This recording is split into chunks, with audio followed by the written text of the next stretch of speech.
Honestly, it was a bit disgusting. But when Shinyo was someone who could keep her expression unchanged even if the sky fell. She stayed calm and silently stared back at the creatures. After a long moment, the lead octopus broke the silence, slowly moving toward Shinyo. Its tentacles rubbed against the grass, making a sticky, unsettling sound. "Why are you here? Why aren't you in the dorm? Did you skip work?" it asked. When Shinyo wanted to speak, but she remembered she wasn't wearing a silencer, so as not to anger the other side. She quickly took out a device and pressed it to her mouth. "My identity information has been compromised. I can't pass through the gate verification, so I have to stay outside," she explained. She then took off her terminal and handed it to him, showing her honesty. The octopus took the device, looked at it, then looked back at her. "Show your employee ID." When Shinyo had no choice but to dig into her pocket again. It looked at the points on the back of her employee card, then called over another octopus. The two of them whispered in a language she couldn't understand. Soon after, the second octopus took her terminal, pressed it against its chest badge, and nodded. The lead octopus handed her employee card back and said stiffly, "Since your work record is excellent and you are the top employee this time, we'll give you a chance. Come back with us." This is a one-time exception. When Shinyo couldn't help but widen her eyes. Really? Such a good opportunity. Then she wouldn't hold back. She wouldn't be like some people, hesitating and asking, "Really?" She quickly packed up her things and took everything she could carry. Once they said it, it was too late to change her mind. They watched quietly, then returned the device to her without a word and turned back toward the base along the same path. They still moved slowly, probably because their agility had greatly improved, but when Shinyo felt their movements were even slower now. However, she had no complaints. This was entirely her good luck, a lucky break. She subtly glanced at the ball that had been held high in the air the whole time. It was now silent. She didn't want to guess whether the person inside was dead or unconscious. Clearly, she now carried a heavy burden on her shoulders, and she had to accept it. She couldn't judge whether his statement that everyone will die was true. Within 5 days. That is, before the 25th day. But how to get to the third underground level? How risky is it? What preparations are needed? Even if she manages to rescue the people, how will she settle them? And what exactly is that thing? A flood of questions filled Shinyo's mind, making her head ache and her temples throb painfully. This matter needed to be discussed with everyone. It wasn't something she could solve alone. The octopus-like creatures led her back to the third exit. Once she verified her identity, she quickly slipped inside without saying a word, until the door closed again, and they stood silently like ghosts. They only moved when they resumed activity. One of the creatures beside the leader suddenly connected to the channel. "Kurt, this isn't like you. I thought you would take her down with you." Kurt responded coldly. I just didn't want Darcy to be upset. Just this once. Should I accidentally tell Darcy about this? Get lost, mind your own business. TCH ungrateful. That's why you often make Darcy angry. Don't be so obvious when you talk." When Shinyo returned to the safe house, some time had passed. She moved quietly, not even making a sound when closing the door. She wondered how they would react when they saw her come out with her door open early tomorrow. She first threw the meat she had just processed into the freezer, then took a shower to wash off the animal blood on her body. Afterward, she sat at the workbench, took out paper and pen, and briefly organized her current thoughts and tasks. Following the priorities, there are 3 main points. 1. Find a shelter to protect the true workers. 2. Deal with the thing that supports the users. 3. Handle Jianglin. Besides these, try to minimize personnel casualties during the first 5 days of the third phase. Her nanny skill can heal 2 to 3 people when she is in a bloodless state, and in full health, it depends on the target's health level. The highest level of players in the current world is level 5, with a base health of 100. Level 4 has 80, and level 3 has 50. With her current level, she can heal up to 25 level 5 players in full health. But she's not a perpetual motion machine. After healing twice in full health, she probably needs to rest, and her speed in planting crops will decrease for the rest of the day. She's also not a miracle cure. If a player is instantly defeated, even the strongest can't help. When Shinyo sighed, put down her pen, and rubbed her pounding temples. What a mess.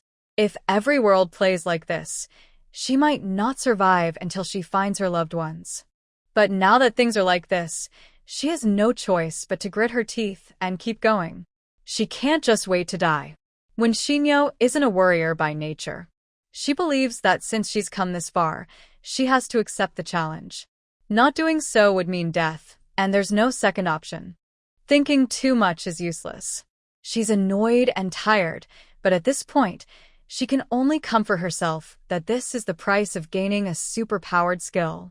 She also firmly believes there are people in the world who are even more unlucky than her. Thinking this way makes her feel better. She yawned, stretched her body, washed her face, then lay down on the bed and peacefully fell asleep.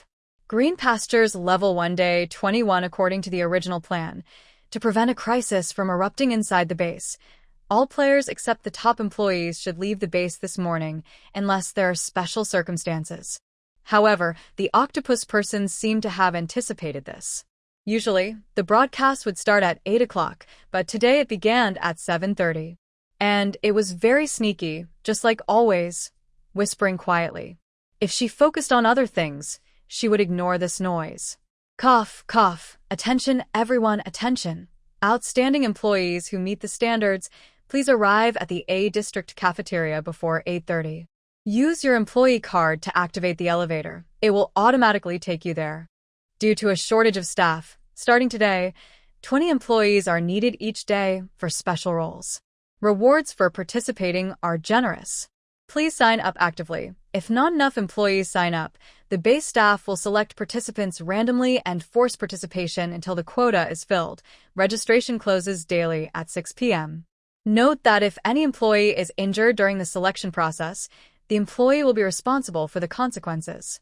Additionally, because the virus that causes animals to become aggressive has become more potent, wild animals may attack more frequently. Employees should protect themselves. To strengthen safety and maintain stability inside the base, from now on, anyone skipping work will be seriously disciplined and lose their accommodation privileges within the base. All employees should be alert and aware. After repeating this broadcast 3 times as usual, the radio fell silent again. When Shinyo listened and took notes, by the time she finished, she had summarized the main points. Based on what the man said last night, that thing is being kept alive by humans and there might be a big disturbance soon. This means it is in the final stage of development, needing nutrients. So, the so-called special roles are basically meant to be used as food. In other words, unless someone is foolish enough not to believe it and wants to see what's really going on, these 20 spots will likely be empty. If that's the case, the octopus will definitely come out every day to catch people. It seems the big survival game is like this. And while the game is ongoing, they are also preventing employees from skipping work, which clearly tells players not to return to the base. So, the game area is on the grassland. The octopus starts hunting after 6 p.m. and the animals become more aggressive. But at night, they need to rest, so the hunting is done in shifts. When Shinyo's head started to hurt again. If she can't go back to the base, how can she find the underground entrance? Anyway, she plans to inform everyone about what happened last night first, so everyone has a clear understanding, then wait for the right moment to act. Article 1. After sending the message to all groups, send a separate message to the known top-performing employees and players, saying, all future choices and actions should prioritize helping complete the task. For now, this is the best approach. Not long after the message was sent, when Shinyo heard the sound of a door opening outside. She didn't want to waste time, and quickly got up to open the door. When Rin Seong and Song Jiwei saw her, they both widened their eyes. Song Jiwei even opened her mouth to call out, but Rin Seong quickly covered her with his hand. They weren't wearing their dog masks yet. When Shinyo waved her hand, signaling them to come inside. As soon as the door closed, Song Jiwei reached out to grab her, but seeing Wen Shinyo's frown, she quickly let go. Wow. Why are you back so soon? Octopus said I'm the top employee, with great work ethic, so they let me come back, she replied casually. Ren Xiang chuckled and said, "Now I suspect Jiang Lin might also be an NPC. Everything seems planned, and I can't help but think she's deliberately kept you outside to make you take on the game task." Song Jiwei nodded in agreement. When Xinyo couldn't help but hum in response, which was her way of showing a cold smile. "I really might just twist her head off and kick it like a ball." She glanced at the list, which showed that several team leaders, including Kong Yu, had already replied, mostly confirming receipt and responding as top employees. But Kong Yu had too many messages, so she glanced over and, seeing no important information, decided not to reply. She instructed the two in front of her, "Tell your team members that if they want to squeeze out a few more supplies, they can work an early shift. If they're afraid inside, they can leave the base first. But since we don't know how much the animal's aggression has increased, it's better to stay on duty." After the top employees receive their awards, everyone can leave together in the afternoon. Also, send a message to Kong Yu and the others. Most capable and brave employees are top performers. The rest, who are less capable, she worries might go feed the animals if released prematurely. Although most of the animals are herbivores, many have already shown their aggressive strength. The broadcast said the top employees should gather at 8:30, but after hearing Tong Shiyu and Rongi leave for work, they also headed out. Gathering early gives everyone more confidence. It's clear that's what everyone was thinking. Wang Xinyu initially thought they arrived quite early. However, when she stepped out of the elevator and looked around, she saw dozens of scattered people. It seemed that the three of them were the last to arrive. Kong Yu had been watching the elevator door patiently. When the people finally appeared, he didn't say a word and rushed out, giving Wang Xinyu a silent, heavy slap on the back. Wang Xinyu's skin was thick, but she still felt the pain. The force of the slap almost made her fall to her knees. She looked up to fight back, but when she saw Kong Yu holding his arms and looking down at her with a cold expression, she suddenly felt a bit intimidated. Forget it. This was her fault for not being in the right, so she decided not to argue. She half-heartedly comforted her small friend, who was about to up like a pufferfish, then turned to observe the people present. They all looked familiar, probably mostly on her friend's list. She took out a prepared whiteboard, wrote, "Check the chat box," in big letters and held it up. After making sure everyone saw, she opened the chat panel and sent the pre-edited message. "Here's some guesses about the reward. 1 supplies 2. Some kind of defense buff 3. A change that might not seem like a reward from a human perspective. If it's multiple choice, prioritize the defense buff. If among the options there are supplies, then I and the 6 team leaders will choose, and the rewards will be divided equally based on the situation, comma. All of this is to help locate the specific position of the safe zone. Don't be overly optimistic. One mistake could lead to total failure, comma. If anyone objects, please raise your hand, comma." 2 minutes passed, but no one raised a hand. Good. As expected of excellent team members, they all know to value their lives. No matter when, Wang Xinyu was fearless. She only feared having incompetent teammates holding her back. Now that the strongest group was united, everything was easier to handle. She was never afraid of being the reckless leader or the shield of the team. But only if the people behind her truly deserved her risking everything. Otherwise, she preferred to fight alone. Those people, let them die if they must. Why waste time saving those who aren't worth it? She was no longer the soldier from the peaceful days, obligated to help every foolish civilian. Later, Wang Xinyu briefly explained the main methods to deal with employee pursuers. Currently, the most reliable method is sound wave attacks. Besides players who already have related skills, everyone else should try to have a loudspeaker or any noise-making device. These are available in the mall. A speaker costs only 200 exchange points. If someone doesn't have enough points, they can borrow, or if they can't borrow, they can shout loudly. Next is fire attack.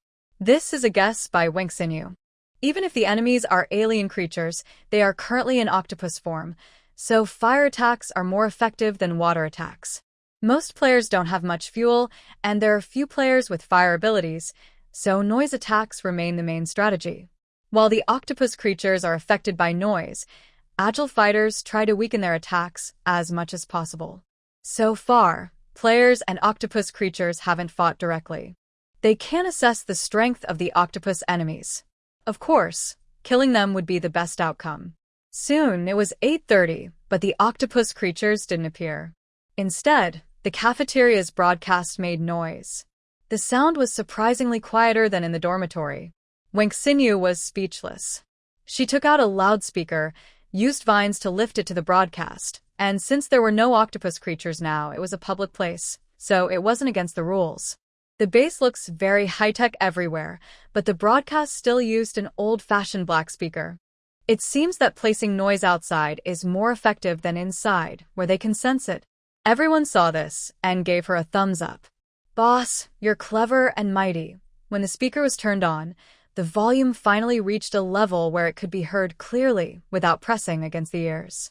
"Cuff, now I will announce the rewards for outstanding employees. From today, outstanding employees only need to complete 1 shift per day to be considered clocked in. The top 10 employees in points ranking will receive warehouse access for 1 to 4 hours, during which they can freely take items from the warehouse. Next, I will announce the top 10 players. First place, 1 to 318, Wen Xinyo, 4 hours. Second place, 4 to 620, Zhang Tianle, 3.5 hours. Third place, 2 to 1,307, Kong Yu, 3 hours. Fourth place, 4 to 1,508, Leng Xinran, 2.5 hours. Fifth place, 1 to 301, Ren Xiang, 2.5 hours.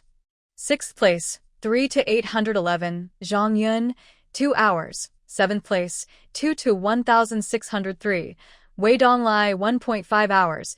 Eighth place, 4 to 719, Deng Anan, 1.5 hours. Ninth place, 2 to 404, Zheng Haiyang, 1 hour.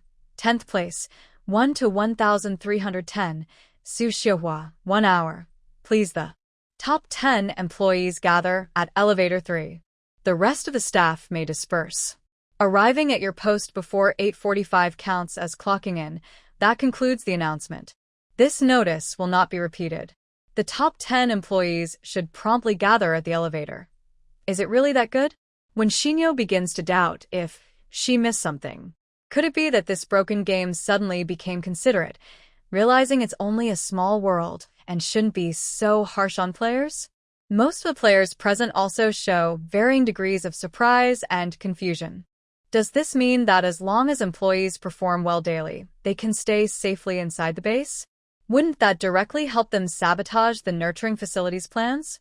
But right now, whether the difficulty has really been lowered or it's a trick, they can't afford to waste time.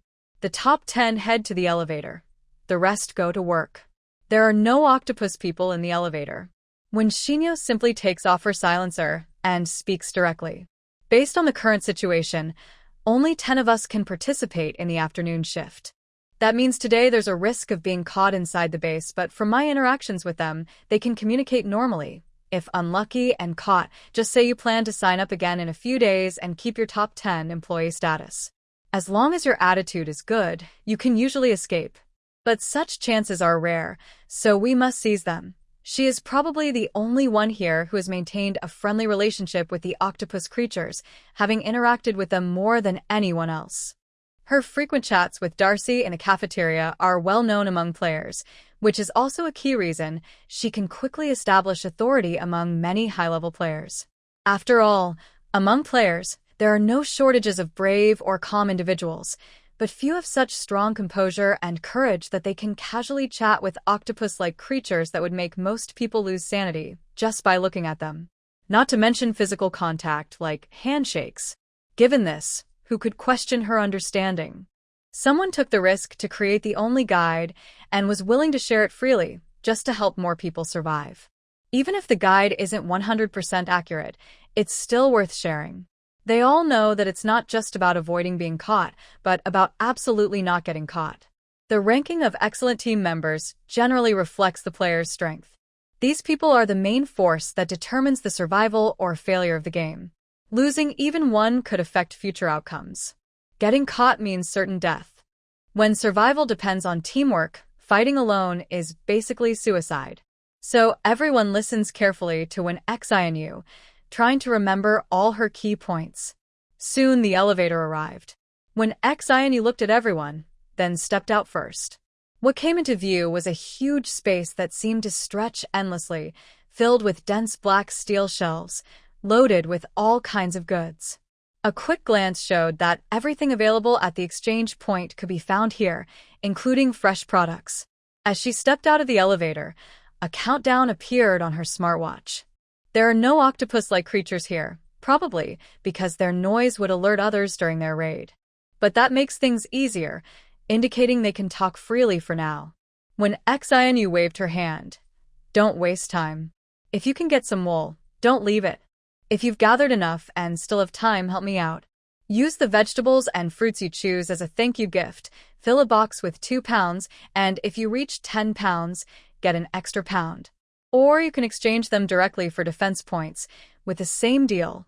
1 extra point per 10 pounds. You're saying that, and we're not sleepy anymore." A few players, who initially had little space to store items but plenty of time, suddenly got excited. Although they also collected quite a few cardboard boxes, their storage cards are limited. Some large items from other worlds cannot be stored in boxes and need their own space. Recently, they have exchanged and hunted many resources. They also need to save some space for future survival. Besides players with multiple storage cards like her, everyone else has been worried about not being able to use all their resources. It's one thing to survive until now, but another to win MVP in every game and earn more storage cards. Now, they are motivated to fight until the last second. Ren Xiang and Kong Yu led the charge, each stepping forward to offer her a hand. "Here, I'll help you," when Xinyo quickly placed a card in their hands without hesitation. She currently has 10 storage cards filled with boxes waiting for supplies. Each person here could easily get one. Everyone has taken a card. Those who are here no longer lack resources from this world. They will be eating so much that they can't finish it all. Compared to filling their limited space, it's more worthwhile to take her vegetables. Just joking, are vegetables really that simple? They are actually living defenses. When Xinyo's boxes were pre-assembled before being placed inside, so they only need to fill them. No one here has low agility, meaning they are very fast. They can fill 2 large boxes in less than a minute.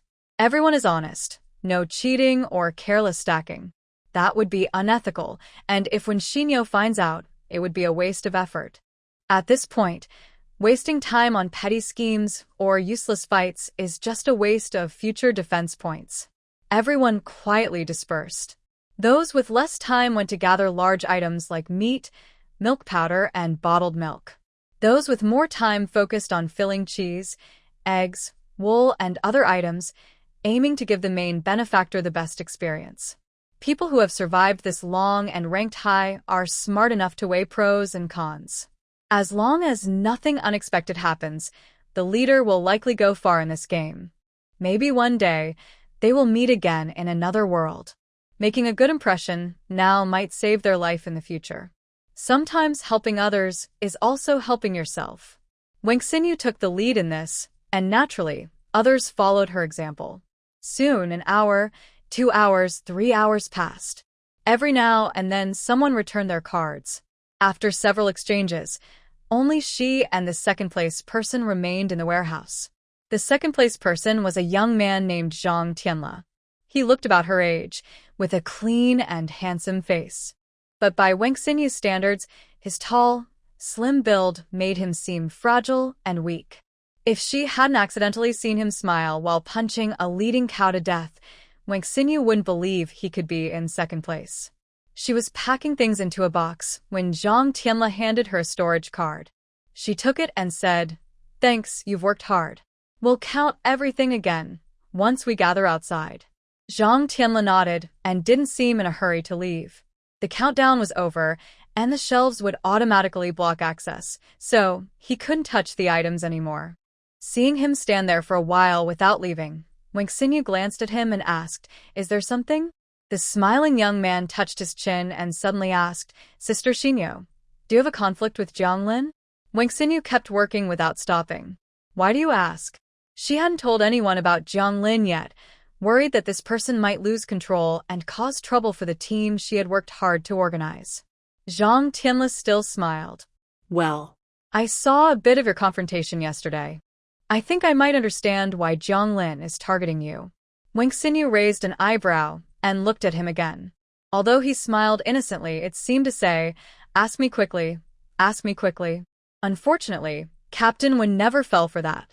She immediately turned away coldly and continued shopping. "I don't need to know. If you kill her, everything will be fine," she said. Zhang Tianle's smile froze. No, why is this sister not following the usual rules?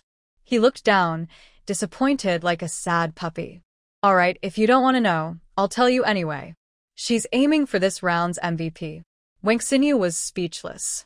You mean she thinks if I die, she'll get the MVP? The other person nodded seriously. Do you remember what the prophet said? About the person who can destroy the eye of the storm? Remember, it's probably me, so what? She casually asked back, pretending to finish packing a box. Zhang Tianle then said, Zhang Lin threatened a player with a magic mirror, asking it a question about how to get the MVP this round. When Xinyo felt enlightened, did the magic mirror tell her that the person who destroys the storm eye is the MVP? The young man snapped his fingers. Exactly. The special reward for the MVP is linked to the winner. For example, if the MVP gets a storage card, that card is bound to the player. When the player dies, the card disappears too. But the storage cards from boss fights can be traded. When Xinyo still looked puzzled. But killing me doesn't mean she can become the new candidate, right? Usually, the MVP is the person who contributes the most to finishing the game. She's so weak, and with 9 others left, she wouldn't get a turn. Zhang Tianle wagged his finger and made a tsk sound.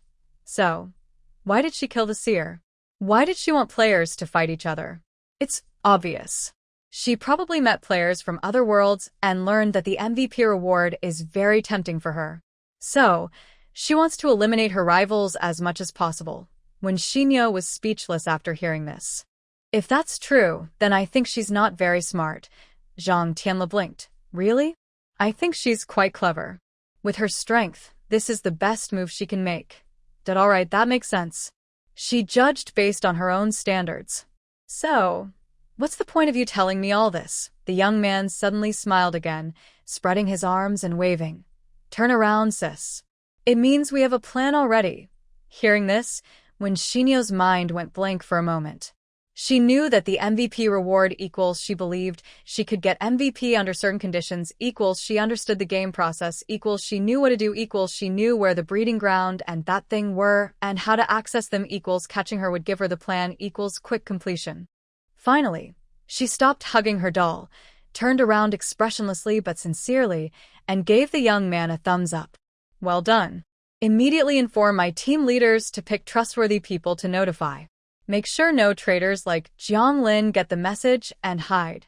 We must catch her before tomorrow. Although her sister's words sounded a bit strange, her goal was already achieved, and Zhang Tianle felt very happy. No problem, Commander. I'll go right now. He didn't care about MVP awards or how many people lived or died. He treated the game as a real full vision game, and even if he died, it didn't matter. As long as he found it fun, he would follow his own feelings to do it. Life outside is so boring. In a world of despair and hope, excitement and calm, people often have to struggle to survive. That's when boring people become a little more interesting. Come on. Bring more. Let's have even more fun. When Xinyo watched him happily leave, which reinforced her impression that top players in this game are not normal people. She turned back to continue packing boxes frantically. Of course, this included herself. Only about 20 minutes left. She had to hurry. When Xinyo finished the countdown and returned to the dormitory building, it was almost 1 o'clock. She took a quick look at how they helped her gather resources, and it was much better than she expected. Even the 9th and 10th places, who only had an hour, filled almost an entire row. Since empty boxes and full boxes couldn't be stored together, everyone used boxes to fill other boxes, making perfect use of space. When Xinyo had thought about this kind of endless nesting before, but it would waste points, so she didn't do it. What surprised her most was Zhang Tianle. Although his time was a factor, he looked so carefree that she thought he would do things casually. But he filled a 10-slot card and completely filled 5 slots. When Shinyo had about half an hour more than him, so she only managed to fill a little over 5 slots. How fast must he be? In total, with everyone's teamwork and the time they saved, she managed to fill more than 2 20-slot storage cards in this world. That was enough to feed a big family meat every day until they were full. And there were still 10 days left in this dungeon. Because of that, when Shinyo felt very good and even walked a little lighter, Jin Shiyang's door was wide open. When she returned, several heads peeked out from inside. When Shinyo almost reflexively drew her sword to attack, they finally recognized her and relaxed a little, grumbling. "What are you doing?" "Lying in wait for me." Tong Xiu chuckled. "Where are we?" "We're just waiting for you to come back, so we can eat together." "Yes, yes, yes." Song Jiwei and Rongyi nodded repeatedly. At this moment, Ren Xiang walked over with a spatula, saying, "You're back? Perfect timing. The food is ready. Come in and rest for a bit." Since 3 of the 5 people present only have cooking skills enough to keep themselves alive, the duty of preparing lunch has been rotated between Wen Xinyo and Ren Xiang. The others are responsible for helping out and cleaning up.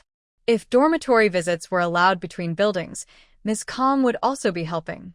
Although the cafeteria is good, after a while, it becomes less enjoyable. People are omnivores. Just eating meat, eggs, and dairy isn't enough. During the meal, when Shinyo mentioned the plan to catch Jiang Lin again, Zhang Tianla is quite reliable and most of the key points have been communicated. When Shinyo mainly explained a few more details to Tong Xiu and Rongyi, so they wouldn't hold back. Newcomers tend to be kind-hearted and soft. For someone like Jiang Lin, being soft means inviting danger. Both girls looked a bit sad, but when they talked about the lives at stake and how Jiang Lin had secretly plotted against Wen Xinyo, their eyes burned with fighting spirit. Wen Xinyo's enemies are their enemies. "Don't worry, Sister Shinyo. She's even planting bombs on us. I won't let her get away. That's right. After we catch her, I swear I'll grab her hair and slap her 10 times." The 2 clenched fists and cursed angrily. When Shinyo couldn't help but smile. If she could, she would do the same. But she said, "Just catch her. Don't push her too hard. A cornered dog will jump over the wall." She then looked at Song Jiwei and said, "Only you will go out later. If anything happens, send me a message anytime. After work, we'll go out as soon as possible." Song Jiwei nodded. Only 10 people remained on the afternoon shift, and only when Shinyo and Ren Xiang were working in the slaughterhouse. Ren Xiang reached the minimum work target and came over to help her plant and harvest vegetables. The others helping her with chores mostly divided the produce and defense points at ratios of 3-7 or 4-6, except Zhang Tianla, who requested a 1-9 split for vegetables and defense points. This way, she avoids risking more injuries or deaths if accidents happen. When Shinyo is busy doing calculations, leaving the message checking to Ren Xiang, who remains quiet, indicating the situation is manageable. "It seems the daytime situation isn't too difficult," she says. Ren Xiang responds softly, "Yes, the animals are much more aggressive now. Even a chicken can peck through a person's calf. But in group fights, the medic can still handle it, so it's not a big problem. Yes, but we need to see how things go at night.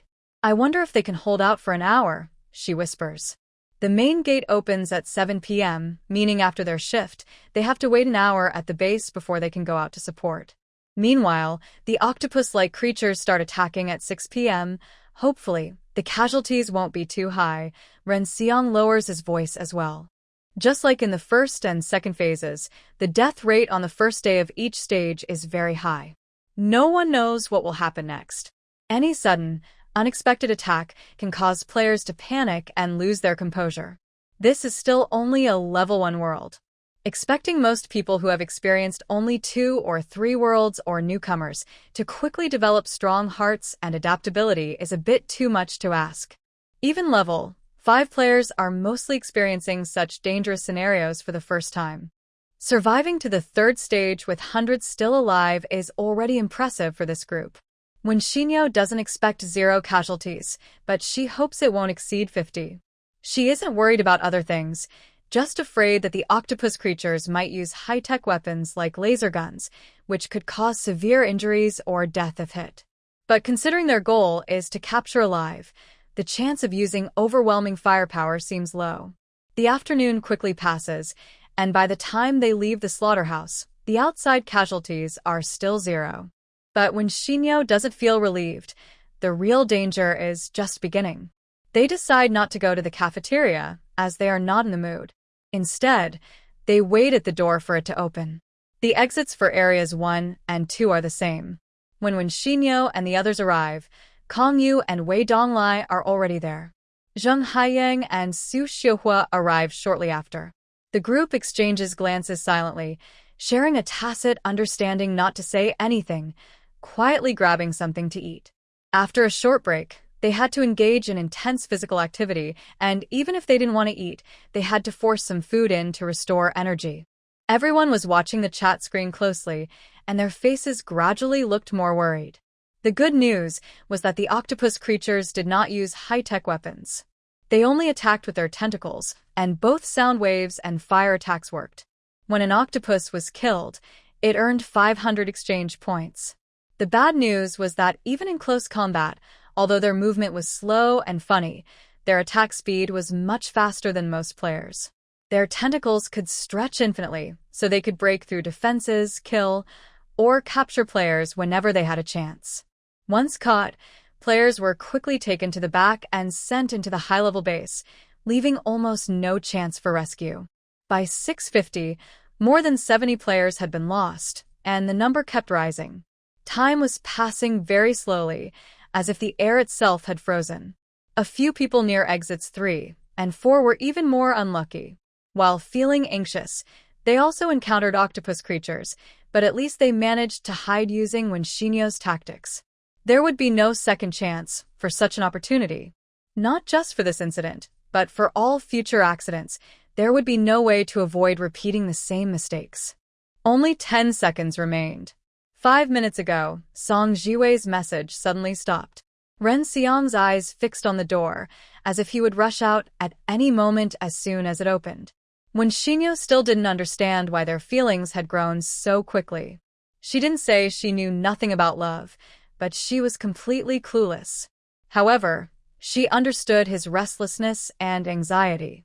Even from a teammate's perspective, Shinyo felt worried and nervous. But out of reason, she walked over and pressed his shoulder. Losing calm would mean death. Shinyo gave a quick look, signaling her to go first. Ren Xiang hesitated, biting his lip, but finally stepped back quietly behind her. Amid everyone's anticipation, the door slowly opened. In an instant, countless roars, screams, shouts, and murderous intent broke through the barrier, with flames and residual glow turning the sky red. The front line was less than 2 kilometers away, protected by a 200-meter-long, 1-meter-high ice wall. After being strengthened by several attributes, it was enough to serve as a reliable defense. From their perspective, they could see a dozen octopus creatures lined up in a row, their backs facing them. They looked like cold statues or emotionless machines, with hundreds of tentacles attacking the crowd from just over 100 meters away, like a bunch of snakes. Even with the players fighting hard and focusing their attacks, the octopus-like creatures kept getting closer. 2 players with sound skills stood on a makeshift watchtower, holding megaphones and taking turns to send out sound wave attacks. Each wave of sound paused the tentacle attacks for less than 10 seconds. During this time, fireballs and rockets were launched, but most players were new to using bows, so their accuracy was low.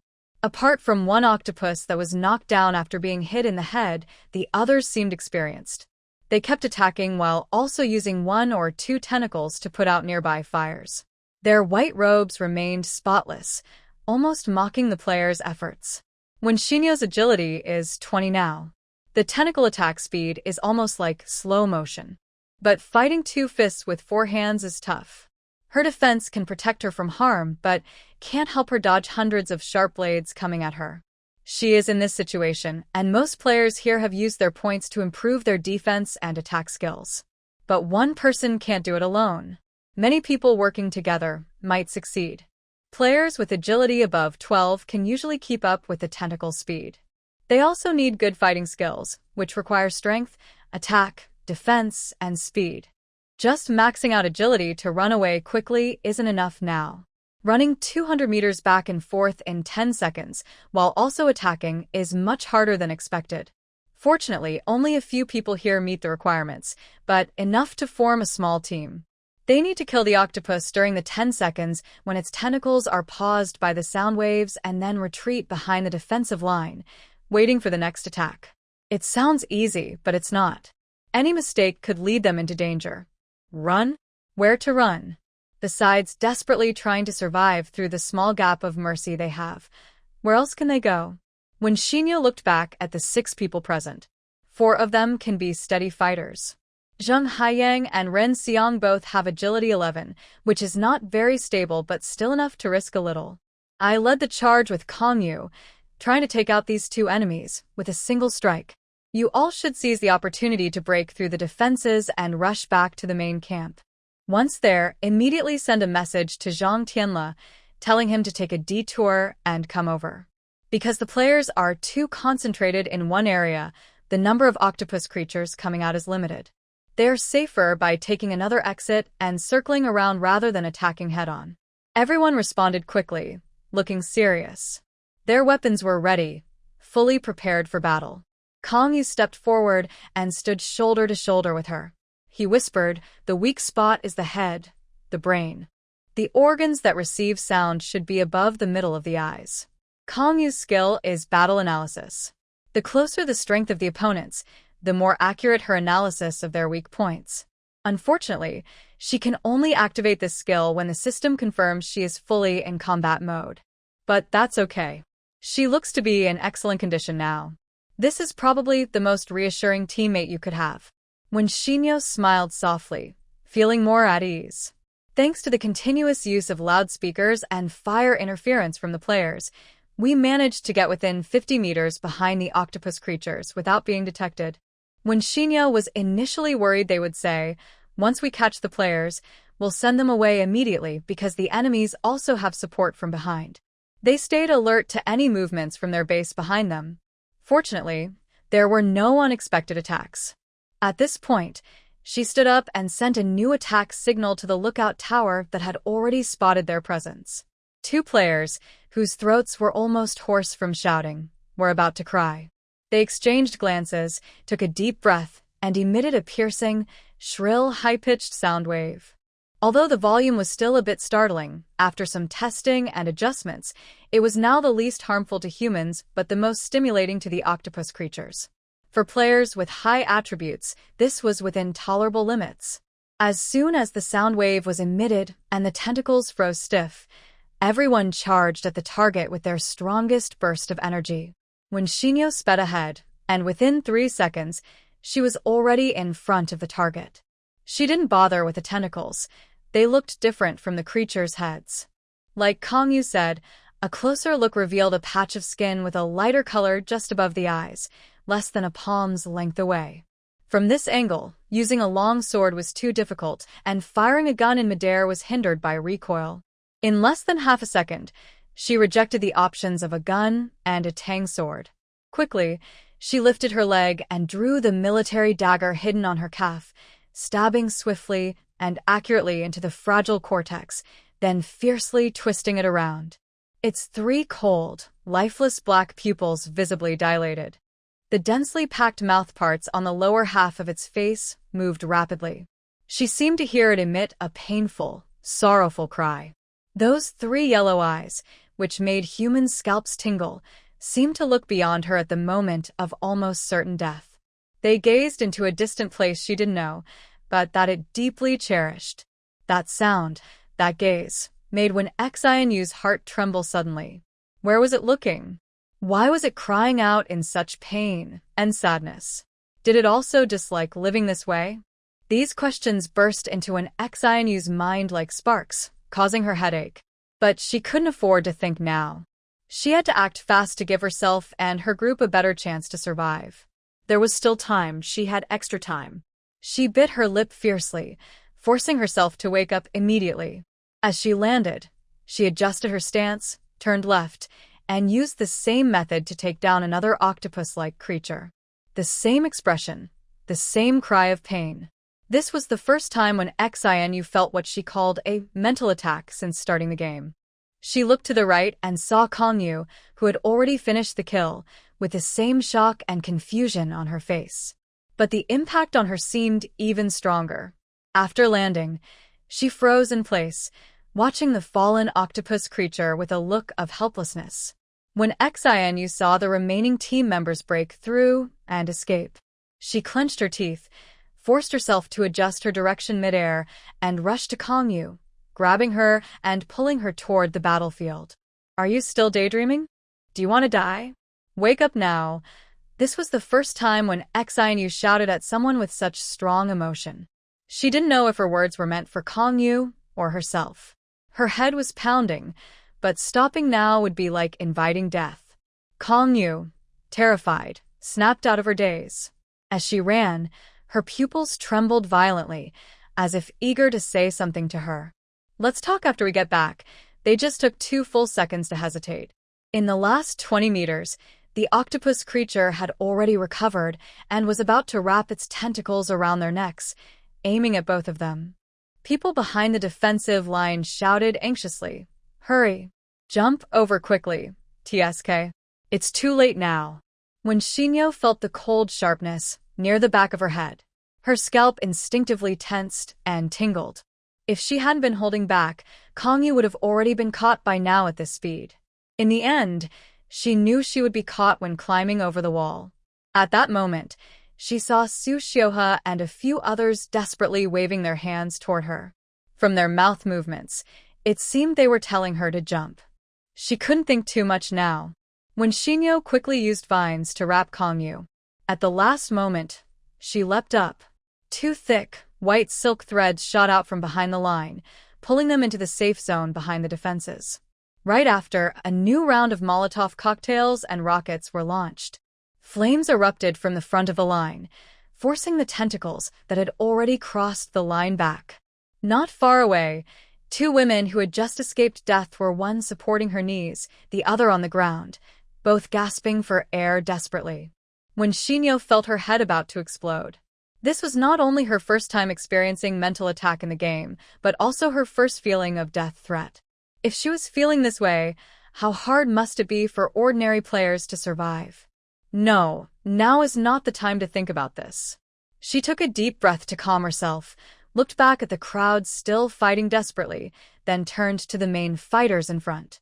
First, she thanked Su Xiuhe. Without her sticky silk skill, she and Kangyu would have been evenly matched. Then she looked at Zheng Haiying. "I remember you're an archer. In every round, you need to aim to hit at least one target." Before he could respond, she looked at Rin Xiang and Wei Donglai. "If you two find it hard to run back and forth, stay at the back and support. Don't push yourselves too hard." They exchanged glances, showing some hesitation. With their speed, running over 200 meters in 10 seconds wasn't difficult, but with the task of killing enemies in between, it might slow them down.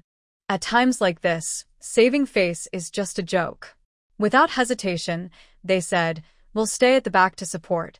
When Shinyo nodded slightly, calculating the time. Soon, Zhang Tianle and the others should arrive. Even though some of the others are unreliable, with Zhang Tianle's strength, the 3 of them could handle the remaining octopus people after a few rounds. Hopefully, this is turn-based and the enemies won't have reinforcements. But now, there was another problem. When Shinyo helplessly looked at Kangyu, who had just stood up from the ground but still looked a bit dazed. Suddenly, a heavy slap landed on her back. The force made her jump 2 meters into the air. She stared in disbelief. "Why did you hit me? Even now, you're daydreaming. Who else am I supposed to hit? Hurry up, the next round is about to start." When Shinyo finished coldly and turned to leave, Kangyu looked devastated and followed her.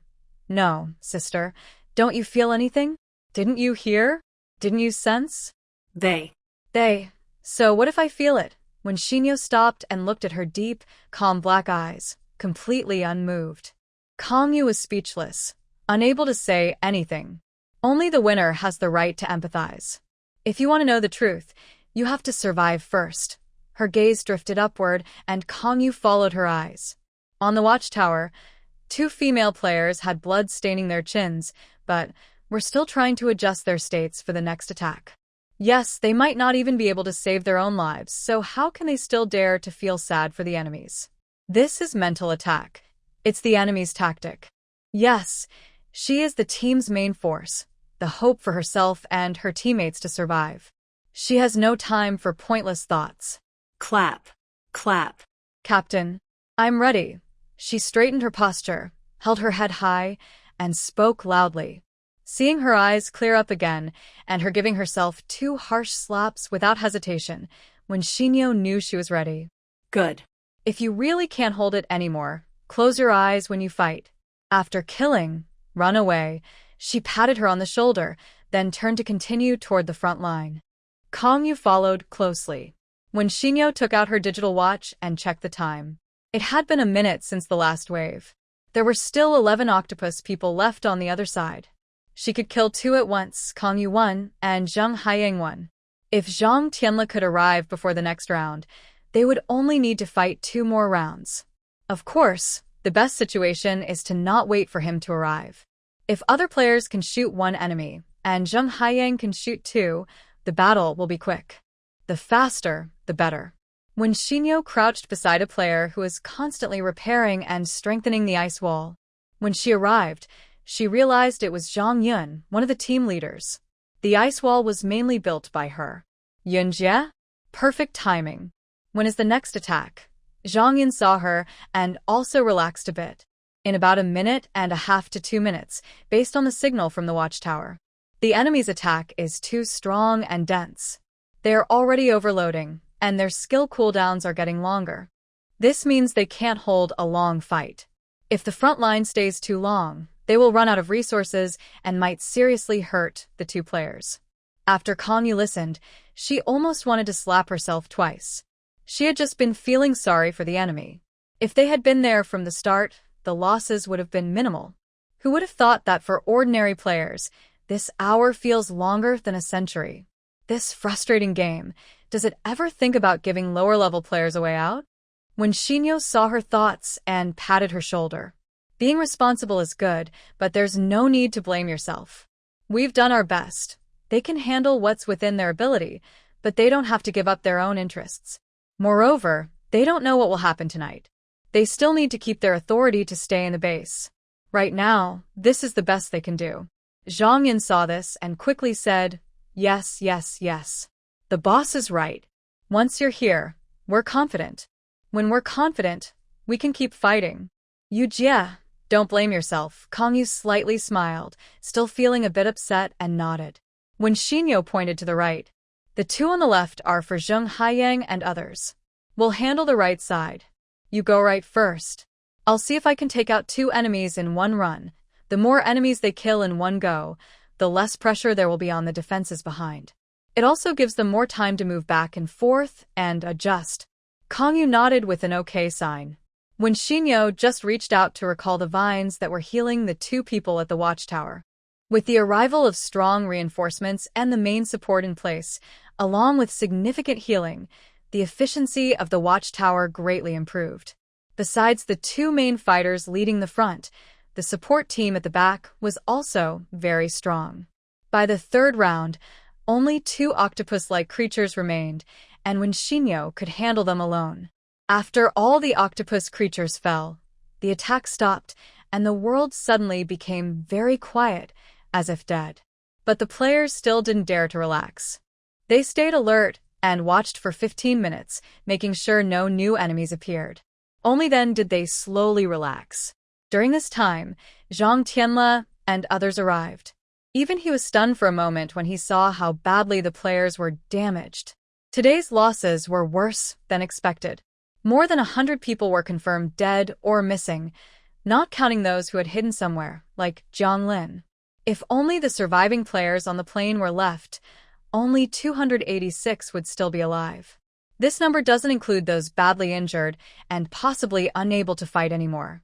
That night, when Shinyo almost exhausted herself healing others, she shared her body with a small white flower. When the flower was tired, her energy was also drained. But when Shinyo couldn't use all her strength on healing, She was the team's main fighter. If she was drained, reviving everyone would be pointless. She rescued those badly injured and near death, then leaned tiredly against a wall to rest, closing her eyes. The small white flower also lay weakly on her wrist. Soon, it was time to return to the base for inspection. She needed to save some energy. She wondered if she and Kong Yu would be remembered. If they got caught returning, that would be very troublesome. At this moment, Song Jiwei sneaked over and secretly handed her something. When Xinyo asked, she crouched down quietly and said, "This is from Xiaoren. An advanced Red Bull. Drinking it will quickly restore your energy. It's rare, so take it quickly. If he sees you, he might get upset." When Xinyo was amused but didn't refuse. She really needed something to quickly boost her strength now. The effect was great. After drinking it, her body felt like it was healed, and she became light and energetic again. "Thanks, you helped a lot," she said. Song Jiwei waved his hand. "Oh, don't mention it. If it weren't for you, I'd be useless now." She previously lost contact because she was pierced in the shoulder by tentacles, injuring a major artery. Although she was briefly stopped bleeding, if it weren't for Xinyo, the other healers in the team wouldn't have been able to save her right arm. What does it mean for a right-handed person to lose their right arm in the game? It's almost like they might as well be dead. So, Xinyo has now become her lifesaver. Xinyo just smiled when she heard this and quickly changed the subject. Not far away, players were cooking meat over a fire. The atmosphere was happy and lively. Everyone felt grateful to have survived such a dangerous day. People who died are gone, but those still alive must keep moving forward. Surviving is hard enough. When you find a moment of happiness, don't dwell on painful or sad things. Did you find Jianglin? When Xinyo looked at the crowd, opened a pack of chocolate, broke off a piece, and handed it to Song Jiwei. She asked casually and calmly. Song Jiwei took it, frowned, and shook her head regretfully. Shinran. "Oh, the fourth best employee." She said the only information she has is her name and gender, which isn't enough to locate her precisely. The only thing certain is that she's still alive. No way. What if she was captured to be used as food? Zhang Tianle suddenly appeared from nowhere, looking speechless and overwhelmed. No. If someone was captured, wouldn't it make him look stupid for being so excited this morning, telling Xinyo so much? Being stupid is one thing, but if that's true, wouldn't the strategy plans he almost had fly away again? We can only rely on ourselves now. When Xinyo sighed, feeling a bit disappointed. If there were options, she would definitely prefer shortcuts. Zhang Tianle. But he didn't want to run around like a headless chicken in the base. It's not necessarily hopeless. At that moment, another voice suddenly interrupted. A tall woman approached, her figure elegant. Her long hair was styled in a vintage, neat bun. She carried a tray. No, a mountain of meat. Her voice was calm and refined, her features classic and gentle. She moved gracefully, step by step, like a lotus flower walking. It made people feel that she wasn't dressed in a practical camouflage uniform, but in a silk cheongsam. When Xianyu and Song Jiwei looked surprised, but not because of the person's beauty. It was because, right after she finished speaking, she elegantly picked up a 3-finger-wide piece of meat with a fork and put it in her mouth smoothly. The whole process looked like a flowing dance, not eating meat, but like a socialite fixing her makeup. How to describe it? There was a kind of beauty similar to Lin Daiyu pulling down a willow branch. Song Jiwei couldn't help but cover her face. "Miss Lung, Sister Shinran, can you please not use your face so casually? It's making me feel so torn." Lung Shinran smiled slightly, her eyes curved. If you ignored the mountain of meat in her hand, she would be a perfect example of the phrase, a charming smile and beautiful eyes. "What are you talking about?" Sister's face is always stunning. She smiled, and then ate a bigger piece of meat. In the next second, she turned gracefully and sat beside when Xianyu like a light butterfly, her plate steady and unmoving. "Boss, you worked hard today. Come, have a taste. Don't dislike it. My grilling skills are just about good enough now," Lung Xinran spoke softly and gently, with a faint scent of orchid that was very soothing. She smiled happily and picked up a medium-sized piece of beef to feed Wen Xianyu. It looked just like a favored consort at a banquet, leaning close to the king and offering a toast. Song Jiwei stared in shock, her mouth wide open. Tiens le smoot twitched incontrôlably. Meanwhile, the king kept calm, eating the meat carefully prepared and fed by the beautiful woman. Honestly, it was delicious, crispy outside, tender inside, bursting with juice when bitten, and the meat was incredibly flavorful. It was much better than Wen Xianyu's own cooking. "Boss, how is it? Does it taste good?" Lung Xinran blinked expectantly at her. "It's excellent. It's the best grilled meat I've ever had. Teach me your technique later." Wen Xianyu licked her lips and seriously gave her a review, also asking for advice. She wasn't joking. It really was delicious. Even though high-quality meat is hard to ruin, good technique can make the flavor even better. Lung Xinran was stunned for a moment, then burst into a wide, joyful smile and collapsed onto Wen Xianyu's shoulder, laughing happily. Wen Xianyu looked at her with a puzzled expression, but didn't push her away. Song Jiwei quietly watched this scene, almost tempted to take out her camera and record it. It's not her fault. With these two and Kongyu in front, whether in looks or strength, they completely outshine everyone else here. Based solely on her looks, Song Jiwei would definitely support her teammate. However, most people often overlook her beauty because, before carefully examining her features, they are usually overwhelmed by her presence and forget to look at her face.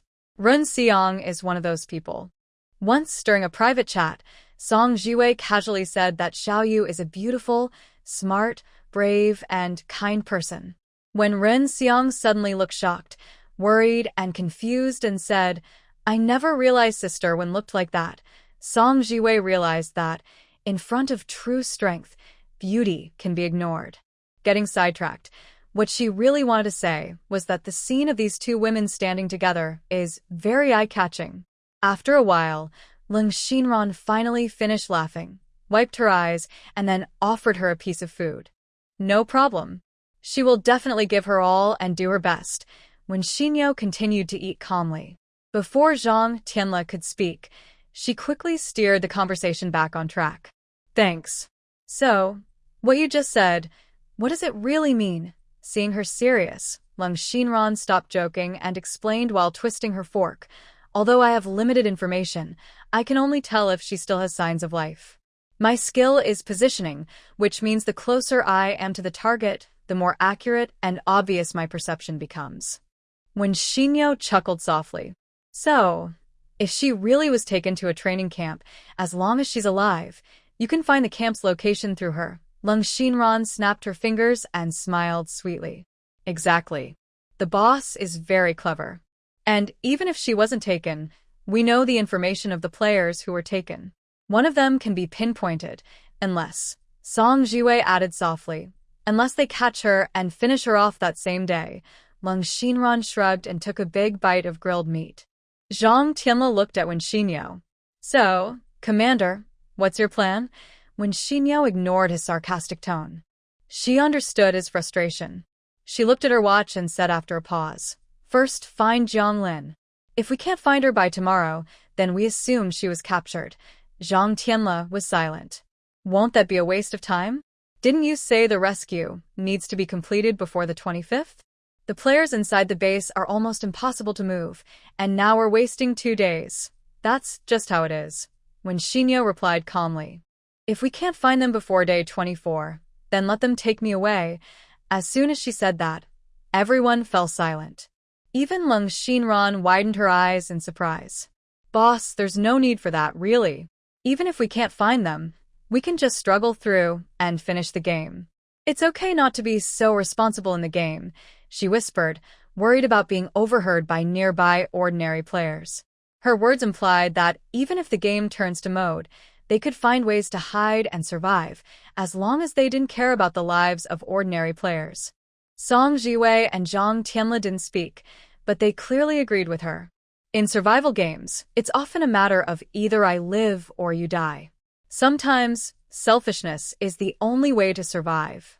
Having too much compassion or responsibility isn't always good. When Shinyo agreed with this idea, and had always acted this way. However, she couldn't ignore the deep feelings she had when killing the octopus man today. It made her think of Darcy. There must be something more behind it. The true goal of the game isn't just about one side killing the other completely. When Shinyo wouldn't say this out loud. Once they experience it themselves, they will understand without her explaining. I know I understand.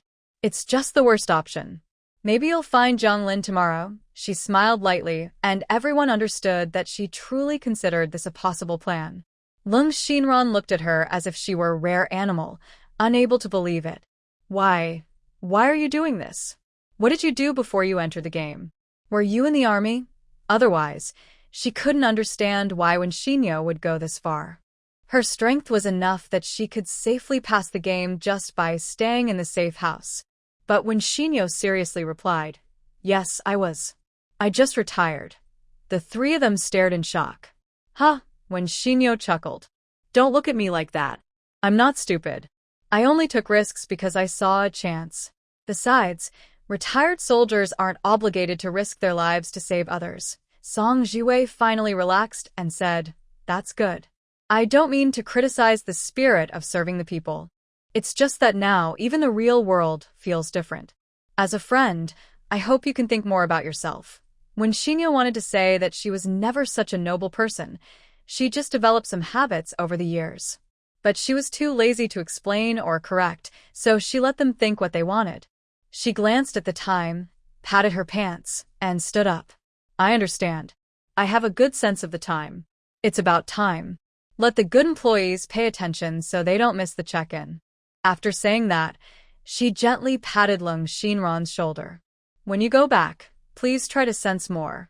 At least confirm whether she's upstairs or downstairs now." Lung Xinran nodded with a subtle expression. "Okay, I will." Back at the base, everything was peaceful overnight. No chasing or revenge. This made the main fighters breathe a sigh of relief. It also showed that even if they killed the octopus people, it wouldn't affect their freedom inside the base. This was very important. She managed to sleep soundly, not forgetting to upgrade the safe house that she hadn't had time to deal with that morning. Unknowingly, she had survived 80 days in the game. Time felt both fast and slow. Every day was busy, but whenever she looked back, the numbers of days had stacked up quite a lot. You have chosen. Expand the safe house to 5M, 4M, 3M. Received. The safe house will automatically upgrade. Estimated time, 180 minutes, when Shinyo didn't like to delay. Early the next morning, she specifically waited at the elevator entrance during the time she was most likely to meet Darcy. She had already figured out a pattern. On even-numbered days like 2, 4, 6, and 8, the chances of meeting Darcy would increase several times. She was lucky and actually met him right away. Darcy didn't seem surprised by her waiting, even expecting it. "Hello, Xiaoyu. Do you need something?" When Shinyo didn't beat around the bush and asked directly, "Do you know I killed many of your people yesterday, Darcy?" Darcy was silent for a moment. "Yes, I know. But that's normal and unavoidable." Seeing this, when Shinyo's tone softened a bit. "Darcy, we are friends, right? I have some questions." Can you answer me? "Yes, we are friends, but Xiaoyu, that doesn't mean I can break certain rules and principles." Darcy spoke slowly and softly, as if sighing with regret. She immediately added, "It's okay, Darcy. If you think you can't answer this question, just don't say anything, all right?" Darcy paused silently for a moment. After a while, she reached out a tentacle and touched her head. "I understand. I think this day will come sooner or later. From the first time I saw you, I knew this day would arrive." It was like she was letting go of something. Darcy's voice became a bit lighter. "Ask your question, Xiaoyu, but we only have 10 minutes at most." When Shinyo smiled gently. "Thank you, Darcy. That's enough. I only have one question." Then she took a deep breath and looked calmly and clearly at the strange person in front of her. "Darcy, do you want to go home?" The air fell into a strange silence. When Shinyo silently counted the time in her mind, calmly accepting the gaze of the three eyes. "You are indeed very interesting. Finally, after a minute, Darcy made a sound that was very much like a light laugh. They don't really express emotions like humans do, when Shinyo thought. She was imitating, trying to show her feelings. We've been here for a long, long, long time, Darcy said slowly. The gods say this is our new home. One day, when our mother's star shines again, we can return to our homeland. We came here and slowly built a new base, listening to the gods' teachings every day. But suddenly, one day, our gods disappeared. In our minds, another voice echoed.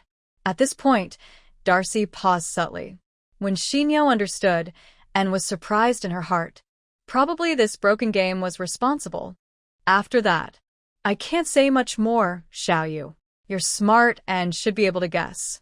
That voice only left one sentence.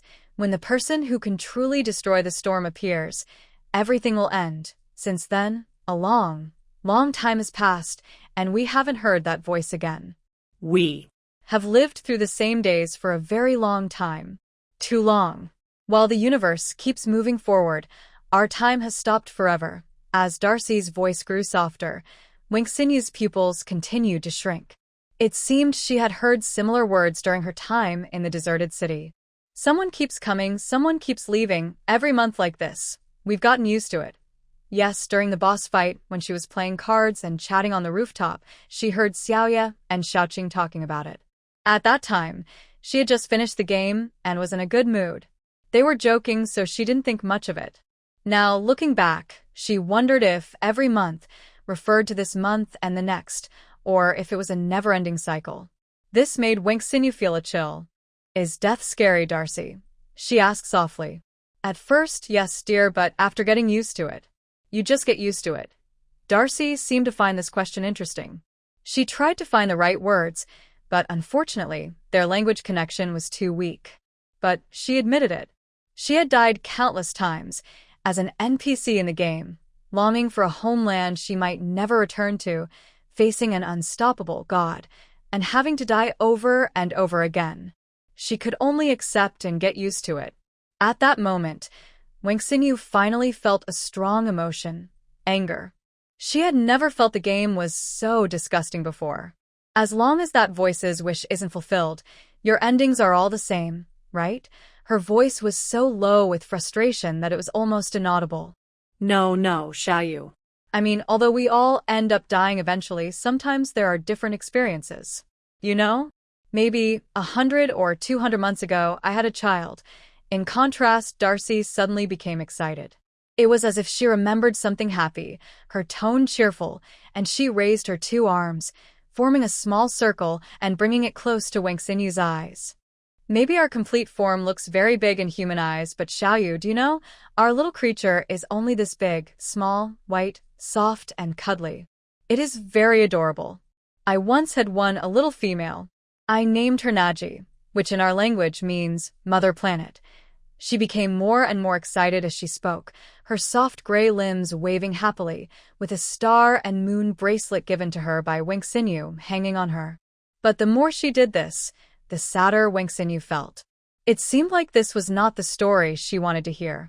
After hearing this, all her prepared words became useless. She couldn't speak. Her throat felt glued shut. She knew she had to say something quickly, small talk, or find a way to open a back door, anything to say something. That was not her style.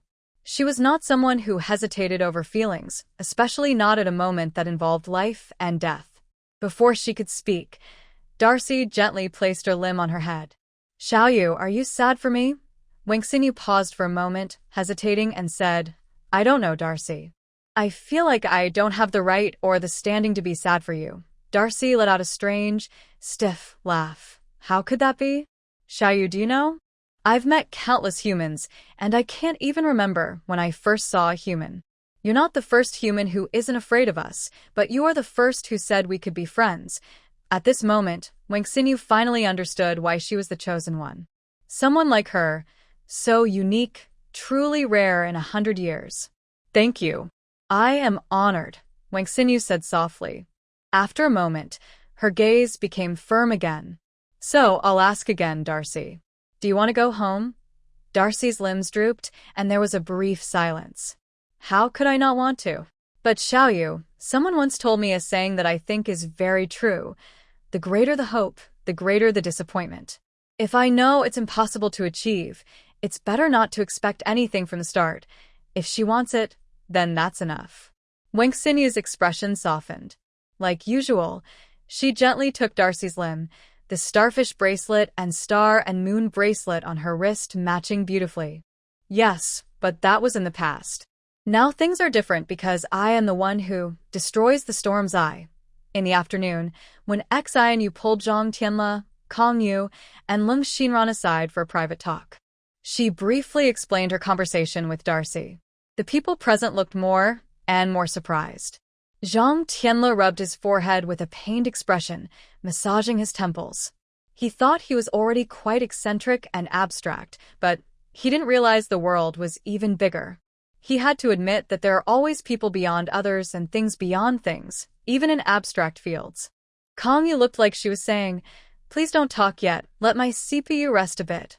Lung Xinran, after realizing what was happening, suddenly had stars in her eyes and almost pressed herself against Wen Xianyu. "Boss, you're amazing. You've already won them over. Look at me. How about marrying me? I can roast meat for you every day." Wen Xianyu smiled and said, "Sure, if we can survive and leave the game, let's go register." "Yay. I will definitely work hard to beat this mini-game. Once we get out, you can't change your mind, boss." She laughed happily, and when Xianyu's cooperation made her very happy. Zhang Tianle was speechless and wanted to complain about their interaction. He felt a terrible headache and just wanted to sleep. So, to sum up, you convinced the high-level octopus to join forces with us to fight the game. Even saying this made him feel uncomfortable. Is this even reasonable? Zhang Tianle considered himself a qualified homebody before entering the game. He had never seen such strange settings or plots in game novels. But this kind of conspiracy to turn NPC villains against the game itself. Honestly, he had never seen anything like it. When Xianyu corrected him. Yes, but also no. We can't resist the normal operation of the game itself. Darcy said they had tried before, directly guiding players to nurturing areas. The result was that both sides were wiped out by the game. Game, Kong Yu muttered softly. When Xianyu patted her back and continued, "They can't directly help us, but they can give us some leeway in many aspects. Just by wandering inside the base, they turn a blind eye. That's already a big help." That was true. It wasn't an exaggeration to say they had an advantage. Kong Yu had just processed everything and stroked his chin as he said, "Also, we don't need to spend so much energy and resources fighting to catch people at night." That's what I mean, right? When Xianyu nodded slightly. They move slowly. As long as we hold back on attacking with our tentacles, players can just run away. They send out 10 to 20 capture team members each day, and they can only stay outside the base for about 3 hours. The hidden meaning was that the main forces, who were supposed to stay behind, could now all go search for underground entrances together. On the other hand, she continued, we can't hurt them. Anyone who damages the big picture for small gains, I will personally send them off as food the next day. Killing an octopus person earns 500 exchange points, which is quite tempting. Among nearly 300 people, there are sure to be a few with mischievous thoughts, but when Xianyu absolutely won't allow any troublemakers at this critical moment. Kong Yu responded immediately, "That's right. Mutual benefit is important. We can't take all the advantages. Yeah, just gather a few groups to hunt some animals for exchange points. After that, only the 4 of us will go search. Only one player can be located. Going in with too many people isn't useful. Let's notify them. We'll go in this afternoon." Kong Yu and Zhang Tianle walked away, leaving Lung Xinran still standing there. "Boss, you didn't finish what you were saying just now, right?" She looked at Wen Xianyu with a face propped up on her hand, smiling with narrowed eyes, as if everything in front of her was easily seen through. When Xianyu remained calm. "What do you mean?" "The thing that ultimately affects the whole situation, your boss's intelligence and thoroughness. She probably asked about it, right?" When Xianyu shot her a half-smile. What? "Worried I'll take all the credit." Lung Xinran waved her hand and giggled behind her hand. No way, boss. "All the information came from you." who would be shameless enough to want to share. I'm just curious, there was nothing to hide anymore. When it reached that point, she would have to say it sooner or later. But when XINU hadn't decided how to bring it up yet, because it was complicated and might upset some players. I don't know the details yet. Darcy said to wait until the breeding ground task is finished before telling me more, she said. Lung Shinran caught the hidden meaning. Just tell you. When XINU nodded, not avoiding the question. Cold Shinran asked, only those who destroy the Storm Eye are qualified to end this world, right? Her words were interesting, which made Winshinyo look at her sideways. The beautiful woman chuckled softly again. She liked to smile in front of Winshinyo, and she didn't know why. Come on, don't look at me like that. After all, I'm a level 5 person now. Even if I haven't experienced it directly, I've gone through 3 similar instances. I can guess a little about how this broken games system works. When she said this, a faint light flickered to her eyes, but her smile remained charming. Yeah, probably. Winshinyo replied with a smile, not denying it. Cold Shinran looked at her quietly for a moment, then raised her hand. She hesitated just before touching her head, finally resting her hand on her back. Thank you for your hard work. Winshinyo was surprised. Why so suddenly? The woman's always smiling eyes showed a hint of sadness at this moment, but she quickly hid it again. It's not sudden. I truly admire you, Xiaoyu. You're really impressive. Not everyone has the courage and broad mind like you. Winshinyo frowned, wanting to say something, but a cool, soft finger gently pressed on her lips, stopping her words. Don't rush to argue with me. I know what you want to say. But Xiaoyu, not everyone with strength is willing to think about the interests of ordinary people. Not every strong person has the courage to lead the way forward. If I were you, I would give up on the weak from the start, climb up at all costs, and try to take all the benefits for myself. Winshinyo fell silent after hearing this. But she felt she was doing the same thing, wasn't she? I haven't deliberately saved the weak, nor have I ever intentionally helped anyone. But you formed this team. You limited the survival of the fittest among players as much as possible. You gave hope to those who couldn't beat the game or powerful players. Can it be explained this way? I'm also climbing up recklessly.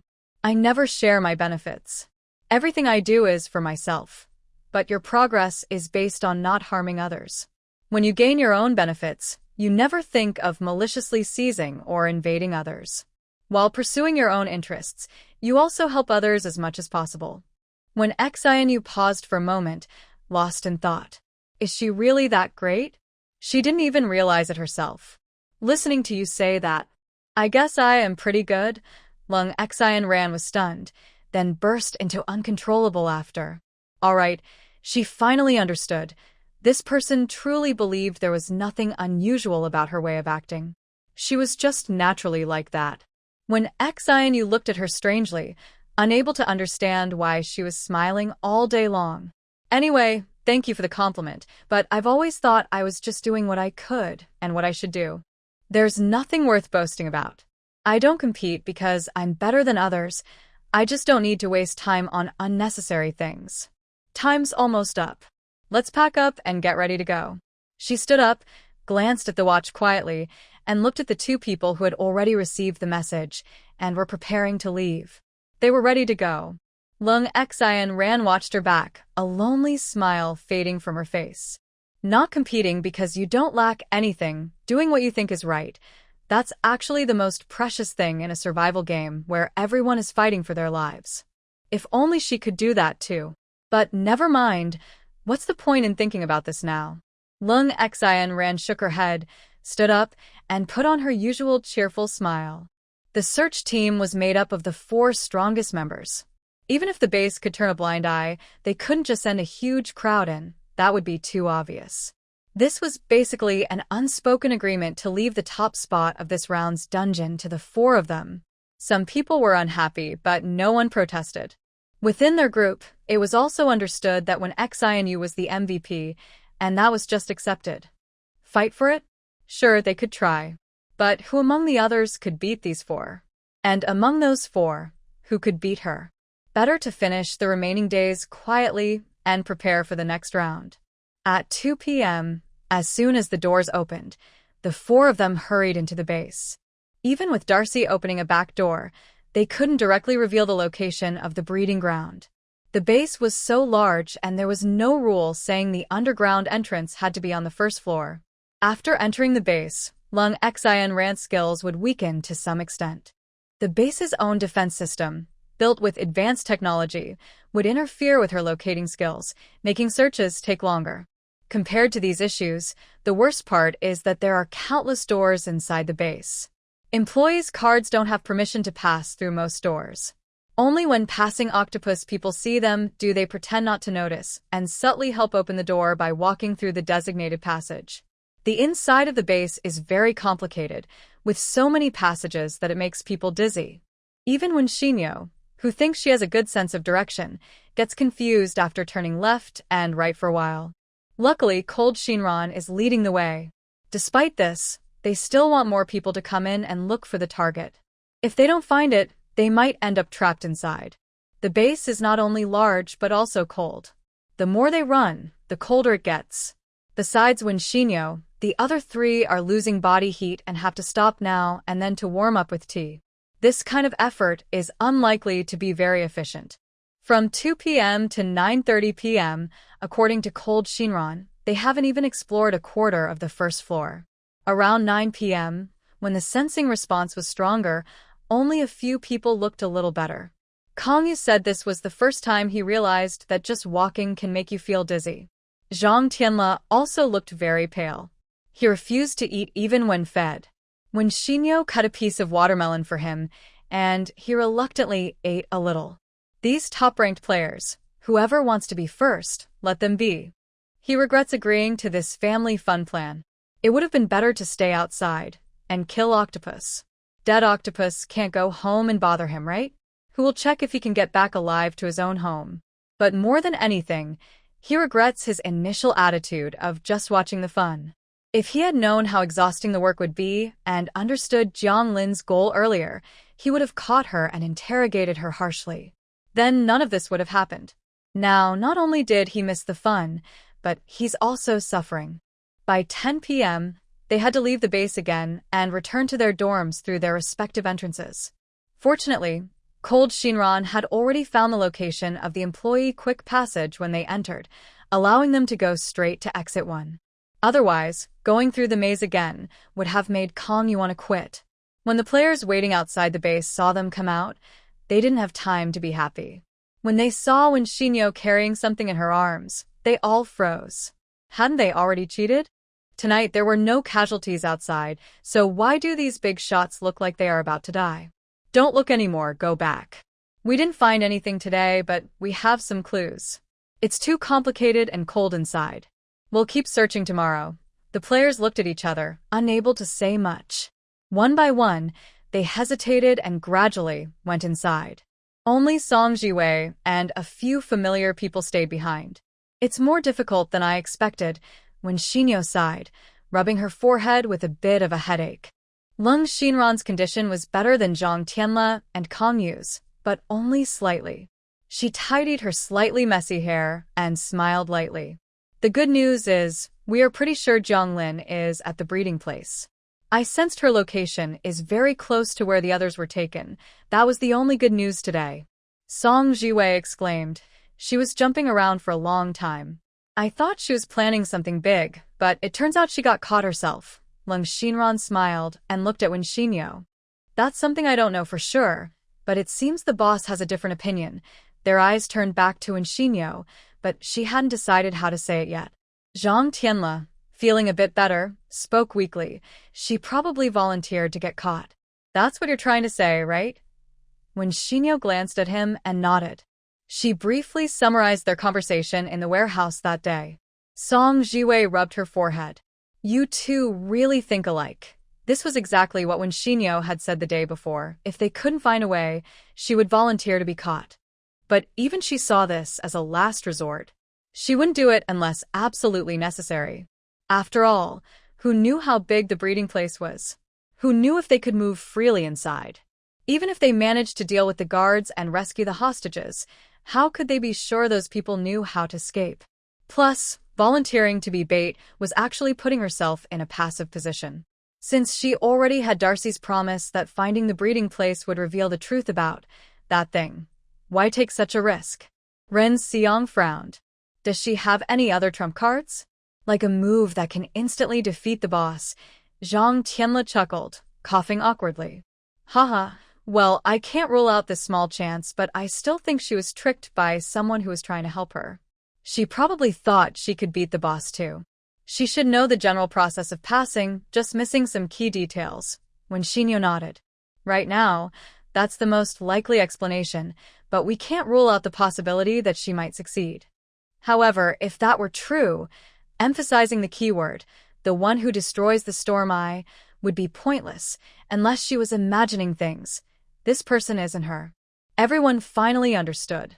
Su Xiuhua summarized. So, now it's her doing her thing, and we're doing ours, yes. If she really can pass, it's not bad for us either, but the chances are very slim. When Shinyo didn't say this out loud.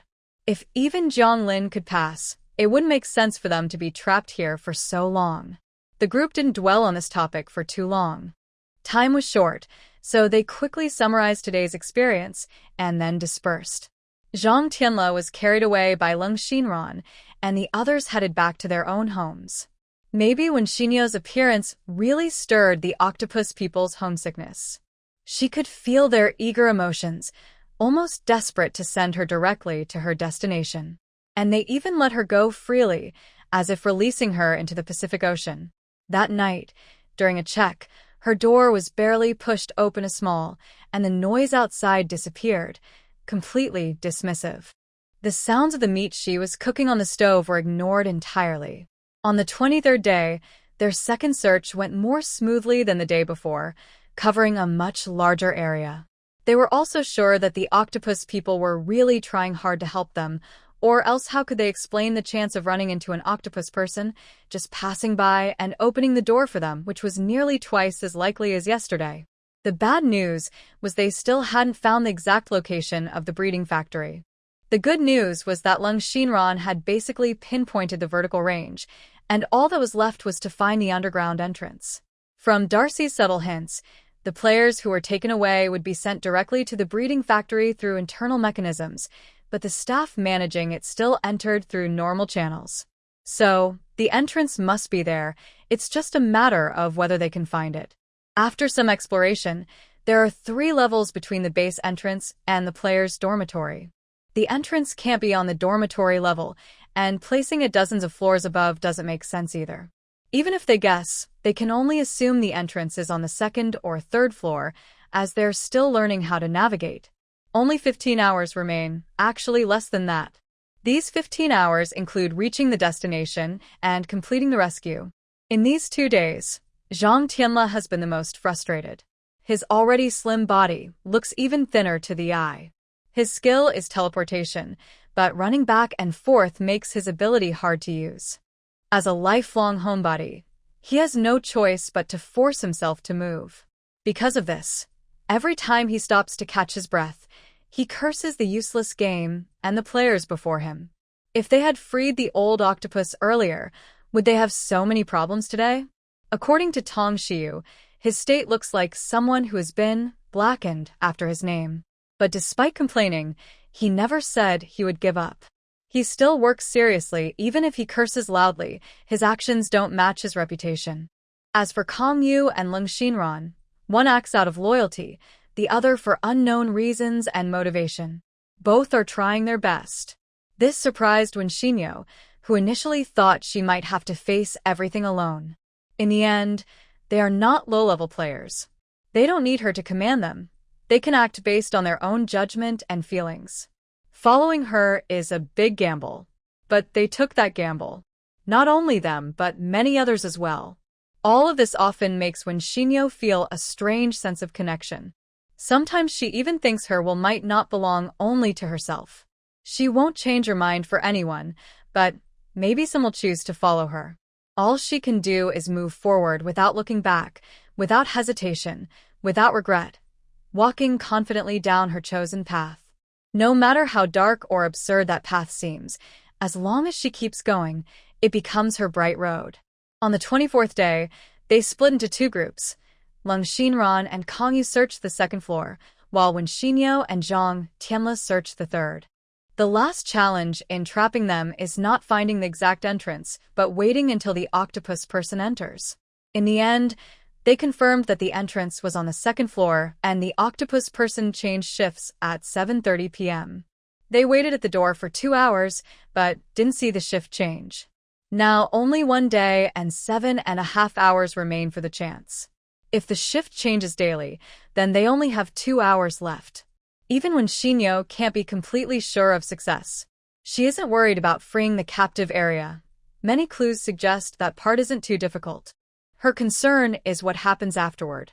As Zhang Tianle said, if everything went smoothly, why couldn't hundreds or thousands of players break through a small level 1 dungeon before? At that moment, Lung Xinran suddenly sent a new message. Jiang Lin's signal has disappeared. Green Grassland 49, Green Grassland LV1 Day 25, Lung Xinran LV5. Jiang Lin and 2 other players' signals are gone. If it weren't for the higher-level interference magnetic field at that place, then it probably means. When Xinyo stared at this message sent in the middle of the night and was silent for 3 seconds. Lung Xinran's skill level isn't very high. Distance and magnetic fields could interfere with accurate positioning. But as a basic skill, detecting the target's vital signs works across the entire game world. It's like making a phone call. You might not know exactly where the other person is, but you can tell if the number is disconnected just by listening. So even if she said there might be a high-level magnetic field, when she said the signal disappeared, it's basically like saying that person has lost vital signs. Jiang Lin is dead, but the game isn't over. That means she lost the MVP competition. It was expected, but when Xinyo felt very frustrated. She really wanted to personally beat this woman up and then kill her, but now she had mysteriously died first. She left almost nothing useful behind, just like a cockroach, popping out to disgust people. Frustrated but determined, the game must go on.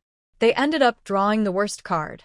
They only get to take turns once a day, so they have no chance to test or try different options. They can only stay at this one entrance. When Xinyo thought about going to Darcy for confirmation, even just to get a subtle hint. But since their last meeting, Darcy seemed to have disappeared. No matter where Wen Xinyo went, she couldn't meet her again. So, she had to give up on that idea. In the end, she realized that relying on others was a dangerous sign. Finally, it was 7:30. Seeing the octopus person appear on the other side of the corridor on time, Kang Yu nervously rubbed her hands. This was the most exciting thing she had ever done. Even if the enemy made things easier for her, it didn't change how much she felt like she was in a spy movie. She never thought a game could be played like this. It was way more fun than players fighting each other. As the door at the entrance opened and the octopus figure disappeared, when Xinyo waved her hand, the others quickly crouched and sneaked out. They only had 3 seconds. Except for Zhang Tianle, who teleported, the 3 of them slid in quickly. Zhang Tianle caught Kang Yu and Lung Xinran just as they almost lost control on the stairs. He looked at Wen Xinyo, who tilted her chin to the left. When Xinyo glanced down the corridor, there was a fork at the bottom. He meant the octopus person went left. Usually, when Xinyo would split up to cover more ground and check every corner. But now, time was tight. They could only gamble. She opened the chat window and sent a message to Zhang Tianle. Check the other 2 paths. I'll go with the others to find the octopus. This was the fastest way. Zhang Tianle nodded and replied with an okay. When Xinyo waved to her 2 companions, and they quickly split up at the fork. Fortunately, most of this path was a conveyor belt. If they relied on walking, they would lose even more time, about a third of the precious 2.5 hours. 10 minutes later, they finally reached the legendary training area. Surprisingly, at the bottom, the space was open. They didn't rush in but waited at the door for Zhang Tianle to return. 2 minutes later, his figure appeared behind the team. Wen Xinyu glanced at him, and he shook his head, indicating he hadn't found anything. This means that, at worst, this is the only way out. Wen Xinyu checked the time. It was already 7:50. There was no time to hesitate. Whether it would work or not, she decided to act first. From the entrance, Only the two octopus-like beings who had just entered stood in front of the central machine. In the bright, spacious room, many silver boxes no larger than 2 meters in each dimension were scattered randomly. Each box had 2 windows on the sides, with several pipes extending from the top of the machine, each connecting to one of the windows. Just this area had more than 30 boxes, roughly counted. At this moment, Zhang Tianle patted Wang Xinyu from behind, signaling her to look at the message. Zhang Tianle LV4. The other 2 paths have no doors, only glass windows. Inside are similar objects, about 30 or more visible from one side. This means if each box contains someone, there are at least 100 people here. Wang Xinyu felt a sharp pain in her temples. To escape with so many people? Thinking of that native who looked like a big pig, her head hurt even more. In the end, how did that person manage to escape? Forget it, thinking about it now is pointless. She gestured to her teammates, roughly saying, "I'll go first, you observe the situation." After getting a positive response, she stood up, drew her knife, and headed straight behind the octopus-like being.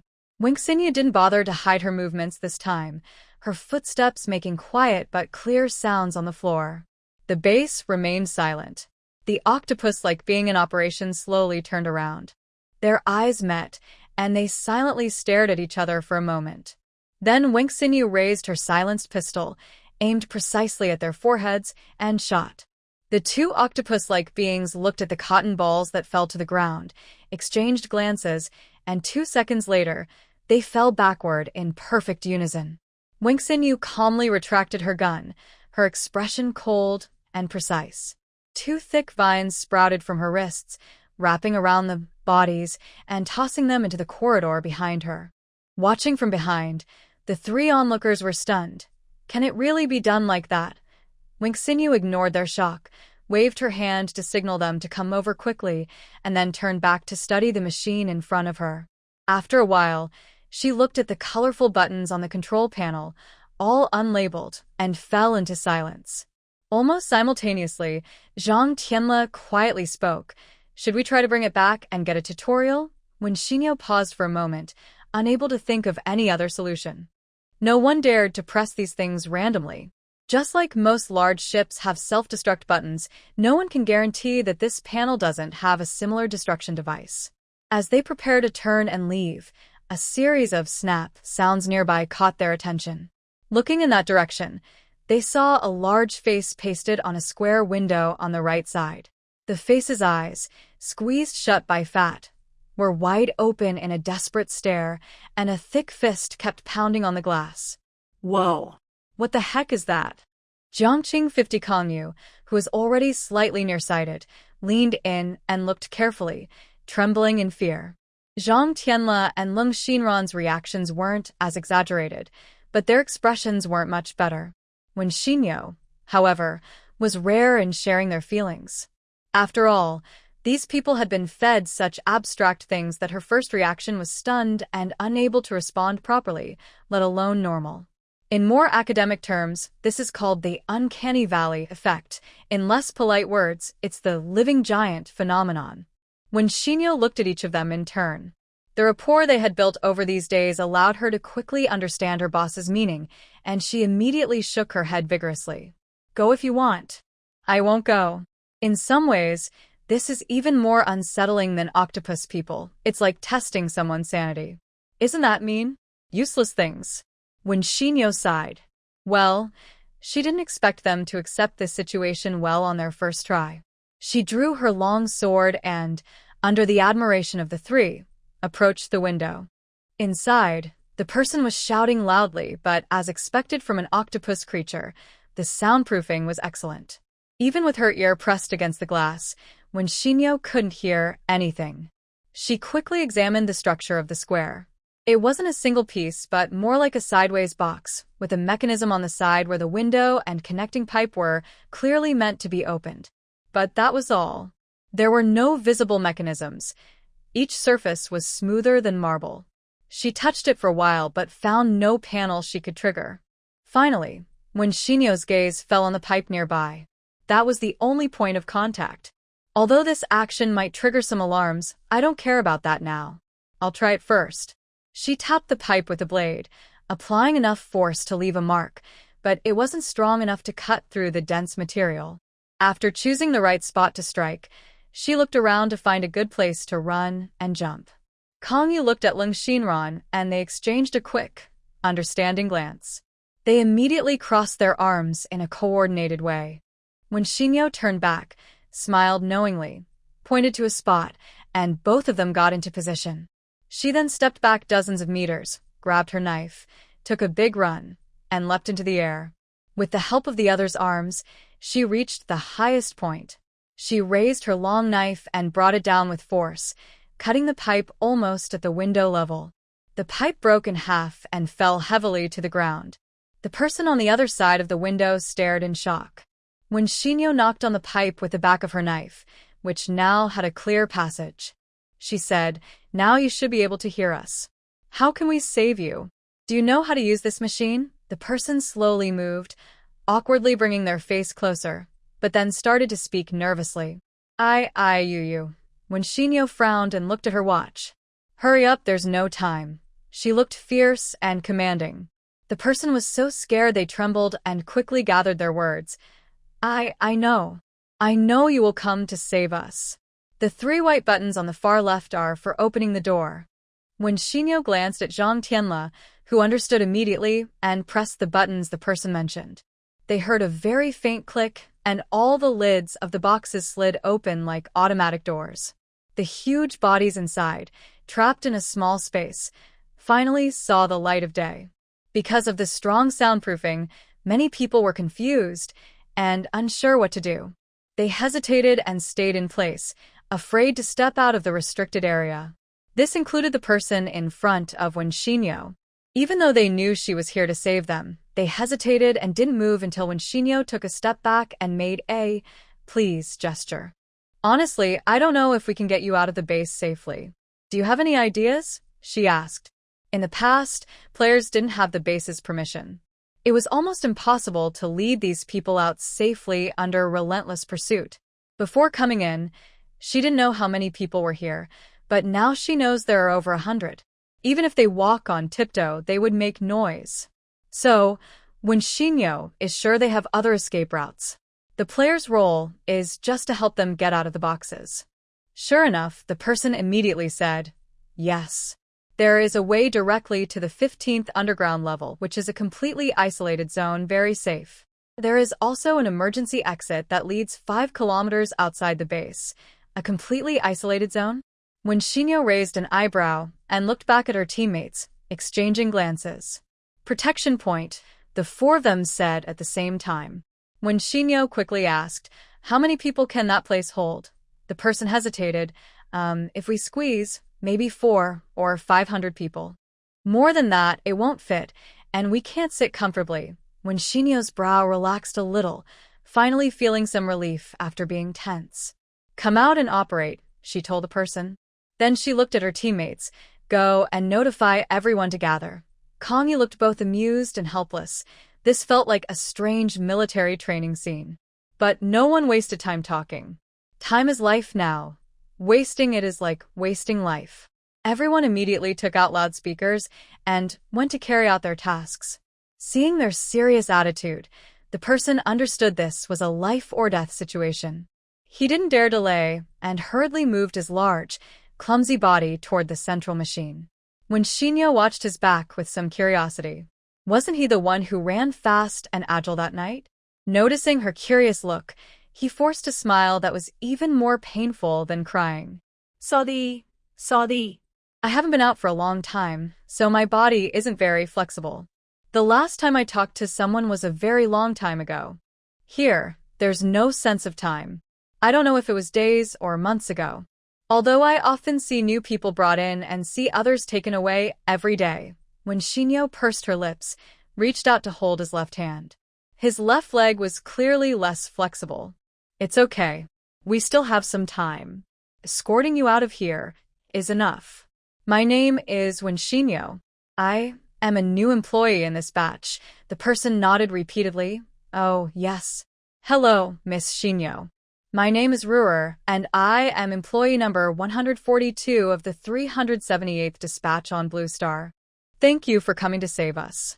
I really appreciate it. Employee number 378 on Blue Star? At the moment I heard this word, it felt as if something long suppressed was finally breaking free. The question that had been bothering me, which I couldn't find an answer to after much thought, suddenly seemed to have won. When Shinyo looked at the heavy figure ahead, while people kept gathering around from all directions, the scene was both frightening and funny. They were Group 378. But they, what number were they now?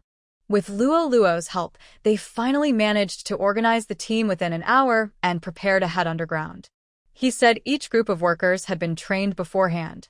These were basic skills, but unfortunately, once they arrived here, they were of no use.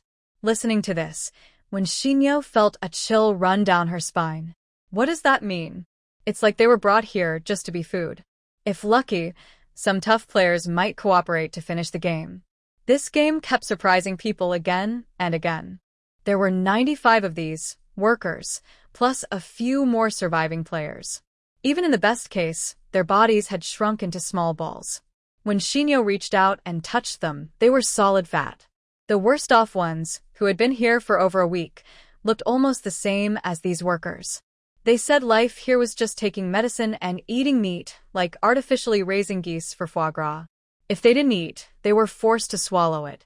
They had to gain a certain amount of weight every day, and only when they fed and medicated them could they stop. There was no concept of time here. They didn't know how long they had been here. They ate too much, moved too little. Now, even standing normally was difficult. As for their future, only numbness remained in their eyes. When they were rescued, they didn't seem happy. They just followed the team blankly, as if, while their bodies filled with fat, their souls had been emptied. When Shinyo felt sorry for them, but only to a limited extent. All she could do was save them. She couldn't and wouldn't be responsible for their future fate. The idea that surviving meant hope was mostly just self-encouragement. It couldn't be imposed on others. For those who had already lost all hope, such words were just mental abuse. She had helped them take their lives back from the Grim Reaper. But whether they would choose to walk back into that darkness was up to them. Compared to the players feeling hopeless, these employees became very excited after understanding the situation. To when Xinu's surprise, even though they had transformed into these shapes, they could still recognize their friends among a nearly identical group of people. She thought for a moment, if her own brothers and sisters had turned into this, she probably wouldn't be able to recognize them at a glance. For a moment, the scene was surprisingly lively. These people didn't seem like they had just escaped danger. Instead, they looked more like a family gathering. Watching this, a few of them were stunned and confused. Are they all so calm? But from their point of view, this situation was probably better than a group of people crying and panicking. The entrance to the underground was on the other side of the breeding area. It was a narrow passage that could only fit their current size one at a time.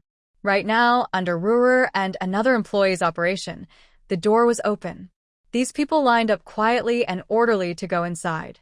Even so, when Xinu estimated, she would have to wait about 10 minutes for everyone to get in. However, the octopus-like beings would probably wait until they finished evacuating before coming over. When Xinu wasn't in a hurry, she told a few teammates to follow them inside later and then go back to the surface to arrange for the players to enter the safe zone. Then she returned to Ruhr's side. It was clear he was the leader among these employees. Like her, he stood aside, waiting to cover their retreat. You all seem to handle this situation quite well, when Xinu said proactively. Ruhr tilted his head to look at her. From the nearly invisible gap where his eyes should be, she saw a look of surprise. But soon, that surprise turned into a relieved smile. What is your blue star number, Miss Xinu? He asked. When Xinu shook her head. I don't know. Ruhr nodded understandingly. In fact, I don't know much about specific details because I haven't been directly involved. There are some things I can't say openly because they concern the lives of my fellow beings. The only thing I can say is that we are allowed to talk about that much. Ruhr's voice was soft and a bit distant, like a faint mist drifting from afar. He stared blankly for a moment, then turned his head to her and forced out a not-so-pretty smile. Miss XINU, we lost. Blue Star 378 has lost, so we had no choice. Before when XINU could ask him what that meant, he stood up and waved his hand. There's no need to say more, Miss XINU. You will understand everything in time. He moved his large, round body slowly toward the back of the group. After taking a few steps, he looked back nervously at Shinyo and the three others who had gathered behind her. Win, you must win. If you don't, it won't work. As soon as he finished speaking, he withdrew his gaze and decisively turned away, limping off. For some reason, Shinyo suddenly felt the urge to smoke. She seemed to understand the effect of tobacco. She had some cigarettes in her inventory, casually taken during the Pearl of the Sea Nation event when they were free. Sometimes, players traded cigarettes with her. But she wasn't interested in smoking. She disliked the smell of burning tobacco. She reached into her pocket and pulled out a tin of mint gum, took a large piece, and started chewing loudly. At that moment, someone poked her shoulder. She turned around, and the three people behind her reached out their hands. She opened the tin again and handed each of them a piece. The four of them formed a small circle, puffed out their cheeks, and chewed together. One person, with eyes lowered, seemed lost in thought, while the other three waited for her to speak. Past this message after gathering, she finally said. Zhang Tianle shrugged but said nothing. Lung Xinran nodded without speaking. Only Kong Yu scratched her head, looking conflicted. And after that, Shinyo chuckled softly. What after? Everyone has their own fate. Do as you wish. Oh, Kong Yu sighed, realizing her question was pointless. Honestly, before this world, she thought the game could be played with brute force and luck. Though danger was always close, as long as your stats were high enough to defend yourself, you had storage cards for supplies and basic judgment skills, surviving wasn't too hard. But now, it seemed this game required thinking. She hated complicated things like this. It wasn't that she lacked the brains, but her brains simply wasn't enough.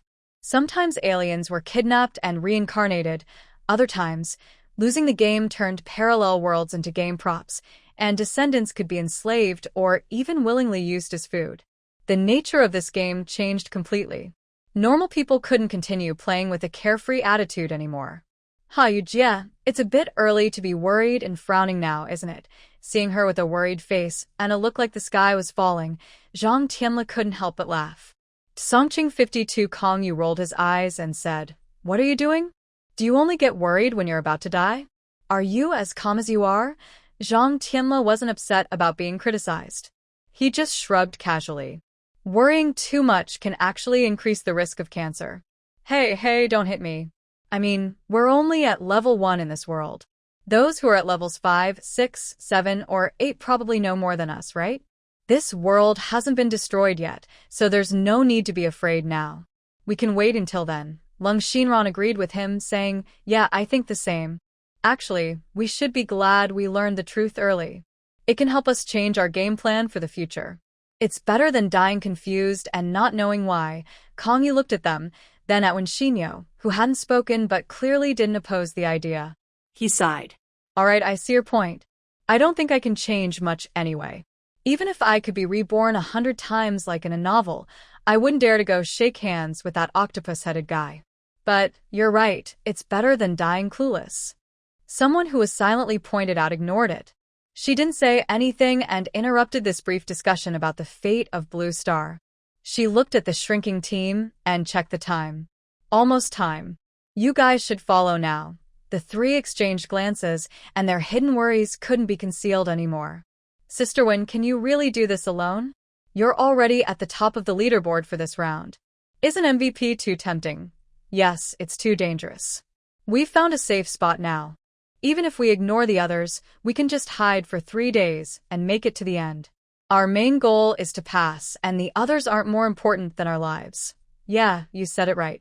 Boss, are you sure you don't want to think about it again? Looking into their worried eyes, Shinyo paused for a moment, then smiled very softly. Don't worry, it's okay.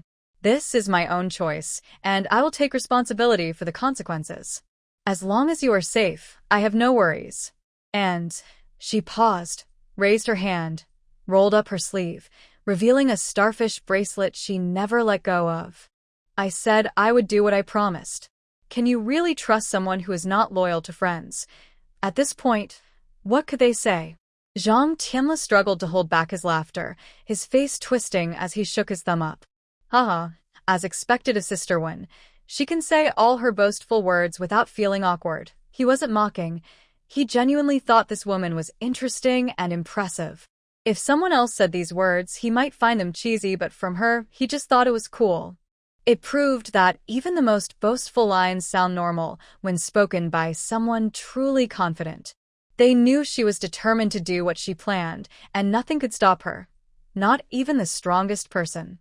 In the end, all they could say was, take care and come back safely, when Xinyo didn't like overly emotional goodbyes and she honestly didn't think she would die. Their farewell seemed unlucky. Basically, as long as she was the one who could destroy the Storm's Eye, she wouldn't definitely die.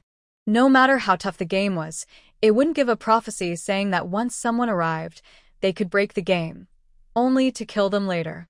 If it did, what would be the point of playing? Everyone would just give up and do nothing. So she wasn't really worried. After watching everyone go in and making sure the passage was closed, she sat down comfortably, took out her cultivation box, and started planting vegetables while messaging her teammates outside, telling them to prepare to retreat early. She didn't know how long tonight would last. She still had energy from her morning work, so she didn't want to worry about it later. She decided to plant some vegetables first. In recent days, there haven't been many casualties among players, but the population was already low. Vegetable sales had dropped, but since the main force with plenty of space hadn't lost many, the negative numbers she faced were still within an acceptable range. She also met a player with a water-absorbing skill, whom Xinyo jokingly called a human drying machine. Although her special skill can instantly turn a wound into a dried corpse, similar to her own abilities in some ways, a skill that can be used in daily life is truly a better skill. It's so convenient, making jerky or drying food without needing to buy machines or wait for a long time. Over the past few days, she has been running around, even squeezing in time to eat. She has a large pile of beans that need drying, so she decided to trade with someone. The girl is just an adult, recently finished her college entrance exams, waiting for summer vacation before starting university. She is the youngest player that Xinyo has seen. She said she is from the mountains. After her exam scores came out, she became the first girl from her village to go to college.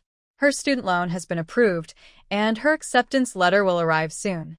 She wants to go to university, so she works hard to survive. She believes that as long as she works hard to pass, her younger siblings will suffer less. She said this game is very scary, and she worries about her mother. Her mother is not in good health, and if she gets involved in the game, she will definitely face big trouble. So, why must it be so difficult? At that moment, when Xinyo already had an answer in her heart. She is not a saint with boundless love. She just thinks that if more people like her try a little harder, maybe fewer children will suffer.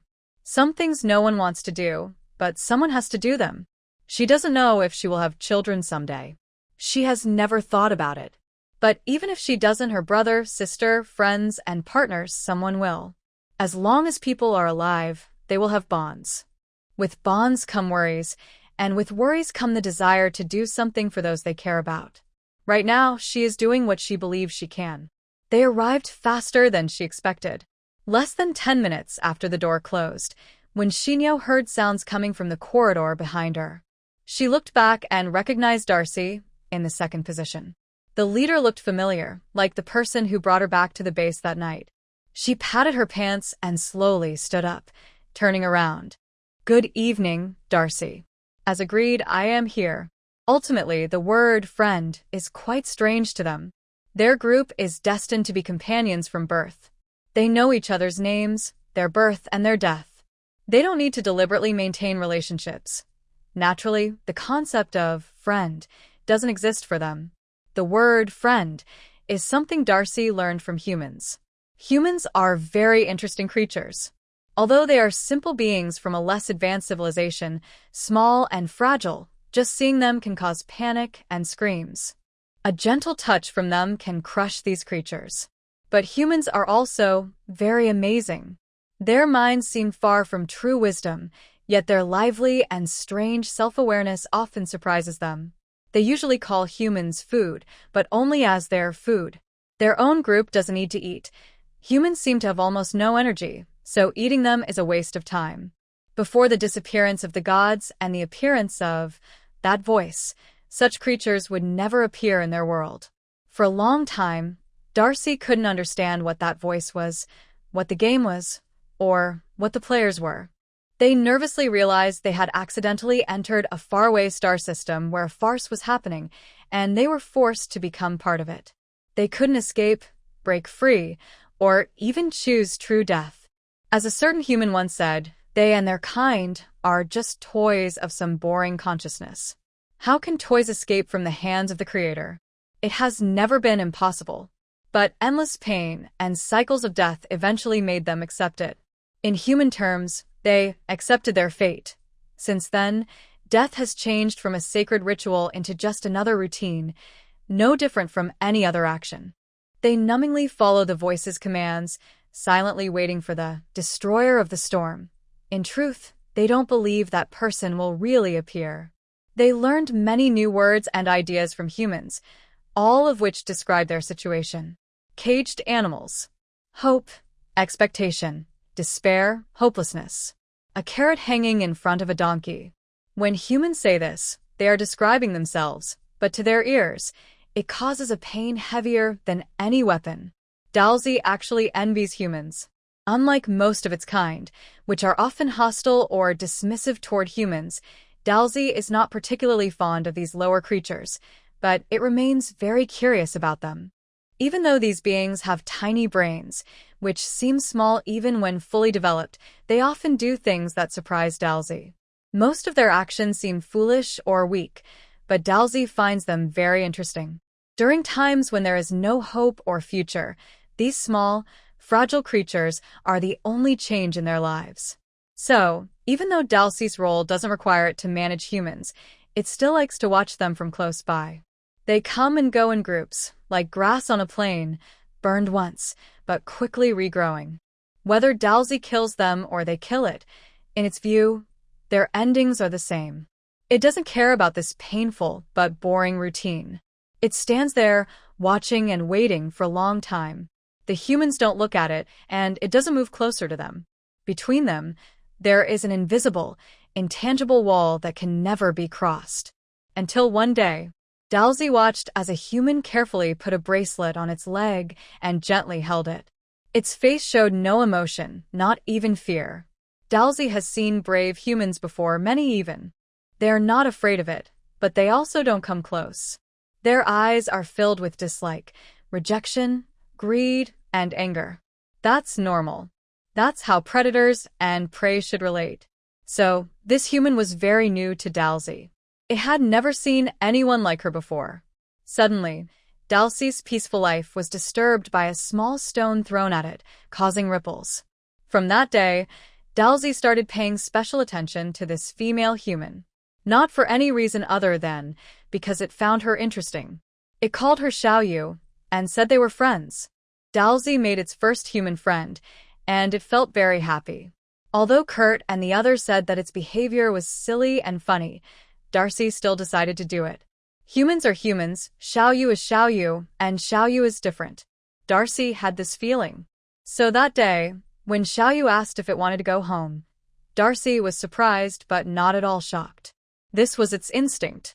From the very beginning, its instinct told it that Xiaoyu would notice something, and that kind of talk would come sooner or later. It told Kurt and the others, its friends, that their savior might be about to appear. None of its friends believed it. Darcy didn't expect them to understand or believe right away, because even it thought it was silly.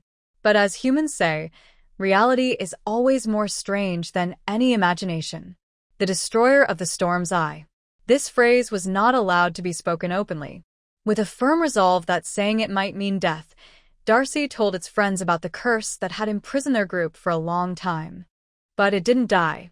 At that moment, its instinct finally became real. The cheers from its friends and Kurt's silence made Darcy very excited. They waited, and it turned out that they really could wait. Darcy was so happy that it couldn't help but talk a lot with its friends, saying things it thought it would never have a chance to say. As one of the leaders of the group, Darcy strongly supported its friends despite Kurt's objections. It knew it was gambling with everyone's fate. Kurt was right. Once they opened the underground door, if Xiaoyu chose to go in, they would lose completely. According to the rules of that voice, they couldn't attack the humans who had already entered the underground. But Darcy didn't care about these rules. To it, they had nothing to lose. Even if it was wrong this time, it was just returning to their old life, like a dream that humans talk about. But if they won, then they could go home. Darcy looked at the tall human standing in front of it. Her dark eyes were still calm and gentle. She stood there and spoke to it in her usual gentle voice. She said, "Hello, Darcy. I am here to help you go home." After being captured, the rest of the process went smoothly. She was taken away by Darcy and a few octopus-like creatures from the breeding area. She was led through several doors she thought were walls, finally entering a spacious elevator. Unlike the elevator used by players, theirs had no floor buttons or display, and it started moving upward without any controls. At this moment, when Xinu had put her silencer back on and silently stood in front of them, lightly tapping her fingers as she mentally counted the time. After about a minute of rising, she quietly asked, "Can I ask a question?" Darcy answered before Kurt could. "What's your question?" She tilted her head and looked back. "Are all the players and staff sent up there already dead?" Kurt snorted coldly. "Do you think cows are still alive after they've been eaten?" Kurt. Darcy scolded softly. Kurt hummed, but shut up unwillingly. Darcy reached out and tapped the back of Kurt's head, then looked at Xianu. "Xiaoyu, I think you can ask more directly." Xianu smiled and said, "I just want to know, do they eat the items together or throw them away separately?" Darcy was silent for a moment. "It doesn't really matter, but we still clean the ingredients before sending them in. As for the items, the batch sent up today hasn't been processed yet. In other words, the people are dead, but the items should still be there." Xianu's eyes lit up. "After it's done, can you give me the belongings of that employee named Zhonglin?" Zhonglin? They obviously didn't remember the name of the ingredient. Darcy repeated it doubtfully and looked back at a companion behind him. A panel lit up in front of the octopus-like creature, and after a moment, it said, "Yes, that's the female who volunteered to be an ingredient this morning." Hearing this, Xinu's brow twitched involuntarily. With this, Darcy remembered. "Oh, her. Is she Xiaoyu's companion? She's very strange. I feel like Xiaoyu wouldn't like her." However, Xianu couldn't help but ask, "Why is she strange?" Kurt snorted again in response. "It said it knew how to save us. Since the day it was captured, it kept calling out. After being taken up, it said a lot of useless things, and then it died as soon as it was thrown in."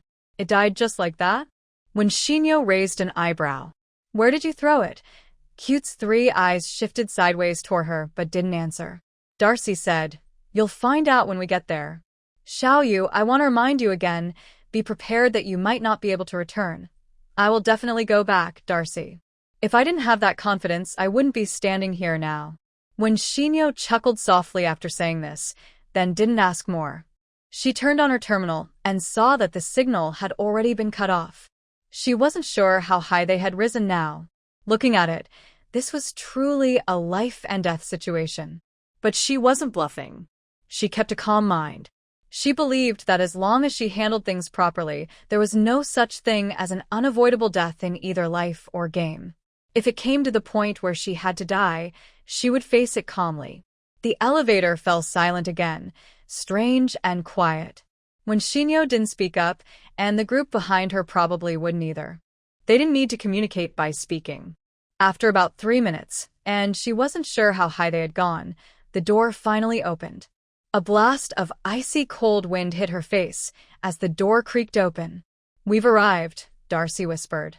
Hearing this, she strode forward confidently, head held high, showing no fear. But everything ahead was pitch black. With the eye, She couldn't see where to go, and she couldn't wander around blindly. When she looked back, she found only Darcy had come out. Dozens of yellow eyes stared fixedly at Winxinyo behind her until the elevator door closed completely. Strangely, Winxinyo saw something almost like anticipation in those lifeless eyes. "Let's go, Xiao Yu. I'll take you there. This part of the path has no lights because almost no humans have traveled this way to reach that place." Darcy's cold wrist wrapped around her wrist. Winxinyo obediently let her lead, switching her dagger to the other hand. "Now it's just the two of us. Xiao Yu, if you have any questions, you can ask now." Winxinyo looked in surprise at the tall, blurry figure ahead. It was too dark here. If it weren't for their special reflective clothing, she wouldn't even be able to see their outline clearly. Honestly, she didn't have many questions to ask, but not asking anything now felt a little unfair. Has anyone ever left this place alive before? She thought for a moment and finally asked. Yes, one person. It was not long ago, about 3 times ago, in human years, roughly 3 months. Winxinyo nodded silently. The timing matched. That person reached this point and had the ability to survive, but still couldn't find a way out. Darcy let out a sound that was like a light laugh. Yes, we wondered why too. But we also know it's not his fault. This isn't something humans can break through. Otherwise, we wouldn't be so hopeless. She was back to this again. Winxinyo looked up at the dark ceiling, which was so black she couldn't see anything. It felt like they had left the atmosphere and arrived on another planet. But before she could think of a reply, Darcy continued, "But Xiao Yu, you're different. You've been different from the start. That's the one thing I am sure of." Winxinyo felt Darcy seemed to glance back at her. She saw a faint, dark yellow light. "What if I also fail?" she asked. There was a long silence, lasting more than 10 seconds. "Then "It might be our clan's fate," Darcy replied. "The universe is very big, Xiao Yu. Too big for humans to imagine. There are countless things that you wouldn't believe could exist. Higher beings can control lower ones. That's the rule of the universe. We all live by these rules. It's their game. If we fail to follow their rules, we are discarded. Just like animals you raise, valuable ones are kept to reproduce, while those without value are crushed to become nutrients. Xiao Yu, we're not escaping destiny. We're fighting for a chance to still be part of it. At least during this time, I really envy humans. After all, you are given a chance to fight. You still have hope to decide the future of your kind. But we can only wait endlessly, not even allowed to struggle." At this moment, Winxinyo saw a faint light ahead. It was a very tall and wide door. She finally saw Darcy's figure clearly. She was indeed looking back at her. "So, Xiao Yu, you must win. This is not a blessing, but a request." As soon as she finished speaking, the door made a soft click sound and opened. Green Grassland 55. Winxinyo didn't have time to answer Darcy. Her attention was completely drawn to the scene before her. She considers herself well-traveled. She has flown in the blue sky, dived into the deep sea, crossed the equator, reached the poles, and seen almost all ecological landscapes on Earth. She has encountered nearly all races and countless plants, animals, and insects that most people only read about in encyclopedias. But what she saw now still shocked her. There was a huge transparent jar, standing like a tall building. The space was as dark as ever, with only the area in front of her glowing faintly. Inside the jar was a light purple liquid, emitting a soft glow. Within it floated a large octopus-like creature. Its gray, massive body looked especially eerie submerged in the liquid. Without clothes to cover it and magnified hundreds of times, its tiny tentacles and arms were clearly visible. The various tentacles floated and wriggled in the liquid. Even Winxinyo, seeing this scene, couldn't help but feel a shiver down her spine. It closed its eyes and floated quietly, as if sleeping. She looked at Darcy. "Is this the thing? Is this what she called the Eye of the Storm? With its size, could a human weapon really destroy it?" Winxinyo admitted she was feeling a bit uncertain now. She didn't seem to have a weapon powerful enough to do so. Darcy saw her hesitation and gently patted her head with her arm. "Don't be afraid, Xiao Yu. Yes, this is the Eye of the Storm, the ultimate boss you mentioned. It is our leader, and my mother. Wang Xinyu was stunned. This is my mother. After the gods disappeared, our energy stones lost their power. This place was built because of that voice. This energy vessel. No, my mother is the energy source of this base and this planet. Darcy spoke softly, then turned to look at the enormous container, which even she found too large. Wang Xinyu felt a little dizzy. Are you saying I have to kill your mother, Darcy? Not you, Xiaoyu. It's ourselves. Her voice grew softer, so soft that Wang Xinyu could barely hear her. This liquid cannot be touched by our kind. When we contact it, it turns into solid rock that cannot be broken no matter what. But your human bodies dissolve upon contact, flesh merging into it, becoming its food and nourishment. From our observations, the stronger a human is, the longer they can survive inside. But they only keep their consciousness. Even if they can move, they cannot escape for long. The only human who survived here suddenly disappeared after going inside. We don't know how he escaped, but later, through life signs detection, we confirmed his vital signs outside the base. That's why I said he's still alive. Darcy spoke quickly, not stopping. In fact, he's quite brave. He stayed inside for nearly a minute until his skin started to dissolve and bleed. Only then did he give up. We all understand, it's not his fault. He tried his best. He's the human who lasted the longest among those we've seen. Wang Xinyu listened and felt something was wrong. So, I don't have to kill it myself? I just go in to help you finish a task you can't complete? Is that what you mean? Darcy patted her again. Yes, I knew it. Xiaoyu is very smart. You understand without needing many words. As she spoke, she pulled out a black crystal about the size of a soccer ball from somewhere on her arm, holding it out in front of Wang Xinyu. If we don't want to, humans can't kill us. Being killed is just part of the mission. But the leader isn't part of the normal tasks you can handle. Without our help, you definitely can't hurt it. No wonder Lung Xinran said the signals from those people disappeared so suddenly. What did Jianglin do to them that made them betray her? Wang Xinyu still felt it was a pity. She had hoped that, at worst, she could avenge Xiao Zhao and Aunt Zhang. But they didn't even give her that chance. She sighed and took the ball. What should I do? Dig a hole in the reception area and put it in, Darcy said calmly, pointing to a weak spot above her head, as if she was asking Wang Xinyu to deal with something other than her mother. Then she took out a tool that looked like a shovel. Human tools cannot damage the leader's skin. Although it would be better to use our laser cutter, that would take more time. These tools are specially made for humans. When Xinyo took another tool, still looking a bit blank. It felt like everything in the past few days had been very strange. Is there more? She asked. Darcy was silent for a moment. It will be very painful. You will feel a lot of pain, Xiaoyu. If you really can't stand it, I will open the passage for you again. You are my friend and I think I can't be so selfish. When Xinyo nodded. I understand, Darcy. I'm ready. But is there anything else? It probably felt like being immersed in strong acid. The defense value can't eliminate the pain completely, but it can block some of it. Her defense should be enough for her to stay inside for a while. So, she wasn't really interested in that. She looked calmly at Darcy, calmly at her friend. Tonight, it seemed like everything was falling into silence again. Do you want to talk to my mother? Xiaoyu? I mean, would you like me to introduce you as a friend to my mother? Darcy didn't know how she said it out loud. If possible, she hoped her mother could pass away peacefully. She should do the same. Her mother had endured too much suffering for the tribe. She hoped her mother could return peacefully to the embrace of the gods.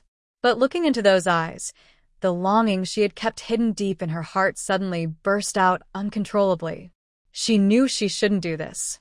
She shouldn't be so selfish. But if Xiaoyu really could succeed, this would be her last chance to communicate with her mother and the tribe's leader. Darcy had forgotten how long it had been since she last spoke to her mother. She had stood here countless times, almost every day, quietly watching her mother, standing alone, bearing the pain of protecting the tribe. When she left here again, she would never see her mother again. Her friend held her wrist, smiling with her eyes slightly curved. On her wrist was a bracelet Darcy had given her, a starfish shining with a faint light. Please let me talk to Andy. Darcy, do you know? In human society, introducing a good friend to your parents is the highest respect you can give to a friend. Ching Ching Green 56 actually, she was just talking nonsense. When Xinyu does not have such friends in real life. She is not good at making friends and is not very interested in social interactions. She has very little time for herself, almost none since she was 5 years old. She has almost no memory of her parents. Only a faint outline of their faces remains in her mind. Her siblings and she share the family name but when Xinyu spent her childhood at her father's family home. The large family often had some hidden conflicts and unspoken issues. On the tangled family tree, her father was like a branch that was cut off. A branch that was destined to be burned until nothing was left. The main family only allowed the eldest son to stay. To keep all the children safe, her parents sent her and her sister to different guardians, one to a mercenary, the other to an old instructor, and then hid their younger siblings. From age 5 to 10, and during the 10 years when she heard about her parents' death, when she knew only saw them twice, once from afar. Her mother was a stranger to her, but also a word that felt somewhat close. She thought she and her mother might not be very familiar, but she never doubted her mother's love. Those gentle, bright eyes filled with sadness and guilt kept appearing in her dreams when she was young. Her mother's eyes and her father's hands defined tenderness and family love in her limited understanding of emotions. When she knew couldn't understand overly intense feelings. If Darcy showed too much sadness, she wouldn't ask about it.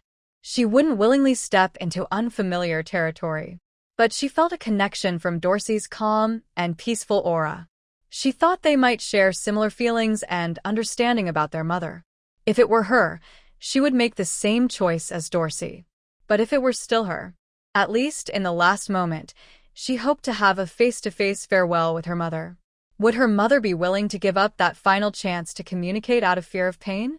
Would a leader willing to stay forever for the sake of their group care about that last bit of pain? She knew they wouldn't, and Darcy knew it too. So when Xinyu saw it, the leader of this group has 4 eyes. Huge, cold, dark, yet deep and gentle. At the moment she opened her eyes, the floating tentacles that had been quietly drifting began to move slowly and powerfully. The pale purple liquid shimmered with deep, stirring colors, like a blend of starry sky and ocean depths, soft and cold intertwined. Dalsy looked up at this huge body, her arms and legs excitedly waving, silent but full of joy. Then came a silent celebration that when Xinyu couldn't join. She watched for a while, and then quietly stepped aside to do her own thing. Standing there feeling bored and dry, she respected Dalsy, but wasn't interested in watching others' family gathering. When it was her turn to appear, she would stand properly. This process lasted much longer than when Xinyu expected. Maybe it wasn't just a long farewell between mother and daughter, but also a greeting from the entire group. She didn't mind if they kept going. At most, they would keep talking. If they were reluctant, that was their choice. When her time came, she could leave. She was ready to defend or retreat, so there was nothing to worry about. But she couldn't sleep during this time. It was already late enough for her to feel sleepy.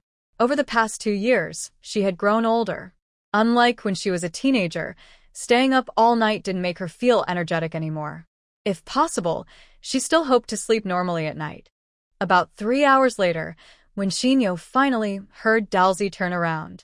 Xiaoyu, sorry to keep you waiting. When Xinyu patted her pants and stood up. It's okay. Should we talk a little more? That's enough. Everyone has spoken and I finished too. She seemed unaware that the 4 huge eyes were constantly watching her and moving along with her steps. Casually, she stood back beside Dalsy and then looked up to meet those eyes. Mother, this is Xiaoyu. She's my first human friend, and also the one coming to destroy the Storm Eye. Dalsy gently wrapped her arms around when Xinyu's hand and lifted it. The 2 bracelets sparkled with tiny lights, shining like stars in the reflected liquid. Hello, leader. Nice to meet you. I am Xinyu, Dalsy's friend. Honestly, when Shinyo didn't know how to greet properly at such a moment. After all, they were just friends, not lovers. Being too formal might seem awkward, but being too casual could seem disrespectful. But no matter who she faced, maintaining the right attitude and mindset was always the best choice. The leader remained silent. At that moment, Darcy pressed a button-like device onto Wink Sinyu's silencer. Suddenly, she felt a faint electric current and a humming sound in her ears. After that, the sounds of the world seemed to suddenly become broader. Nothing had changed, but it also felt like everything had. Hello, Xiaoyu. I am Sunisher, Darcy's mother, the leader of the Edrit tribe.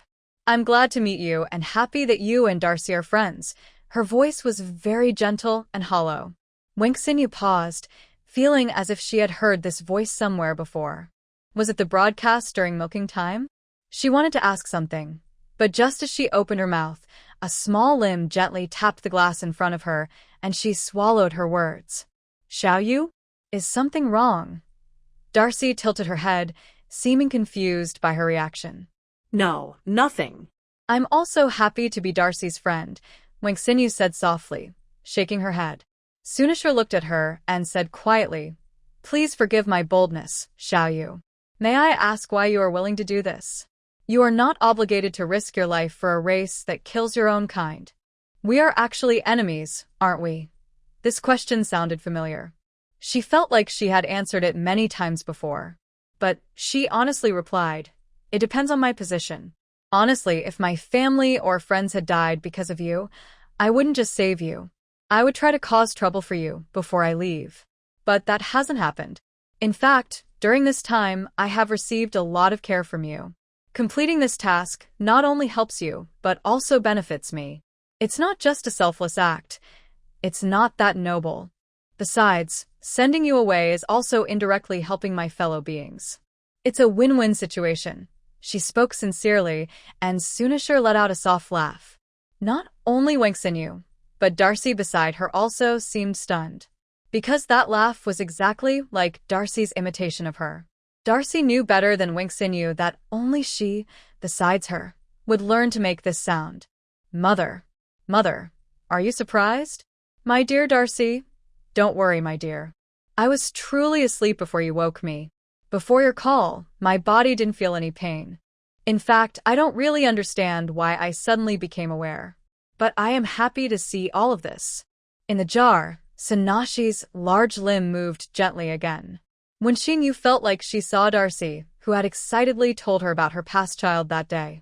Darcy seemed surprised and speechless for a moment before regaining her composure. When did it start? I'm sorry, Darcy. I don't have a sense of time right now. I don't know exactly when, but the first thing I saw when I became aware was Xiaoyu. It was like I was still in a small room, and I could hear Kunk's voice. Darcy softly murmured, Kunk. So that was the first day? She smiled at herself after saying that. I see. Xiaoyu, look, everything was planned from the start. You are our savior. The limb wrapped around when Shinyu's wrist tightened a little. She could feel the excitement. Alright, I don't really like the word savior, but if this is the best plan, Darcy, I think it's okay. Yes, this is the best. Xiaoyu, we waited for you. We didn't wait in vain. Sunisher quietly watched them, like an elder watching children play. When Shinyu thought that if Sunisher were a person, her expression now would look very much like her mother's in her memory. I'm sorry to bother you. Darcy, I think dawn is almost here, right?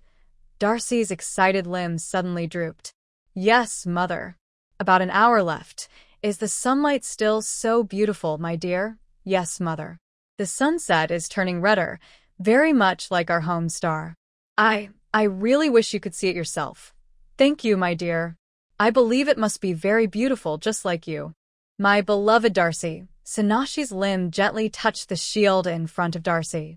Darcy released when Shinyu's hand and slowly walked over, pressing her limb and face against it.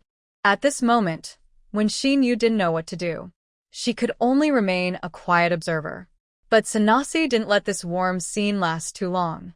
The leader's actions are always guided by the best interests of the entire tribe. Of course, she loves her children, but She must prioritize loving all her people. All right, dear, it's time to say goodbye. We only have an hour, right? Darcy didn't answer immediately. She stayed there, and Sanasi didn't rush her, just slightly turned her eyes to the side. Wang Xinyu hesitated and asked, "Will it matter when dawn comes? When dawn arrives, it's time for me to eat. I might lose control and become aggressive.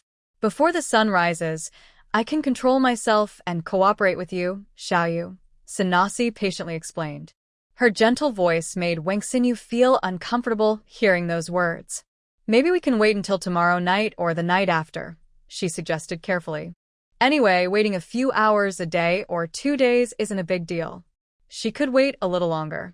Sanasi smiled again, jokingly saying, I think that's a thoughtful idea. But Xiaoyu, I don't have any food left, do I? Wang Xinyu, the commander of the food rescue operation, replied, "Sorry." Sanasi extended another arm-like limb closer to Wang Xinyu. Seeing this, Wang Xinyu hesitated, but then stepped forward and gently placed her hand on it, just like Darcy.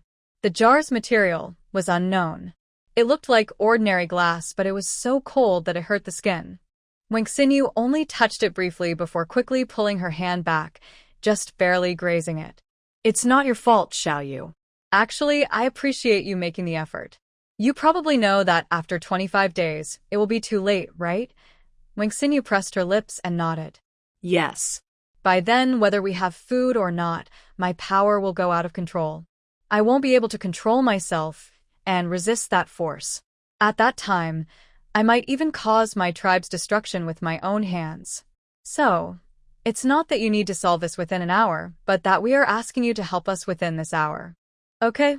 Sanasi sounded like a mother soothing a child, trying to explain her actions to reduce any guilt she might feel. Wang Xinyu felt a strange sense of frustration. She didn't like this feeling. What should I do? Just use this to make a hole above your head, then bury it inside, she said quietly, holding up the 2 tools Darcy gave her. You seem a bit unhappy, dear. I understand. Humans are very emotional creatures. You have delicate feelings and thoughts. Are you sad for me? When Xianyu paused for a moment, then spoke slowly. I thought I was used to it, but the truth is, I've just been avoiding it. Since I've been made naturally cold, why not cut all ties completely? Why do I have to learn to feel normal emotions while also being unable to ignore others' suffering?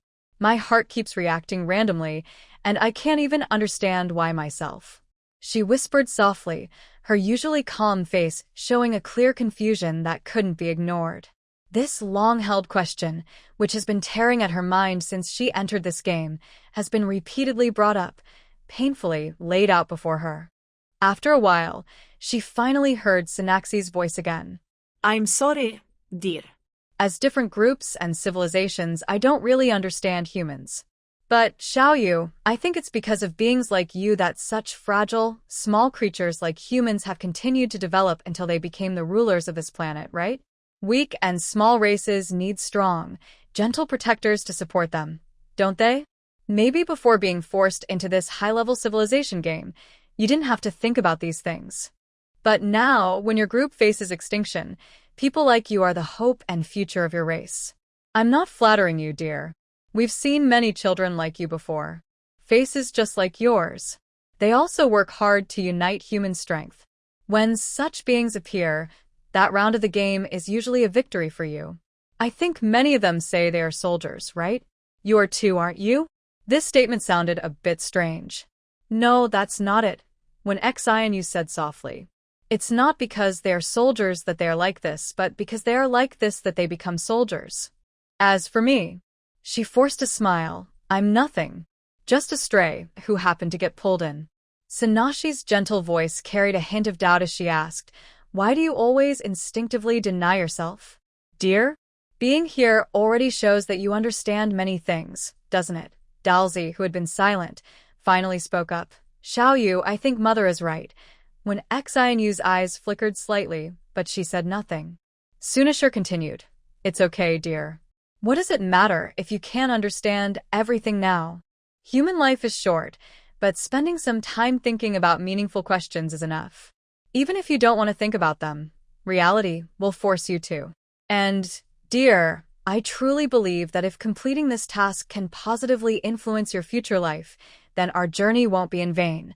Unexpectedly, this place became a lesson at this moment. When Xian, you couldn't help but smile. Yeah, we've already done it. What does it matter if you can't understand? It doesn't mean you won't live anymore. A gentleman judges actions, not intentions, right? Yes, you're right. Thank you, Leader Sunisher. I will think about it carefully. Seeing this, Sunisher changed the subject and turned her gaze back to Dalzi. Dalzi, stop wasting time. As the next leader, you should now arrange for your companions to return home. Dalzi, anxious, said, Mother, Cute is already making arrangements. I want to stay here. Before she finished, Sunisher interrupted her. Dalzi, don't be stubborn. You always blame Cute. Is that appropriate? Don't forget, you're the next leader. It's you who should lead the tribe forward. If you think Cute is more suitable as the leader, then you shouldn't hold this title. Whatever position you have, you should take responsibility. Dalzi, I've been teaching you this since you were young, right? Dalzi couldn't speak. When Xian, you still thought that if they were all human, Dalzi was probably just a sad little girl being scolded by her mother. She probably didn't understand that this was the last time they would be together as mother and daughter. Why was her mother so strict? She just wanted to stay by her mother's side until the very end. Sunisher also seems to realize this, and her tone becomes much gentler. Darcy, my dear, I love you. This is the best way we have learned from humans to express love. I love you much more than you love me. You are my only and most loved child. I hope you have courage, responsibility, and strength. Stay here. Leaving won't change anything except bring more sadness, and it will be very dangerous later. Please understand that, as a mother, I don't want my child to be hurt in front of me. Okay, my dear? Saying goodbye like this is already my greatest happiness. By this time, Darcy still envies humans. It would be so good if she could also cry. If sadness could take a physical form, maybe her mother wouldn't be so resolute. But her mother has already said so much. If she insists further, she would be acting unreasonably. How could she let her mother worry until the very end? She can't do that. It would betray her mother's love. I understand, Mother. I will go. I love you too, Mother. I love you. Darcy softly repeats this several times, her limbs hanging down sadly. After a while, she turns to Wang Xinyu and pulls her to the other side of the jar. Sorry, Xiao Yu. I was too stubborn and wasted a lot of time. But I believe you have enough time. Now I will tell you the detailed plan. Wang Xinyu nods and gently pats her shoulder. Yes, you speak, I am listening. Darcy points to the back of Sunisher, where the jar connects to the top of this space. Looking carefully, there seems to be a hole there. But the liquid doesn't flow into the hole, and instead forms a prominent half-spherical space, separating it from the purple liquid. That is the entrance for the ingredients. You will go in through there later. If you succeed, you will also come out from there. There is air in that place. When you can't hold on, swim back to get air. Hearing this, Wang Xinyu seems to hear Darcy sigh. I hope you succeed on your first try, Xiao Yu. Although I haven't experienced it myself, I know that going in will be very painful. The pain might make you unable to move. Many who had a chance to escape failed because of the intense pain. Wang Xinyu nods. I understand. I am ready. The human body has a strong ability to adapt. Its defense system can protect muscles and nerves from damage. As long as these 2 points are maintained, there is enough time to get used to the pain. When Xian Yu recalled her last underwater breath-holding record. With proper lung ventilation, her best time was 15 minutes. She is not very good at underwater tasks. At that time, a teammate who transferred from the Navy had a top record of 30 minutes. The world record is 24 minutes and 37 seconds, but there are many talented people in the military who do not share their records publicly. The ability to quickly dissolve organic matter is probably similar to a strong acid liquid. It's impossible to bring oxygen tanks inside, because they might explode. When Xian Yu looked at the time, about 50 minutes left. Fully ventilating might be difficult, but starting to breathe now for half an hour should last around 10 minutes. It's a bit tight, but the sun won't rise exactly on time. Its light will shine on the earth at the right moment. She quickly took out the oxygen tank and started assembling the mask. She asked Darcy, continue. After I finish, how should I leave? Is it through this passage too? Darcy paused for a moment. Yes, before we evacuate, we will open a window below the 5th layer. You have, well, that human gadget which unfolds when you go from high altitude. If you don't have it, I will arrange a small airship to pick you up. If you do, it's better to use that.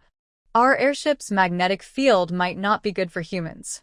When Xianu nodded okay and reached into another backpack. She wouldn't miss such basic escape tools. Good. I will open the window below the 30th layer. The passage has a slight tilt, and the fall will take about 8 to 9 seconds. Is that enough time? She thought for a moment and used her fingers to show twice the numbers 1 and 0. Do you mean opening the window on the 10th level for you? When Shinyo nodded. Falling from 30 levels took too long. In 10 levels, she could put on her parachute and adjust her body without increasing her risk. Okay, I understand. I will open the window on the 10th level. At this point, Darcy didn't know what to say. When Shinyo focused on breathing oxygen, only asking with her eyes. Xiaoyu, I've said everything I need to. I'm leaving now. I'll wait for you outside, okay? I'll meet you where you land. Please, you must stay alive. When we meet again, I have something for you, okay? For the first time, when Shinyo felt such clear nervousness from Darcy, she held the wrist that was still tightly wrapped around her hand, then let go, shook her hand, and made a farewell gesture. It's just a farewell, not a goodbye. They would meet again in a few minutes, so there was no need to feel so sad. Press this button when you're ready. A mechanical claw will send you into the tunnel. She handed her a separate button. When Shinyo took it and kept watching her, there was nothing more to say now. Then I'll go. Darcy looked at her, then turned to look at Sonaxi behind her. Sonaxi also looked at her, gently waving her large arm, stirring the liquid in the can into deep purple foam, like a dream, bright in the darkness. Goodbye, dear. I'm very happy to be your mother. Darcy, I love you. I wish you and your companions all the best. I hope you return safely to your home planet. And I hope we never suffer from disaster again. It seemed she was trying to hold back something. Darcy didn't answer immediately. She took a few steps back toward the elevator, until the elevator doors opened, and the light reflected a moist glow on her gray skin. When Shinyo finally heard her voice again. Goodbye, mother. I love you. We all love you. When our little Nashi is born and grows up, she will know how great her grandmother is. Goodbye, mother. See you soon, Xiaoyu. She looked back at her mother many times, but in the end, she didn't do so again when speaking. She turned her back to them. As the door closed, when Shinyo's name was abruptly cut off along with her words. This is truly a final farewell. Xiaoyu, do you think I might be too cruel?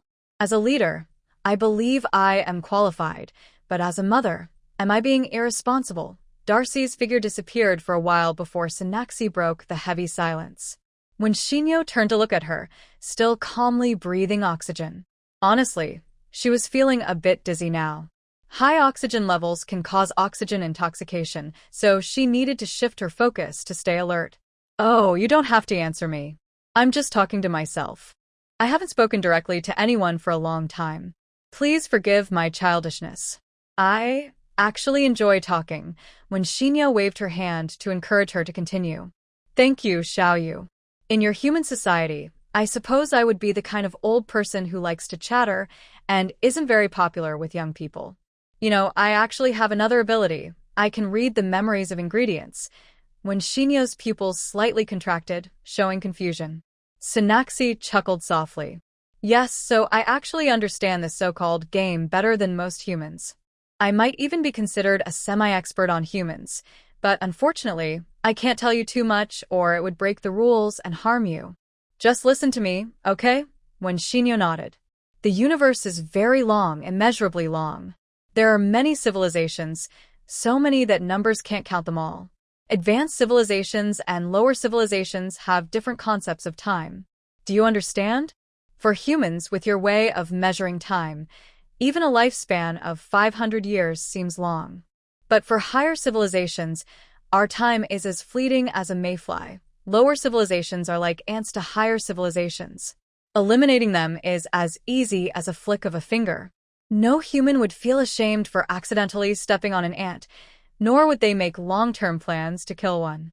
Most humans wouldn't intentionally step on ants, but if they do, it doesn't matter. Some might find it interesting or boring and use ants for experiments, right?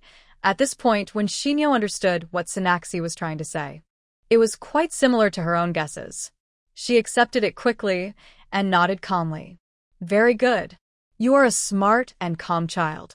You would understand without me saying much, Sunisher said with admiration. Now they're like humans and we are like ants. This is a game of observation.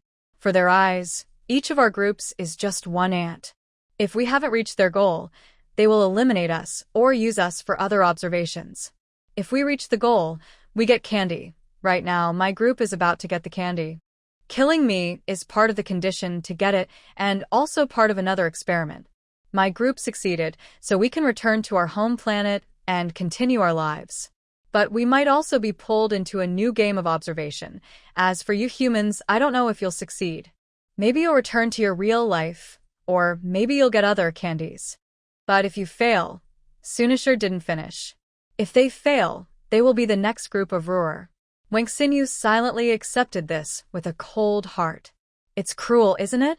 But ants can never fight back against humans unless they get help from something even more powerful than them. Just like children playing with ants, only adults can chase them away and give the ants a way to escape. However, Xiaoyu, we all understand that in our sense of time, such possibilities, even if they exist, are very far in the future, right? Wang Xinyu quietly responded with a muffled, Rather than saying humans can beat fate, it's more accurate to say that humans can only win because they have no other choice. Dear, I'm not telling you this to make you sad. At least, I hope you don't misunderstand me, Sunisher said softly. Wang Xinyu smiled and patted the jar. Honestly, it was a bit funny. Compared to countless civilizations in the universe, the fact that Earth is the only planet to have developed civilization is even more terrifying, isn't it? With advanced civilizations, humans should feel lucky. It shows they are not just data. The future can still be changed. They are not following a fixed program.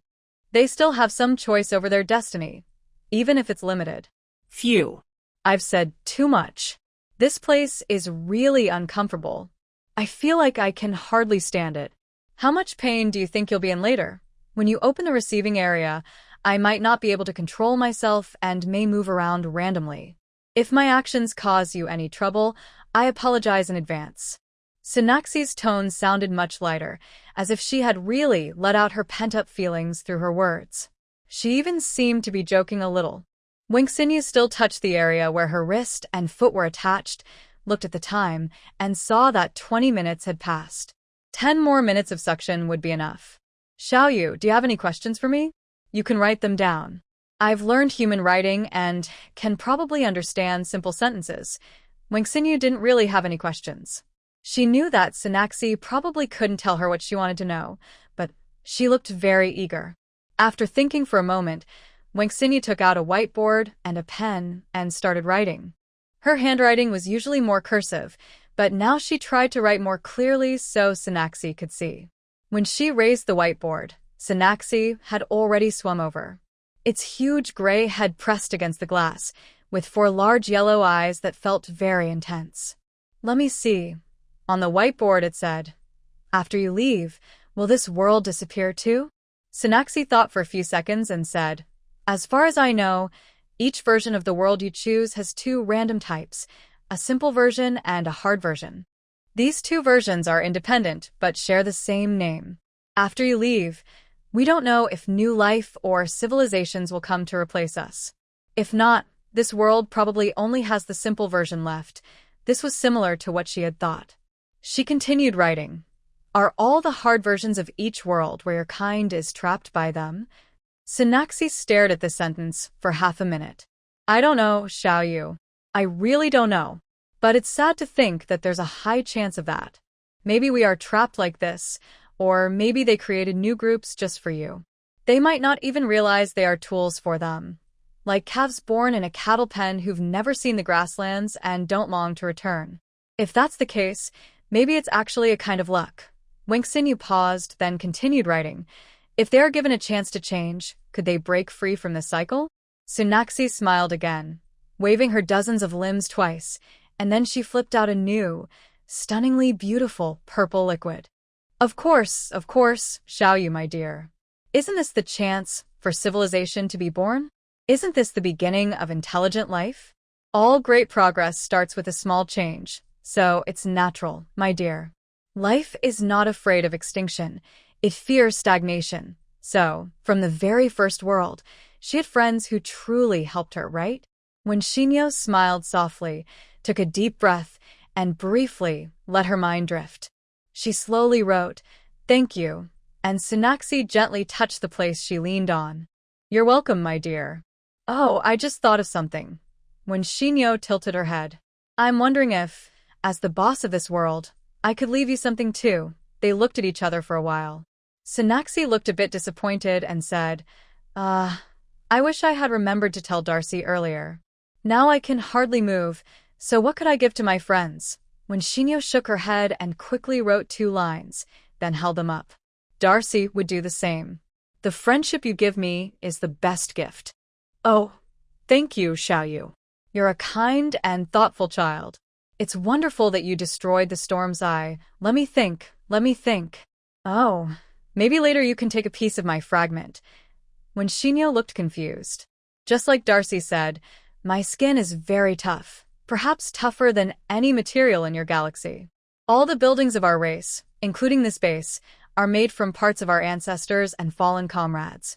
Take a piece with you and later have Darcy help turn it into a weapon or armor. I believe it will be a useful helper on your journey. And in human culture, carrying a part of a departed friend or loved one is actually a kind of romance, isn't it? The farthest I've traveled in my life is from my home planet to here. I haven't seen the beautiful suns, stars, moons, grasslands, or mountains. Xiaoyu, your life must be full of adventures. I want to leave a part of myself with you so that while helping you, I can also see the scenery you've seen. Is that okay? Life is not about poetry and distant dreams. It's not scary.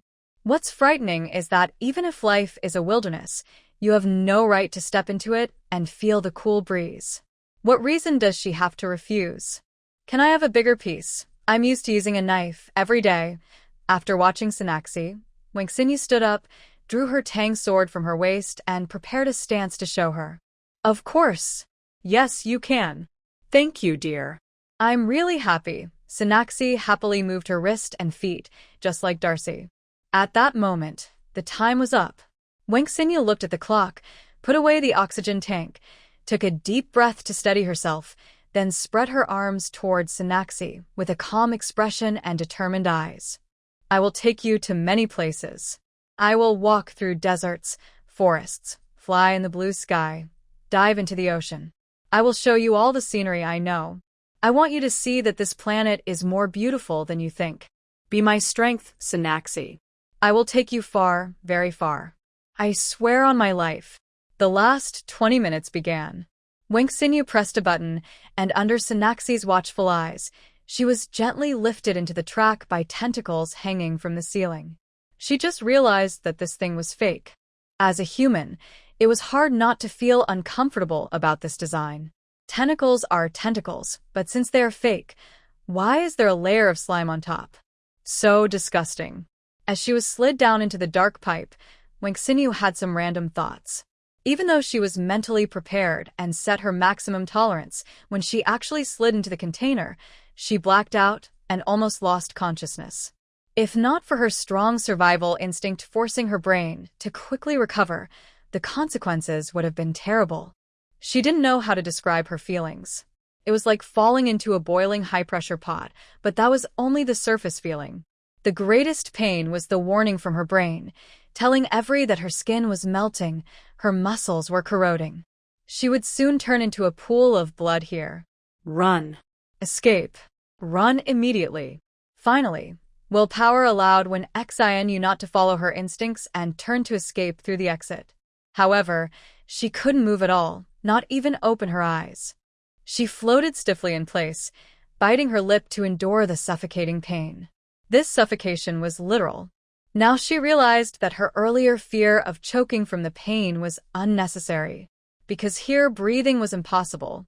She probably understood what Darcy meant when he said she couldn't enter or escape. Although she sensed she was in liquid, her chest couldn't rise or fall. Her airway seemed blocked or cut off, as if she was squeezed between two huge stones, trapped in a solid. In other words, there was no air pressure here. Not even whales could survive in such conditions.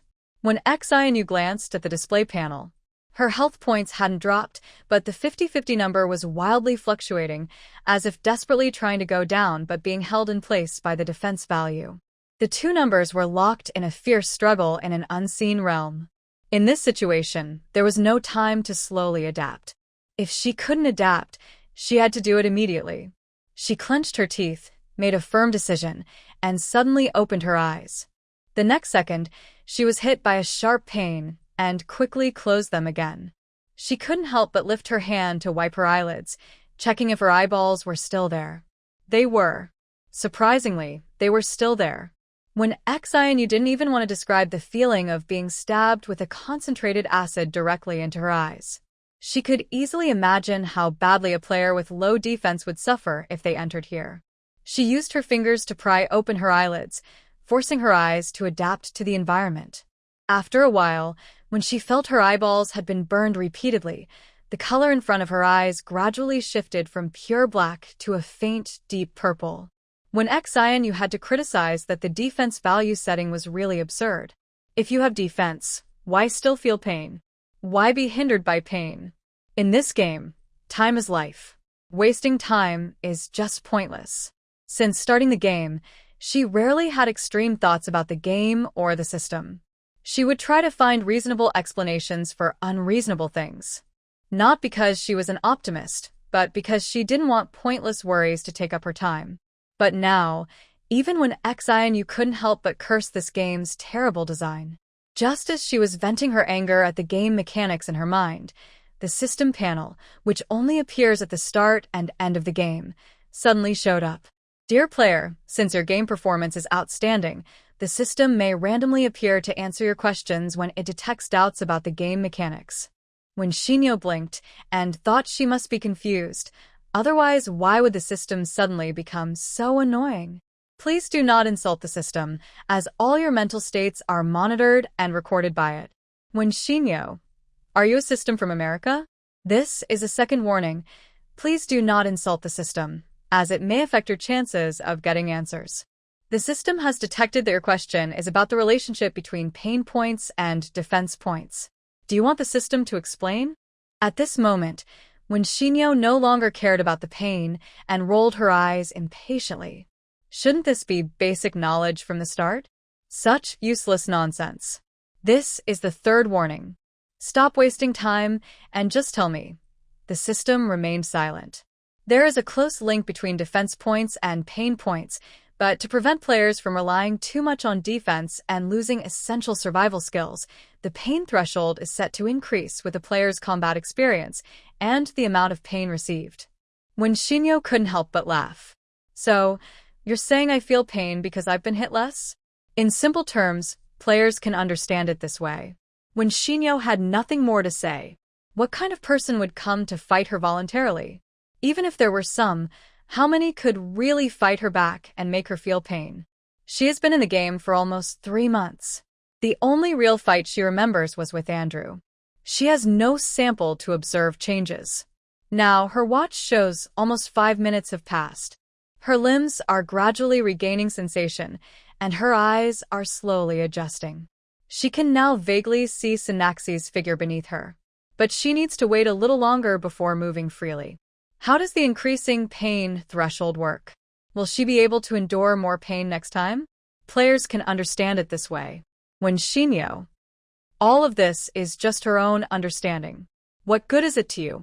When Shinyo was too tired to bother with it anymore, she focused on adjusting her body until her arms and legs regained enough feeling to control her movements. Then she started to turn and submerge. While outside, She estimated the distance between the top of the tank and Sunashir to be about 10 meters. This depth is not difficult for ordinary people to handle in rivers, lakes, or the sea. But here, every inch she goes down makes her feel like her lungs are on the verge of exploding with pain. Fortunately, Sunashir sensed her pain and was trying to float upward. Although every movement caused the surrounding liquid to stir, and the waves hitting her brought new pain, she kept trying. By the way, her clothes had been completely dissolved the moment she entered. Luckily, her hair, being part of her body, remained. She probably wouldn't see humans soon anyway, so she didn't care much about that. Who cares if a cat or dog is wearing clothes? After a long and tiring journey back and forth, she finally reached her destination, the Sunashir reception area. At this point, when Shinyo had mostly adapted to the pain and suffocation, but that also meant she could only stay conscious and active for about 5 more minutes. This included the time she took to swim up for air. Each cycle left her only 3 minutes of free movement, with less than 2 minutes effectively usable. So now, she needed to make as much progress as possible. The scene in front of her was gradually becoming clearer. She could now see the vast gray surface ahead. When Shinyo gently patted Sanashi's head as a way of greeting, Sunashir seemed to be making sounds, as if talking to her, but when Shinyo couldn't hear clearly. Not here, and even in normal water, humans would lose most of their hearing. She didn't have time to listen carefully. After roughly determining the digging area, she swung her shovel and struck downward with force. Suddenly, a sharp scream and a huge wave erupted from below. When Shinyo had nothing to brace herself with, only managing to cross her arms over her head for protection, she was then knocked over several times by the wave. Although Sunashir had warned her in advance, her reaction was still too slow to handle it. She couldn't imagine how painful this torture, like drilling into her brain, must be. No creature could endure it. If she had a choice, she wouldn't want to do such a cruel thing. She could only grit her teeth and keep digging, while Sunashir had to endure it as well. After such repeated shocks 3 or 4 times, they finally reached a delicate balance. However, this back and forth also wasted a lot of time. When Shinyo desperately tried to speed up, but she only managed to carve out the first complete piece of scalp before running out of breath. The good news was that this piece should be enough for her to make a long sword and a short sword. When Shinyo touched the leather beside the hole, then turned to swim back to the entrance of the passage. Huff, huff. Huff, huff. She didn't climb out completely, but clung to the edge of the pipe, gasping for air. The joy of getting oxygen again made her vision briefly darken, and her mind felt numb. But she was still very alert because touching air with her skin didn't feel as good as breathing. Instead, it burned fiercely, like needles stabbing her. She endured it without scratching. She checked the time and realized she still had time. After the first time surfacing, when Shinyo rested for 2 minutes before diving again. Then she surfaced every 3 minutes or so. The deeper she dug into Sanaxi's cortex, the harder it became. Darcy said she had to bury the entire sphere, which took a lot of time. She also didn't want to make a messy, ugly hole on Sanaxi's head. Every scoop was carefully aimed to cut a flat surface in one go, using small planes to form a larger flat surface, reducing unnecessary wounds. This way, she could also cut out a complete piece of cortex to keep. Humans' ability to adapt is truly endless. In just these few trips, in less than 15 minutes, when Shinyo had fully adapted to the environment in the liquid. If she stayed still quietly, it might take longer, but the repeated pounding of the liquid also made her adaptability more flexible and resilient. She still felt pain, very much so, but it no longer affected her movements. More importantly, she could faintly hear Sanaxi talking. Just like before, she couldn't respond. Sanaxi was talking to herself, but she was also in great pain and didn't say much, only intermittently. Even though it's just a small hole, why does it hurt so much? Shinyo. Do you think I hurt more, or do I hurt more? Have you gathered enough materials, dear? If there's time, try to dig a little more, make some more, go deeper. Maybe you can even make some armor or something. Strange, even though it hurts so much, I still want to keep going. So, I actually don't want to die, do I? I'm a selfish being too. When it really comes down to it, my desire to survive is so strong that I want to run away. Oh, of course I'm joking, dear. I wouldn't do that. I really wouldn't. When Shinyo listened silently, only able to hear quietly. What's wrong with wanting to survive? Who isn't trying to survive? There's nothing wrong with being killed randomly in a game. What's wrong with Synaxi? What's wrong with their group? No one is at fault, not even the game creators. Because crushing an ant isn't considered wrong, nor is destroying an ant nest. Life is like that. Life has ranks high and low, noble and humble. She wouldn't say silly things about all beings being equal. Otherwise, what about the animals' bodies in her space that she hasn't dealt with yet? What about the pigs she recently stabbed and bled? In the end, they all live by stepping on the bodies of other lives. Accept reality and then work hard to live. There is no other choice. Finally, with 5 minutes left, the excavation was complete. When Shinyo didn't rush to bury the sphere but turned around and continued to dive deeper, she reached Synaxi. In front of Synaxi, her body looked tiny. Its one eye was twice as big as her whole body. When Shinyo reached out to touch the skin between its eyes, then moved slightly upward, opened her arms, and pressed her whole body against it. Synaxi paused for a few seconds. "Dear, are you hugging me?" After a few more seconds, when Shinyo stepped back. Under its gaze, she nodded. Thank you, shall you? There's no time. You should go now. When Shinyo nodded again, swam back to the edge of the hole, and placed the sphere at the bottom. Seeing the tiny tentacles at the deeper part of its surroundings pierce into the skin around the hole, she finally patted its head. In the next moment, she quickly swam upward, reaching the surface of the liquid in less than 10 seconds, then skillfully entered the pipe. Synaxi. I'm leaving. Goodbye. Nice to meet you, she shouted as loudly as she could while pulling out her parachute backpack. As soon as she spoke, she pushed off strongly, causing her body to fall quickly. Thank you. See you. Her descent was very fast, and soon she couldn't hear any sounds from above. She could only faintly catch a few words, but that was enough. She heard them, and that was enough.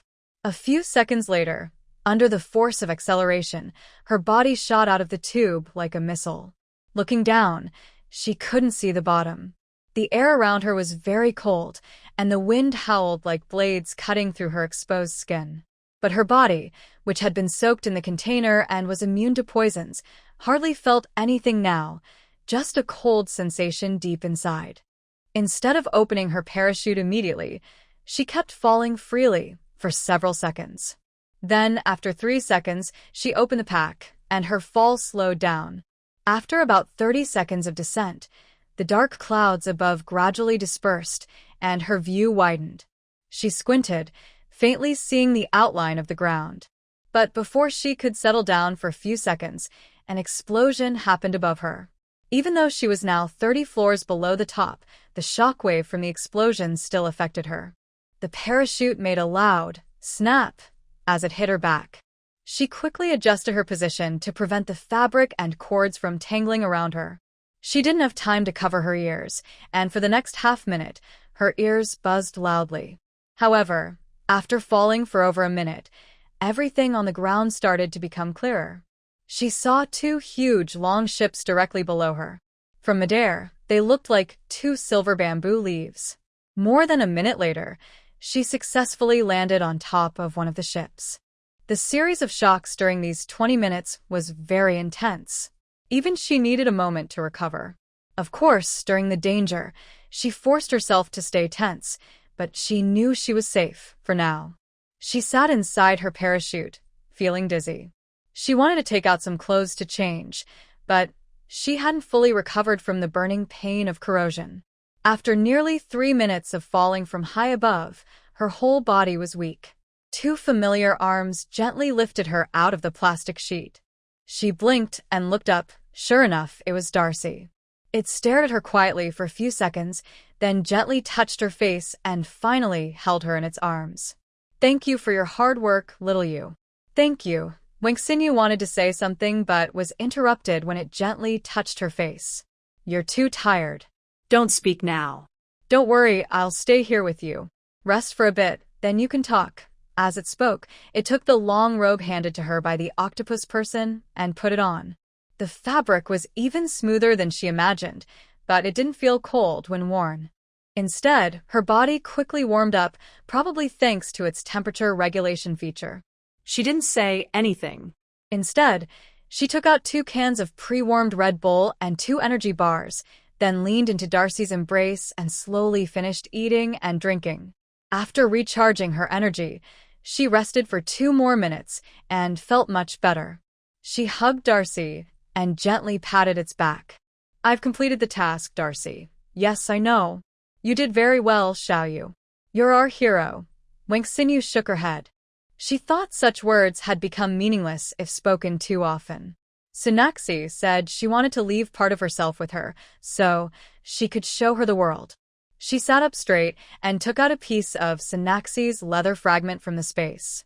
It didn't hurt when she cut it, but now she realized she had taken out quite a lot. The various sized slices formed a pile. She hadn't wasted any of it.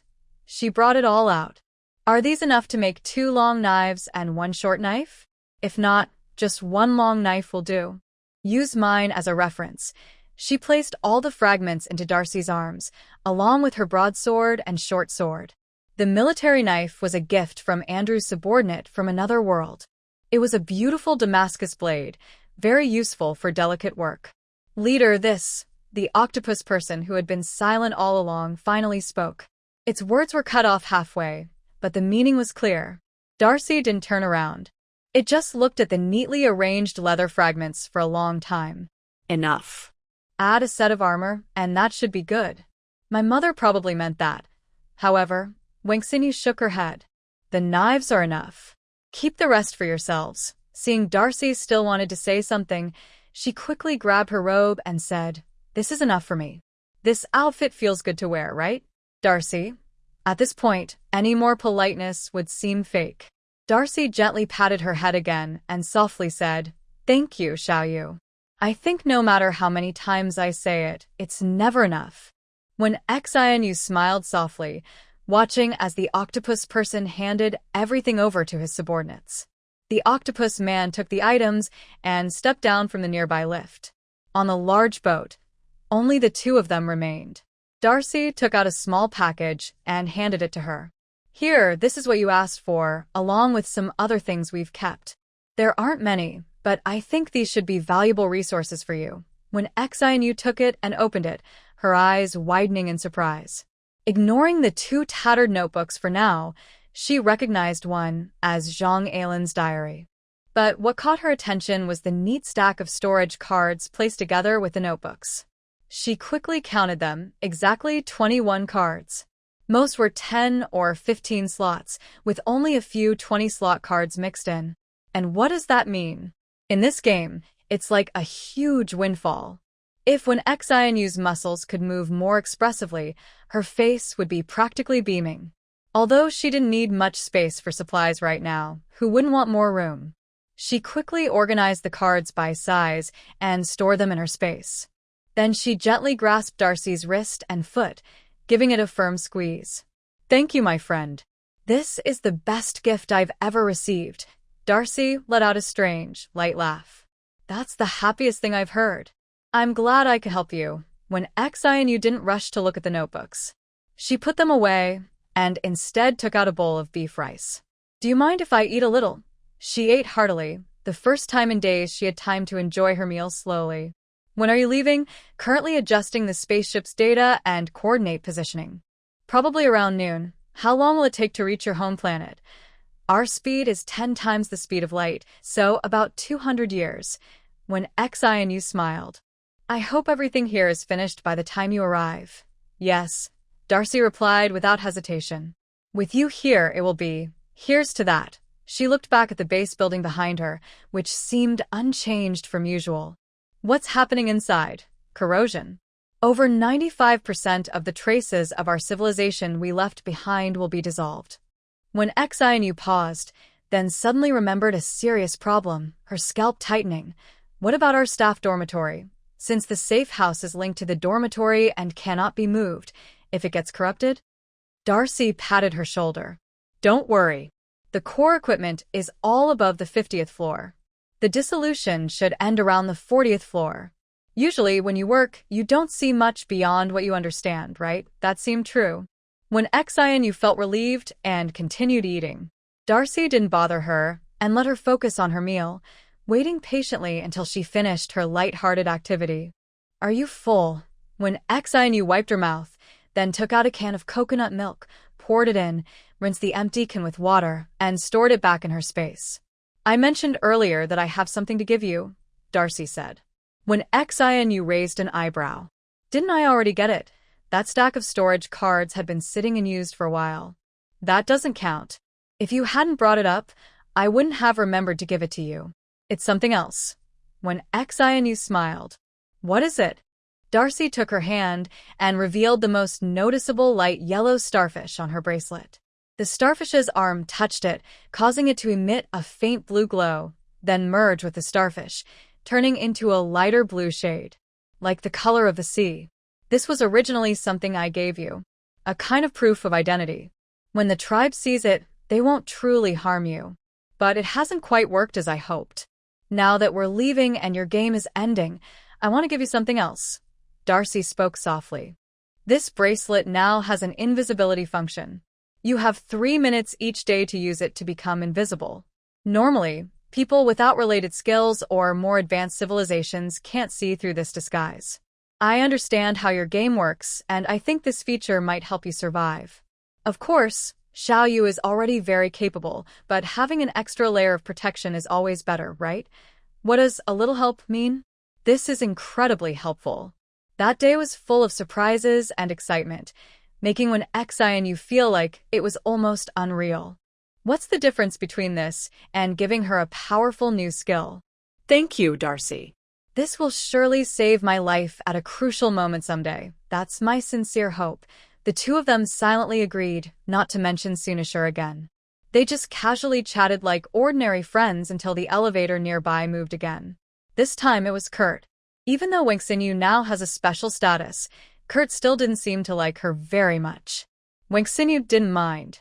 She couldn't expect everyone in this group to be like Darcy. After all, Darcy is the boss and is very close to her.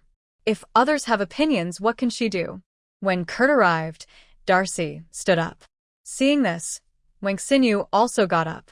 She didn't notice it when sitting, but standing up, she realized her robe was wide and long. She quickly grabbed her chest to keep it from slipping off her shoulders. They exchanged silent glances for a moment. After handing 2 boxes to Darcy, Kurt turned and left. This time, as he left, he finally looked at Wangxinyu and softly said, "Thank you." Then he disappeared below the elevator. Darcy sighed helplessly. Sorry, Xiaoyu.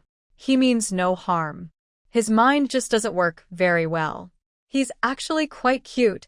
Wangxinyu smiled. I know. If he really disliked her so much, there was no need to bring her back to the base, right? Darcy opened the small box. Inside was a long robe. I just made this according to your size.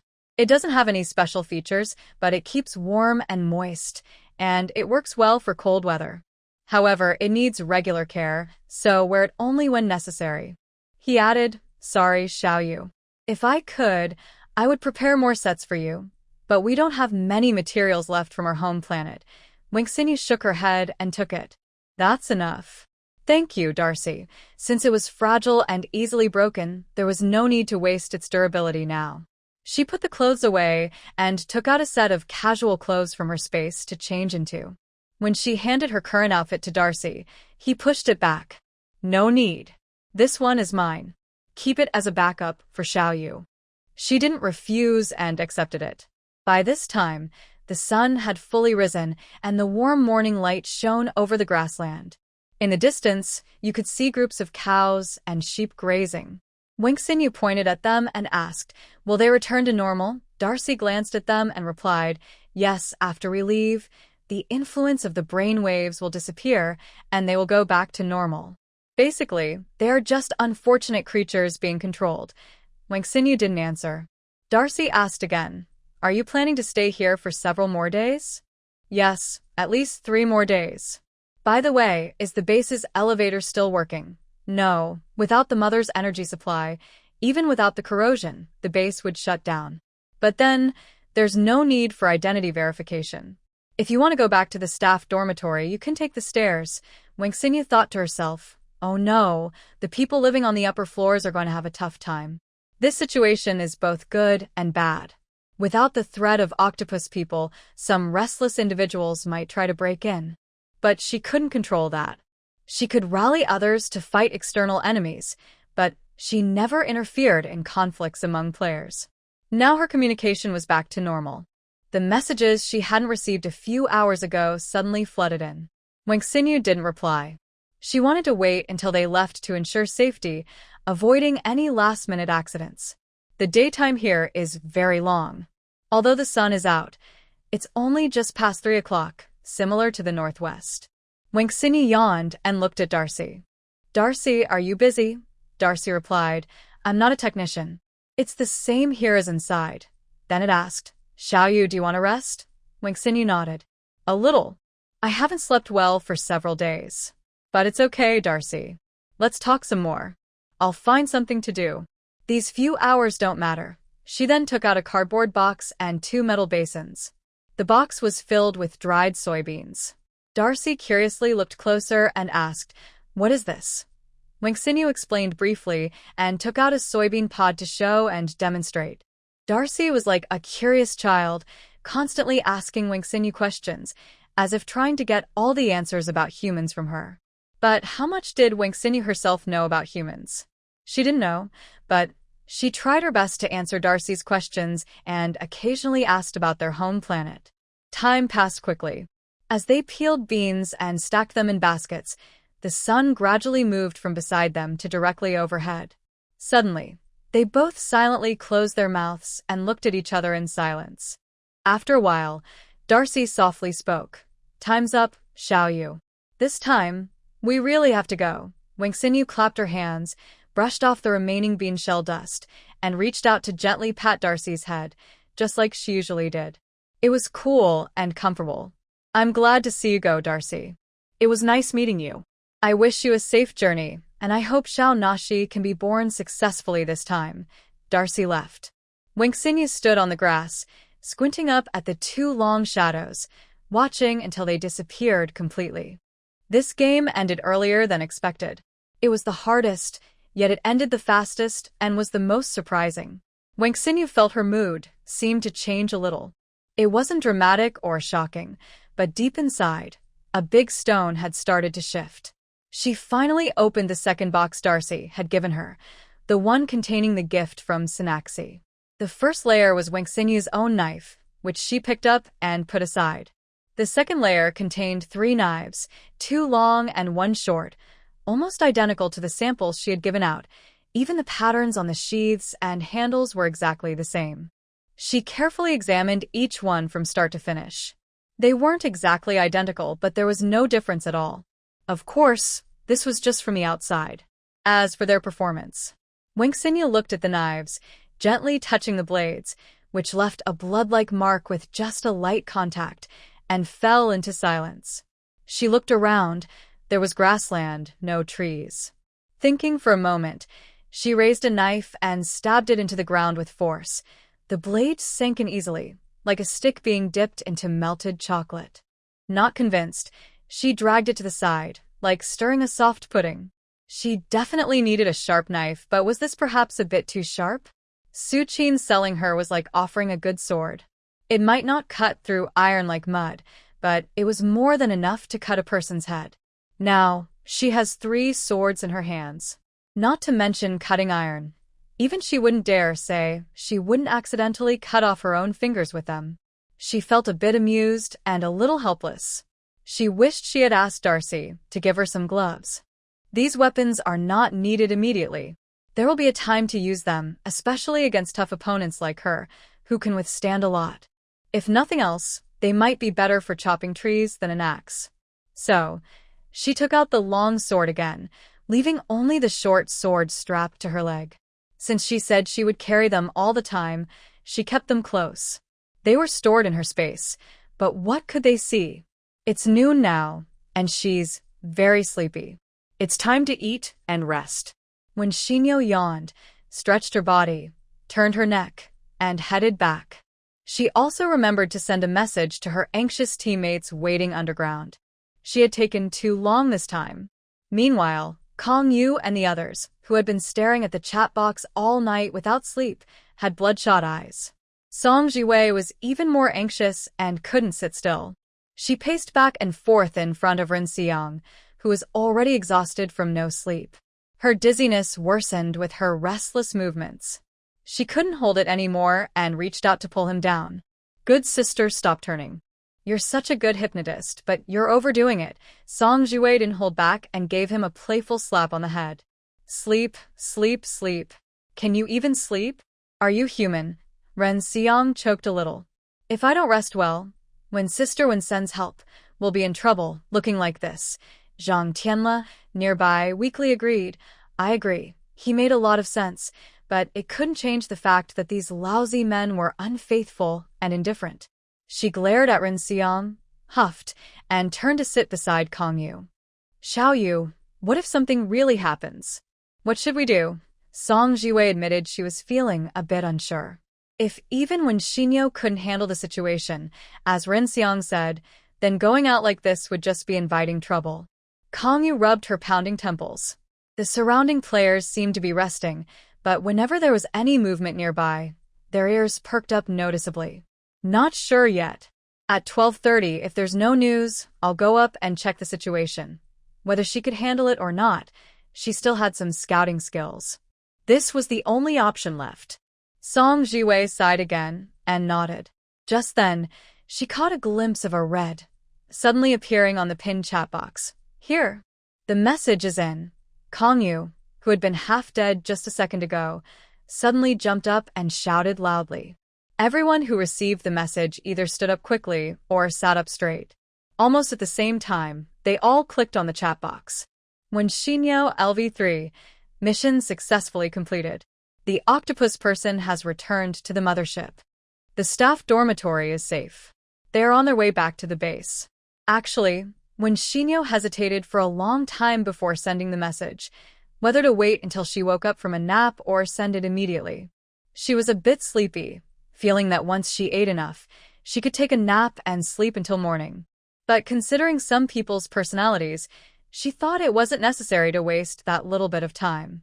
She also didn't want them to go upstairs and waste time, so she simply sat at the base entrance, planting vegetables and waiting. Yes, she was still tending to her garden from yesterday morning, which shows how busy her days are. However, this brief reunion after separation wasn't very emotional. Kong Yu didn't seem very excited when she saw her. Instead, a group of women gathered around, checked her from head to toe, inside and out, making sure she was okay and not missing anything. In the end, it was just a simple, "It's good you're back." A few younger newcomers cried loudly, unable to speak clearly. Under her strict orders, not everyone followed to watch her like a monkey. After a few familiar faces from the nearby entrance confirmed she was herself, they left. There was no rush. They still had 2 days, and nothing urgent. The remaining people from Buildings 1 and 2 went upstairs for lunch. When Shinyo briefly recounted her experience and then dismissed everyone. Some details didn't need to be shared in detail. She kept them in her heart. As when Shinyo had hoped, she fell into a deep sleep, naturally waking up from 2 p.m. until 7 a.m. the next day.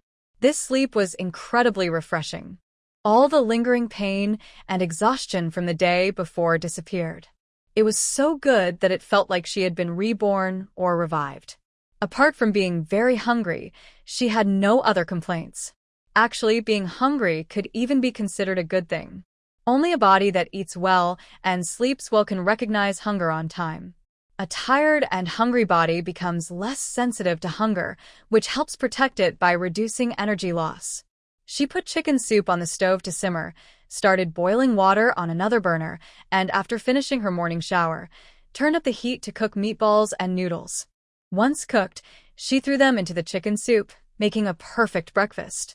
It might seem a bit greasy to others, but for when she knew, it was just right. Indeed, good food and good sleep made her happy. The only worry was deciding what to eat for lunch and dinner.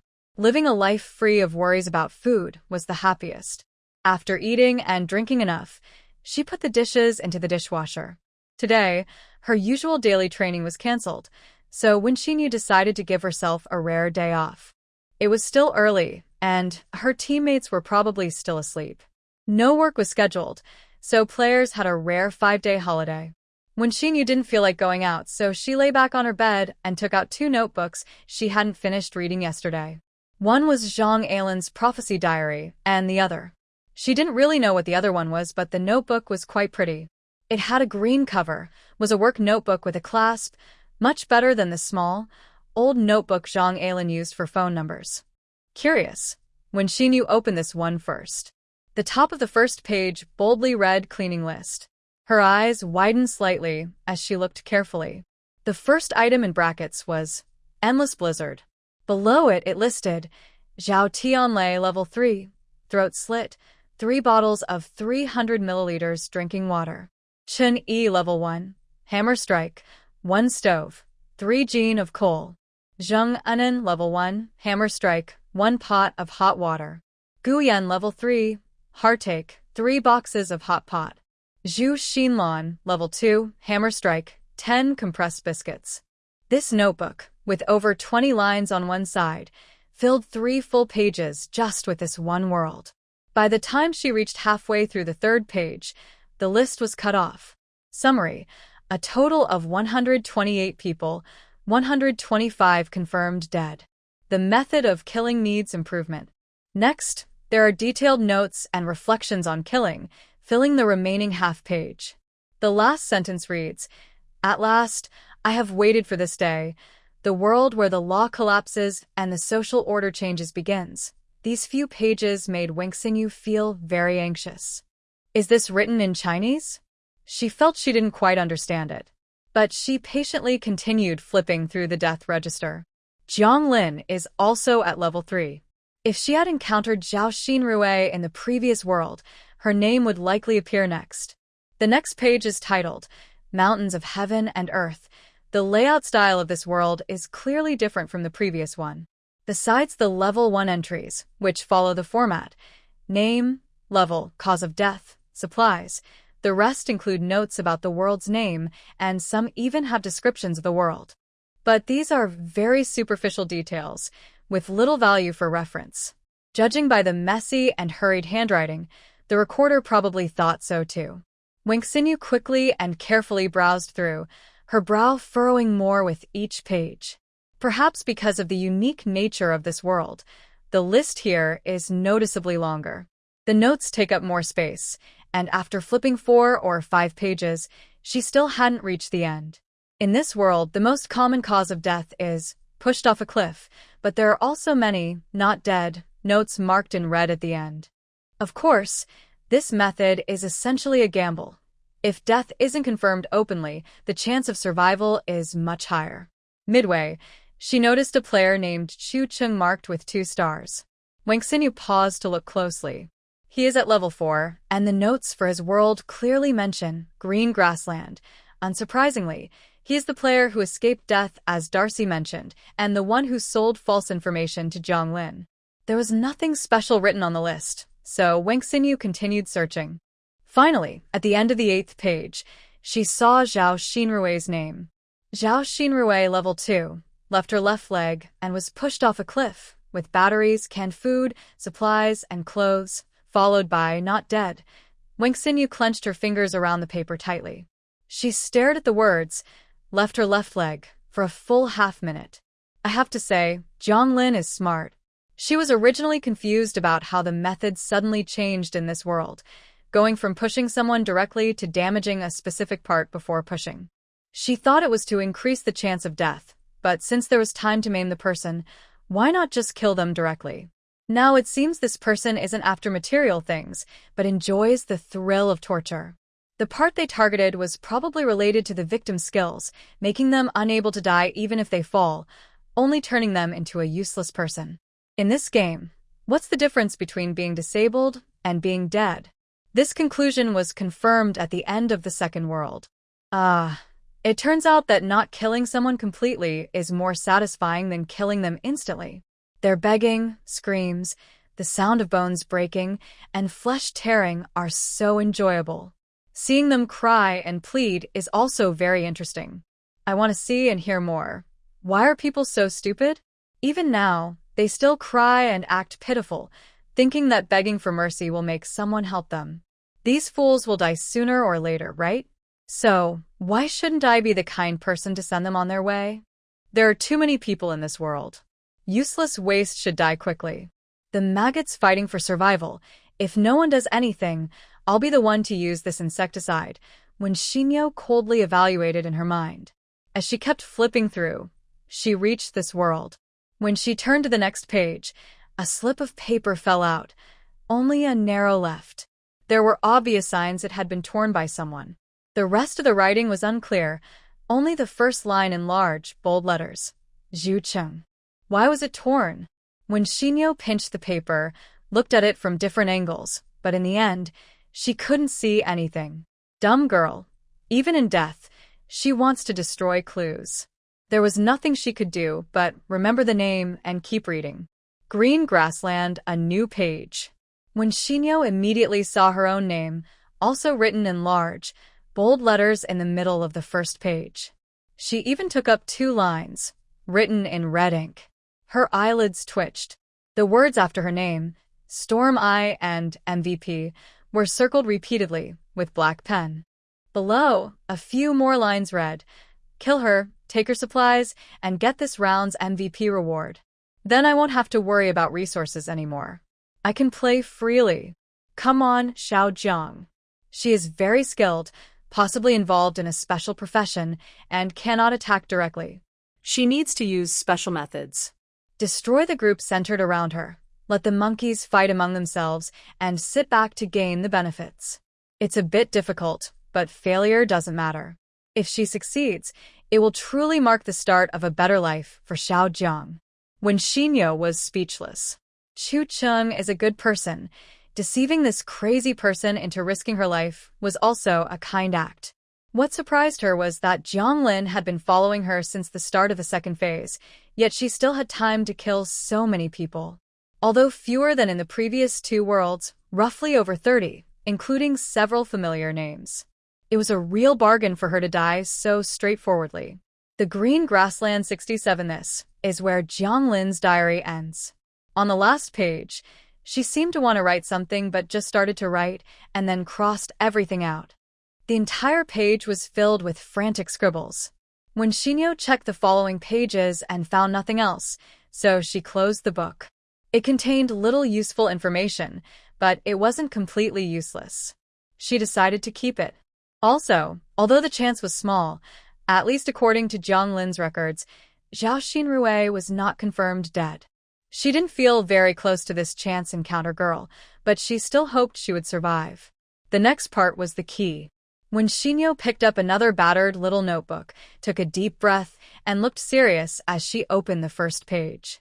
Then she was stunned. It was blank. Nothing written inside. She looked at the pages, which seemed to be washed out yellowish paper, with ink smudges at the edges, as if washed over by something. When Shinyo's brow furrowed sharply, she was genuinely a bit angry. She quickly flipped through the remaining pages, and the meaning was clear. She looked up, took a deep breath. First, Jiang Lin knew she was going to die and deliberately destroyed the clues she thought were important to humanity before her death. But judging by her willingness to volunteer for dangerous missions, she didn't seem to think she would die. Second, she believed she could win but was worried that the notebook might fall into someone else's hands during or after the process, so she took special precautions in advance. When Shinyu doesn't know much about the secrets of the documentation department, but she knows that similar writing techniques exist around the world. People use special ink to write, then soak the paper in a special solution, making the writing invisible. Later, they use certain methods like water, fire, or other techniques to make the writing reappear. She thinks the latter method is more likely. Since professional work should be handled by experts, and the notebook looks like it could fall apart at any moment, when Xinyu decides not to bother trying herself. She sends messages to a few squad leaders, asking if any players have related skills. She doesn't hold much hope. Such skills are rare at best, and often not very useful. After sending the messages, she doesn't think much more about it. What has happened is done, and the future can only be seen as it unfolds. Looking at the time, it's already 8 o'clock. After some thought, when Xinyu decides to go out. She doesn't have many relaxing moments, and since she isn't short of space now, she figures it's better to plant a few more crops. She also wonders if the animals have returned to normal and how Luo Ruo and the others are doing. She hadn't thought to ask about that yesterday. He said they were dispatched workers. Now, will they be sent back or stay? She plans to go out and see for herself. Dressed in comfortable sportswear, when Xinyu grabs her sword and heads out. Almost as soon as she opens the door, a few nearby doors also open, and several heads peek out. When Xinyu is surprised and laughs. "What are you guys doing?" Song Jiwei grins. "I thought I was dreaming. Today is the 26th day, and I can't believe I took a break during the most dangerous last 3 days." Two young girls nodding enthusiastically, like chickens pecking rice. Ren Xiang also comes over and says, "I thought I wouldn't sleep because I was so nervous, but I opened my eyes and it was morning." When Xinyu smiles, "That's a good thing." She then casually asks, "I'm going down to collect some blood. How do you want to arrange yourselves?" A few roommates look at each other and reply in unison, "We'll go with you." When Xinyu is now the embodiment of reassurance, nothing is better than being with her. So, the group heads downstairs together. On the 4th floor, those who heard the noise also peeked out. Yes, it seems like they went downstairs. So are we going to? Let's go. Lock the door, set up some alarms at the staircase so no one can sneak in and steal from us. The noise from the 1st floor spread to the 2nd, and soon about 60% of the people had gone outside. The few people at the front of the 3rd floor looked back and saw a large crowd and froze. Tong Xiu gasped, "What's going on? Is there a gathering today?" Romy whispered, "They probably want to follow Sister Xinyo too." Tong Xiu nodded, convinced. When Xinyo ignored them, she checked her messages, but no one replied, so she stopped looking and took out her telescope to find the nearest animal group. At the same time, she asked Song Jiwei and Ren Xiang, "How are the people we rescued from the shelter?" Song Jiwei clapped his hands. "Oh, right, I almost forgot to tell you. They're fine. It seems they've gone through a round of evolution and are very adaptable. Their bodies will gradually return to normal. We don't know if they'll be sent back, but before that, they'll handle the base's affairs. They're probably inside the base looking for useful things now," Ren Xiang added. "Lure said they'll come see us off when we leave. They'll be busy until then." When Xinyo nodded and asked after a pause, "What do you guys think?" The question was vague, but everyone understood what it meant. Their faces changed slightly. Song Jiwei sighed. "What can we think? Besides fighting to stay alive, there's not much we can do." Ren Xiang shrugged. "That's what I think too. Just cling on and survive first. If we can't even do that, there's no point worrying about future generations. We won't leave any descendants." Tong Xiu and Romy looked at each other, both confused and worried, but didn't say anything. This question was too shocking for them right now. As newcomers, they hadn't even figured out how to survive yet. Thinking about parallel universes or the future of humanity was too far-fetched. They could only start considering these things once they had the ability to protect themselves. Yes, for most people, even knowing what failure might bring, their options are very limited. This is different from a civil war among humans, but it also requires them to unite, survive, fight hard, and do everything possible to stay alive. Only by staying alive can they find a way to pass through and discover new paths to survive. Let's stop discussing this topic now. Continuing won't help and is just a waste of time. When Xinyu found the nearest herd of beasts, confirmed they were no longer in a frenzy, and then knocked out the lead bull. She sat down on the spot to start extracting blood and planting crops. Most players' meat supplies were already full, so everyone was not very interested in hunting more. But there wasn't much to do, so they gathered in small groups to chat. Some people played games like poker and chess, and there were more spectators around. This scene was peaceful, almost like a normal park or street corner. You could even see people practicing Tai Chi together. Kang Yu yawned and arrived late. Seeing that only Wang Xinyu and a few others were relaxing and chatting, she encouraged Wang Xinyu to keep selling food. Wang Xinyu refused without hesitation, saying, "It's rare to have some free time. Let's just relax." Kang Yu pouted. She didn't care if others ate or not. She just wanted to eat herself. If you're willing to trade live animals, do it. Or trade with something else. You're not really short of that meat, right? The vegetables are doing fine, aren't they? Wang Xinyu thought that made sense. Since these people were just idling anyway and seemed eager to work, she decided to go ahead and set up. All right, prepare the ingredients. Kang Yu happily jumped up and started typing quickly in the chat. I'll call the others to come wash vegetables. That brat Zhang Tianle ate all the vegetables I stored yesterday. If he doesn't make it up today, I'll scold him to death. Wang Xinyu smiled and ignored their fuss, sitting nearby to plant crops and look at some information. At this moment, Ren Xiang quietly came over and squatted beside her. Wang Xinyu glanced at him. What's up? He awkwardly scratched his face. Sis, do you have that item that can link two people? Wang Xinyu looked back at Song Jiwei, who was joking around with Kang Yu. Are you serious? Ren Xiang didn't like hearing that. What do you mean, serious? Can it be fake? Hey, it's not easy to meet someone you get along with in this game. If only there was a way for us to stay together all the time. That's how I feel. In the end, he let out a long sigh. Inside, he didn't feel as calm as he looked. Honestly, in this kind of environment, who can really stay calm? When Xinyo hesitated for a moment before asking him, what does Sister Wei think? He shook his head. She says it's all about fate. But if you don't try, where's the real chance of fate?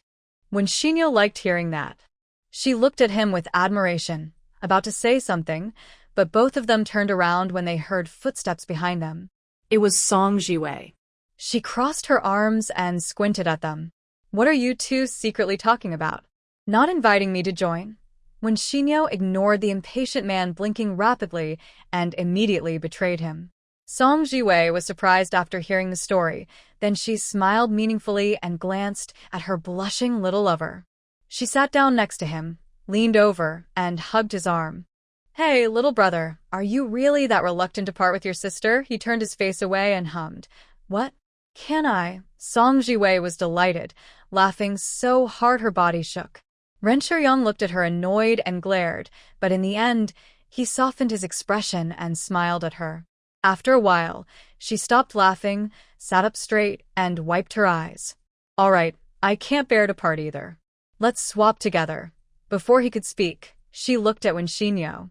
Xinyo, how many do you have in stock? Can we exchange 10? If not, 5 is fine. We can gather some stuff with those 5 pieces from different worlds. She was talking about the shop. The shop also had similar items, but their price was clearly not meant for low-level players. In the early stages, points were mainly used to upgrade oneself and the safe house. That item would cost a fortune to buy. When Xinyo checked her ledger, after collecting from 2 worlds, she had over 200 of those. Trading a few wouldn't hurt. Okay, but we won't exchange for meat, eggs, or milk. We'll trade with your skill items. When not doing quests, players have a chance to get the system's daily gift pack. Usually, it contains water or electricity cards, and sometimes items related to their skill professions. When XINU is not sure exactly how these categories are divided, but it seems that for someone like her, who doesn't have any particularly special skills, the special items in the gift packs are things like sandwiches, ham sausages, and fried eggs. Others, like Shen Xingming, who is linked to a tool, Zhao Xinrui, who has a battery, Jiang Xiao and Qin Jing, who are associated with medicine, and Su Qin, who controls space, all have items related to their skills. As for the 2, one being a disguise artist and the other a hypnotist, they probably also have accumulated many related tools. Whether these items are really useful to her or not, having more is always better. If not useful, they don't take up much space anyway. The 2 of them exchanged glances and together took out their storage cards to check. Ren Xiang said, "Disguise pills? Each pill gives 2 hours of disguise time and can be stacked, but it requires skill to use. Like shaping your face." Song Jiwei scratched her face and said, "Mine seems a bit useless." I usually just send sleeping drugs, and physical hypnosis counts as hypnosis. Right? Okay, when XINU agreed without hesitation. They had been collecting these items from the start, but rarely used them. Both of them had quite a few, and they finally traded 5 for 1. In the next few days, players spent their time in a relaxed atmosphere.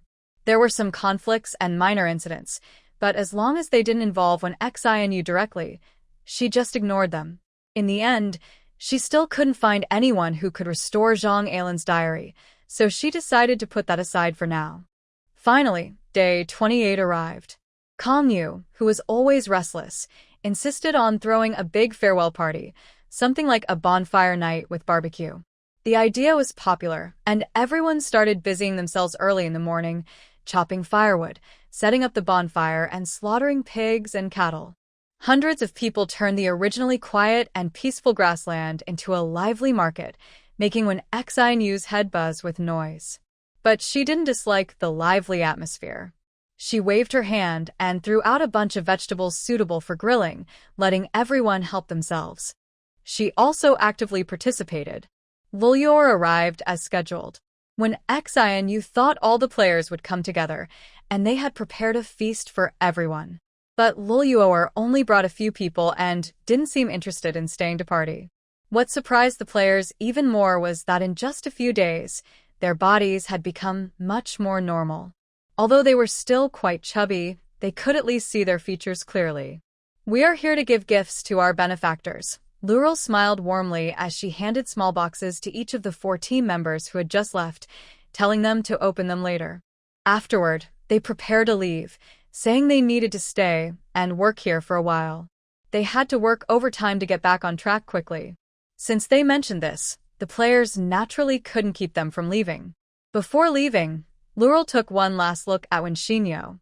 She didn't say anything, but her eyes were filled with many unspoken feelings.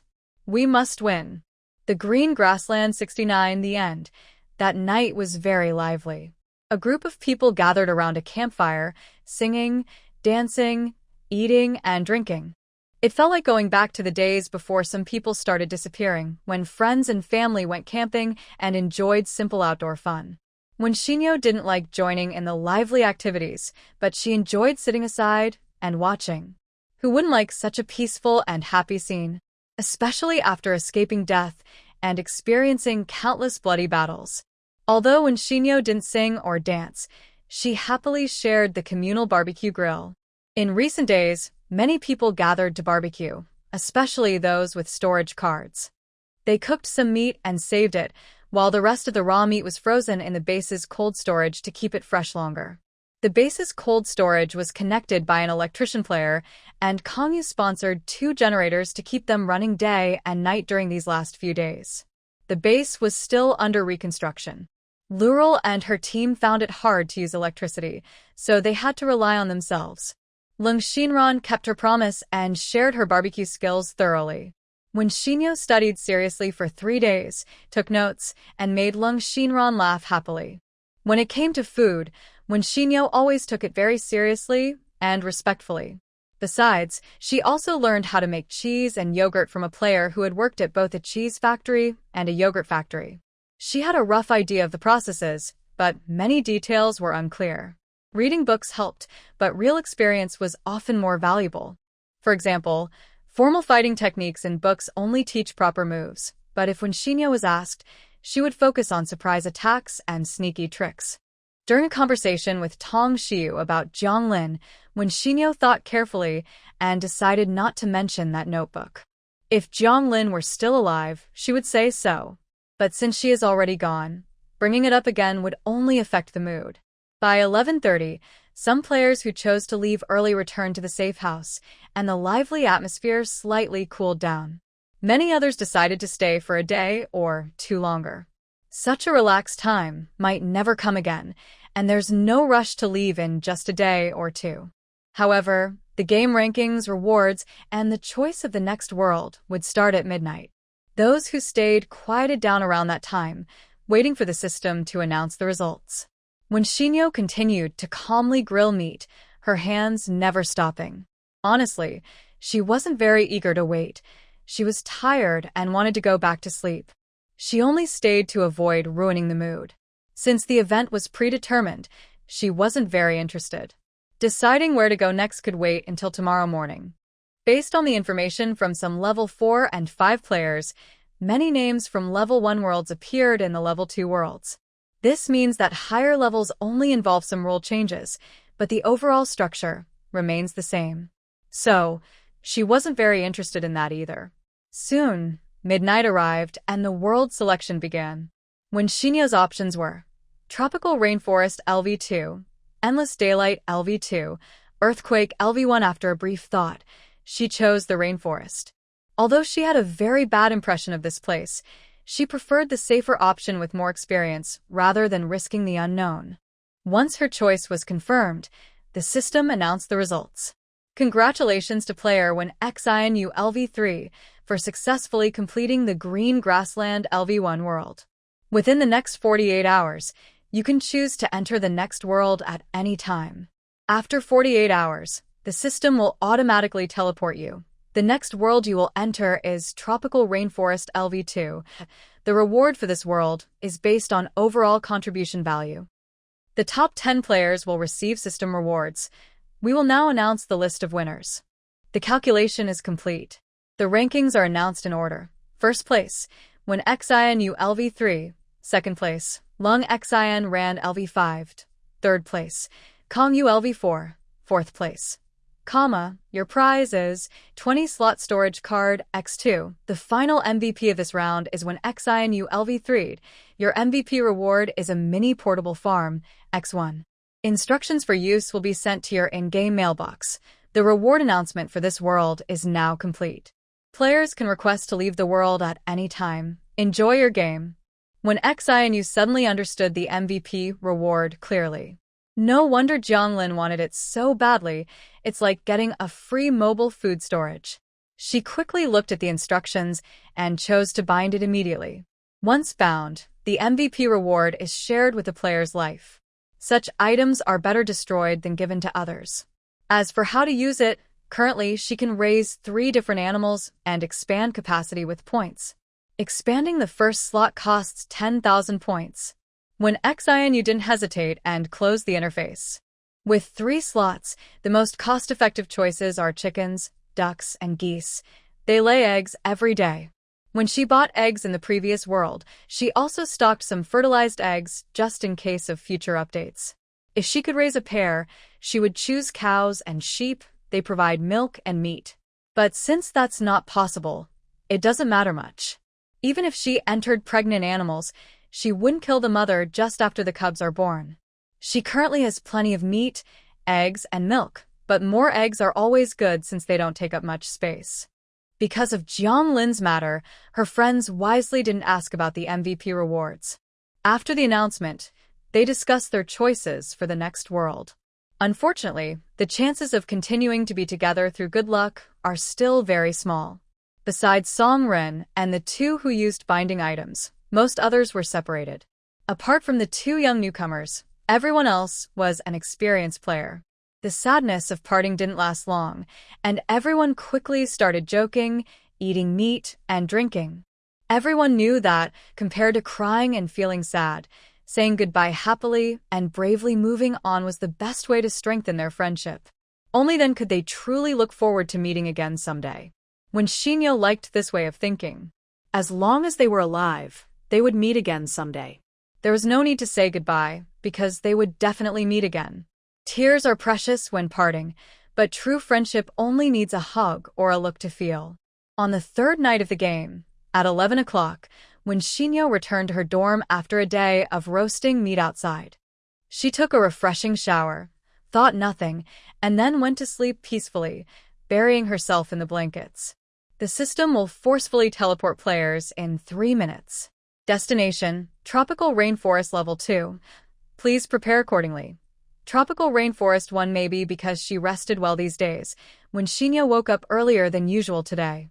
Just past 6:30, she was already awake, so she did 2 extra sets of weighted squats and push-ups during her morning exercise. She was not careless about the approaching rainforest. It was the first place that nearly cost her life. a place where humans could easily die without doing much. But the risks came with rich resources and excellent hiding spots. Compared to crowded cities, Shinyo preferred this place as a transition to level 2, since she wasn't sure what the rules for leveling up would change after she advanced.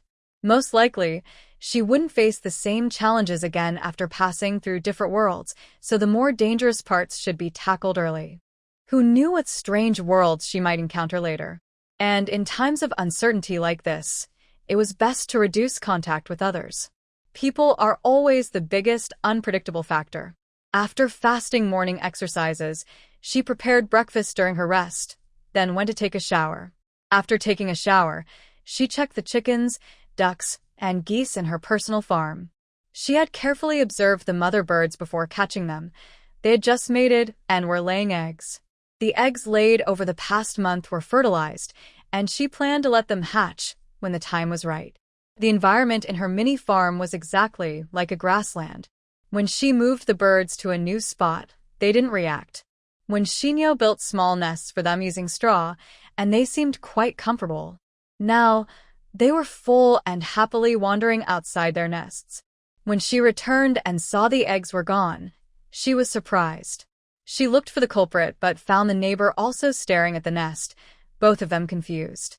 After a moment of silence, they started chirping loudly. Shinyo threw a couple of handfuls of feed, then happily went back to eating. The eggs she collected didn't need to be cleaned of dirt or droppings. She wrapped them in mud mixed with straw for insulation, placed them in a cardboard box filled with straw, and stored them in a safe space. Even the space provided by Su-chin wasn't completely still, so she needed to find ways to extend the egg's shelf life. After finishing, she washed her hands and sat down to have breakfast. Today's breakfast was sour soup beef noodles. The noodles were made with a machine, so they tasted average. She decided that when she had free time, she would make her own noodles from scratch. After washing the dishes, Shinyo remembered the gift Luo had given her yesterday. To avoid forgetting again, she quickly took it out and opened it. It was a card that increased her free player attributes by 30 points, a bit more generous than what she usually received. Overall, her gains from this world were much greater than from the previous two combined. She was very satisfied. She immediately decided to add all the points to her counterattack attribute, as she didn't need to split points into defense. The counterattack value was worth 2,500 points, while the most expensive mental power was only 1,500. Not investing was foolish. She also remembered asking the system about this when she first entered the world. The safe house's counterattack and concealment values could be exchanged for a second-level world. However, she had been busy with barbecuing and farming these days and hadn't killed many monsters. Her current exchange points were just over 3,000, so she probably couldn't do that now. She decided to allocate some defense points to the safe house later. There was still some time before 8 o'clock. Bored, she took out her tablet and looked up information about the rainforest. Although it's all theoretical knowledge, in real practice, I probably won't remember most of it. Still, it's good to have a quick look and leave an impression. Soon it was 8 o'clock and the system announced that everything was on time. Approaching the Dimension Tropical Rainforest LV2. Players, prepare for landing. The landing site will be random within this dimension. In 3 minutes, players will automatically leave the safe house. Please get ready. After landing, players can choose a location as their safe house within this dimension. There is no limit to the number of times you can do this. The safe house medium is a flat open space, which must be at least as large as the safe house area. Tropical Rainforest LV2, Day 1. Survival tips for this dimension: none. Player level 4. Skill points 3123. Health 70/70. Defense 21332. Mental strength 15. Some attribute values have increased slightly, which is good. But this dimension is also randomly assigned. Shinyo was speechless. Was her shower earlier a waste? She thought so, but her body still moved quickly. She pulled out her windbreaker and changed into it in seconds, then her hair, put on goggles, a mask, and gloves. She strapped on her parachute pack to avoid injuries from falling or landing on trees. The rainforest, even if not an airdrop, could mean landing right next to a snake nest. Although she had some serum reserves, that didn't mean she wanted to get close to the rainforest snakes. Not to mention crocodiles, poison frogs, venomous insects, wild animals. In places like this, even fish can be dangerous. But snake meat tastes okay. If she had the chance, she might catch a few for wild food. After 3 minutes, a sudden feeling of weightlessness separated her from the safe house. At that moment, when Shinyo had an odd thought. It was called a safe house, but over the past few months, it hadn't been very useful. Strange. 3 seconds later, the feeling of weightlessness ended, dizziness increased, and she felt solid ground beneath her feet. But her first instinct was that this wasn't the ground, so she immediately crouched down to lower her center of gravity. Then her vision cleared. The moist, heavy air mixed with the strong smell of the forest rushed into her nose, making her lungs, which had just come from a dry grassland, feel like they had been flooded with water. When Shinyo disliked the damp, rotten smell mixed with the high concentration of oxygen. Compared to that, the bigger problem now is the pair of eyes that met her through the foliage. Good news. It's not a python. Bad news. It's a venomous snake. This is the rainforest, so it's always exciting. Here, whoever tries to run first becomes the prey. When Shinyo calmly stared into the vertical pupils, while her hand had already reached for her small dagger on her calf. You might not expect it, Sinaxi, but you've already helped out on your first day. Suddenly, a sharp, painful scream rang out nearby. Ah! Help! Help! I've been bitten by a snake. Help! It seemed to respond to this. Another scream followed. There's a crocodile. Ah! Don't come closer. Don't come closer. It's been less than a minute since she landed. As I said, inexperienced people who rush into the rainforest will be taught a lesson by nature. Getting bitten by a snake is somewhat lucky. If not, you might be gone in less than a minute. As for encountering a crocodile, what kind of crocodiles are in the rainforest? The answer, caimans. That thing, even when Shinyo would need a mortar to face it head-on. No more thinking about it. Everyone has their fate. This is a level 2 world now, and there are no more newcomers clueless about the situation. No need to overthink. At this moment, her opponent, apparently stirred by the noise, finally couldn't hold back and launched an attack.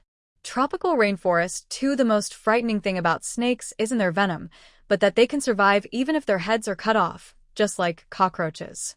Many people have died from a lively, jumping snake's head. It's hard to say exactly how many. So, when you can't deliver a killing at the right moment, you must control the snake's head. When Shinyo certainly has the skill to cut down a small snake with one strike, but she's more interested in its venom. She chooses to strike the moment the snake lunges forward, chopping off its head.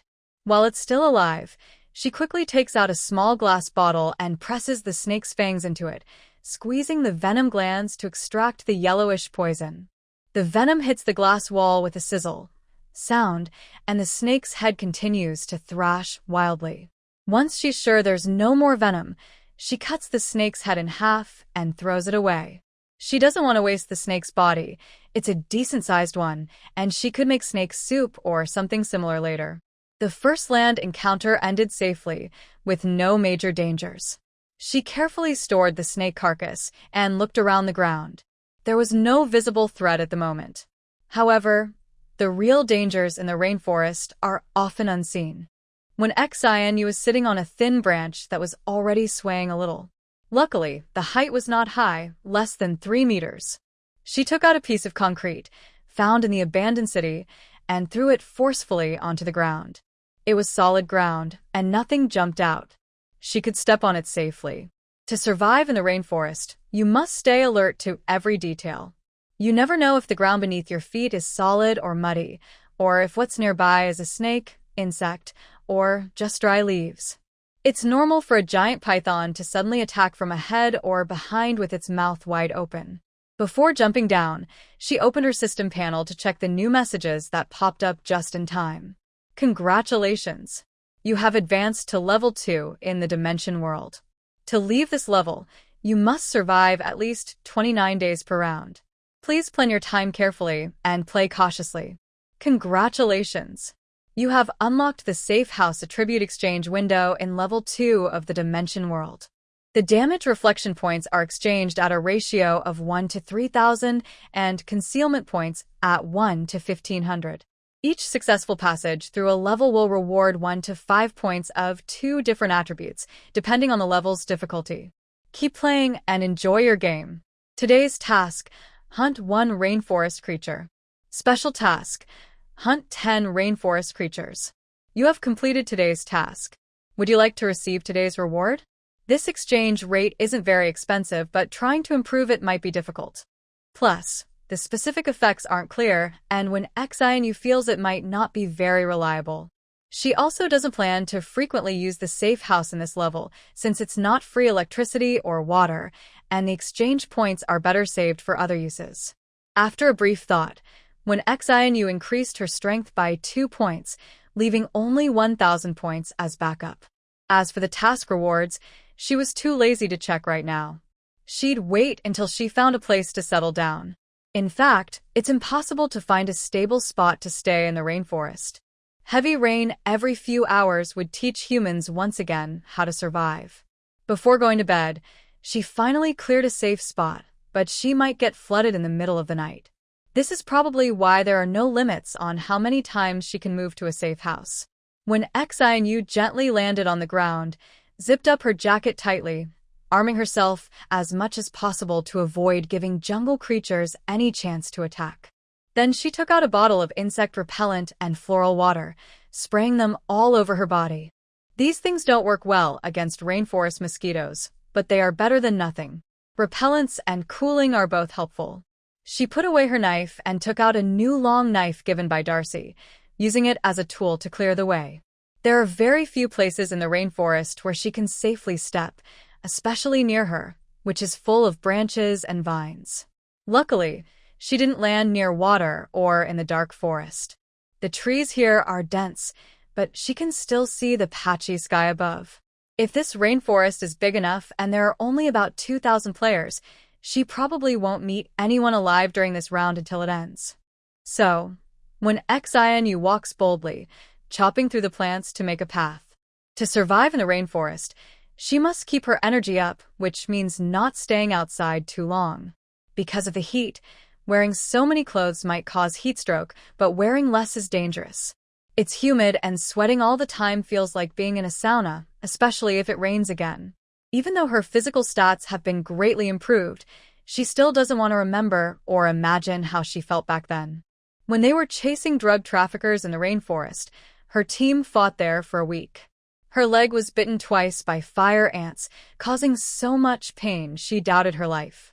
Now, even though her body functions are many times better, she still feels discomfort deep inside.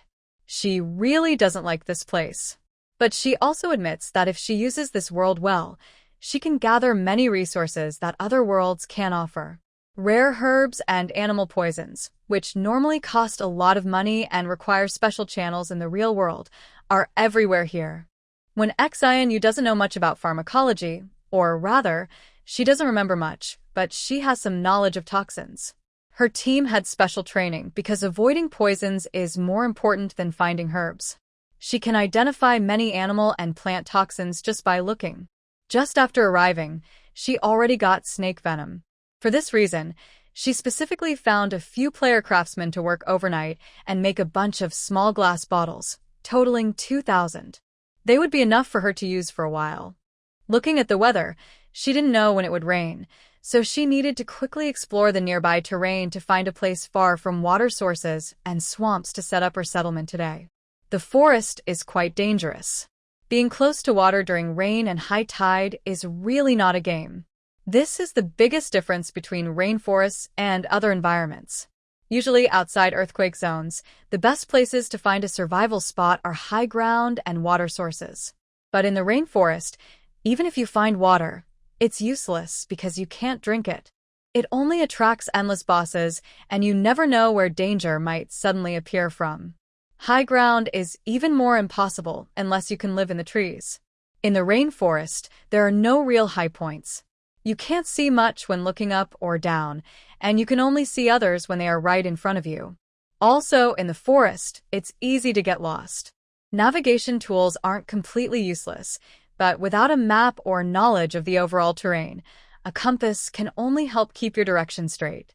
Even with good equipment, for those who are slightly sensitive to directions and straight lines, the forest and mountains are still like. When Xian didn't plan to walk too much and waste energy.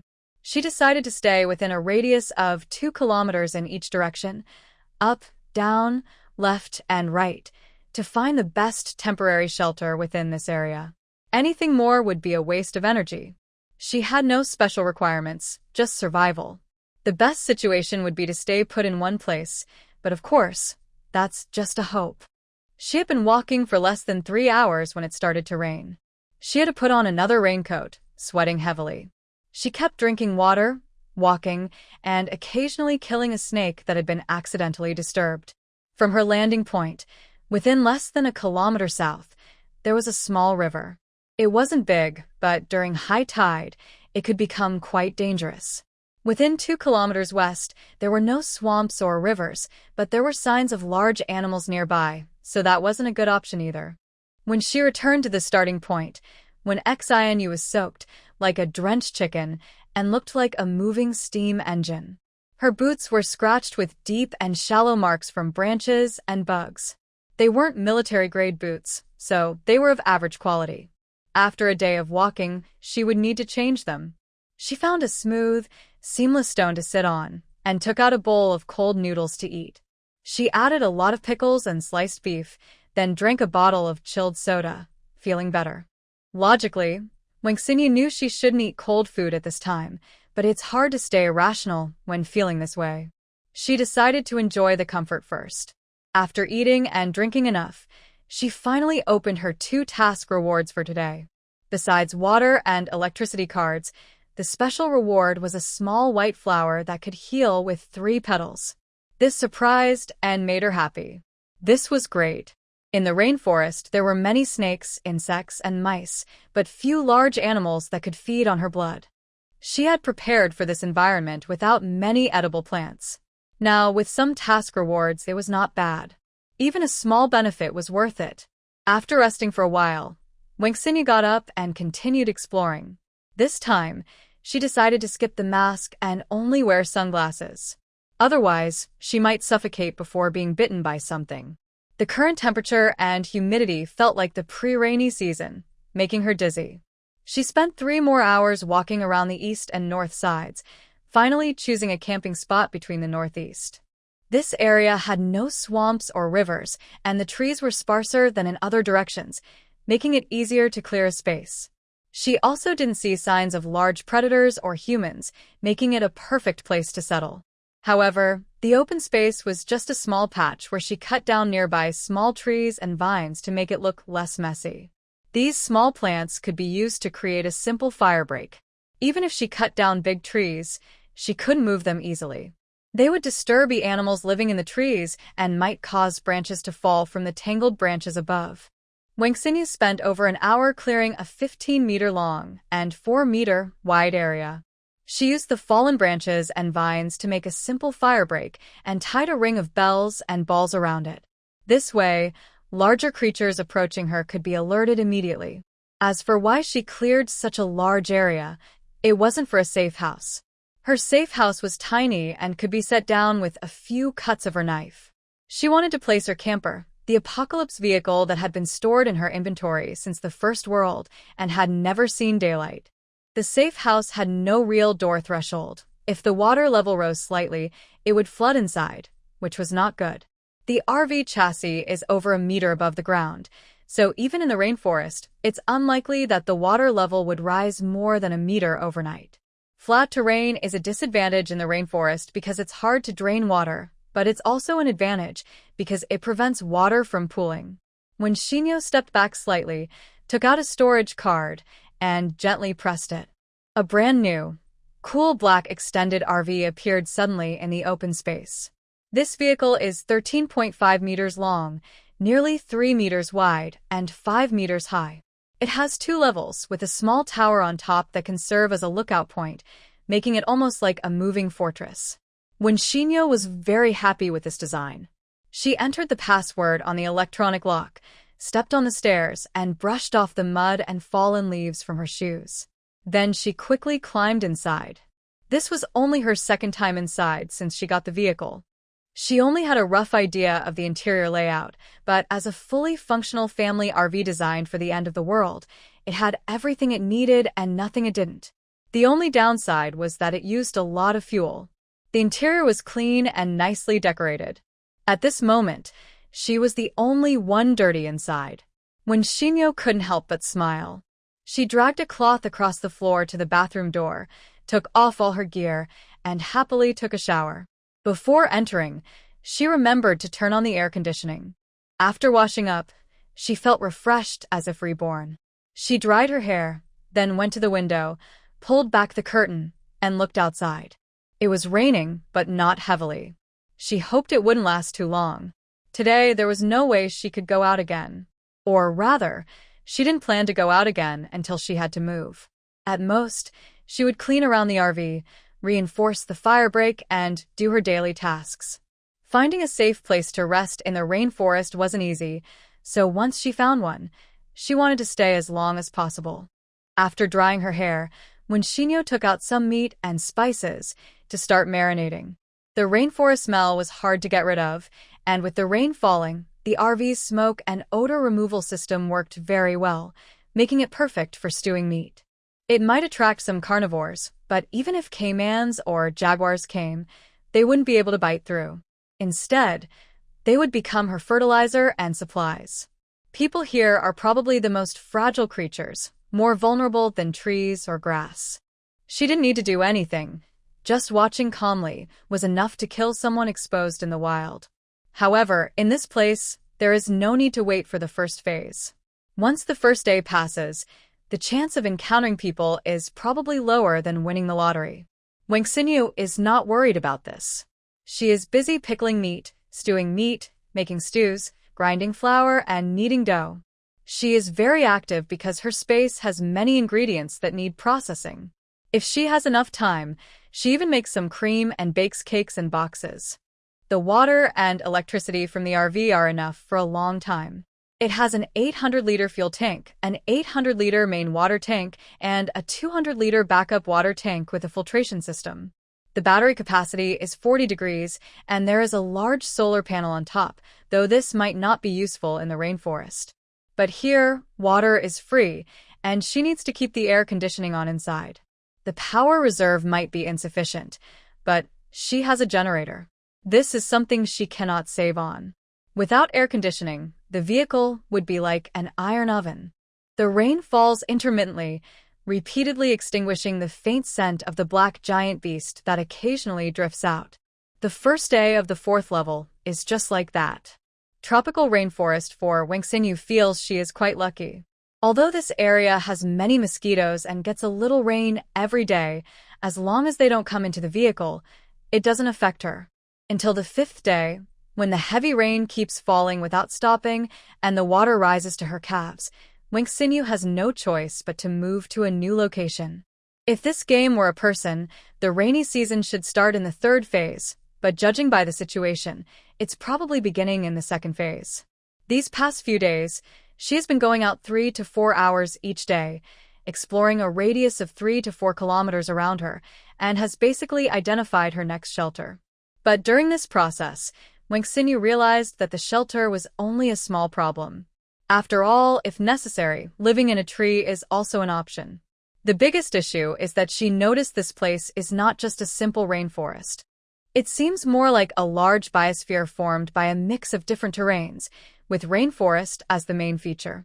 According to normal biological distribution, rainforests wouldn't have large mammals. Due to terrain restrictions, big animals can't move freely here, making hunting and survival difficult.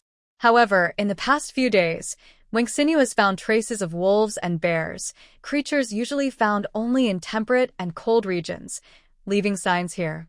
Jackals, foxes, jaguars, small wild boars, and bears are all typical rainforest animals. They are small and agile enough to move through the dense woods. Like beasts such as gray wolves and brown bears, they are difficult for humans to adapt to in the rainforest. In this situation, when Xianu discovered their tracks, this is not a small matter to ignore. According to the game's nature, it is very likely that in the end, players will be hunted by these beasts.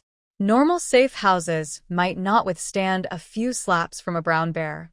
Even her camper might need to earn some medals if it encounters a bear. For now, she has only found signs of activity and has not faced them directly. They are secretly watching each other. Currently, there is enough food in the forest, so they are unlikely to attack humans who are unfamiliar and not a clear threat.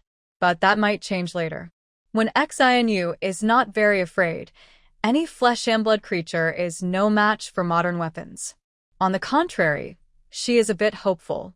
If a bear can be captured alive, it could scare away other animals and, most importantly, it would give her plenty of blood to drink. The only thing she has caught in these days is a small wild boar, a creature similar to a pig. She initially wanted to attract the mother beast with a cub, but the little pig was tied to the car and squealed all night without any sign of approaching. No choice but to avoid attracting other creatures, when Xianu decided to pick it up and drink its blood. This wild pig meat is not tasty. It's tough, gamey, and hard. But out of the principle that wasting food is shameful, she processed it into jerky. She didn't eat it herself. Maybe she could use it later. There is plenty of food in the rainforest, but inexperienced people can't tell what is edible and what isn't.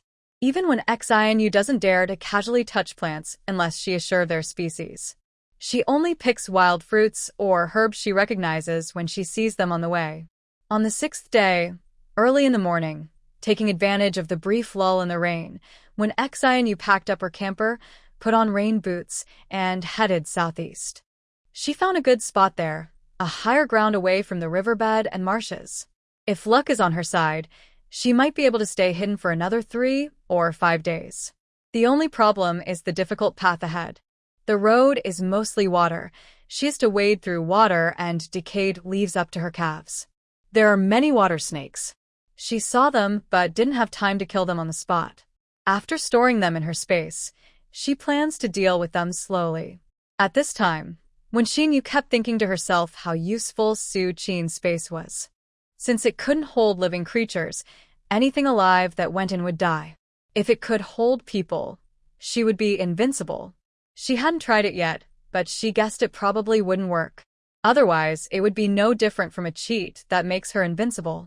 After walking nearly 2 kilometers through water, when Xinyu finally left the rain area and stepped onto dry land. Along the way, she even caught a 4-meter-long, bull-sized python. She usually didn't bother to absorb the blood of small snakes because it was too much trouble and wasteful. But she was willing to stop and absorb the blood of this python. Compared to warm-blooded animals, a snake's blood volume was tiny, just enough to fill a gap, but it was better than nothing. On the 3rd day, on the same path, she caught a thicker and longer flower python. Now, it was just dried snake meat and frozen meat in her storage card. She didn't care much about snakes of this size. As long as they weren't anacondas or giant pythons, it was easy to deal with them. But if she encountered those larger ones, whether the space could hold them was one thing, but handling such a huge snake was really difficult. And catching such a big snake alive for blood was inconvenient. She could only kill it on the spot, which she thought was a waste. It would make her feel sad. While walking and chopping, she was also careful to watch out for sudden attacks from venomous snakes and frogs, and she collected some tough vines. This process was quite relaxing. In these days, she hadn't even seen a living person, let alone a dead one. She almost forgot this was a large multiplayer survival game. Suddenly, when she saw a person appear beside her, when she knew almost instinctively raised her knife, ready to cut the person into firewood. It wasn't that she didn't notice the person immediately, but if you didn't look carefully, it was hard to tell it was a person. A dark, curled-up mass under a tree. If it weren't for the dirty face turned upward, revealing faint human features, when Xinyu would have thought it was a dead monkey. Looking closer, she realized it was a person, a woman, and a pregnant woman? When Xinyu looked at her unconscious form, clutching her belly tightly, and frowned. She was very thin, extremely thin. Though her clothes covered her body, her almost skeletal frame looked like it could be gnawed by wolves. Compared to her frail limbs, her large belly looked like a water balloon that had swollen up. Because it was so big, Wenxinyu didn't dare to tell whether it was water retention or a pregnancy belly. She looked around carefully to make sure there were no traps before she moved forward and checked the woman's pulse. She was still alive. She was pregnant, but her condition was almost the same as being dead. Her belly was at least 7 months along, and her body was badly malnourished. She was still in the rainforest, and surviving until now was a miracle, even for Wenxinyu. Wenxinyu stared at the woman, whose strength was fading. After a moment, she sighed. It was impossible for her to take the woman and leave. Even if she had enough food and water, she wouldn't risk bringing an unstable person along. Plus, her chances of survival were very small. Wenxinyu wasn't a professional doctor, and taking the woman wouldn't change much. It might also slow her own progress. But ignoring her completely didn't seem right either. After a brief thought, Wenxinyu packed a small backpack with some milk, saline solution, dried meat, antibiotics, glucose, and a thermal blanket. She placed the bag near the woman's hand and between her and a tree trunk. She gently opened the woman's mouth, gave her some saline water, and then a coconut sugar. "That's all I can do for you. Good luck." She whispered this and then turned away, continuing her journey. Not long after she disappeared, the woman's dry lips started to move slightly. A few minutes later, her tightly closed eyes, after a struggle, slowly opened in confusion. Yusia was a bit stunned, unsure whether she was dead or alive. Logically, she should be dead. She knew her body was at its limit. No clean water, no food, no salt or sugar. She couldn't possibly survive.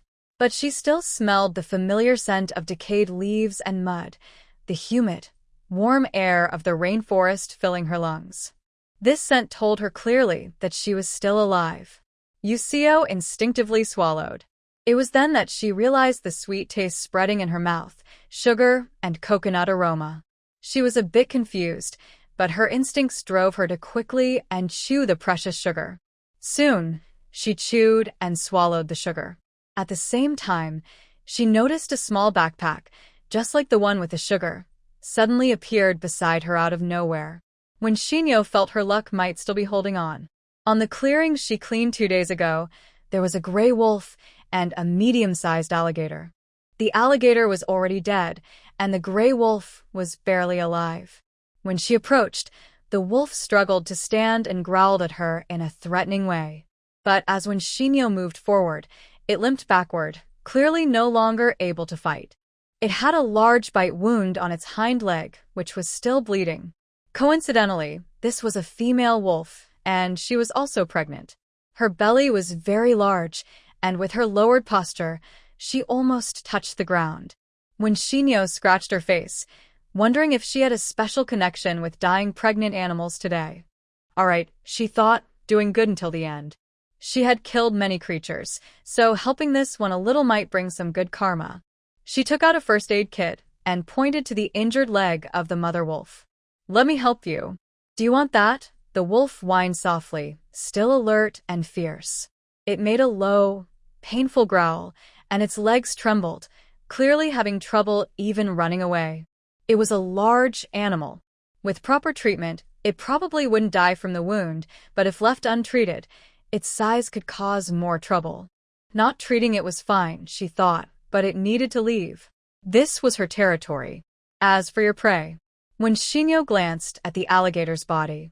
Of course, it belonged to her. The mother wolf couldn't run, but she also refused to let Wenxinyu get close. It backed away to a safe distance and stayed still. Wenxinyu didn't mind. She walked straight to the alligator, drew her knife, and cut off its head, then stored it away. The head couldn't be eaten, so she planned to find a distant place to throw it. Alligator meat tasted good, and the skin was useful. She also wanted to make more knife sheaths, and alligator skin was perfect for that. She cut the alligator's body into 3 parts, with the middle part being the longest because she needed the belly skin. Her Sunisher dagger was not very convenient for fine work, but it was perfect for skinning, especially the tough skin of reptiles like this. She cut off a piece of fatty meat and threw it in front of the mother wolf, then stopped paying attention to it and focused on processing the remaining alligator carcass. When she roughly cut off the skin and was about to continue working on the meat, the mother wolf let out a low whimper. When Shinya looked back and saw that about 1/3 of the meat was gone, and the mother wolf had also laid down on its side. Perhaps she let her guard down, or maybe she simply couldn't hold on any longer. Either way, Wangxinyu could feel the strong desire to survive in her gaze. It was probably a natural maternal instinct. At this moment, Wangxinyu carried the first aid kit over. The mother wolf just showed her teeth briefly, but didn't stop her from examining the wound. The bite force of a crocodile is no joke. It was clear that the mother wolf had escaped in time, but even a scratch from those sharp teeth could be dangerous. Fortunately, it didn't hit any bones, only deep skin wounds. With some care, it would heal. Wangxinyu had also worked with military dogs before. She was given a Checkwolf dog, which looks very similar to a gray wolf. She liked these brave-looking but gentle big dogs. She gently patted the mother wolf's trembling back leg, which was in pain, while disinfecting the wound. The injury was too deep and needed stitches. She poured a bowl of water and held it near the wolf's mouth.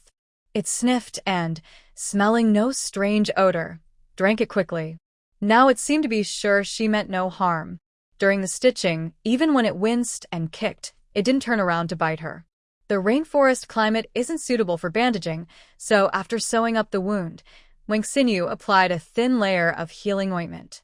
She then gently patted its head. No, it's Wolf's head. I've done my best. Rest for a while, and then go. Don't block the way. The mother wolf whined softly, licking her lips. Wangxinyu cut some meat in half, placing one large piece aside and chopping the smaller one into bite-sized pieces for easier eating with its tongue. After finishing, she didn't bother it anymore. She needed to clear a space big enough for the camper before the next rain, and she also had to make a fire break. She was very busy. After 2 hours of work, she returned with the first fire break. The mother wolf was still lying there, watching her movements with its gray eyes. Wangxinyu walked over and squatted in front of it. The wolf whined softly again. She reached out to touch it, and it didn't resist. Instead, it nudged her hand with its nose. She suddenly felt both amused and touched. Hey, you can't be serious, right? You don't want to stick with me, do you? The mother wolf whined again, its moist eyes staring intently at her, just like a dog she knew. Wangxinyu. They looked at each other silently. 10 seconds later, when Xian stepped back in defeat. Fine, if you want to stay, then stay. I don't want that crocodile anymore. The skin is mine, and you can eat the meat yourself. Yowu. She turned around, tidied up the crocodile remains, and opened the trunk of the camper. It was a separate space connected to the inside of the camper, used for storage and as a buffer zone. But when Xian had nothing to store there right now, so it was perfect as a temporary shelter. She laid down a thermal blanket, lowered the ladder, and patted the ground inside the trunk where the mother wolf was sitting up. The mother wolf looked at the large object that appeared out of nowhere, seeming a bit confused. It sat there for half a minute before picking up the remaining meat and slowly dragging it over with its injured leg. Wolves are very smart animals. If they weren't, dogs wouldn't be chosen as humans' friends. Unlike cats, which rely on their looks to charm people, dogs can actually help with tasks. In dangerous situations, they usually perform well. The mother wolf got into the vehicle, sniffed around to make sure there was no danger, then lay down. When it saw Xian staring at it without leaving, its eyes showed a bit of unease. After a moment, it awkwardly pushed up its healthy front leg and brought the remaining half of the meat to Xian. Yowu. Offering its prey voluntarily, this is probably the highest way for a wolf to show friendliness. When Xian couldn't help but smile. I don't want yours. Stay here and rest. If there's any trouble nearby, give a howl to let me know, got it? It had called a caiman crocodile, which wasn't the biggest, but still weighed over 200 pounds, enough for it to eat for a while. She didn't need to spend extra to feed it. Just giving it a place to guard was enough, and she wouldn't lose out. She wasn't sure if it understood her, but it did bark in response. When Xianu patted its fluffy head again, then turned back to work on her fireproof belt. The plants in this area were denser than at her previous campsite. Clearing everything within a day was unrealistic. But she wasn't in a rush to finish everything at once. There were no swamps nearby, so no swamp gas, and she didn't worry about explosions if it caught fire. In this humid environment, a fire wouldn't start easily or burn quickly, giving her enough time to react and escape. So, she simply circled the area, took out all the visible snakes, and then clapped her hands to finish and head home. Today, she prepared to eat snake soup. She didn't waste the snake skin or the snake bones. She collected them all. The book she read said that snake skin and bones can be used as medicine.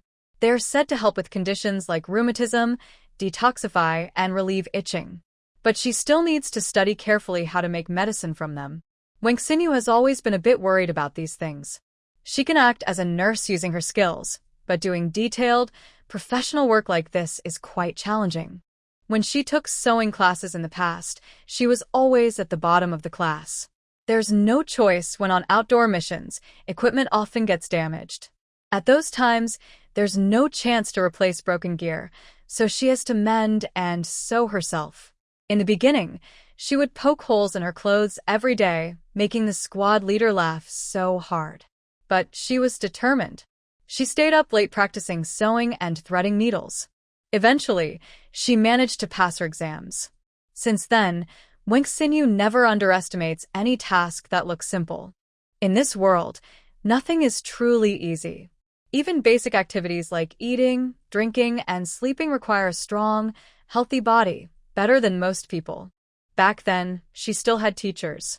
Now, in the game world, she's alone and has to figure everything out herself. Medicine is especially hard to learn on her own. If she masters it, she could become a barefoot doctor. If not, she might end up doing more harm than good. She's not afraid of making mistakes, but she worries about hurting others if she's not careful.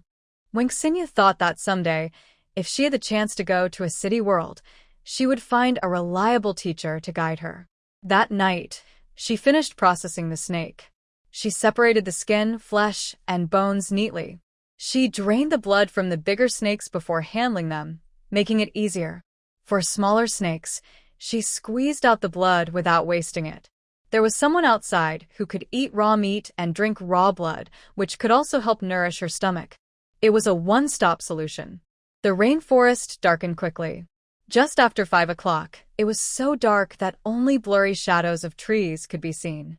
Xinyu was busy in the car and didn't notice the change outside. In the back of the car, the mother wolf, who had been resting with her eyes closed, suddenly opened her eyes. She lifted her front legs and sniffed alertly a few times. After a while, she slowly lay back down and licked her bowl of goat milk. Yes, Xinyu had just finished giving her blood from the bowl and then refilled it with milk. Pregnant animals tend to eat more, which is normal. Once she was full, she naturally lost interest in her. She kept busy non-stop, with almost no rest for the 2 stoves in the camper. She only took 2 hours off each day, spending the rest of the time cooking stews and braised dishes. Today she made braised pork and a big pot of stew. Over the past few days, she planted a lot of beans and cabbage. The sweet potato noodles from the second stage of the other world are finally edible. Noodles like these taste best when cooked in a big pot, especially with dried bean curd, wood ear mushrooms, tofu, and other ingredients. One bowl can be a full meal. They are also long-lasting. When there are few vegetables left, the sauce can be mixed with rice or noodles, with some small side dishes, making another delicious meal. After finishing all the meat portions for today and cooking a new pot, Xinyu patted her pants and went to take a shower. In the past few days, she carried heavy meat and pots and struggled through the rainforest. Her exercise level was enough, so she didn't do extra workouts. The body has limits and flexibility. Exercise is necessary, but overdoing it is not good either. Everything should be balanced. After cleaning herself, she went upstairs and lay down on a recliner under the tower. If possible, She wanted to crawl into the small attic to lie down. The view isn't great, but she installed sliding screens on the attic window, and there's a small space for a camera, making it a good spot. Although there was no wind at night, lying there listening to the rainforest sounds was very relaxing. Unfortunately, the space was too small.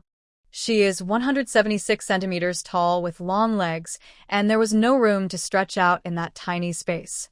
She could only settle for lying at the entrance. The car's soundproofing was excellent, but that also made it harder for her to notice outside movements, which made her a little uneasy. So, during this time, she had been sleeping in this spot. At least she could immediately notice if there was any loud noise outside. Wangxinyu lay on a bench, half closed her eyes, and scrolled through her tablet. She was looking at a basic manual on wild medicinal herbs. But she didn't have high hopes. When she downloaded the data, she made a big mistake. She only downloaded the Chinese version of the pharmacology information. Most of the herb-related books she had were Chinese medicine texts. Most of China is in a temperate zone, so the types of herbs are quite different from those in the tropics. There are some similarities, but the rainforest as an independent ecosystem doesn't have much reference value for temperate environment experience. Still, she thought she should read it. Who knows? Maybe in the next world she'll return to a temperate zone. Wangxinyu considers herself a good student, but honestly, she's not someone who enjoys reading much. She can understand long, difficult classics as long as they tell a story. She also enjoys reading simple, easy-to-understand encyclopedia entries that she can quickly scan for information. But she really can't handle books that are filled with dense technical terms on every page, where reading one page feels like she hasn't read anything at all. What's worse, she has to force herself to keep reading despite her discomfort. Even so, she often starts to feel sleepy while reading, and math books don't make her sleepy like this. Just as her eyelids begin to droop and she considers taking a short nap, a sharp chime of a bell suddenly startles her awake. Tropical Rainforest 7 Important Notice. All military district and troop names mentioned in this story are fictional and made up by me. No harm is intended to the reputation of any real military personnel. She quickly crouched and slipped into the attic, peeking through the window and screen on the left side, shining her flashlight toward the source of the noise.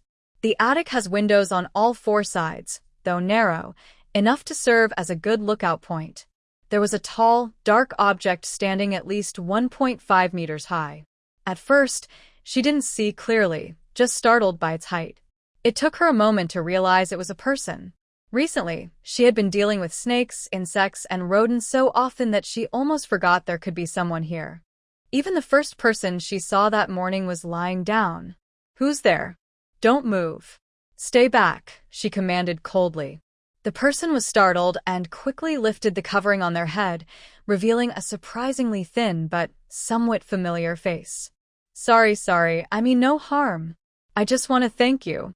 I'll leave once I put down my things. Please don't attack me." When she saw it was a woman, Wangxinyu finally recognized her as the pregnant woman from earlier that morning. She let out a breath of relief, but still kept her guard up. "Thank me?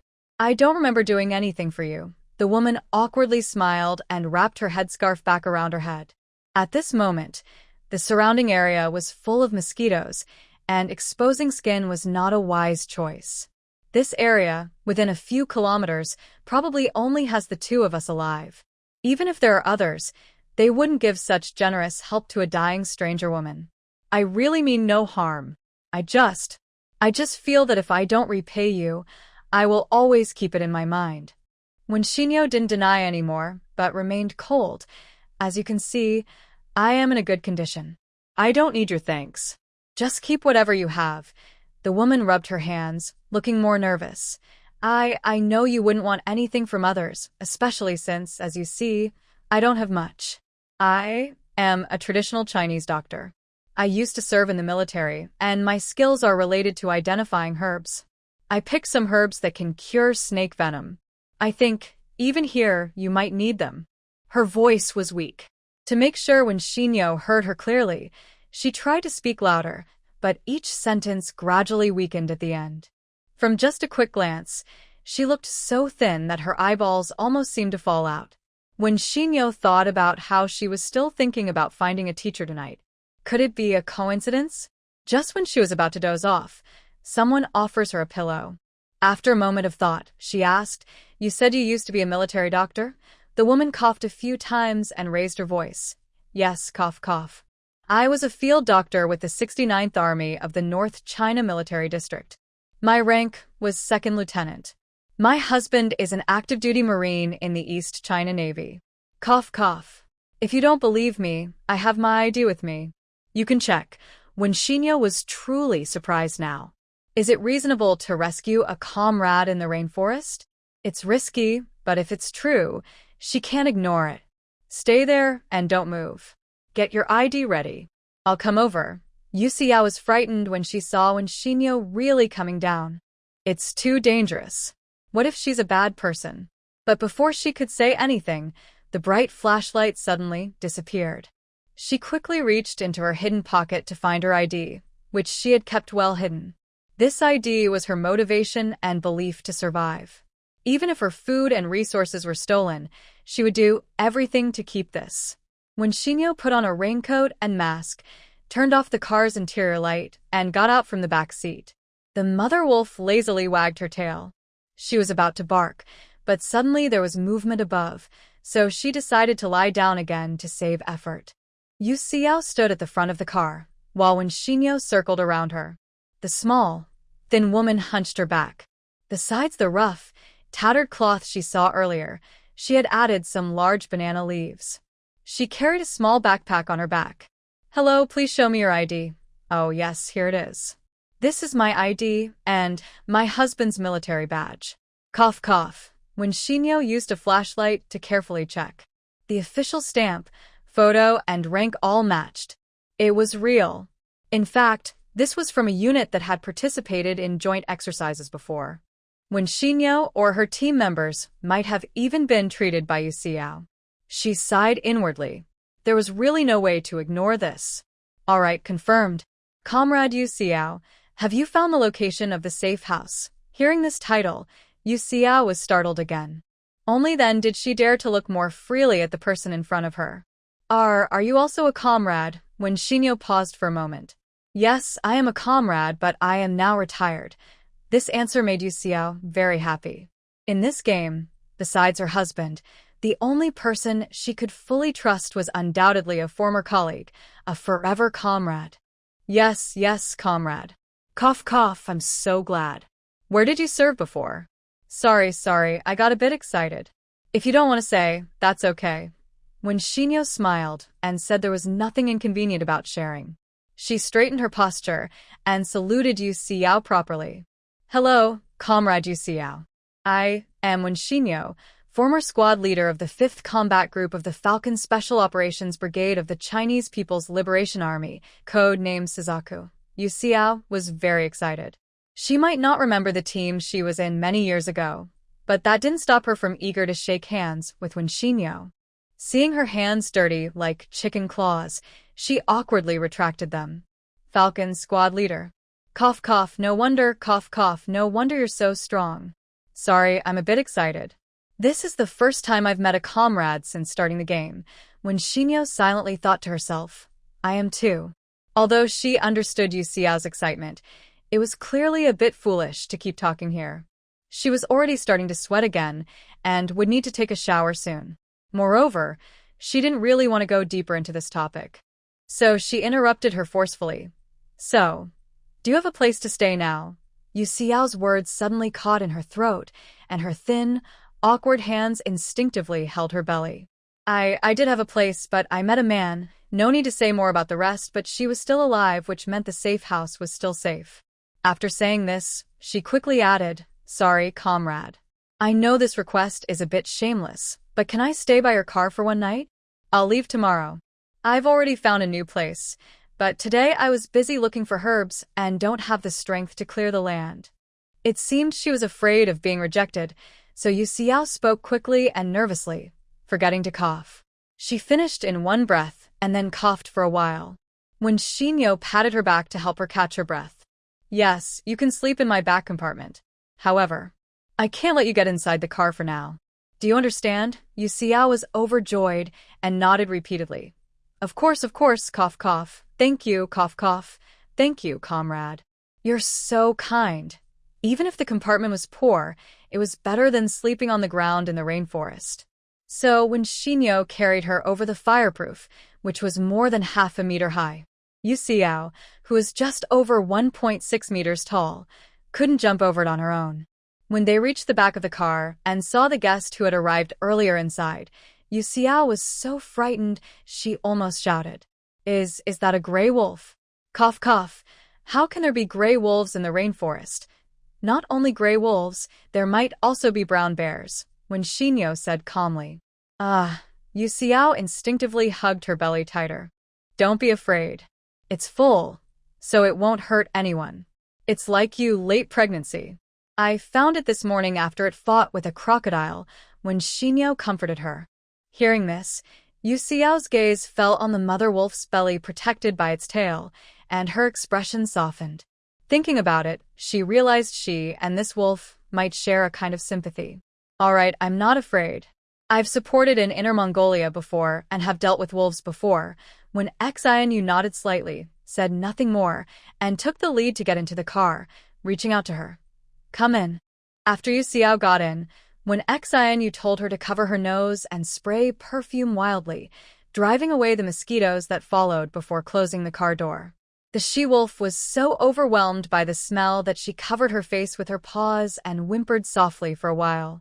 The space inside the car was quite spacious. Since the car was 3 meters wide and only about 1 meter long, it was enough to fit a woman and a wolf comfortably. When Xianyu turned on the lights again and looked back at Yu Xiao, who was standing awkwardly in place, she suddenly realized how dirty she was, so filthy, it was hard to believe she was a refugee. Seeing her like this, even when Xianyu, who was usually cold-hearted, couldn't ignore her. Come in and take a shower. You're too dirty, and if you have any wounds, they need to be treated quickly. She paused, then remembered what Yu Xiao had just said and asked with a worried look, Have you had any bleeding? Yu Xiao's face flushed with embarrassment, and she shook her head quickly. No. If I had any bleeding this month, I'd be gone already. That was a small blessing in an otherwise unlucky situation. When Xianyu's gaze was cold and sharp. Do you remember what I asked? Hearing this, Yu Xiao's expression finally showed some humiliation and pain. She pursed her lips, held her belly, said nothing, and nodded firmly. Good, that's good. Come in and take a shower first. The bathroom was right at the back of the car, so she didn't have to walk far. Yu Xiao wanted to refuse, but she knew her current state was embarrassing, and if she could improve her hygiene, she definitely needed to. So she didn't argue further, expressed her thanks, and went inside. When Xianyu explained how to adjust the water temperature, handed her a new soap, and placed a fresh set of long-sleeved cotton clothes under the sink before closing the door and stepping out. Even though she never liked to face it directly, this was the normal situation for ordinary women in chaotic times. The benefit of having a body quality score was that it was their only chance to turn the tables on men. But the harsher reality was that many women found it very difficult to get through this tough growth period. Their problems went far beyond immediate disasters. They also faced oppression from men. Throughout her journey, when Xianyu had heard countless compliments like more manly than men, a woman who doesn't back down, and tough woman, she never liked this kind of talk. Being compared to a man felt like an insult to her. She is not against men, but she simply doesn't like most groups of that gender. She is a woman now, and she will always be a woman. She strongly identifies with her gender. She stands tall, but that doesn't mean she can ignore the suffering of other women who can't stand as high as she does. That would be arrogance. If she looked down on them with pride, then she would truly be acting like a man. So if she can help, she will. If someone has bad intentions, she will deal with it later. When Xinyo shook her head, pushed aside her messy thoughts, and cleaned the dirty ground in the car. Then she took out a foldable beach chair, unfolded it, and covered it with a new thermal blanket and a thin blanket, placing a pillow on top. The rainforest night is not cold. She only used a light air conditioner blanket to cover her stomach. No heavy bedding needed. Right now, the stew was ready. When Shinyo turned around to prepare another pot, scooped a bowl of pork, cabbage, and vermicelli to cool on the table, then sat on the sofa and took out her phone to read. Half an hour later, Yuseo finally finished her shower. It was the most comfortable shower she had had in days. If she were in her safe house, she would have sat on a small stool and taken an hour-long shower. "Comrade, I'm done," when Shinyo looked up and saw her. Her first thought was relief that the clothes fit her. Her belly was quite big, after all. She didn't have much experience with pregnant women. A few times she had just held someone to move them, but instinct told her Yuseo's belly seemed a bit too large. "Come sit down. Have some food, pork, cabbage, vermicelli with green beans, dried tofu, and chili. Do you have any food restrictions?" What restrictions? Just hearing that list made Yuseo feel her mouth watering. "No, I don't have any restrictions, except for what pregnant women usually can't eat." Having served in the military for many years, she also held a military rank. Her husband is a soldier too. Yuseo understood the discipline of soldiers well. They hate excuses and delays.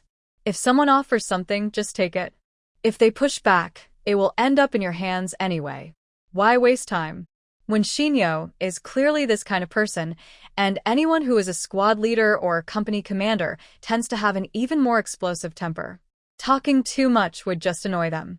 So Yuseo didn't say anything unnecessary to refuse.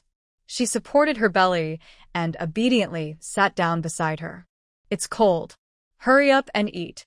We can talk after you're done." Yuseo was a bit surprised. She didn't think when Shinyo was the type to talk much or chat casually. That means she's discussing conditions. Thinking that she also has some value in her eyes that could be exchanged for benefits, Yuseo got motivated. If she's useful, that's good. She's not afraid of being used, only of being useless. With that thought, she stopped hesitating, picked up her bowl, a big sea bowl, and started eating eagerly. The fragrant pork and chewy noodles, the taste of pork fat and chili, mixed with the aroma of fried dried tofu.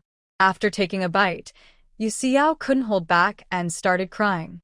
Having experienced 2 nearly primitive worlds in a row, this was the first time in over 2 months she had eaten such a good meal. When Shinyo watched her eat so happily, and it made her feel a little hungry too. She held back for a moment, then couldn't resist and scooped herself a bowl. The two of them sat face to face, quietly eating. But Yuseo, being a doctor, knew her body couldn't suddenly take in too much oil and water. If she ate more at once, her stomach wouldn't handle it. So, even though she was reluctant, she stopped after eating about a quarter of the food. When Shinyo paused her noodles and said to her, "There's still a lot in the pot," meaning she didn't need to hold back.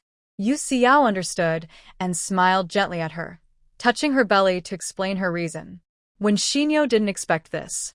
She looked like she couldn't eat too much at once either. "All right, I'll put it away, and you can eat it tomorrow." Okay, Yuseo replied happily, nodding repeatedly. Then she watched as the female comrade in front of her tilted her head and gulped down the remaining noodles, leaving no soup behind. Her eating style was bold and soldierly. But because her movements were calm and natural, and not a single drop of soup splashed, she looked different from rough old men. She appeared elegant and composed. Yuseo never thought that the words bold and elegant could be used together. When Shinyo was unaware of her inner drama. After finishing, she cleared all the bowls and chopsticks from the table, then took out a cup and a box of goat milk. "I remember that drinking goat milk is better for pregnant women than cow milk," she said. Yuseo had to refuse at this point. She kept waving her hands and said, No, comrade. Cough, cough. I can't drink it. I would be very grateful if you just took me in and gave me a hot meal. Cough, cough. Even if your conditions are good, I can't keep asking for favors like this." Before she finished speaking, the person across had already opened the bottle, poured the milk, and pushed the cup toward her. "I don't need anything. If there's something to discuss, just say it. I'll drink." Yuseo was speechless. She picked up the cup and took small sips. The rich, sweet milk made her feel even more light and happy. This is true happiness. She squinted her eyes and felt a warm, happy feeling inside. But she didn't drift away. After drinking a few sips, she put down the cup and looked seriously at Wen Xinyo. So, what do you want to discuss with me? Wen Xinyo took out a tablet she had seen upstairs and handed it to Yu Xiao. Yu Xiao glanced at it and quickly recognized the book. As a descendant of a traditional Chinese medicine family, she had been reading various ancient texts since she was young. As she grew up, she also read many professional books. This one was among them. But even for her, this book was a bit hard to understand. The knowledge was dense and complicated, and her notes would be even thicker than the book itself. When Xinyo looked expressionless and confidently said, "I can't understand it or learn from it. You teach me." Yu Xiao touched her short, straw-like hair. It was her habit when she was confused. When Xinyo explained, "I want to learn some basic knowledge about medicinal herbs. I need practical experience to recognize and use the basic ingredients. I can't learn it on my own. If you can teach me, I can guarantee your food and safety during this time." Yu Xiao was a bit stunned by this sudden surprise. "But I only have limited time to move around each day, and I am slow. I might not keep up with you, and I could even hold you back." She was aware of her own limitations. Maybe 2 months ago it was different. But now, she had to admit that she was too heavy and clumsy. No matter who she was with, she was bound to be a burden. When Xinyo was silent for a moment, "As long as you can walk during the move, that's enough. In the rainforest, most people's movements are very slow, so don't be too yourself." This isn't just comforting her. Her ability to stay strong and find her way in the rainforest already puts her ahead of most people. The place where they met this morning is at least 2 kilometers from Wen Xinyo's current resting spot. Yu Xiao managed to walk here with her condition, showing her basic strength and good judgment. "But seeing her still hesitant, Wen Xinyo continued, "You might have misunderstood. I'm not asking you to follow me every day on the trail. That would really slow me down." "Huh?" Yu Xiao looked even more confused. "How can I practice without following? Is there even a live broadcast condition? I'll pick some useful plants every day. You just tell me which ones are useful, which aren't, and how to use them. Like these." Wen Xinyu said, then took out a large metal box. Inside, all the plants were packed in small sealed bags. Over the past few days, she had been deliberately collecting plants while exploring. She pulled leaves, flowers, and fruits from large plants, and even took whole small plants. Although she didn't recognize most of the 10 types, and some might be duplicates, she decided to gather them first. What if they are useful? Yu Xiao stared in shock. "Comrade, your awareness, your ability to act is really strong." Wen Xinyu calmly replied, "No, it's just because I have a lot of free time." Since she was free, she only went out to explore and look for snakes. If she had to work for a living, she wouldn't care what the grass looked like passing by. Only edible-looking plants would catch her eye. That was hard to accept. Yu Xiao forced a smile and reached out to pull the box closer. "Haha, well, let me take a look first." Wen Xinyu nodded, avoiding eye contact to prevent pressure, then took out her phone and kept browsing. Yes, pictures make it easier to identify.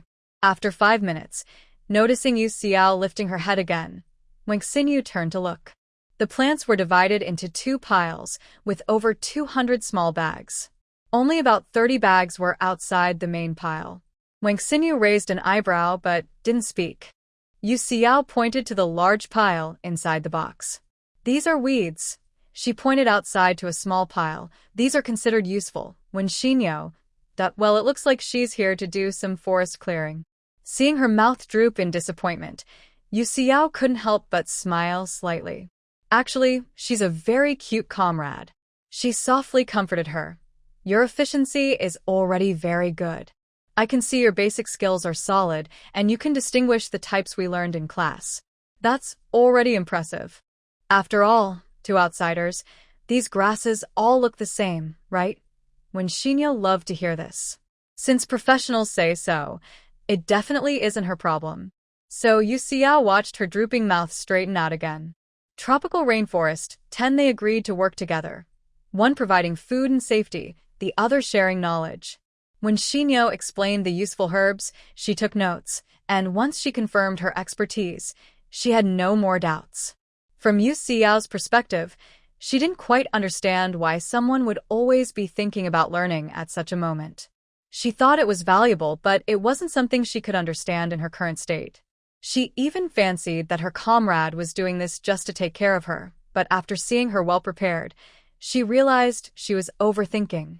As the main beneficiary, Yu Xiao wouldn't say anything discouraging. She simply thanked her twice more, then drank her goat milk and leaned back to walk to the back carriage, holding her belly. When Xinyo followed her, helping her lie down. "How many months pregnant are you?" Yu Xiao touched her rounded belly, showing some affection. "A little over 7 months.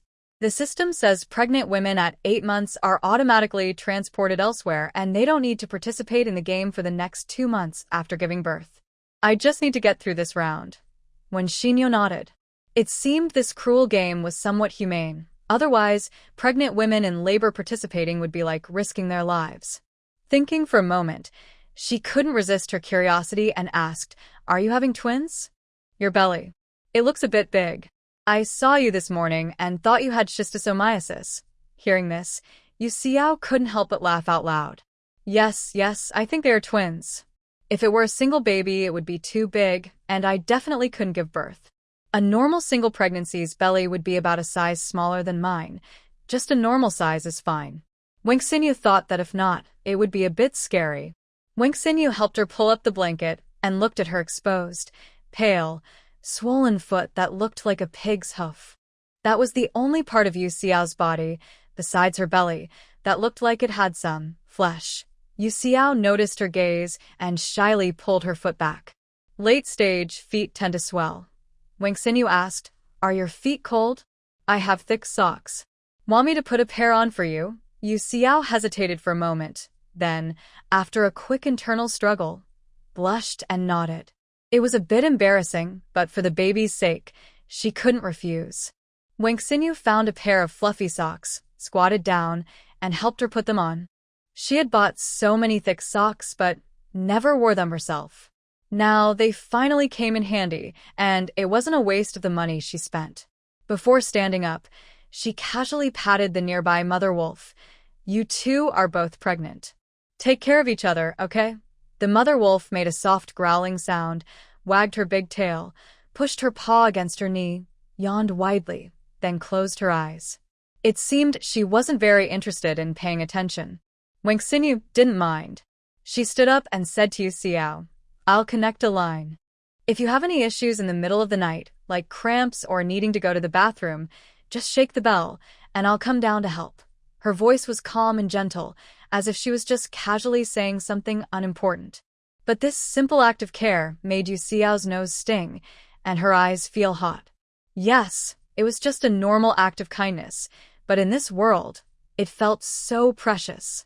Now, she didn't even care about being cared for. Just not being mocked or pitted was enough to make her feel grateful. "Thank you, comrade." "Thank you." She whispered her thanks, turned her face into the pillow, trying to hide her tears of shame. Wang Xinyu glanced at her, but said nothing. After wrapping some yarn around the handle of her chair, she turned and left, closing the door behind her. She didn't go upstairs immediately. Instead, she returned to the sofa and carefully threw away nearly 200 packs of useless weeds. Outside the door, occasional faint sobs could be heard, but when Xinyo chose to ignore them. All night, when Xinyo stayed lightly asleep, but she never heard Yu Xiao shake the bell. Perhaps Yu Xiao deliberately made some noise by going downstairs in the middle of the night to cook meat and change pots, which caused a soft ringing of the bell outside. When Xinyo helped her inside to use the bathroom, Yu Xiao joked awkwardly that this was the most convenient moment she had had in days. No wonder she said that. After all, the toilet in the safe house was a squat toilet, which was not very friendly for pregnant women in the later months. Maybe because she finally had a good sleep after a long time, Yu Xiao's face looked much better the next morning. Although she still looked frighteningly thin at first glance, her face was no longer pale and ghostly. When Xinyo took out the leftover pork, cabbage, and vermicelli from yesterday and gave it to her, she also heated a cup of goat milk while she cooked a pot of seafood and beef noodles. Of course, she didn't forget about the outside wolf mother. She cut a few pounds of crocodile meat and served it with a bowl of goat milk. Both pregnant women ate happily. Today, Yu Xiao ate noticeably more than last night. When Xinyo asked if she could eat some braised meat, and she shamelessly asked for a piece to try the flavor. Since it hadn't rained in this area from yesterday until now, when Xinyo decided to leave early today, Yu Xiao initially wanted to follow her for a while to introduce some common herb she had recently discovered, but when Xinyo told her to stay behind, she wanted to clear the open space quickly before the rain, and after exploring the area, she planned to expand the firebreak. So she didn't insist, and asked when Xinyo to borrow a machete. All her belongings on her back had been stolen, including her only large knife. Using a fruit knife for clearing land was really a stretch. Because Yu Xiao and the wolf mother were both there, especially the latter, who wagged her tail and showed no intention of leaving when Xinyo didn't pack up the camper today. She wasn't worried about anyone daring to steal the camper. Although it wasn't linked to anyone, the GPS was non-removable. When she first got it, she had already asked Su Qin to test it.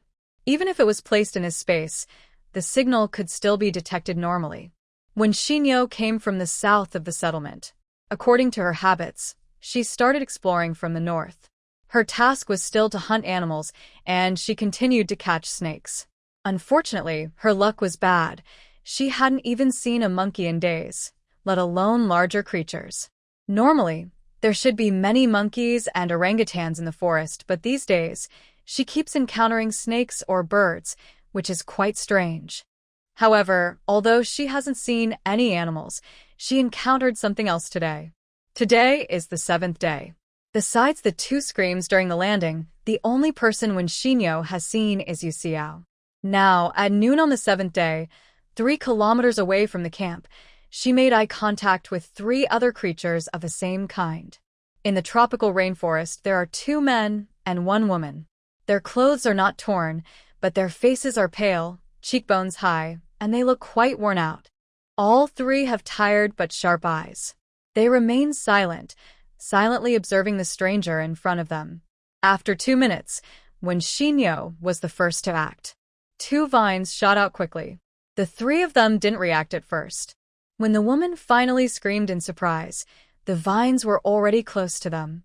One man's pupils trembled as he quickly turned around and hugged the woman tightly. The remaining person looked dazed, neither wanting to hide nor able to. But the vines bypassed them, and behind them, a chilling hissing sound was heard. Turning around, they saw a thick, colorful snake.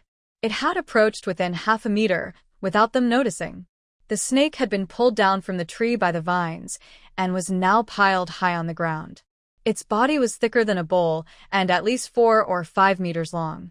Its wide-open mouth and cold vertical pupils made everyone feel terrified. If bitten, they could lose half their heads.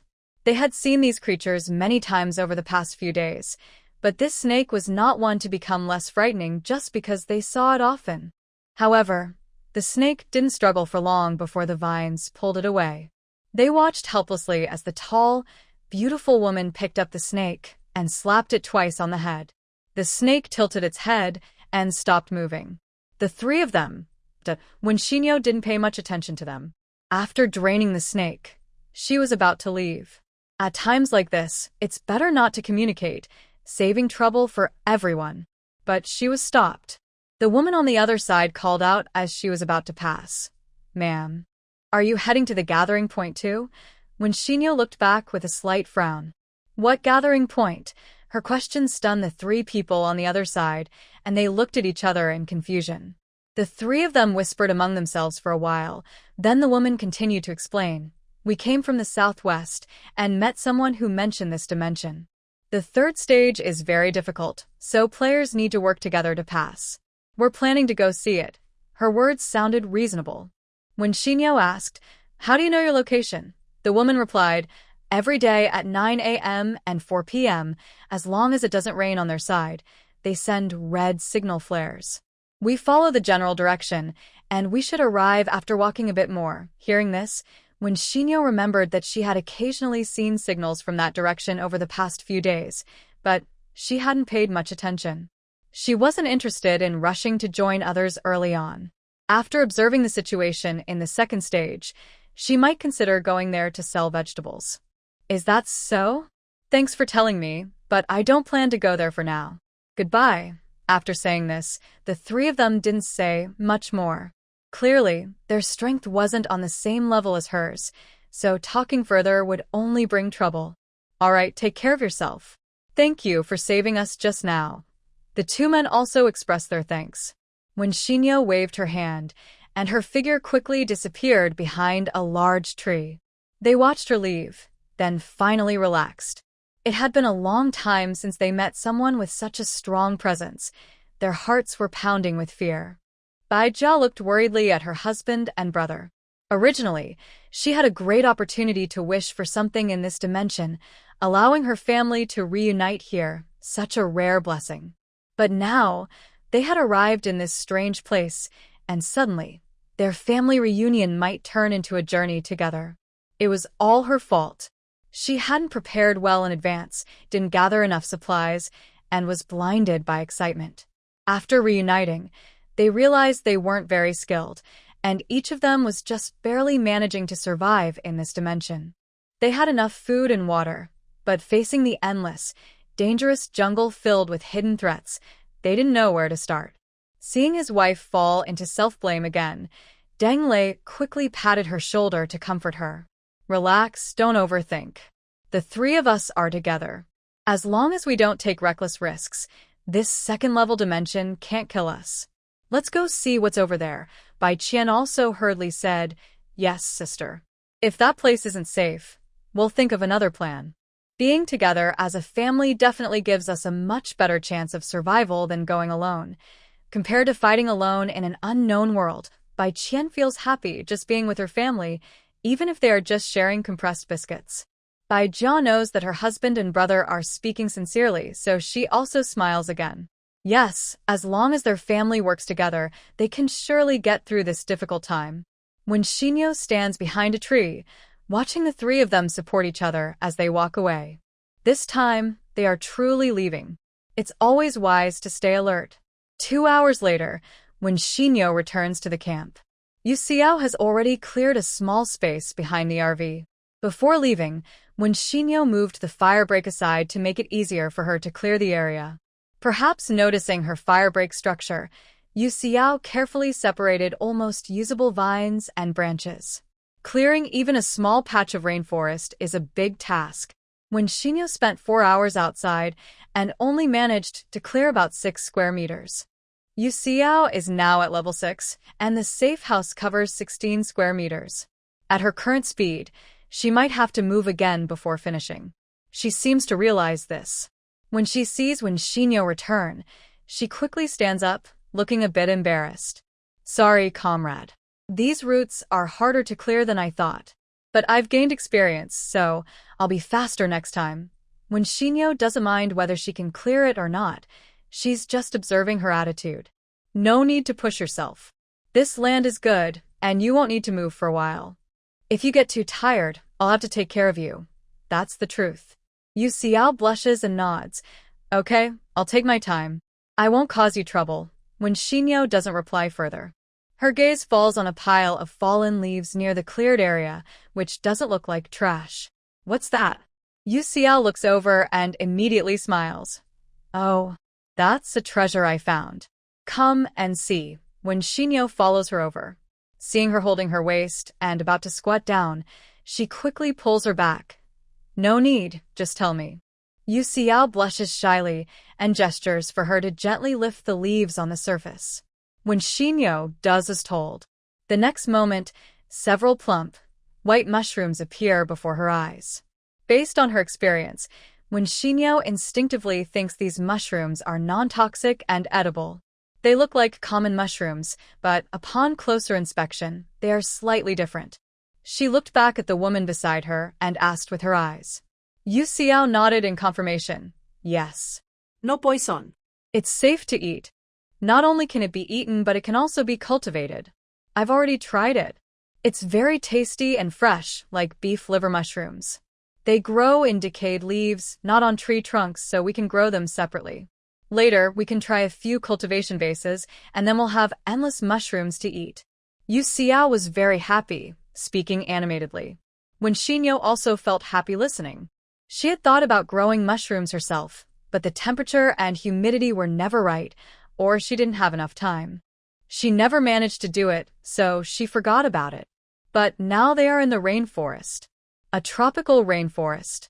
There's no better place in the world to grow fungi. As long as conditions are right, mushrooms can sprout almost every day. There's no faster way to get food in the rainforest. Seeing Yu Xiao's expression, she seemed to have experience in mushroom growing. When Xinyo's stock didn't have many fungi right now, so she had a chance to make up for the shortage. She said, "Don't bother with this piece of land. Stay in my car. I'll help you collect decayed leaves. You focus on growing mushrooms. We'll split the harvest 70 to 30. How about that?" Yu Xiao immediately refused. "No, comrade. That's too much of a loss for you. It's not right. The normal split is 70 to 30, but I know you're taking care of me, the pregnant woman. I won't refuse your kindness, so let's do 50 to 50, okay?" Since she said that, when Xinyo naturally wouldn't refuse. She really didn't like all the back and forth. "Then I'll help you turn them into dried mushrooms later." Yu Xiao didn't have a storage card, and the safe house only had a small fridge. To preserve food, she could only use items with longer shelf lives or find other ways to extend freshness, like pickling, smoking, or drying. The rainforest weather made it impossible for her to dry food herself. Only when Xinyo, with her machine, could do it. Most others could only eat their food the same day. When Xinyo was willing to help her, and Yu Xiao was very happy about that. She even wanted to give her a small share, but when Xinyo refused, saying she should just teach her how to grow mushrooms when the time comes. Yu Xiao said, "It's more trouble to raise things openly like this. I also need to rely on my skills. When I make the growth medium, it will be easier for you to raise them using that." When Xinyo agreed. Of course, everything should be done in the easiest way. Then she followed Yu Xiao's instructions to gather a bunch of decayed leaves. After filling the cleared space with them, when Xinyo expanded the area a few more square meters, increasing the base to about 10 square meters before stopping. There was no need to go further, as Yu Xiao couldn't handle more. Although when Xinyo wanted to help with her skills seemed to require soil. Without soil, the vines of the small white flower and nutrients had nowhere to go, so she had to give up and leave everything to Yu Xiao. Yu Xiao was very happy. Having something to do made her feel like she had a purpose. She was not afraid of hard work or tiredness. She only feared that she couldn't do anything at all, just being a decoration or a useless person. Now that she had something to do, it proved she still had value and the ability to survive. She smiled and said, "Later, I'll make a few more buckets to see if I can grow some valuable herbs. The rainforest doesn't have much soil, so collecting it is tricky, but if we grow them successfully, it's much better than collecting slowly." Wow. Now she was getting serious. When Xinyo immediately said, "I have a pot. I'll help you get some soil. If you grow them well, I want half." Yu Xiao had also learned about her skills that morning. Now she remembered she could use them for this, and her face lit up even more. Good. We get along well. If I say I'll share more with you, you probably wouldn't want it. I'll just make the medicines for you later." The two quickly agreed. Then when Xinyo told her about what happened on the road earlier and asked for her opinion, Yu Xiao frowned and thought for a while before saying, "If I were alone, I might choose to go. But if I can protect myself, I think I'd prefer to wait and see first." When Xinyo thought the same, "I'll go farther tomorrow to check the situation. If it looks safe, I'll go early to claim a spot. If not, I'll dig a drainage ditch here and stay as long as I can." Yu Xiao agreed. Having more people can be good, but in this game, it's often more harmful. Without a strong leader to keep everyone steady, more people only make things more chaotic. Yu Xiao has been used to strict military discipline for many years.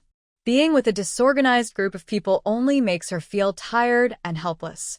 It's better for her to quietly stay with her comrades and grow mushrooms. So, the topic was dropped. When Xinyo left some ingredients for Yu Xiao, asking her to prepare lunch while she went to gather soil and humus. She emphasized that she ate a lot to avoid her from secretly taking more food. Yu Xiao has seen her eat a lot before, so she knew better than to argue about it. After about an hour, when Xinyo returned with 3 basins of soil. Plants in the rainforest are easy to grow. As long as they have some nutrients and enough water, they thrive. In the rainforest, weak life would have disappeared long ago. Only the strongest survive, just like the humans in this game. Yu Xiao made cheesy beef rice bowls, adding a generous amount of cheese and beef, as Wen Xinyo suggested. However, when Xinyo saw the final dish, she paused silently for a moment. She looked at Yu Xiao's much more normal-looking bowl and then turned to the cook. Yu Xiao realized she might have overdone it and smiled shyly. "Oh, I was thinking that since my comrade is so active and sweating a lot, she needs more energy. I was worried she wouldn't be full, so I kept adding more. She couldn't eat too much herself, but she felt happy seeing others enjoy their food. What do young people call this nowadays? It seems to be called a mukbang, where watching others eat makes your own appetite better." Under the expectant gaze of the pregnant woman, Wen Xinyo reluctantly finished her meal. Fortunately, she had a good appetite, and today's exercise was intense. She drank some lemon water to refresh herself and managed to finish everything. "Next time. 3/4 is enough. Okay, I'll remember." Yu Xiao handed her a tissue and smiled in response. Yu Xiao didn't usually take naps, and Wen Xinyo could sleep or stay awake as she liked. After eating, they each went back to their own tasks. Wen Xinyo processed today's catch, while Yu Xiao continued to tender mushrooms and herbs. Later, it started to rain lightly. Yu Xiao came in to help Wen Xinyo organize the new herbs she brought back today. After they finished, they were about to start their class. Tropical Rainforest 13, this one is for detoxification, and this one too. These 3 are detox herbs, but when combined, they boost the effect. However, mixing these 2 can turn into a deadly poison. All things support and oppose each other. The difference between medicine and poison is very thin. If used well, it can enhance the effect. If used poorly, it can be deadly. Yu Xiao, despite being young, is already the director of the military hospital.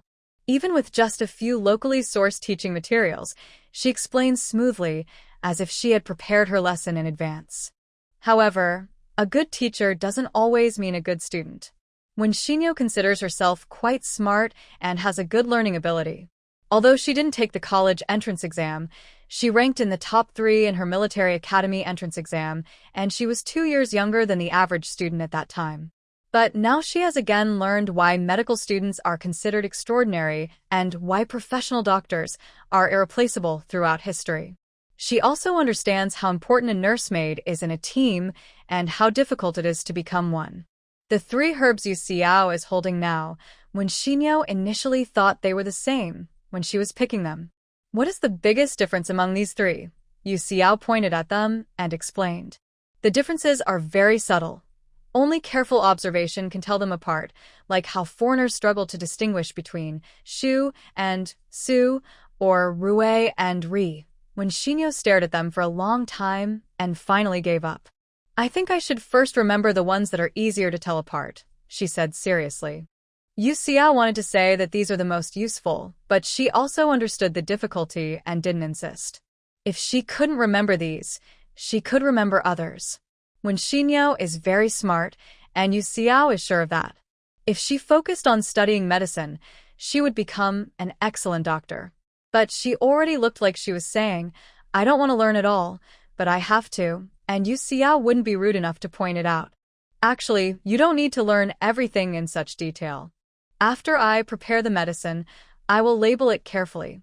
You can store it in your storage card, and it will last a long time." When Xianyu shook her head and said, "We should not rely too much on others. When we still have time to learn, we should do so. If we wait until we need it, it will be too late to regret. The saying goes, having many skills won't hurt, but the real worry is not having useful skills when needed. All external things are temporary. Only what we internalize as our own is real." Listening to this, Yu Xiao felt a bit ashamed. Yes, that's human nature. People tend to depend on others. When one support falls, they look for the next. Everyone knows we should strengthen ourselves instead of relying on others, but how many can truly do that? Even she now depends on her comrades to survive. But isn't that just how humans are? Most ordinary people can only support each other, pulling and pushing to get through. Yu Xiao thought that even when Xian, you couldn't completely detach from human connections, but she was stronger than most, so she had the energy to learn more. That way, she could stay undefeated longer. She couldn't compare herself to such a person. She was just glad that she believed she wasn't a bad person.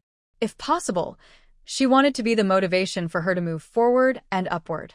She felt this was the only way she could add some light to her community.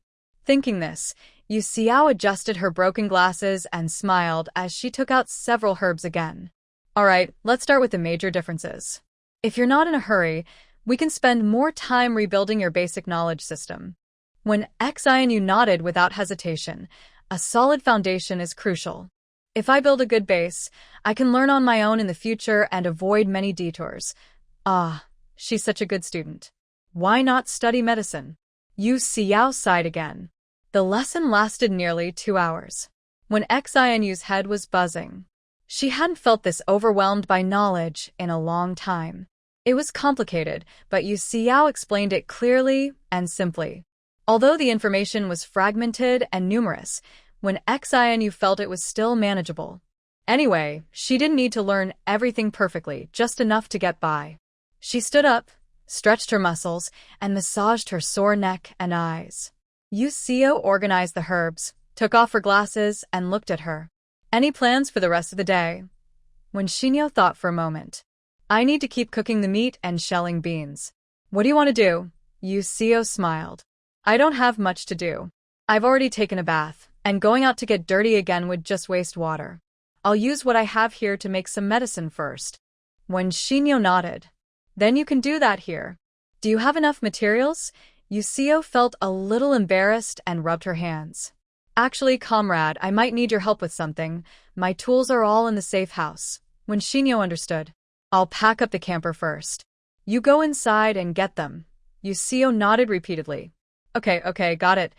The two of them put on rain boots and got out of the car. When Xinyo patted the mother wolf, who had been lying almost in the same spot for the past 2 days, and signaled her to come down.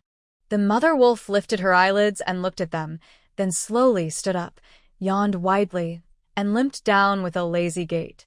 She wasn't interested in what these two humans were doing, just wanted to come down, stretch her legs, and find a place to relieve herself in the grass.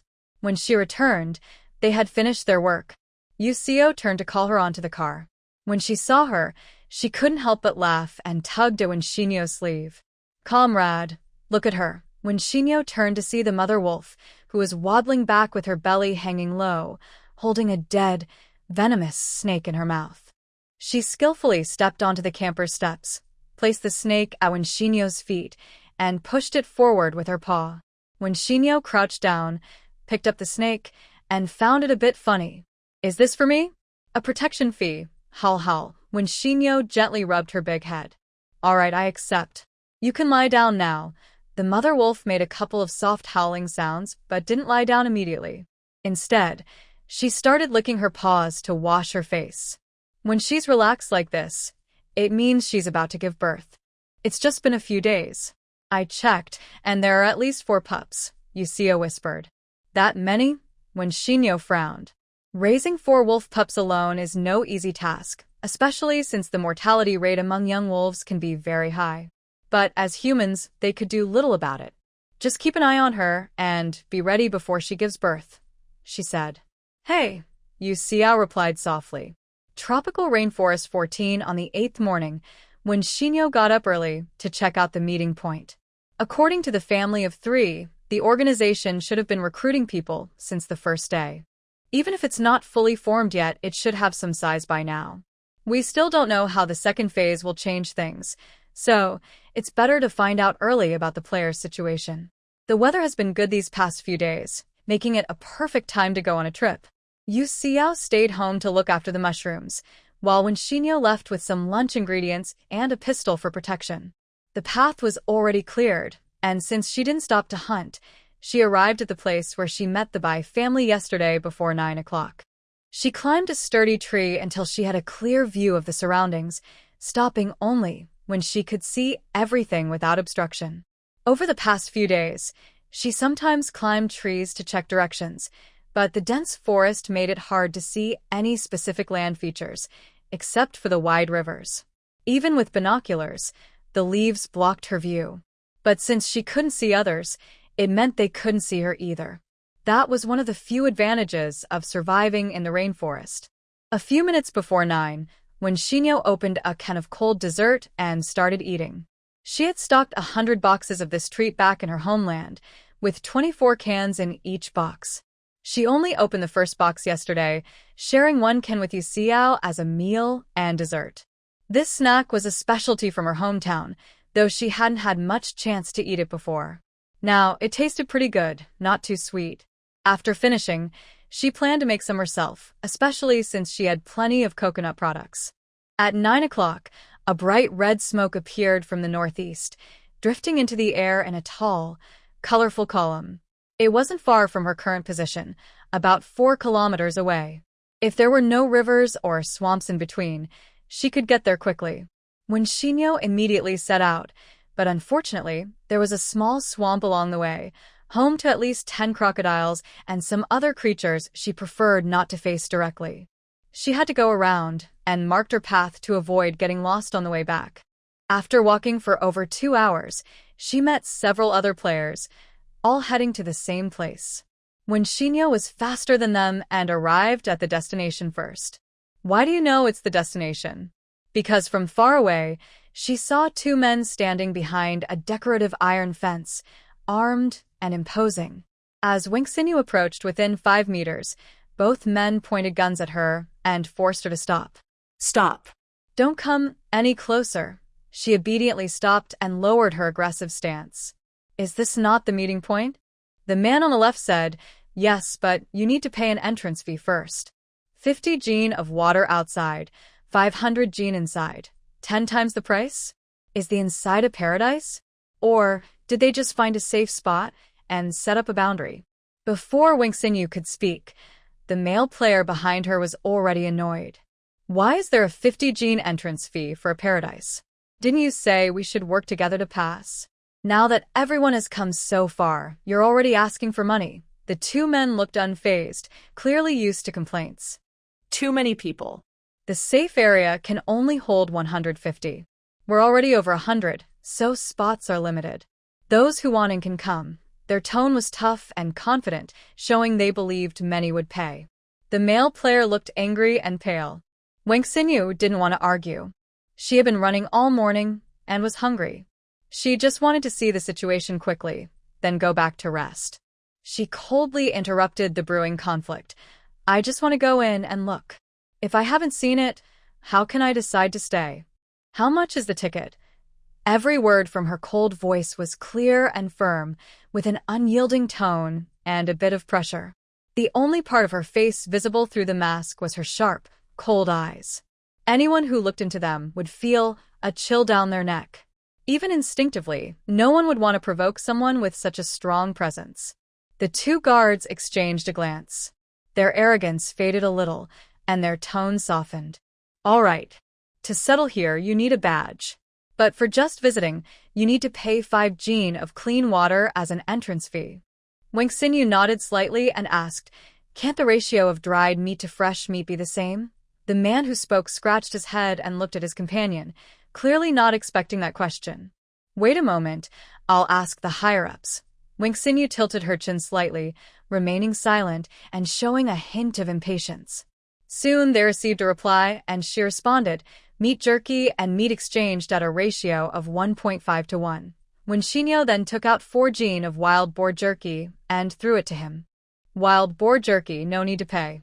Anyway, she wouldn't eat the stuff herself.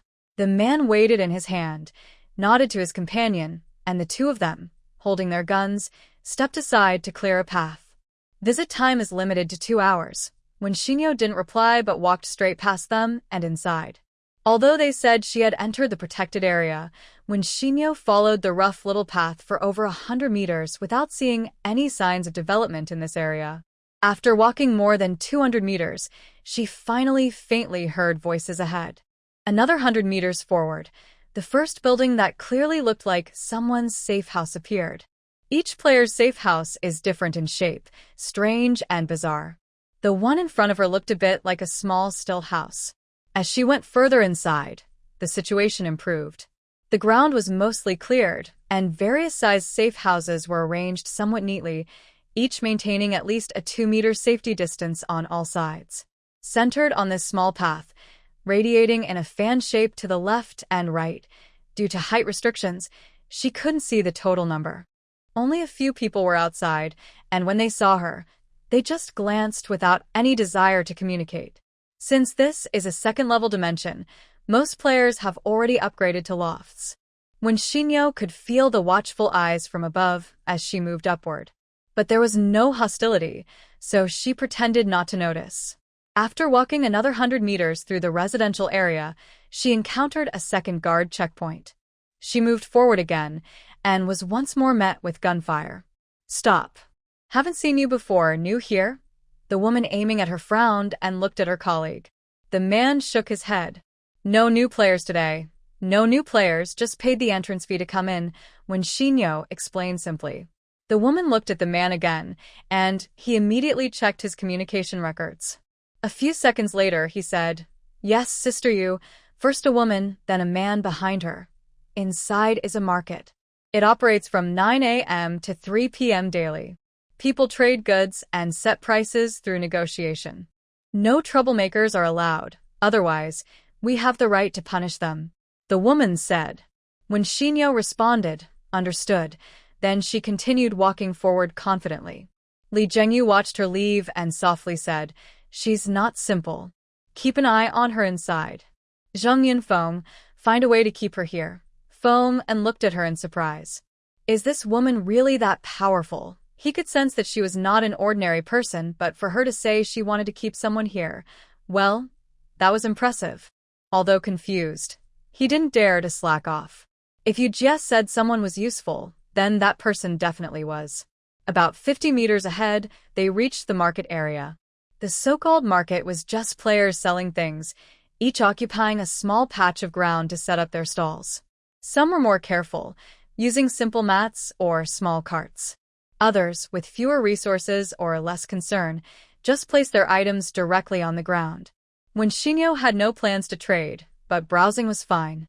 At the entrance, unique stalls stood at the four corners of the crossroads.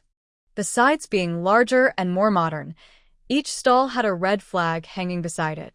On the left side across from her, a man was guarding his stall.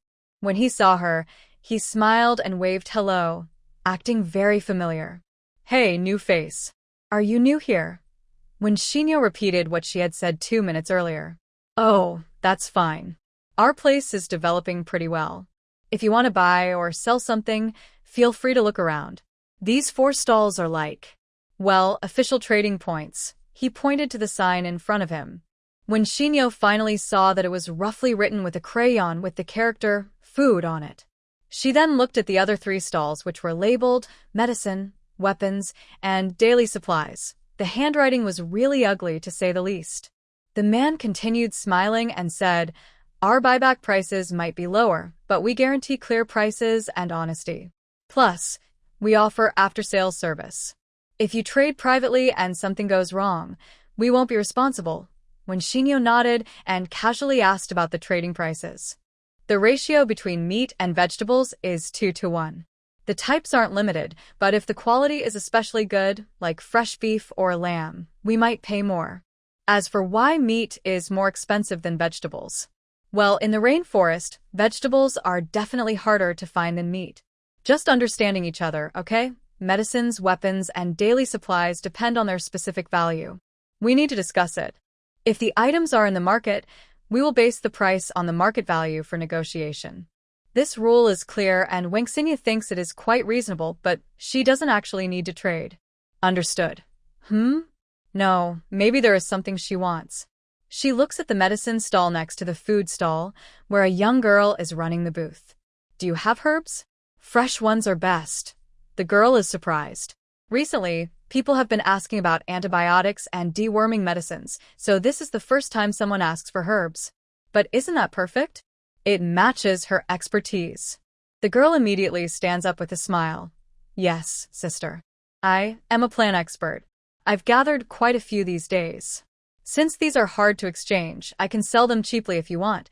She doesn't understand much, but her family has someone who does, so she just trades. She quickly walks over, and the girl efficiently takes out a large box from her storage card, opening it to reveal filled aluminum lunchboxes. The girl takes out one, showing neatly arranged tiger ear herbs. They are well preserved and visibly fresh, as if just picked. This is tiger ear herb, this is snake grass, this is twisted blue vine, and this is airplane grass. The girl opens several more boxes to show her different herbs, then asks, Sister, what effect do you want? I can recommend some. Wanxinyu strokes her chin and points at her box. This whole box? How can I exchange it? Huh. The girl is stunned, thinking she misheard. As soon as she says this, the other 3 stall owners look over. It might be a bit bold, but she doesn't want to waste extra time. After all, it's already the 8th day. So she repeats, this, a whole box, all of it. How can I exchange it? The girl, unfamiliar with such a request, nervously glances at the man at the food stall. Seeing him nod, she swallows and carefully quotes, 10 jin of meat per box, including the container. There are 120 boxes in this whole box, all different kinds. If you want all of them, I can give you a 10% discount, about 1,080 jin. This price is quite reasonable in the rainforests where meat isn't scarce. Wanxinyu isn't interested in bargaining. She has plenty of meat.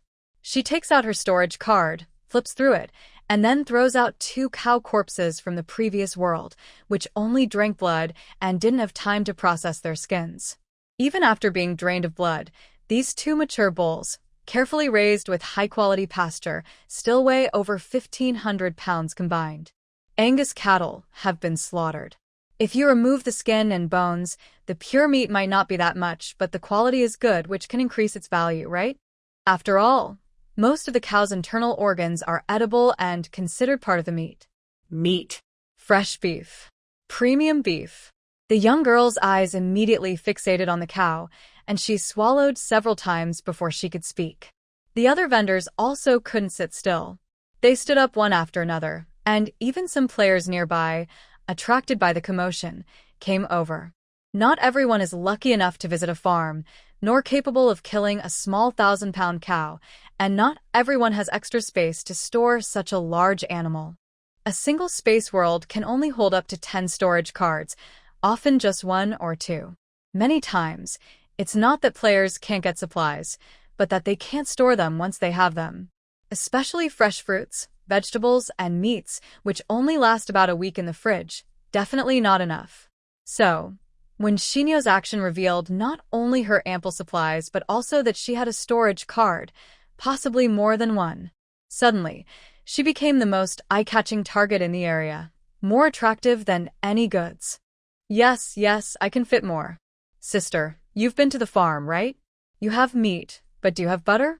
I gulp. I also have many herbs. The girl wasn't thinking too much. Her eyes only saw the meat, steaks, beef ribs, brisket, tongue, tripe, tendons.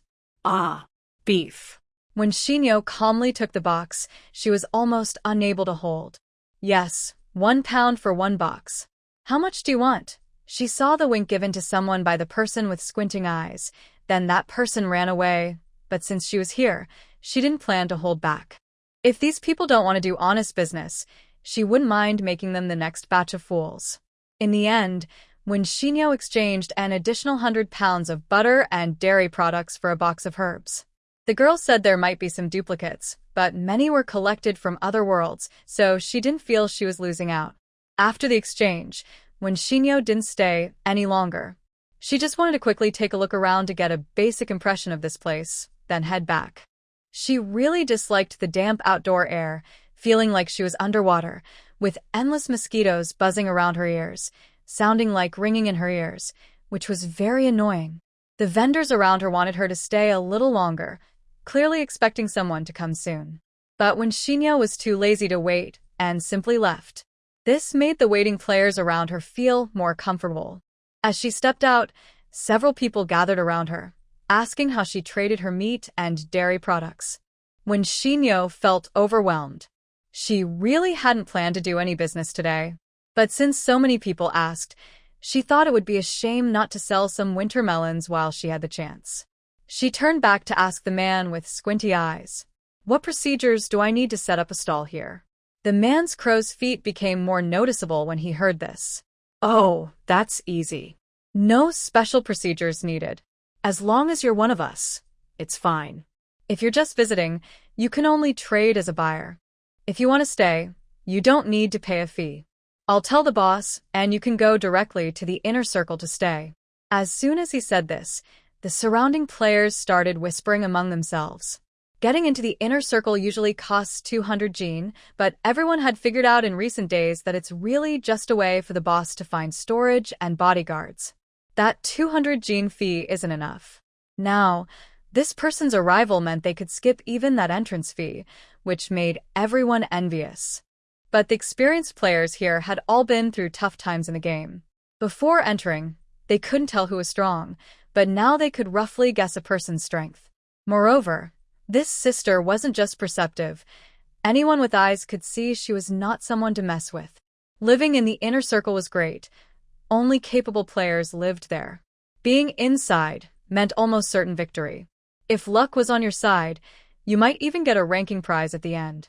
But what no one expected was that when Shinyo immediately and firmly refused without even thinking, "Thanks, I'll consider whether I want to come over. If I can't set up a stall, then I'll just pass." Even the squinty-eyed man was surprised. He thought she was new here and didn't understand their strength and defenses, so he tried to explain. "Girl, listen to me. Our leader got a strategy from the MVP of this dungeon in another world. As long as we get into the inner circle," when Shinyo was bored and impatient, so she interrupted him and asked, "Is survival only guaranteed in the inner circle?" His eyes narrowed in embarrassment. Many players outside the circle were watching, so how could he answer? They understood the situation, but as someone in charge, it was problematic for him to say that. That's not quite right. The defenses in the outer circle will also be strengthened later. As long as we work together, we can definitely survive. At this moment, when Shinyo let out a short, light laugh. The laugh made his eyes narrow in embarrassment, and he couldn't speak further. She didn't say anything, but her meaningful gaze said everything. "You're right, I will think about it, but let's leave it for today. Continuing would only cause bigger problems."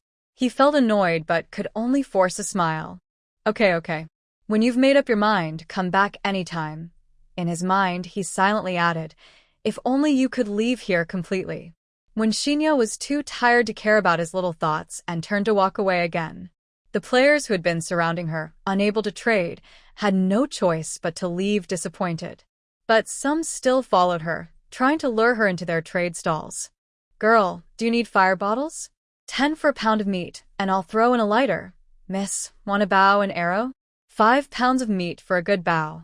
The arrows are good too, iron tips, recyclable. 1 pound of meat for 5 arrows. Miss, do you need clothes?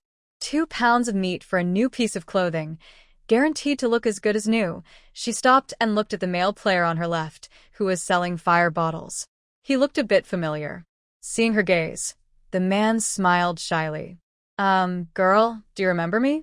I was one of the 3 you saved in the woods yesterday." When Shinyo nodded and looked at another female player selling bows and arrows. "Add me as a friend. I'll find you later." Then she looked at the tailor. "Can you fix shoes?" He nodded repeatedly. Yes, as long as it's leather or cloth, I can fix it. But if the damage is too severe, it might not be possible. Okay, add me as a friend." As he spoke, she took out 5 pairs of boots from her space and handed them to him. This was quite convenient. These were the worn-out shoes she had collected over the past few days while exploring. Yesterday, she was still discussing with Yu Xiao how to repair shoes, but in the end, they gave up. Although she wasn't short of supplies, wasting things was still shameful. As for those selling juice, spices, or animal skin skirts, when Shinyo ignored them all. After dismissing the people around her, she looked at Deng Lei, who was patiently waiting nearby. "Did you decide yesterday when you came?" Deng Lei scratched the back of his head and nodded. "Yes, Actually, we didn't plan to decide. The three of us were supposed to give 150 Jean, but Jia, oh, my wife, hasn't been feeling well in this world. We thought it was better not to rush around. If we stay together, there's less to worry about. Have you checked the situation inside and outside the area? She asked. Deng Lei's expression changed slightly. He looked around carefully and nodded lightly. When Xinyo didn't ask further, she glanced behind her and said, "Let's talk somewhere else." Deng Lei thought she wanted to trade, so he quickly turned around and led her. Hey, miss, come this way. My stall is a bit far. When Xinyo interrupted him, "No, I want to go to your house. I have something to ask you." Deng Lei was surprised. His cheek muscles twitched a few times, looking quite funny. It was clear he wanted to refuse, but for some reason, he finally nodded in agreement. Okay, but we should go to the stall first. If you're gone too long, they might take it away. When Xinyo raised her hand to signal him to lead the way. Then Deng Lei led her all the way to the far end of the left stall. When Xinyo stopped and looked at him with a frown. Your stall is here. Why did you go so far over there? Deng Lei, while packing up, replied, Oh, my wife is sick, right? The doctor said it's best to make her some winter melon soup. I went to ask if they had winter melons to trade.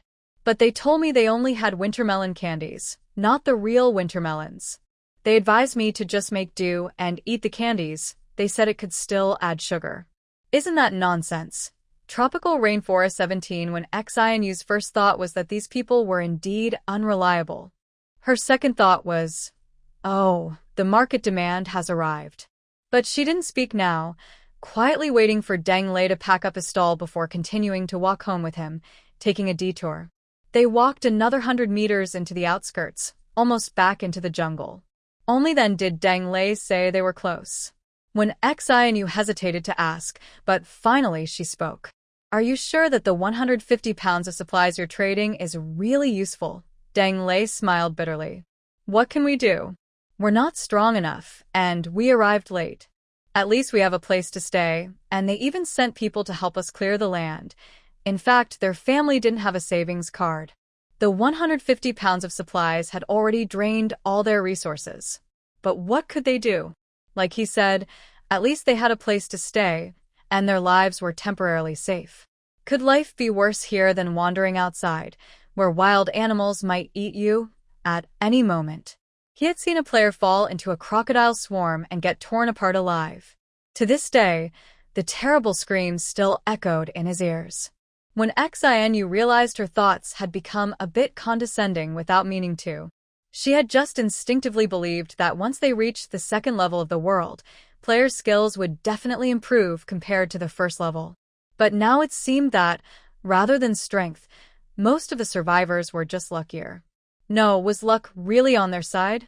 In this situation, who could say whether it was better to be alive or to have died early?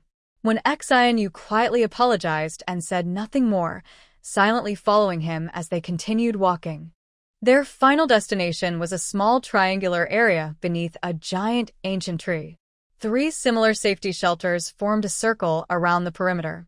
The inside was a safe zone, with only 2 narrow gaps between them for one person to pass through. The rest of the edges were as tight as possible, pressed close together. When Xianyu was a bit surprised. Your safety shelters look very similar. Deng Lei smiled and gestured for her to enter through the gap on the left. Yeah, we only realized after reuniting. When we talked, we compared our information and found that the style of the shelters might be related to each player's personality. He patted the wall of the safety shelter nearby. We are all from the countryside, children who grew up in the mountains. We tend to be a bit cautious, so outside the safe house, it looks like a wooden structure. The attic is thicker and narrower, giving a feeling of being reserved and honest. Haha, that's what others say about us. I wouldn't dare describe myself that way. As he spoke and laughed, his nervousness eased, and his smile became natural. True to his words, he looked simple and honest. In normal life, he would be just an ordinary farmer. More specifically, he looks like a farmer you might see at a local market. When Xinyo followed him inside through a gap and said, That's an interesting perspective. I haven't really looked at other people's safe houses before. Indeed, She had experienced 3 different worlds. She only saw the full view of other players' safe houses when she was in the deserted city at the beginning. In the other 2 worlds, she stayed indoors and didn't even remember to observe. But if this is true, no need to wonder. Thinking about the safe houses she saw earlier, she couldn't help but smile. Sure enough, no matter where she went, she seemed like an outsider. Her safe house's exterior looked more like a basic block model than a real house. She still didn't know what her safe house looked like after upgrading. No wonder every veteran player who saw her safe house said it had a unique design. Deng Lei saw her suddenly fall silent, looking serious and thoughtful, and couldn't help but sweat a little. He desperately tried to remember if he had said something wrong, but he didn't dare ask, and they had already arrived at the place. His wife and little brother-in-law, who were setting up lunch under a canopy, looked over. He could only force a smile and speak. Jia Jia, Xiao Qian, look who I met at the market. He deliberately raised his voice, and when Xinyo successfully snapped back to attention, she stepped out from behind him, dressed almost the same as yesterday. The brother and sister recognized her immediately. Oh, Sister, you're here too? What a coincidence.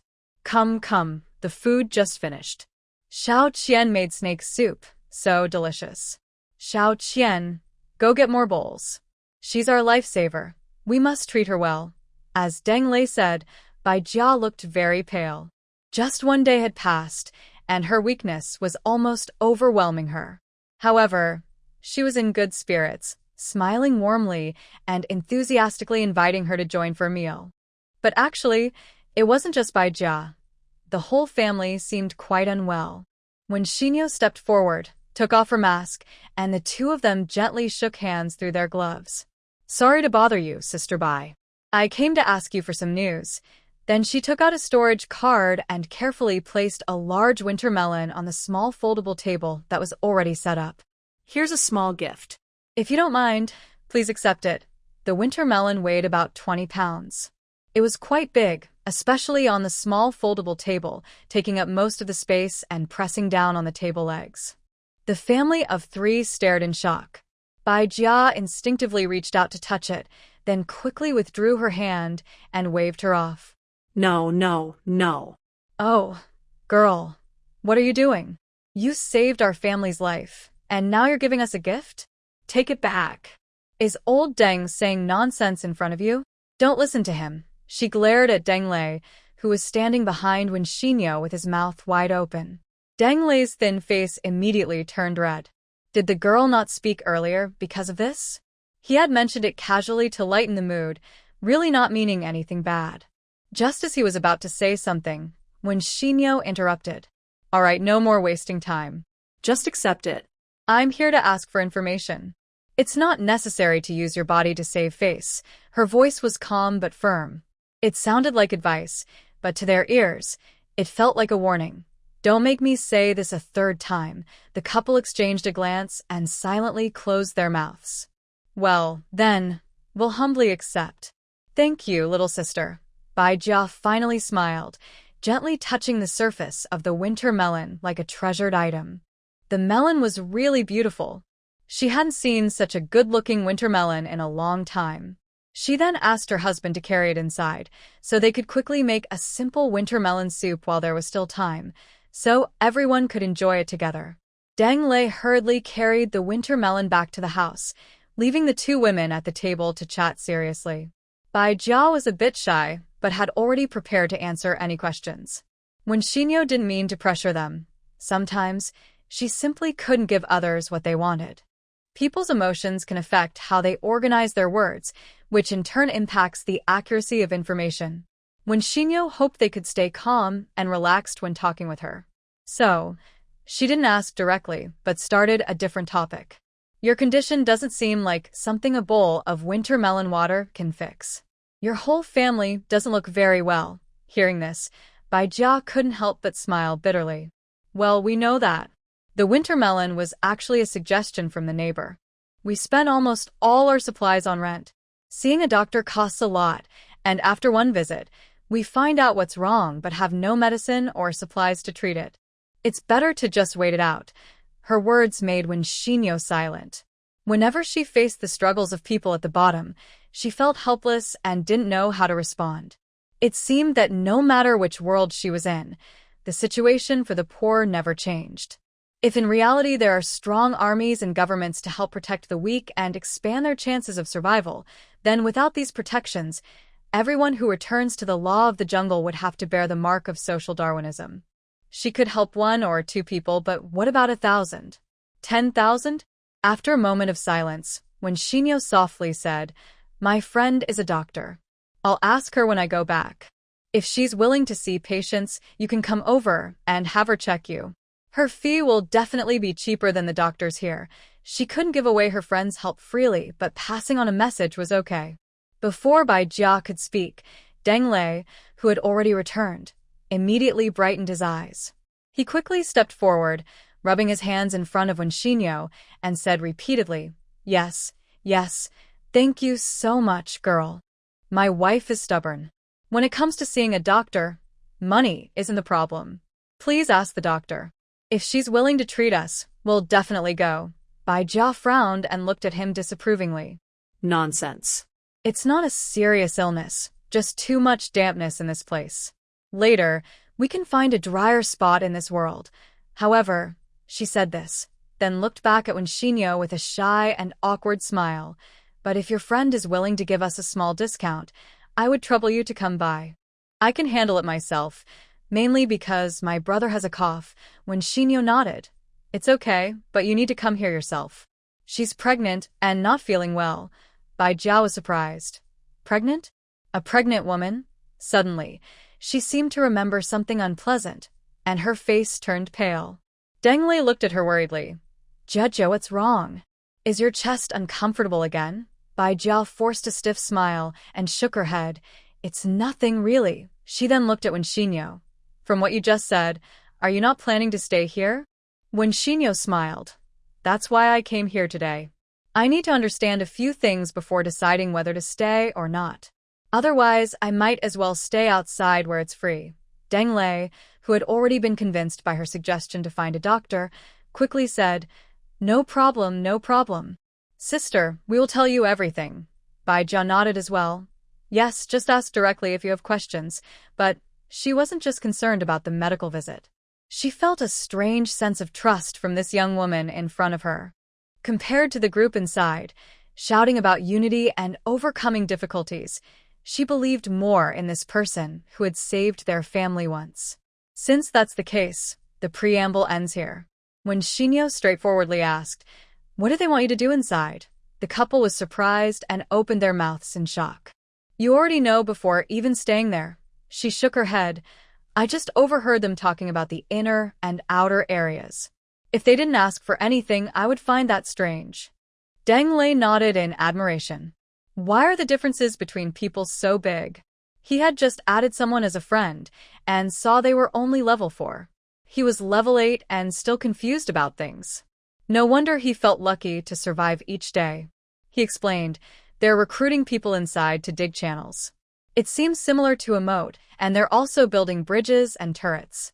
You can sign up every day, choose to exchange supplies for wages, or skip supplies. They just need to register once, and after 10 times, you can move directly into the inner area." When Shinyo frowned as she listened. This all sounded so strange. Doesn't this just show that the outer area isn't really safe? What's the difference between that and doing manual labor for them? Deng Lei shook his head with a bitter smile. "Hey girl, we all know this, but their higher-up said that once the main area is mostly set up in a few days, they'll also build a smaller zone outside. They need to make sure everything is completely safe first before moving on to the next step. Otherwise, if a crisis happens, it would be bad to be caught between 2 problems. When the outer area becomes too difficult to handle, everyone will have to stay inside and wait out the last few days." When Xianu was silent. She thought it was strange, but now she understood it was just a big plan. Since the beginning, they've been digging here. What if this place is more prone to flooding or soil erosion than other areas?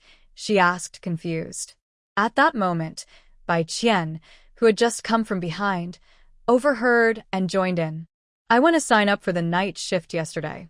They mentioned that the original group of players included a geographer.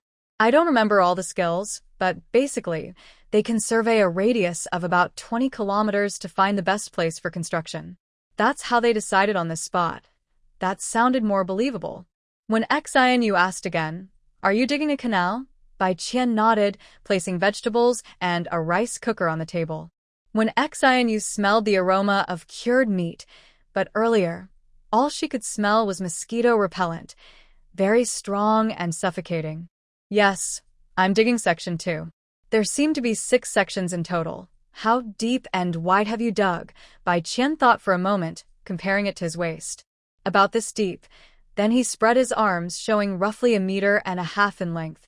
And about this wide. When Xianu looked puzzled. How many days have you been digging? That's all the width and depth? If it rains, it'll flood in a day. It was already the 8th day of the game. If it rained from the second phase onward, not only would construction become harder, but all their efforts might be wasted. Bai Qian sat beside her, looking a bit troubled. He hesitated, unsure whether to say anything, but finally spoke. I thought so too, so last night I asked around. A coworker with good hearing told me he heard some activity inside the inner area too. This left a lot to imagine. Do the other players know about this? Bai Qian sighed and served food to a few people, especially filling her bowl more generously. When Xinyu immediately said, "Thank you, just half a bowl is fine. I need to eat again later." She casually spoke, but it sounded sincere. Bai Qian thought that their family probably ate better than theirs, so he didn't insist and simply ate half a bowl. All right, let me continue. Well, everyone knows once the news spreads, many people will go ask the foreman. He placed his bowl in front of her. This morning, I was told that some players are still responsible for weapon deployment. It's normal to have some activity, especially since the 3rd phase involves fierce beast attacks. Not many players have high combat power, so weapon arrangements can't be ignored. But even if that's true, it's hard to tell whether the weapons are ultimately used against humans or beasts. Wenxin silently thought to herself. However, his words reminded her of another issue. She looked at Bai Jia and his wife. Do you both know the process for this phase? Bai Jia smiled. Yes, it's not a secret. The more worlds you experience, and the more you chat with other players, the more information you gather about different worlds. While speaking, she scooped a piece of cured meat into Wenxin's bowl. In many worlds, the names are the same, but the details often change. For example, in this one, some people started experiencing heavy rain only in the second half of the 2nd phase, but beast attacks became more frequent. Others had rain from the start of the 2nd phase, but faced fewer beast attacks. I think the leader's decision here is actually quite good. Deng Lei quietly added from beside them, if in the end, we can really follow inside. Indeed, if the people inside keep their promises, staying here might be the best solution. But judging from how they are recruiting people everywhere and claiming to unite everyone to pass, only to demand high supplies later, Wenxin felt this plan was unreliable. Not to mention they set quotas and are even recruiting labor from the inner and outer areas. In truth, if they truly wanted to unite all players to pass together, there was no need to divide into inner and outer zones. As long as everyone could participate in building, even if they only set up tents and squeezed together in the last few days, they could pass. But they didn't do that. Instead, they engaged in hunger marketing. Still, Wenxin had no intention of exposing them. As always, she thought, first take care of herself before worrying about others. She paused for a moment and then asked, "Have you seen the boss here?" The group looked at each other and shook their heads. Bai Jia said, "No. Only know that the leader's surname is Zheng. He's in charge of the command and planning inside, but we've all seen the second in command. You probably have too. It's that young girl at the market entrance called. She hesitated. Bai Qian quietly added, "Her name is Yu Jia." Bai Jia patted her forehead. Right, Yu Jia. She should be the second in command. I think the little managers below them all report to her. Actually, when Xianu had just been paying special attention to this person. When she first saw Su Qin, she thought he looked like a government official. But when she saw Li Zhenyu, her first impression was that she seemed very private, like a mercenary. The cold, fierce look in her eyes, typical of this group, was hard to ignore. That doesn't mean she was a bad person. It just wasn't the kind of person when Xian would usually approach. Anyway, she wouldn't take the initiative to get close. She just thought it was good to have a rough idea beforehand. Looking at the time, including the time spent at the market, more than 40 minutes had passed. Soon she needed to go back and get her shoes. Thanks, I'm done asking. Let's eat first. We can talk business later. I only have 2 hours to look around. As soon as she spoke, everyone instinctively picked up their bowls, only realizing what she had just said afterward. Deng Lei asked carefully, Miss, are you planning to buy a Molotov cocktail? When Xian looked at him strangely. Didn't you say you wanted to buy one when we arrived? Deng Lei smiled honestly. That's great. I thought you were just being polite. Sigh, I don't know how I ended up being a bomb expert. I was just a hunter before I came in and I was making earth bombs then. Now look at me. Don't worry, girl. I've collected plenty of gasoline in the previous worlds, so I have enough for Molotovs. Hearing this, when Xian became interested. You're a bomb expert? Then you must have a lot of bombs in stock. This hit Deng Lei's sore spot. He froze awkwardly, while his wife and brother-in-law burst out laughing without holding back. Bai Jia helplessly said, if he really had it, we wouldn't need to use food and water to trade for supplies. Bombs are probably the most valuable currency in this world. He has nothing at all, everything was just a scam, and the Molotov cocktails were made only in the past 2 days. Faced with her relentless criticism, Deng Lei's square face turned bright red. He struggled to defend himself, saying, it's not just me being scammed. Everyone was fooled. I'm just a bit luckier. Then when Xinyo heard a very typical but unusual story about a scam involving a fake bomb, Deng Lei covered his face, which was already losing its dignity, and finally tried to save face. As long as I have enough materials, I can start making right now. After all, I've been working on my skills for a while and just reached level 3. When Xinyo didn't laugh, she looked at Deng Lei seriously and asked, what does level 3 mean? She didn't understand other skill levels, only knew that her own level 3 skill was already quite strong. Not being mocked moved Deng Lei greatly. He stopped eating and carefully explained, my skills improve in power, accuracy, and duration. As long as I have enough materials, I can make 2 grenades or 3 landmines in 10 minutes. But the accuracy is still average, with about a 10% chance of misfire. In war, a 10% misfire rate is quite high, but if the enemy is a beast, it's still acceptable. She asked again, how do you upgrade your skills? Deng Lei answered, by the number of items made. For crafting skills like mine, the upgrade condition is usually quantity, similar to accumulating experience. When Xinyo nodded. Indeed, no matter what skill it is, it's mostly about increasing the quantity. Upgrading is just a way of turning volume into quality. I'll take care of your Molotov cocktails. What materials do you need for the grenades? Are they available in the shop? Can other players sell them? I'll cover the material costs and give you extra for your labor. Just try to make as many as possible quickly. Hearing this, the family was stunned, as if they were dreaming. Suddenly, a pie fell from the sky. Deng Lei was stunned for a long time. Finally, Bai Jia couldn't stand it anymore and slapped him awake. What are you standing there for? Isn't this 100 times better than them giving it to you for free? Just agree already, she scolded him angrily. Her husband was good at everything, but too naive. The fact that he had survived until now was what surprised Bai Jia the most. Oh, yes, of course, no problem, that's great. The brother selling things next to me has sulfur, and we can bargain. I'll check around today because the materials in the shop are too expensive.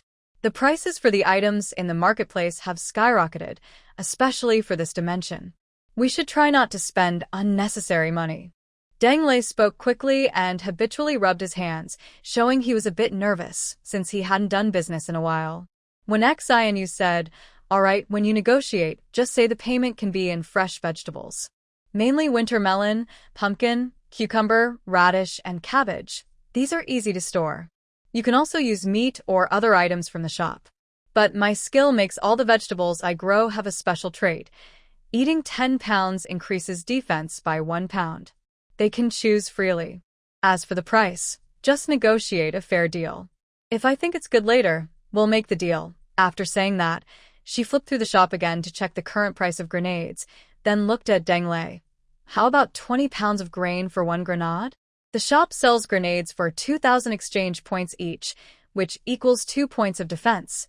Actually, after discount, it only costs her 1,600, but when XINU sells vegetables mainly to move stock, not to make a profit. She usually sets prices quite casually. When dealing with wealthy customers, she charges more.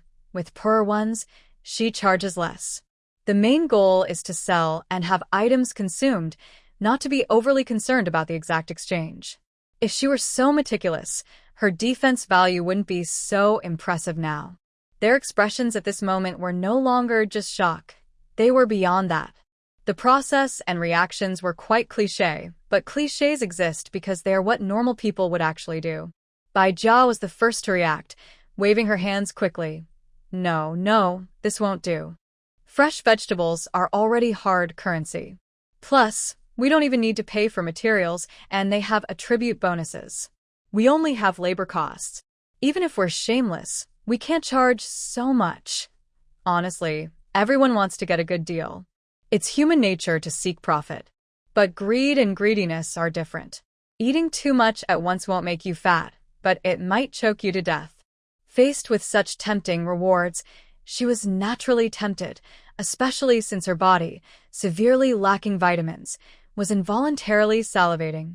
White Jiao has seen many people in the game who, out of greed, risked their lives and lost. She has also suffered from such mistakes herself. Especially now, when their family is together, they should be more careful. Yes, too much, we can't take it, they all agreed and refused together.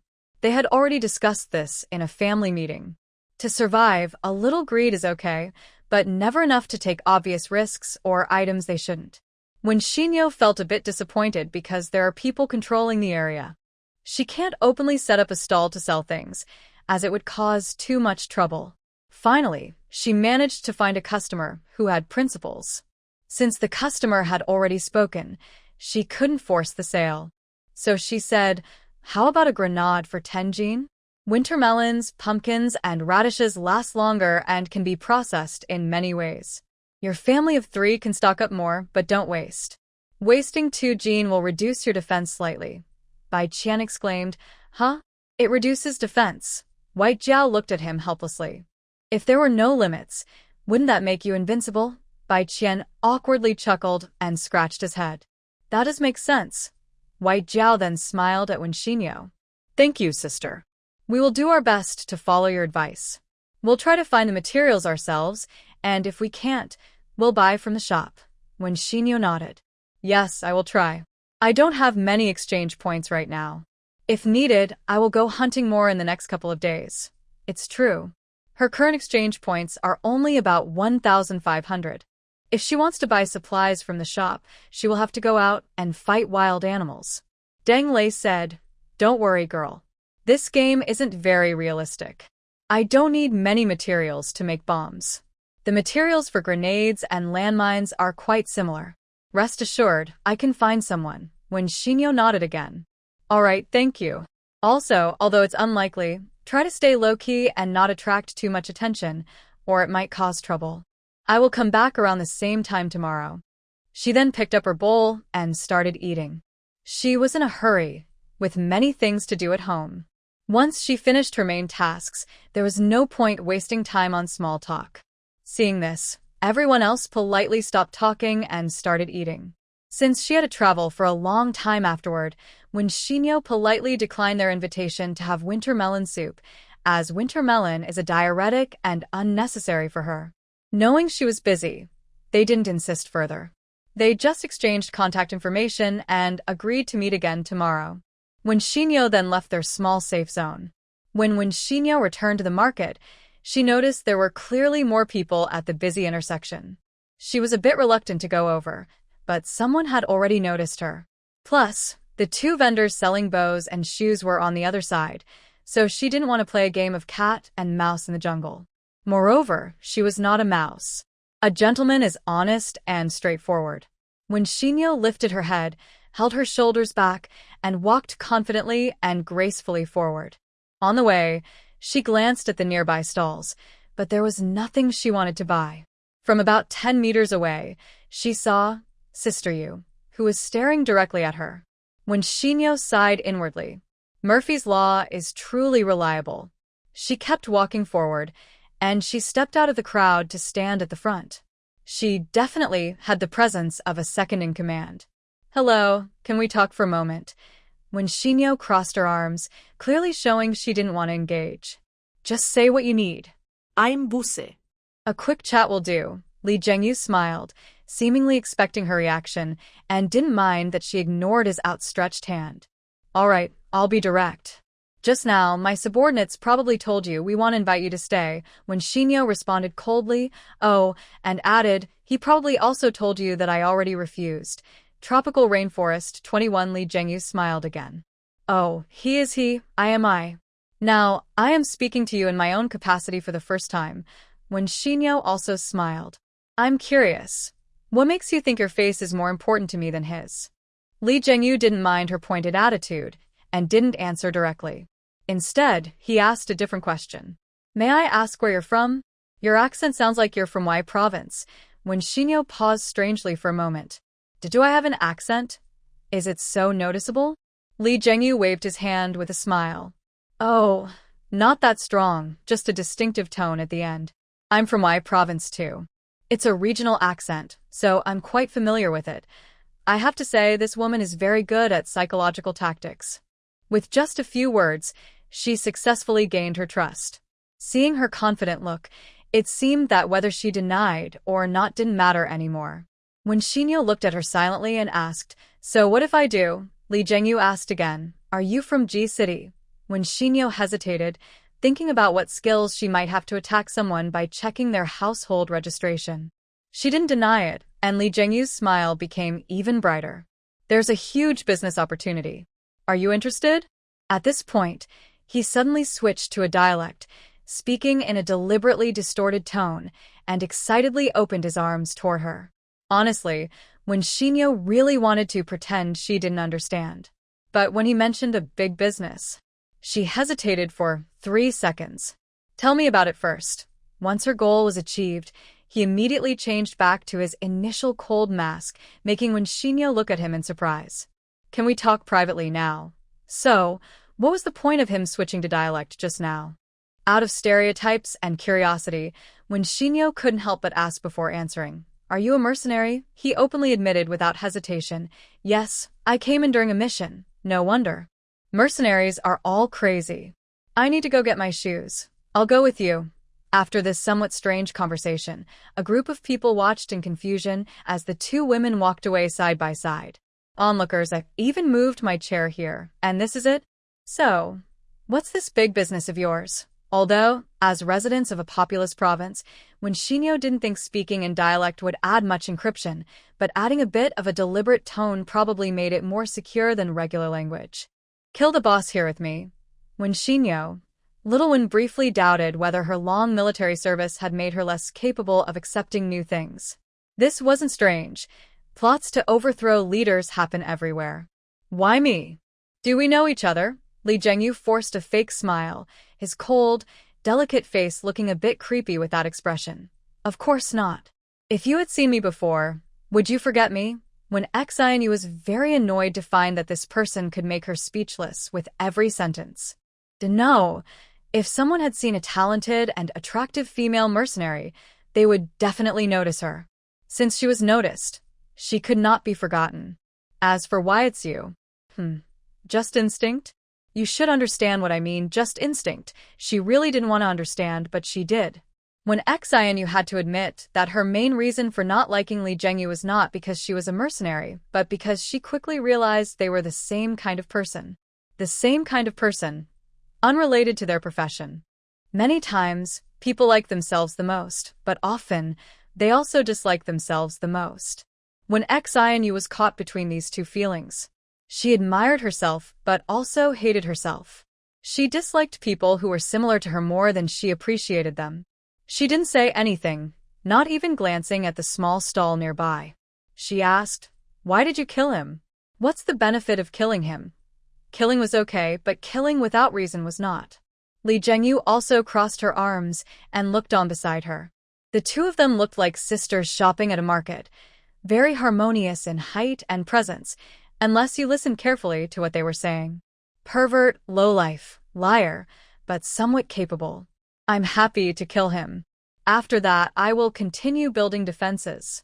He's a fat sheep. Everything on him belongs to you. How about it?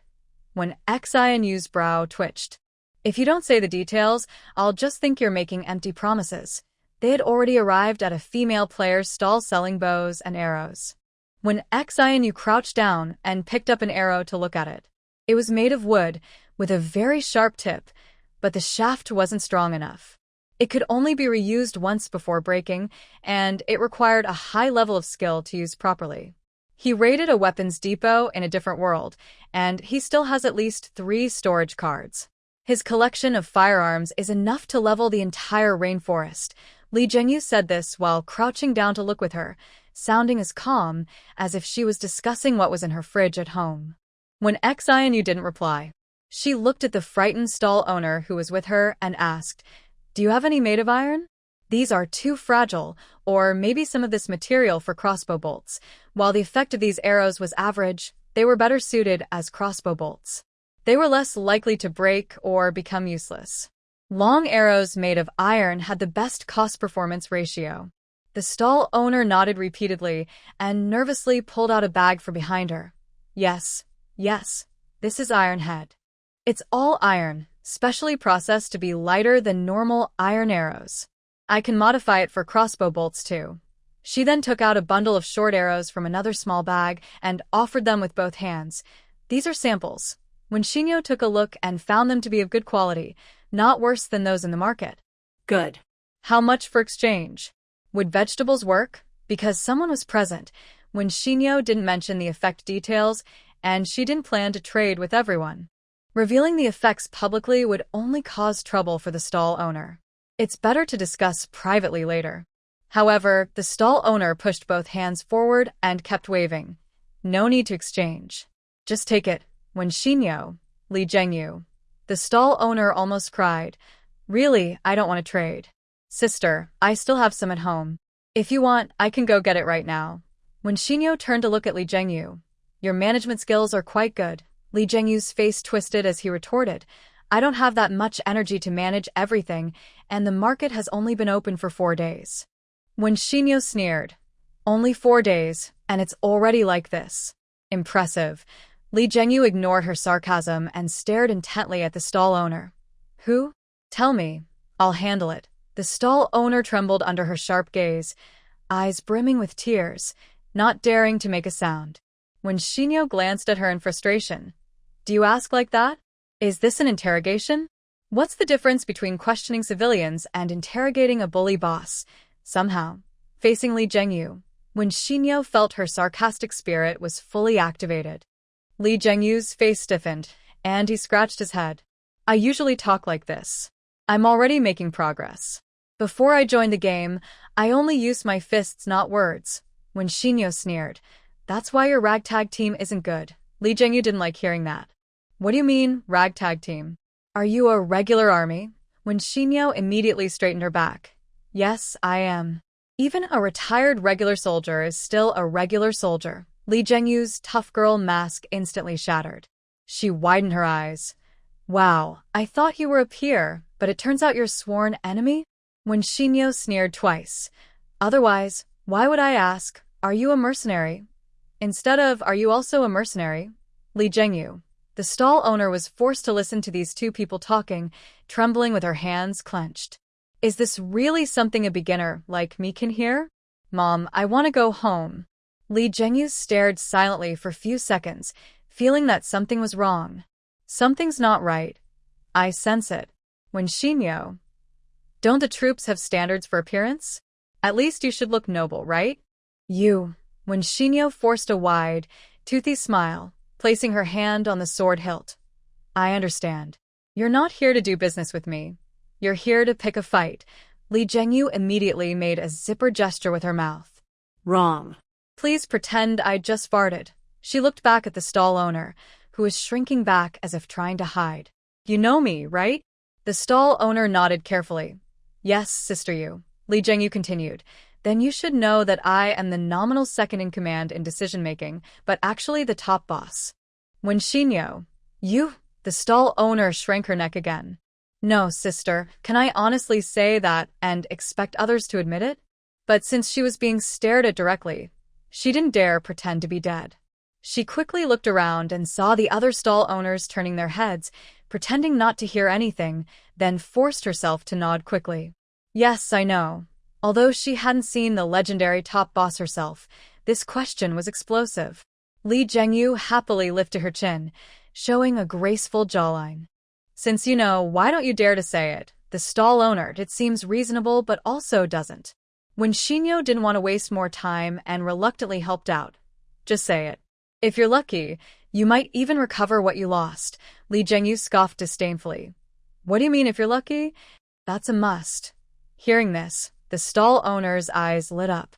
She rubbed her hands, about to speak, but the guy next to her spoke first. Really? Sister you? You're not just fishing for trouble, right? Li Zhengyu rolled her eyes. Fishing for what?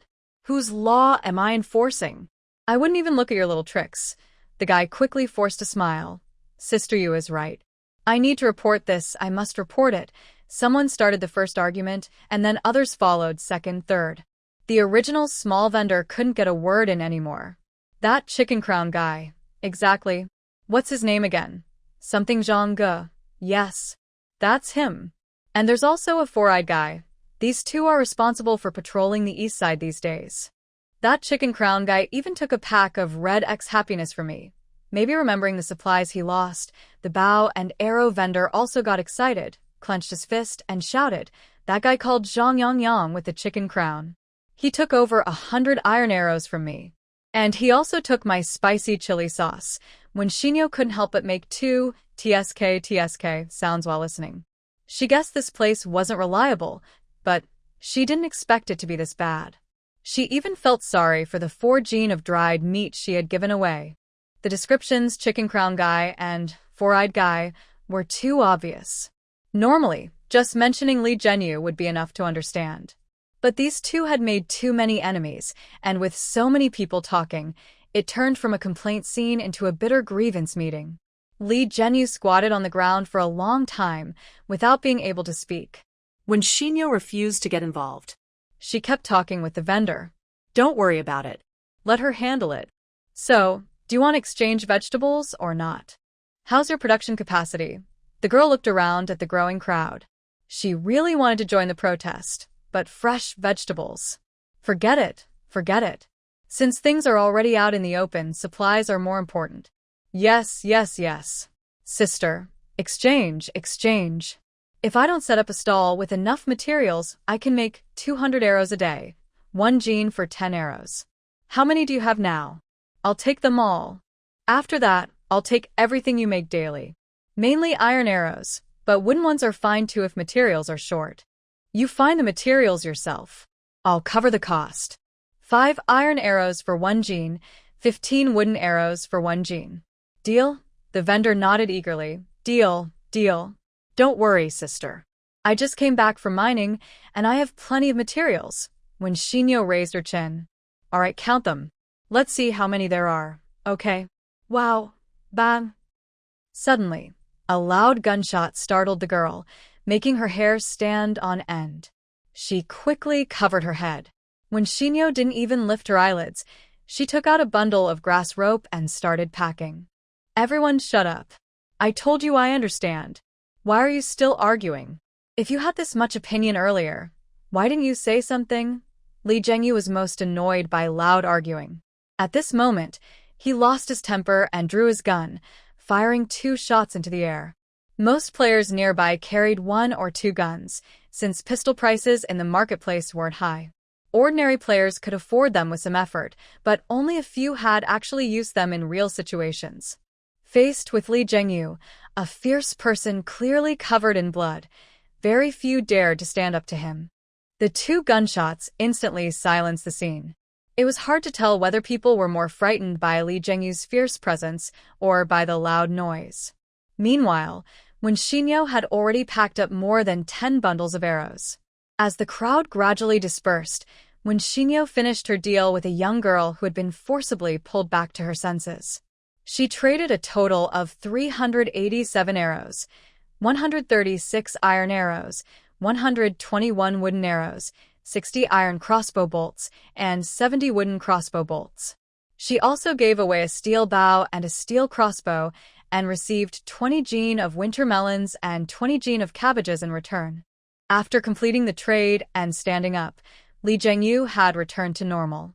No one could tell that just 3 minutes ago, this cold-faced beauty had been a furious tiger. "Is the deal done?" someone asked.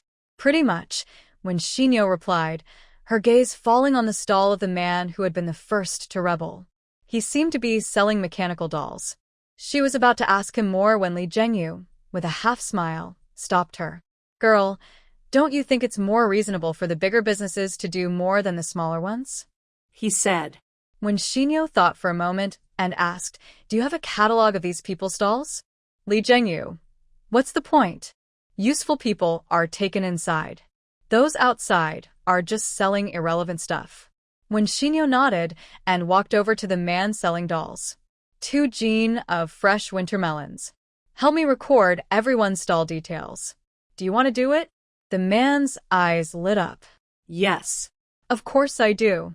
He had been sitting here for 2 days without opening his stall. How could he not want to earn this easy money? When Shinyo added him as a friend, and then turned to leave with Li Zhengyu. Li Zhengyu was surprised. "Where are you going?" When Shinyo, "Isn't it about taking over? Or doing business?" When XINU, "Now, immediately, right now, I need to go back to eat."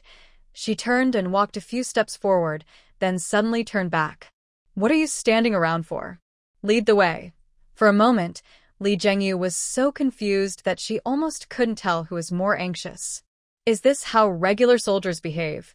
Or is it just her? Isn't it better for us to discuss a strategy? That, though lowly, is actually quite strong. When XINU strode ahead without any intention of wasting time. How is he strong? This is his base. He can't just shoot us with cannons. Li Zhengyu hesitated. That's true, but the problem is this guy's counterattack damage is super high. If we rush in recklessly, we might get overwhelmed. Isn't that what professionals are for? She asked her. What's your defense value? 201. It's a bit tough to block his counterattack. Even in a second-level world, this number is quite outstanding for normal players. But she still says it's not enough? When XINU realized that being spoiled by skills makes her lose touch with normal values. She doesn't even know if her other stats are normal. But that doesn't matter. What matters is winning. To break through counterattack damage, you need to pierce defenses first. Unless that Zheng, whatever, also has 5-figure counterattack damage, there's nothing to fear. It's not bragging. With her current defense, unless she encounters a nemesis in a low-level world, calling her invincible isn't an exaggeration. Can't kill him with a single. Hurry up, so you can see what real military strength looks like. Li Zhengyu. Why are you still insulting people? Although she didn't know where her confidence came from, out of some trust in her rival, Li Zhengyu felt that this kind of reckless confidence might actually be justified. Even so, she reminded her, his counterattack damage is at least 100. The other stats shouldn't be high. To break through 5 times your defense with counterattack damage, how much is your defense?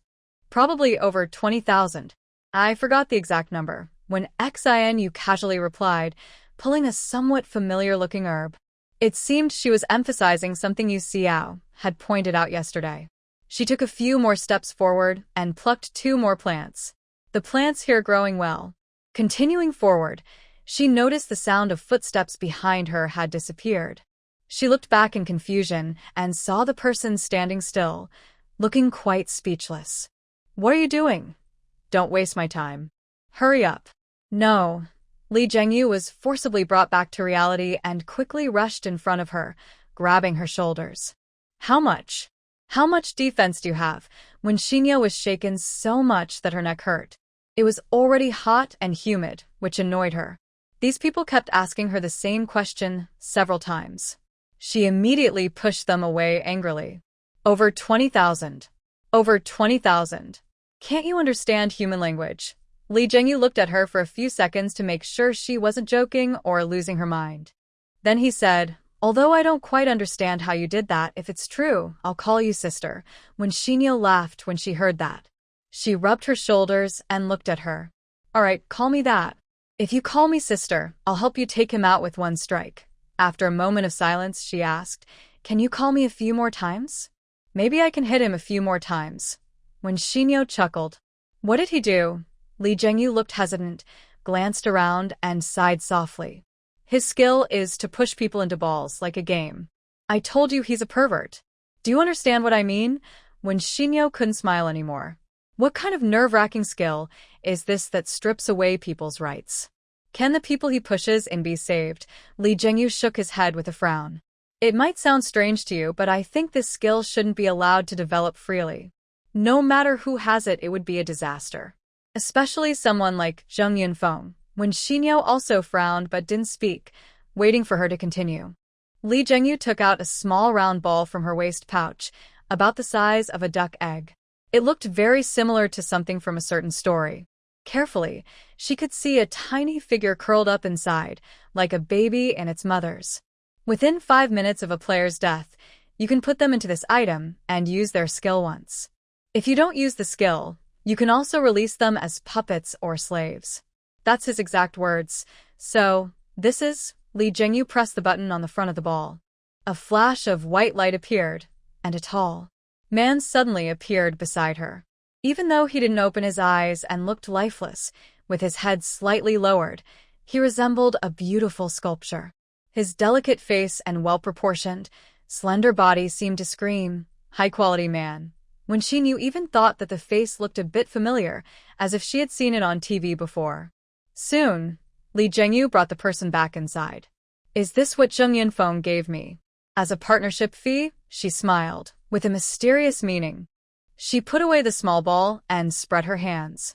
"I've been looking for a chance to kill him lately, but the risk is too high and I couldn't find an opportunity. But I know very well that if he keeps developing this base, in the end, everyone will either die in the 3rd stage or become his loyal followers. So, you like me?" "Yes, I liked you at first sight. I knew you were powerful, but I didn't realize how strong you are. I just wanted to find a way to keep you here and persuade you to join me. Anyway, I haven't seen anyone reliable in the base so far," she admitted openly and honestly, even feeling a bit proud of her sharp judgment. At this point, when she knew, couldn't help but rub her forehead. Can someone tell her why she always gets involved in these troubles? And they are all dirty matters she can't ignore once she hears about them.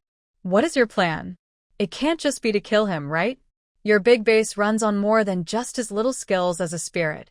It seemed she was just waiting for her to ask questions, as Li Jingyu squinted and revealed a mysterious smile. Tropical Rainforest 20 for the so-called inner circle is an irregular circular area with a diameter of less than 2 kilometers, surrounded by a dugout moat. The light was dim, and she couldn't see the boundary of the land on the other side, but she could vaguely see a few heads popping up, players digging the ground. It looked like a small island, with a rough wooden hut in the center. There was a guard at the door, making it look like a native tribe.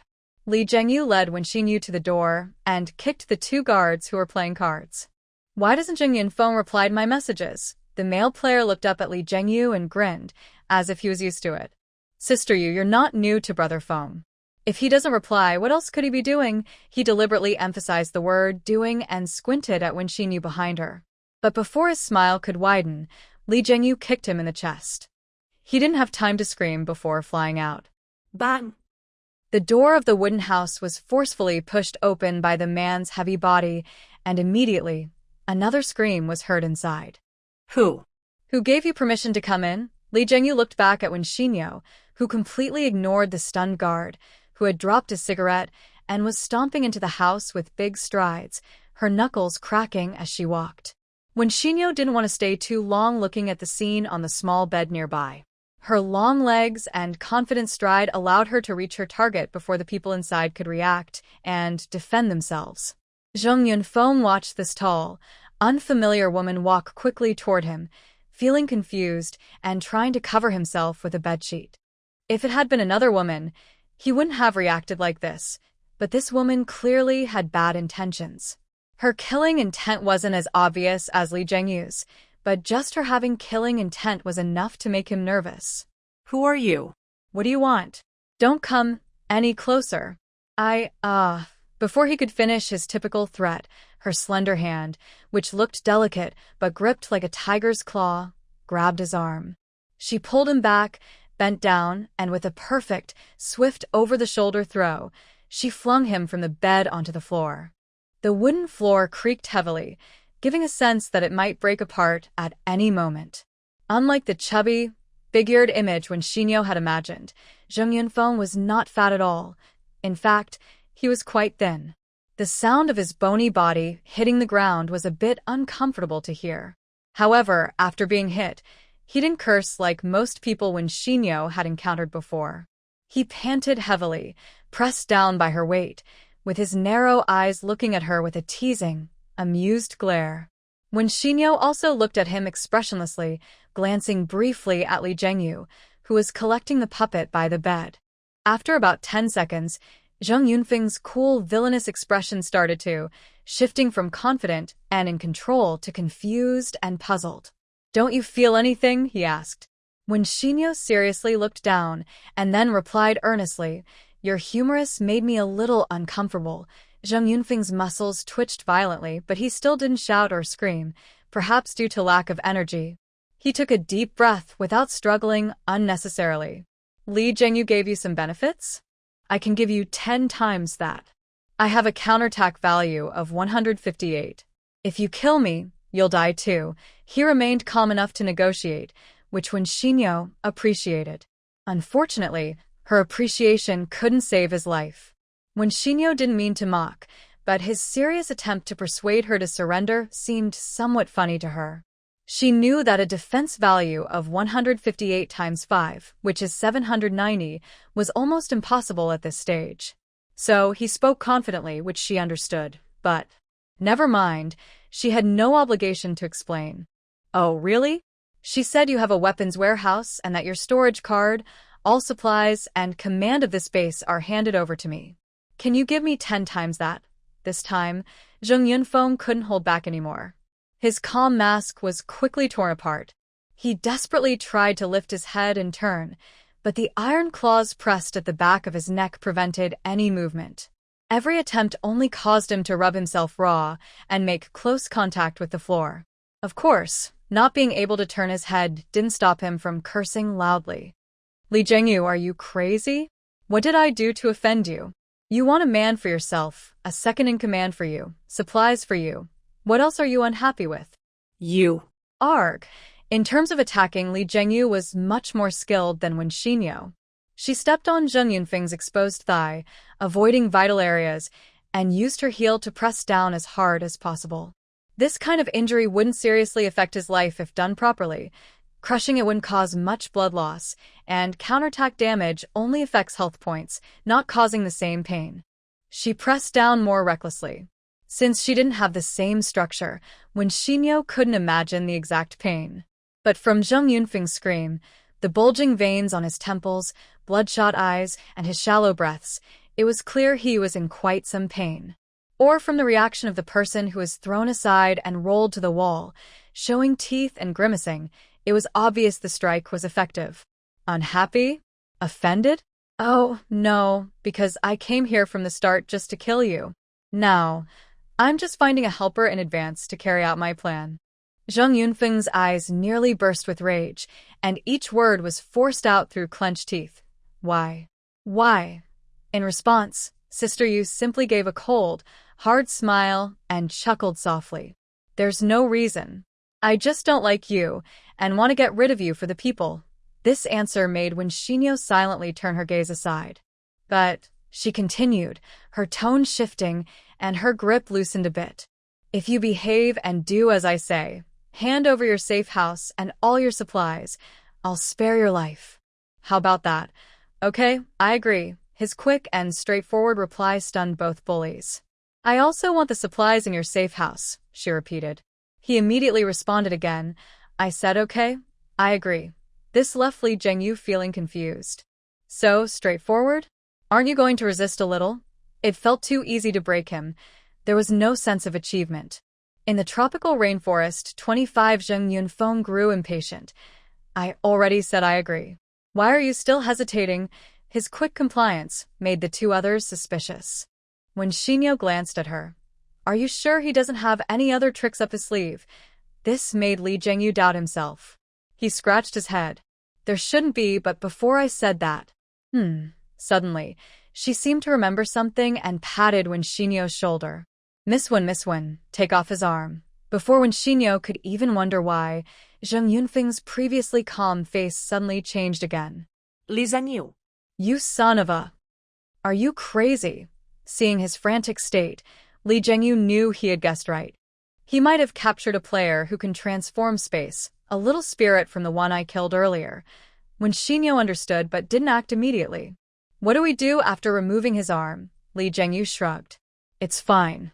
That's just the best option. Better than letting this guy escape.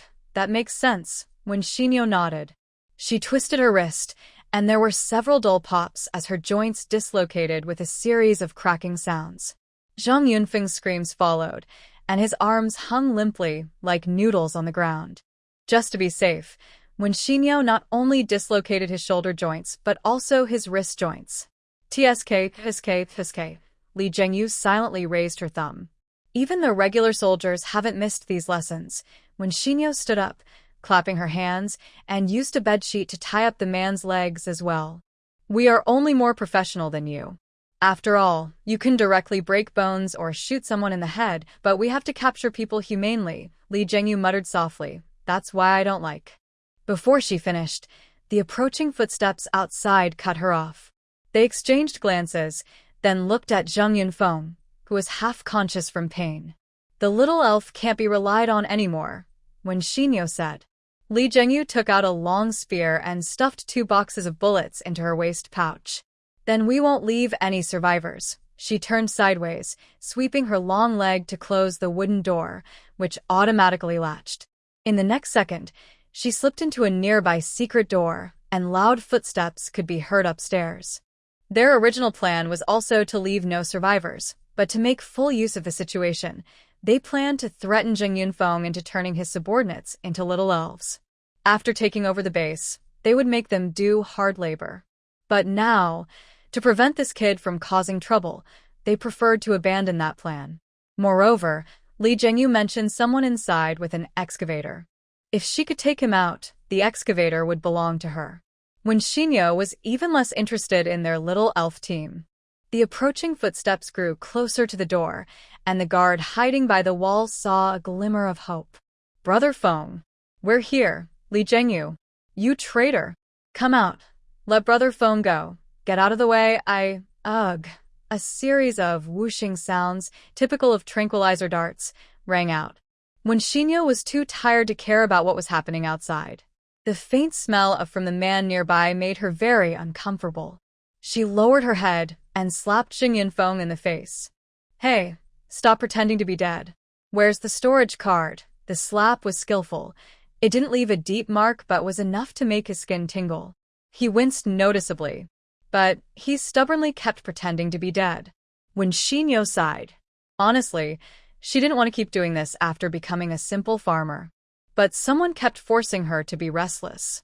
Do you know what I used to do? She spoke slowly and softly, as if talking to herself. Usually I am but my team members are reliable, so I rarely need to go into action. Most of the time, I handle interrogations. Her voice was clear and gentle, like a machine reading a story, while her cold, white fingertips traced along the man's neck, where his pulse was racing. Interrogations are usually divided into torture and questioning. I don't have patience for questioning, only torture. You know, for very dangerous enemies, sometimes violence is necessary. The military's methods are more severe than the police's, the highest level. I have been praised many times by my superiors for my work in torture. Do you understand what I mean? Zheng Yunfeng. He silently opened his eyes, losing the confidence he had faced Li Zhiyu, looking like a withered grass on the spot. So, no matter what, you want to help her kill me, right? You threaten, abuse, and rob citizens with this mask, tarnishing it. Don't you feel guilty? Oh, Now she was moralizing. When Shinyo couldn't help but laugh. She had heard this kind of talk so many times before, and now it still made her ears ache. It's obvious you've seen some marketing accounts, but next life, I suggest you read some proper science articles. People like you, when I'm in my range, I can act first and report later, kill first then report. Understand, this statement wasn't very hurtful, but was very insulting. Zheng Yunfeng's already purple face turned even more colorful. You. Smack. Stop being so stubborn. Be honest. I can reason with you, from a humanitarian point of view. If you're not honest, I know some fighting skills too.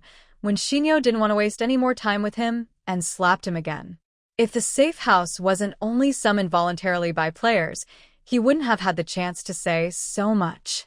By now, Li Jiyu had finished her work outside, and everything was completely quiet. She came down from upstairs with a loud thud, saw their peaceful conversation, and sneered with a look of satisfaction. She walked over and kicked him in the ribs, not caring as 10 points of health dropped. Now you have two choices, Zheng Yunfeng grunted, not even bothering to open his eyes. Li Jiyu didn't care either. She was very pleased with the current result. First, honestly hand over the safe house and all the supplies. I want to let you go smoothly. Second, you can experience the results of my years of learning. If you can't handle it, that's my bad. If you can handle it, she paused delicately, and Zheng Yunfeng's eyelids twitched. Finally, he lifted his gaze. She was satisfied, and her strange, cold smile kept growing wider. She then said, "Then you can keep enduring it." Zheng Yunfeng's cheekbones twitched sharply. Then he spoke calmly, looking at Li Zhengyu word by word. "Li Zhengyu, I really dislike you." Li Zhengyu smiled even more brightly, placing his palm near his ear, and leaning closer. "Huh? What did you say?" "I didn't hear clearly." "Say it again." Tropical rainforest 26 Zheng Yunfeng was now covered in injuries. His ribs had just been kicked, and breathing was painful. Speaking now was a real struggle. He was completely, and whatever he said would only make his shame worse. His lack of clothes made him look even more ridiculous. When Shinyo took a moment to glance at the chat box, Yusio had already sent several messages asking if she was okay and when she would return. She herself was eager to go back to class. She had daily plans, and her stash from another world was too large. She had to handle part of it every day, as she didn't like her plans being disrupted. Before Zheng Yunfeng could get angry, she said to Li Zhengyu, "Maybe I should take him back for questioning? I'm in a hurry, and I have more bugs and critters here, plus a hungry wolf." Zheng Yunfeng. "What?" Li Zhengyu stroked his chin. "I think that's fine. Anyway, he's not involved here anymore. The items are definitely on him. You can take him and ask slowly." Zheng Yunfeng stretched his neck, looking worried. "Hey, you guys." When Shinyo nodded, signaling her to come over and take over. "All right, I remember I have handcuffs and a dog leash. You hold him first while I look for them." Okay. Li Zhengyu stepped forward to replace her, pressing his foot against Zheng Yunfeng's lower back, intentionally or not, applying more force. Although his upper limbs had 2 major joints removed and his lower limbs were tightly bound with sheets, and he had been kicked in the ribs, slapped several times, and was still undressed, there was no need to press on his lower back anymore. But just in case, better safe than sorry with increased force. Zheng Yunfeng was gasping for air as she stepped on him, but he still raised his neck and shouted, "I'll choose one. I'll pick one." Clearly, he knew that staying here and being chained like a dog, either being taken across the rainforest to be fed to wolves, mosquitoes, snakes, crocodiles, or other creatures, was easier for him to accept. At this moment, when Shinyo happened to pull out the dog chain, the sturdy leather collar paired with a thick iron chain looked like it was meant for a large dog. She had found it on the street during the first phase of the Haigua scenery when she was wandering around shopping. At the time, she thought it looked quite new. Believing that finding something was fate, she casually put it into her storage box. She compared Zheng Yunfeng's neck to the dog collar and said, "Seriously, your neck is thinner than this dog's." Zheng Yunfeng's face turned red with anger. A soldier can be killed, but not humiliated. If you're going to steal, just steal. Why do you have to kill me? Li Zhengyu clicked his tongue, showing a bit of disdain. Don't get the order wrong. Killing you is the main goal. Stealing is just a side thing. Don't waste it. Huh? Zheng Yunfeng stared in disbelief. Huh? Li Zhenyu, are you crazy? What's the benefit for you in killing me? Huh? You're the one falsely accusing first. Killing you is the main thing. Stealing is just a bonus. Don't think I don't see your little plans. Li Zhenyu's shamelessness made him laugh bitterly. Zheng Yunfeng's expression suddenly became very dramatic. His eyes darted around as if he was thinking about where the problem was. But when Xinyo had no patience anymore, she heard the noise outside getting louder and guessed that the crowd was already gathering. It seemed she wouldn't need the dog chain anymore. She had to put it away with some regret. She didn't know when she would get another chance to use it. It definitely wouldn't be for the mother wolf. Stop talking. You're wasting time. Is your your rebellion declaration ready? She grabbed the pants that had fallen nearby, put them around his neck, and lifted him up by the collar.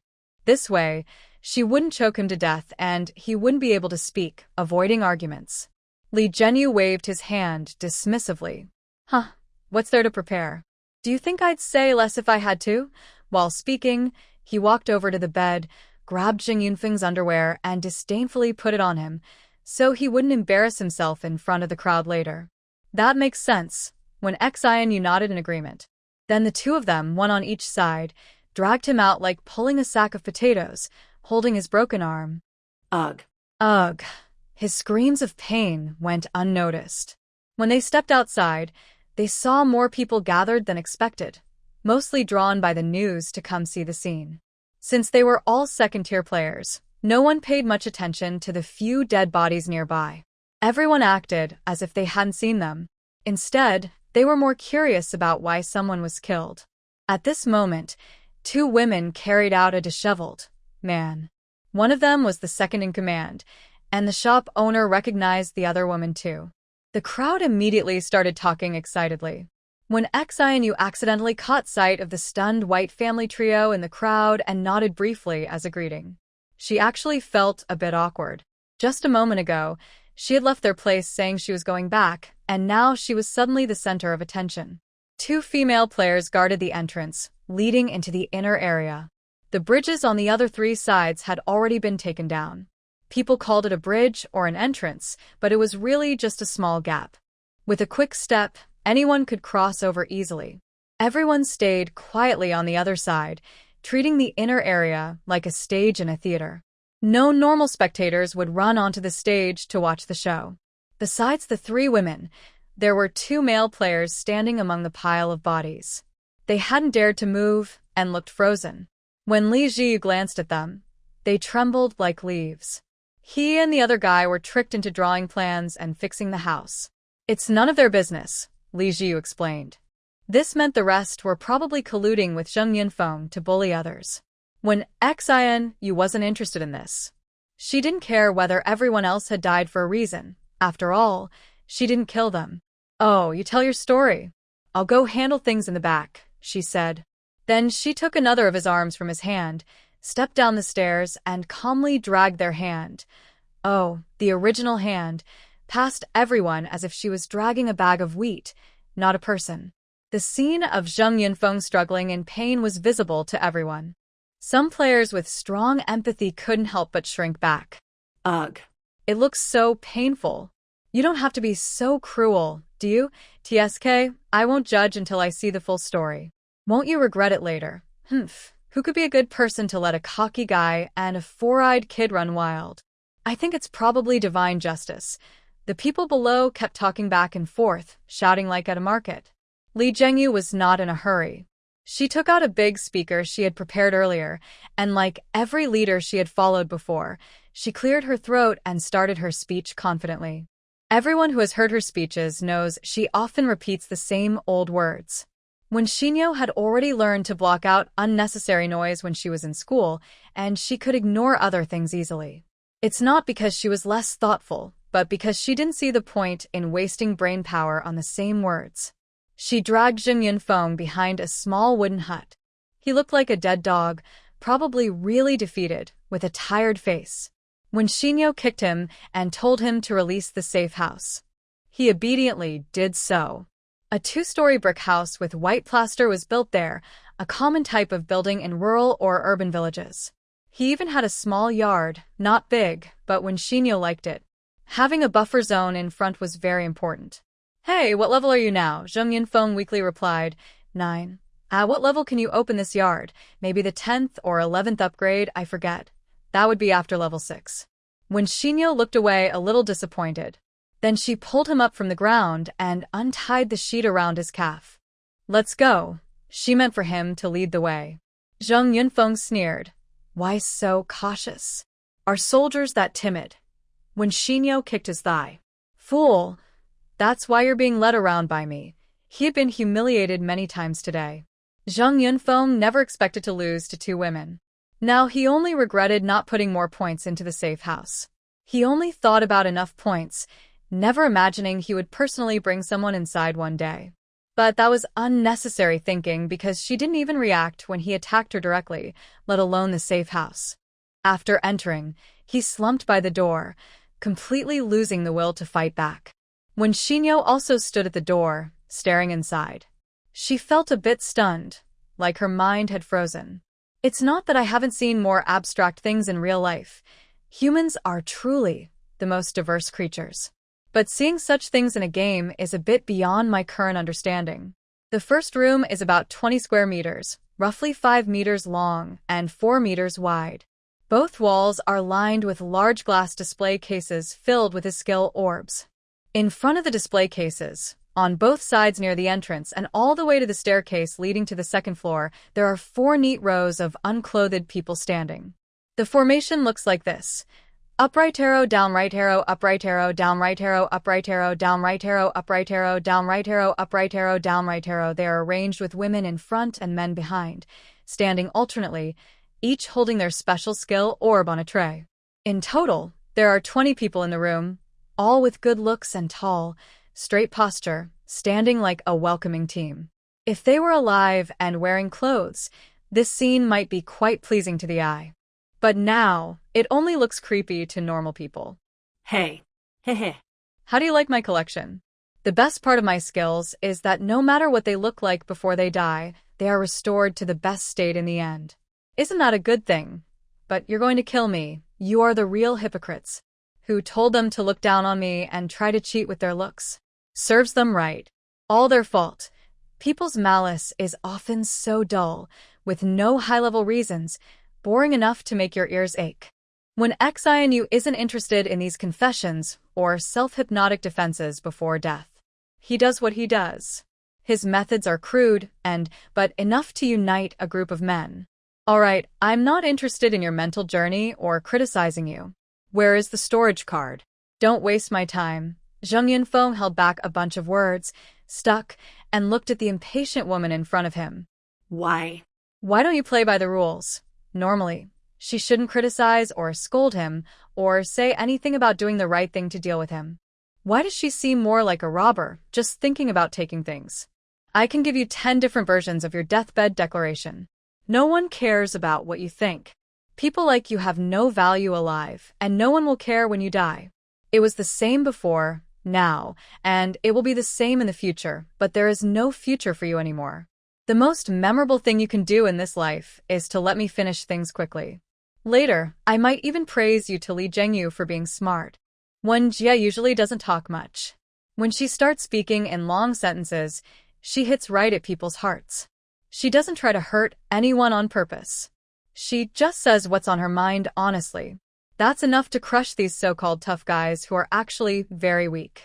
Their evil is simple and childish, and they are the easiest to break. Compared to violence, they are more afraid of being ignored or looked down upon. They need attention and respect to feel better about themselves. Everything they do is just for that. Wenxinyo is exactly the kind of person who can defeat them. She doesn't give them any emotional satisfaction. She doesn't hate or get angry. She just treats them like someone who wants to throw away trash quickly, like a neat freak who doesn't want to waste time on worthless things. Zheng Yunfeng is such a person. His face is red and swollen, and he stares at her tightly. But her face is calm, and her eyes are so cold that they scare him. She is clearly looking at him, but her eyes don't show any emotion for him. It's like she's watching the puppets next to him or a dead person. He might not be very smart, but he's not stupid enough to miss this. He knows that no matter how much he says now, he won't get the response he wants from her. He even feels that whether he gives her what she wants or not, she doesn't really care. She is in a hurry. If he doesn't behave, that dog chain might be around his neck. He gives up, deflated like a leaky balloon, slumping weakly by the door. There's a hidden cabinet at the head of the bed on the second floor, he says weakly. Good, that's good, when Shinyo says happily, patting his head, making him blink in surprise. But she doesn't pay attention to him anymore. She turns around to put away the few eye-catching bodies and all the items in the cabinets, including the ones inside. His cabinet looks like a custom-made matching set, same size, good material, very sturdy. When Shinyo thinks it looks nice, so she takes it all. Anyway, she wouldn't hold on to it for long before it disappeared. It was better to let her take it, following the principle of not wasting. She even didn't leave behind the trays that the puppets dropped. She also took down and folded the velvet curtains on both sides of the door. Seeing her quickly clear out the entire first floor, Jung Yun-fong, who was almost left with nothing, was speechless. After cleaning the first floor, when Shinyo dragged the person over and tied him at the corner of the stairs before going upstairs, Jung Yun-fong said he didn't like dark places, so he never opened the basement. When Shinyo didn't bother to check if it was true and just went upstairs. She really didn't want to comment on this person's taste. Putting so many people by the bed, didn't he find it creepy? She patiently gathered all those pale bodies surrounding the double bed into a bundle. How to deal with these people later was still a headache. She had no interest in using them, and she didn't even know what skills these people had. When Shinyo still felt some respect for the dead. When a person dies, the light goes out, no grudges or enemies. She wasn't a pervert. She didn't like using corpses as tools or doing anything immoral. The second floor was a bit smaller than the first, but it was also surrounded by cabinets, with only a primitive toilet squeezed into the corner. She was curious. Did this person never cook? Or could he survive by selling skill orbs in every world? Never mind, she wasn't interested and didn't want to investigate further. As usual, she packed everything away and finally came to the bed.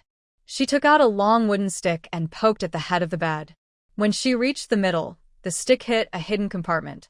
She slightly stepped back and threw a small stone at that spot. A row of decorative buttons, like a series of small switches, suddenly shot out a short burst of arrows with great force, which neatly nailed into the opposite wall like nails. The force and density were so strong that anyone lying on the bed would have been pierced like a sieve. When Shinyo was used to this, she hadn't been hurt before, so maybe this was the benefit of being timid. She continued poking and found another hidden compartment, then threw a stone again, triggering another wave of hidden arrows. She repeated this operation 4 times until the fabric bed was riddled with holes. Wangxinya thought there might still be something under the bed, but the real hidden compartment holding the storage card had already been opened. She used vines to pull it out directly, then quickly folded the entire bed, leaving no damage. This defense was somewhat effective, but not much.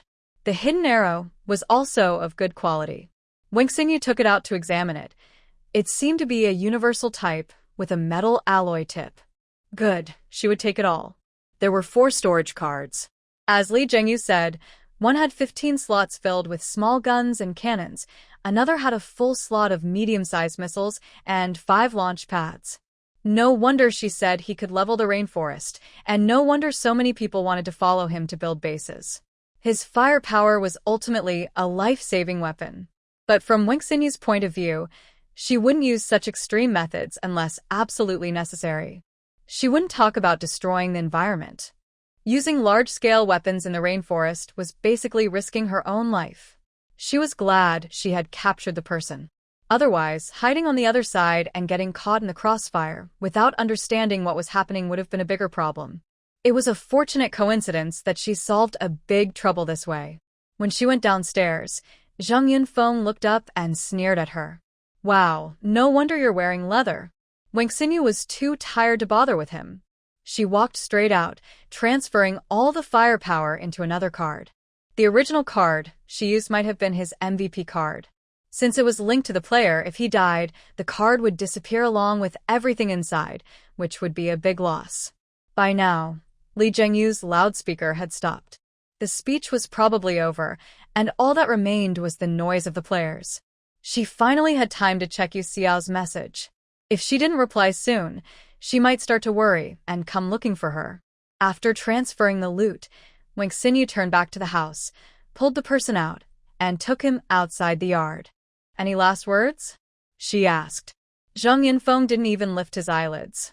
He just took a deep breath, not sure how much dust he inhaled. "Who do you want to hear my last words?" Wang Xinyu took out her pistol, fitted a silencer, and said, "Just a rational question. It's not very meaningful. Since you performed fairly well, and out of humanitarian reasons, I'll let you go peacefully and quickly." Humanitarian, humanitarian, humanitarian. Aren't you tired of it? The most annoying thing is you people, always talking so grand but acting so cowardly. If you want to kill, just do it. No need for all this nonsense. Hearing this, when Xianu nodded in agreement. "I agree. I think this talk is just a waste of time. Humanitarian ideas shouldn't really apply to people like you. Still, I like your attitude. Goodbye, and I hope you become a good person in your next life." This time, she didn't waste any more time.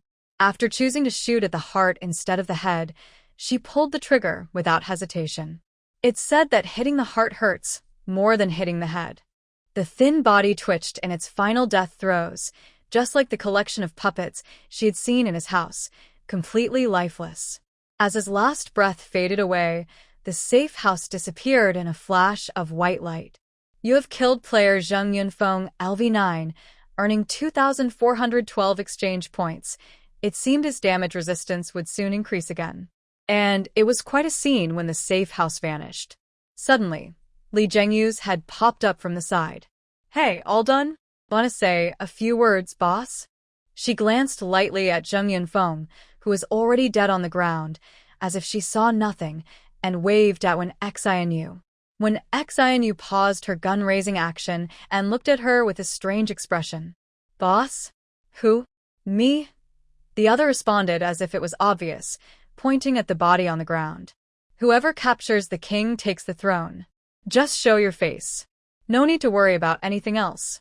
If you change your mind later, it'll be easier to come back." After killing Zheng Yunfeng and taking control of this area, when Xianu planned to go back and bring Yu Xiao along. Since this was the safest place within 20 kilometers and they had strong unity, it was much better than hiding on a dangerous, unknown island. So she stepped forward and showed her face. She hadn't planned to speak at first, but the crowd's eager eyes made her do it. Li Zhenyu pushed her and said a few words. Thinking for a moment, she raised 3 fingers. Just 3 points. The crowd fell silent. No internal conflict. Expand the safe zone to include everyone. During market trading hours each day, restrictions are in place. At all other times, everyone must participate in building defenses. Those who cheat or slack off will lose their right to live here. Work arrangements will be made later. If you have any objections, you may leave now. We don't know whether the heavy rain will start in the 2nd or 3rd phase, and we cannot afford to waste time fighting among ourselves. There are naturally no objections. Ultimately, the people gathered here are seeking safety and unity. Who is in charge doesn't matter much to them. The previous leader was not a good person, but he didn't cause them harm either. Most of them have never even seen Zheng Yunfeng, so they don't feel much about his death. Now, having someone who is willing to step forward is better than not knowing who to turn to when problems arise. Although, in fact, they usually just rely on Li Zhenyu. And now that everyone can enter the inner circle, or that there is no real distinction between inner and outer areas, everyone is happy. Not everyone may have supplies, but everyone has strength. This group is not lacking in the energy to build together. As long as there is a leader, all efforts will be united like a strong rope. Anyone trying to cheat or avoid work will be expelled without argument. Li Zhenyu has had ideas about how to build from the start. She convinced Zheng Yunfeng to set the inner circle with a diameter of about 2 kilometers. This size might not allow everyone to have their own safe house, but it is enough to include everyone within the safe zone. In the end, even if they have to camp together, they can survive. Her current plan is for everyone to build large wooden houses inside the circle while digging drainage channels and constructing defenses. Items like wire and blades in the market are affordable, and there are players with the skills and knowledge to make both defensive and offensive fences. With bulldozers and excavators shared among everyone, it should be easy to build a base before the third phase. Before this, Li Zhengyu's biggest concern, besides not being able to kill Zheng Yunfeng quickly, was how to feed everyone while working together. Most players still need to spend time collecting water and food daily. The rainforest is dangerous, but it's also a good place to gather resources. If they are deprived of their hunting time and cannot be provided with basic needs, even the most dedicated people cannot endure it. Now, Wen Xinyu's appearance has solved this problem. Li Zhengyu is responsible for leading the hunting team every day to hunt and ensure a supply of protein, while Wen Xinyu can provide unlimited dietary fiber. She cannot give everyone rice and wheat, but she can provide corn, pumpkins, sweet potatoes, and potatoes. She worries about no one helping to consume them this month.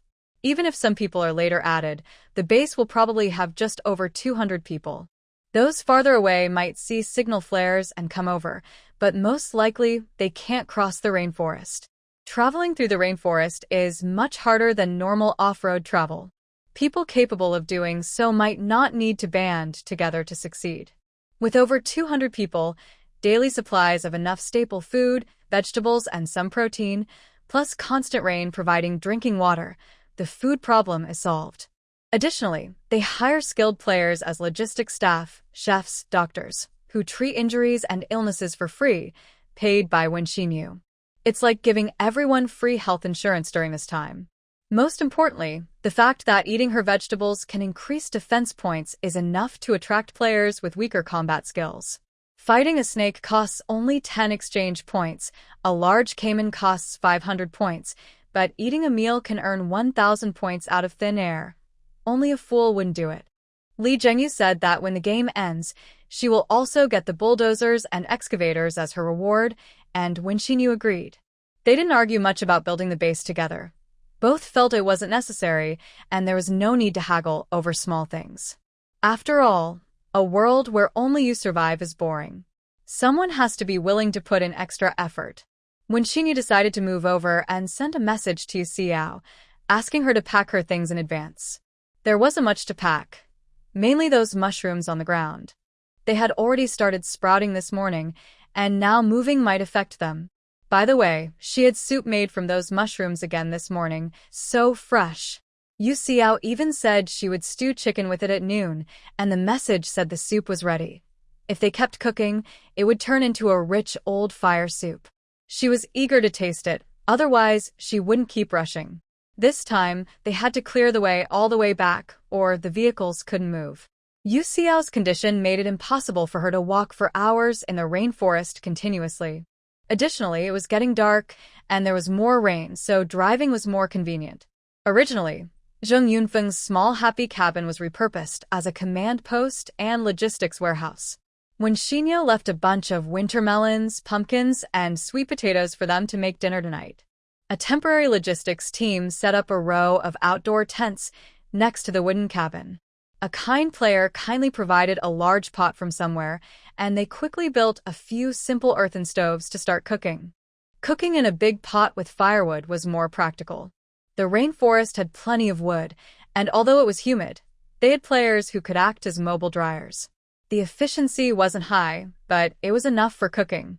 It took a lot of time to make their way back, and they had to stop to deal with some crocodiles when passing through a swamp. But it was a blessing in disguise. Baihua had never eaten so much in days, and the meat could also be used as food for the base later. When she finally saw the shadow of the RV from afar, it was already dark, and it was starting to rain.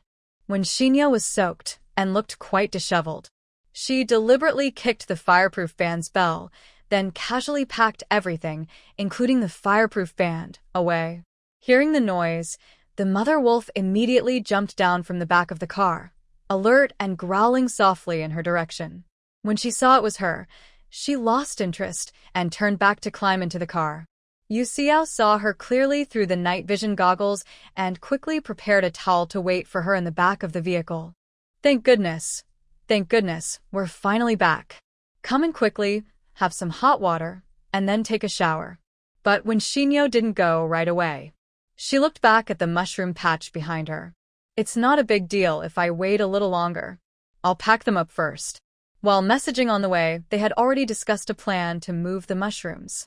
Moving the entire patch intact was impossible, especially since neither of them was an expert in this. They could only try not to damage the growth environment as much as possible. Her space could handle this in terms of size, but it was also filled with various things, and when Xinyo didn't want to bother clearing it all out. So she used plastic sheets to divide and cushion the mushrooms, stacking them layer by layer before putting them into her space. This saved space and prevented crushing. Fortunately, she didn't take too much at once, just 10 square meters for a test. Otherwise, packing up now would be quite a hassle. Tropical Rainforest 30. After packing the mushrooms, Yu Yao had already moved the herbal basin to the back of the car. When Xian drank a bowl of mushroom chicken soup to warm up and then hurried to take a shower. I don't know if this defense value can protect against viruses.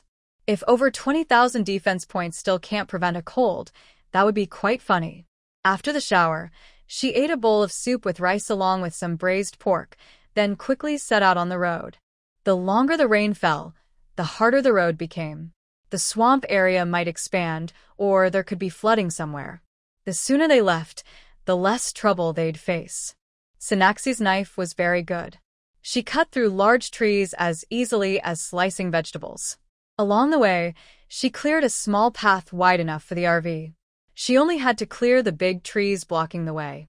The smaller ones could be crushed later. Otherwise, it wouldn't be a small path, but a manually opened road. Yu Yao sat on the sofa behind the driver's seat, organizing the herbs when Xian brought back. They chatted casually during the trip. Yu Yao was very accepting of her comrade returning as the leader of the base after just one trip out. When Xian spoke, her responses even seemed to say, "That's how it should be. Let's not talk about that anymore.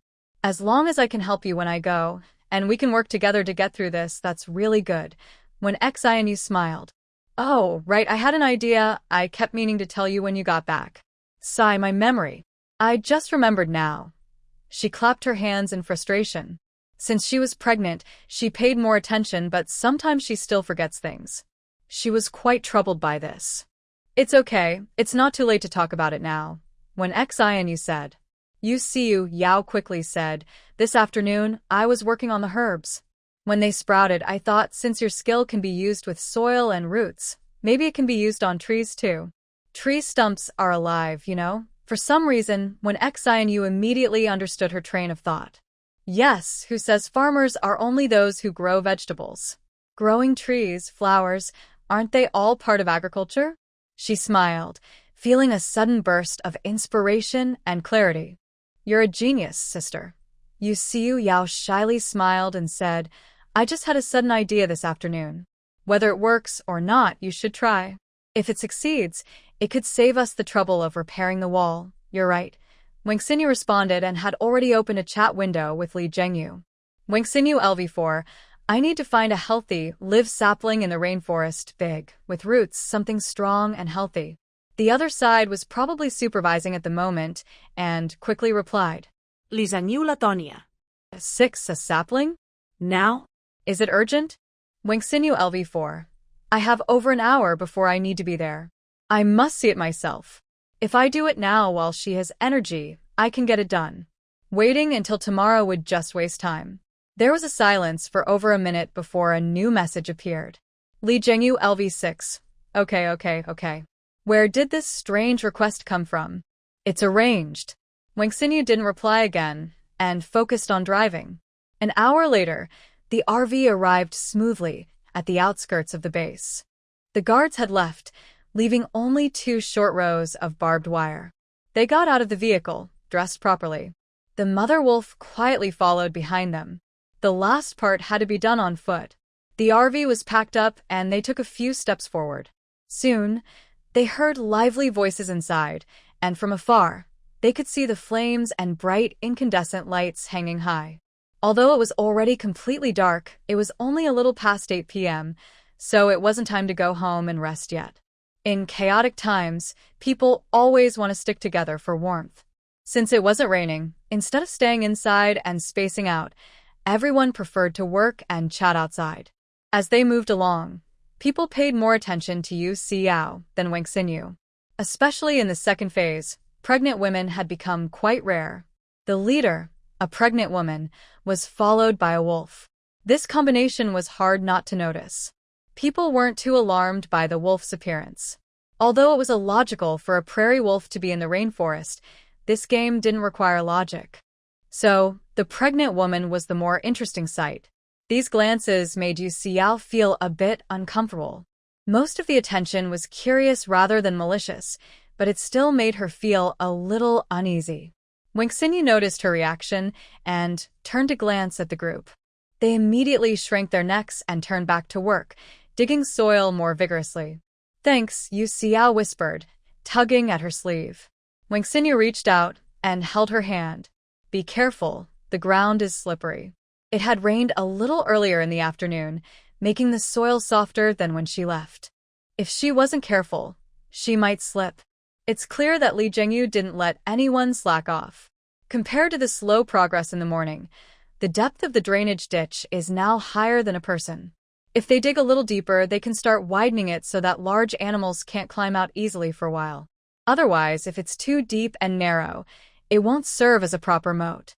Li Zhengyu was sitting by the wooden hut's door, frowning slightly as he listened to the man nearby passionately talking about the plans, his face showing "I don't want to hear this."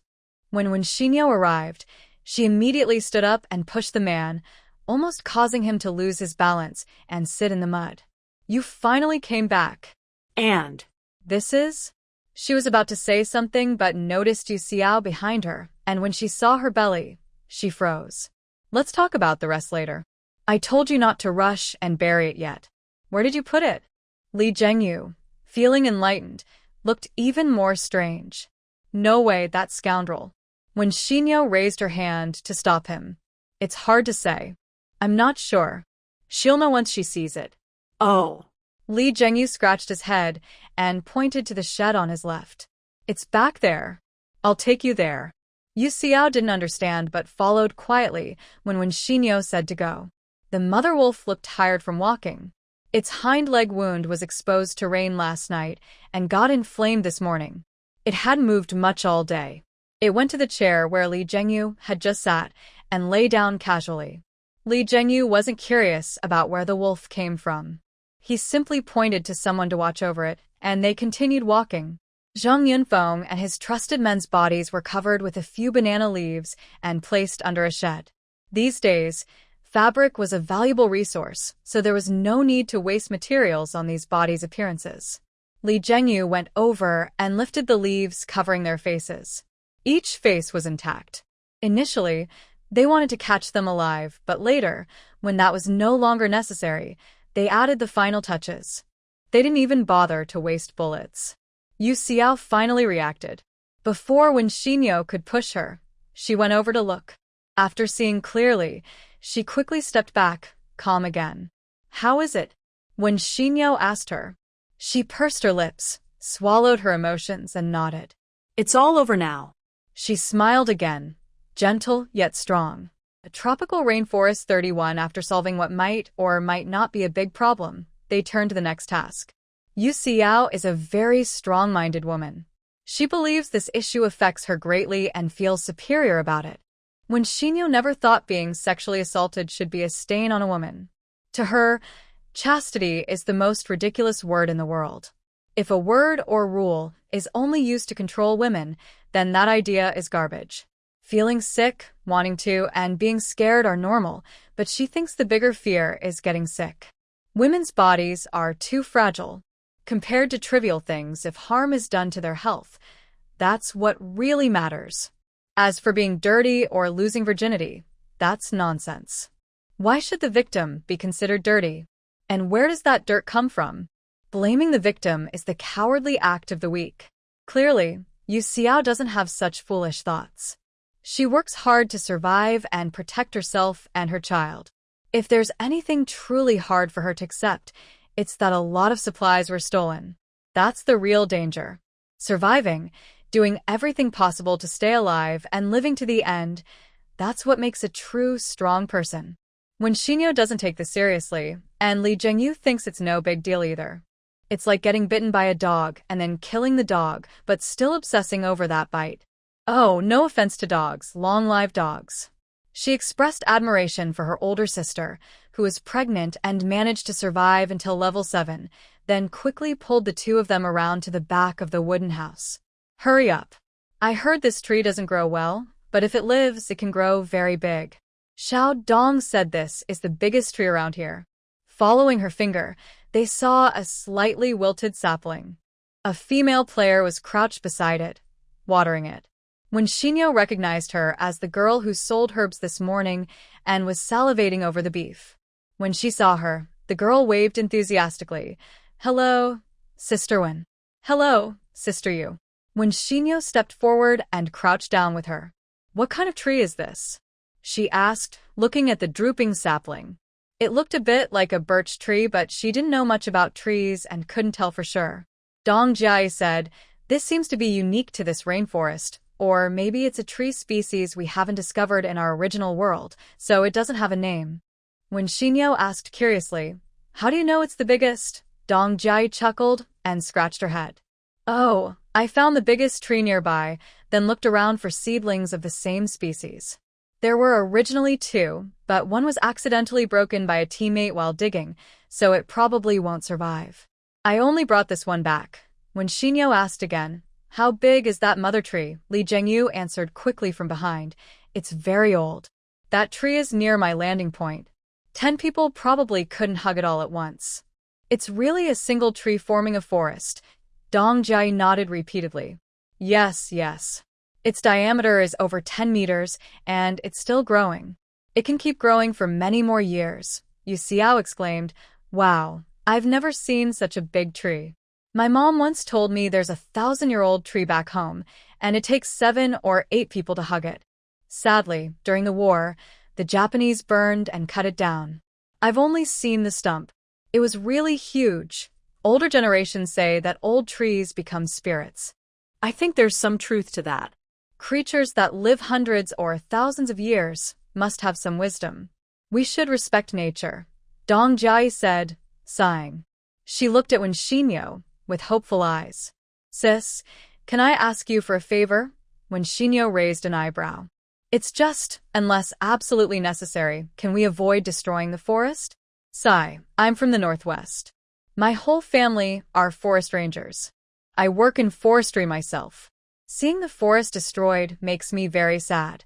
Indeed, when there's no other choice, setting fire to the forest and hiding in a safe house might seem like the best solution, or perhaps the first choice for some. But definitely not for Wen Xinyo. She's not an environmental protector, but she doesn't think destroying a world's ecology is beneficial. She's vaguely aware that this game seems to follow some kind of cause and effect cycle. Every choice players make eventually boomerangs back to them. Extreme options are not good until the very last moment. She patted Dong Jia's shoulder. Don't worry. I brought you here to find it, to avoid that kind of ending. She then pressed her hand into the ground, pushing down on the soil. 2 vines quickly grew along the ground and soon wrapped around the tree seedling's roots. In the next moment, the seedling began to grow rapidly, to the amazement of Dong Jia and accompanied by Li Zhengyu's whistle. When Xinyo looked back silently at Li Zhengyu, who was excitedly watching, she asked, what kind of character are you? Sometimes cold, sometimes a troublemaker, Li Zhengyu shrugged. We're different from you. People in our line of work have to be flexible. We use whatever character fits best. Don't judge me just because I look good. Subtext, I mean you old-fashioned. Yu Xiao couldn't help but laugh softly. When Xinyo gave a cold glance and kicked out a sweeping kick, but Li Zhengyu easily dodged. It took about 3 petals for the tree to grow to 3 or 4 meters tall and become as thick as 2 people holding hands. Suddenly, It stood behind the wooden house. It was getting dark, and everyone was busy working, so no one paid much attention. When Shinyo looked at the tree trunk behind the house and said, "Tear down this house," that would be a waste. It took a lot of effort to build it, Lee Jingyu said regretfully. "We can rebuild it later. The materials won't be wasted," the demolisher replied indifferently. "It's a bit sad. Maybe we can avoid destroying it," Lee Jingyu said while typing. Soon, 2 players arrived, 1 man and 1 woman, who politely greeted the 2 women. "Let me introduce them. One is a strong man, and the other controls gravity." Lee Jingyu pointed to the woman first, then the man. "Strong man?" Yu Xiao looked surprised at the small, thin girl in front of her, who looked like a high school student. The girl smiled sweetly, with squinted eyes. "Hello, sister. My name is Wen Qiao. I used to be the champion of the women's youth weightlifting team in Province Y. You can trust me with heavy work."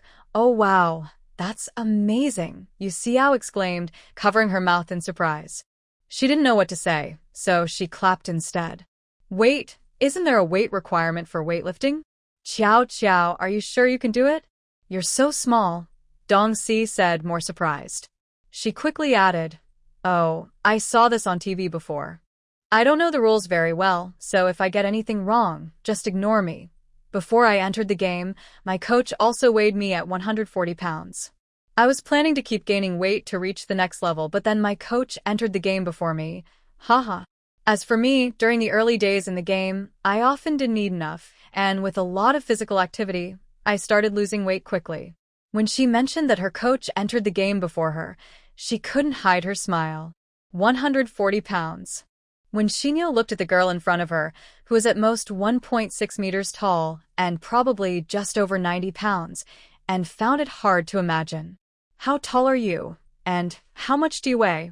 Lee Jingyu quietly moved behind Wen Shinyo and whispered, 178 centimeters, 138 pounds. TSK. The girl, who was 175 centimeters and 132 pounds, left unhappily. The male player who could control gravity was always very quiet, or rather, among these women, he didn't really have a chance to speak. These 2, one couldn't move the house alone, and the other didn't have enough strength to lift the entire house, but if they worked together, moving the small wooden house was easy. Moving the house made it much easier to plant trees. Originally, the plan was to cut the trees when they were still small, and only keep the stumps, which would require less nutrients. But now, after touching the trees, they found the wood quality was good, possibly suitable for making bows, arrows, or other tools.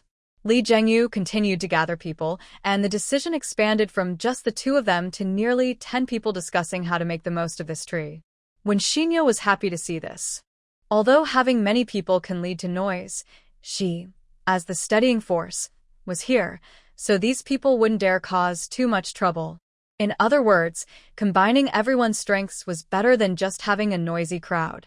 It seemed they couldn't come up with a final plan quickly, so when Shinyo asked Dong Jai to take Yu Xiao to rest. There was plenty of space here, and she could also set up the safe house. "Take Little Gray with you too." "Okay, call me anytime if needed." Yu Xiao didn't insist. She didn't see much use in staying, so she left with Dong Jai. Oh, Little Gray was a random name she gave to the mother wolf.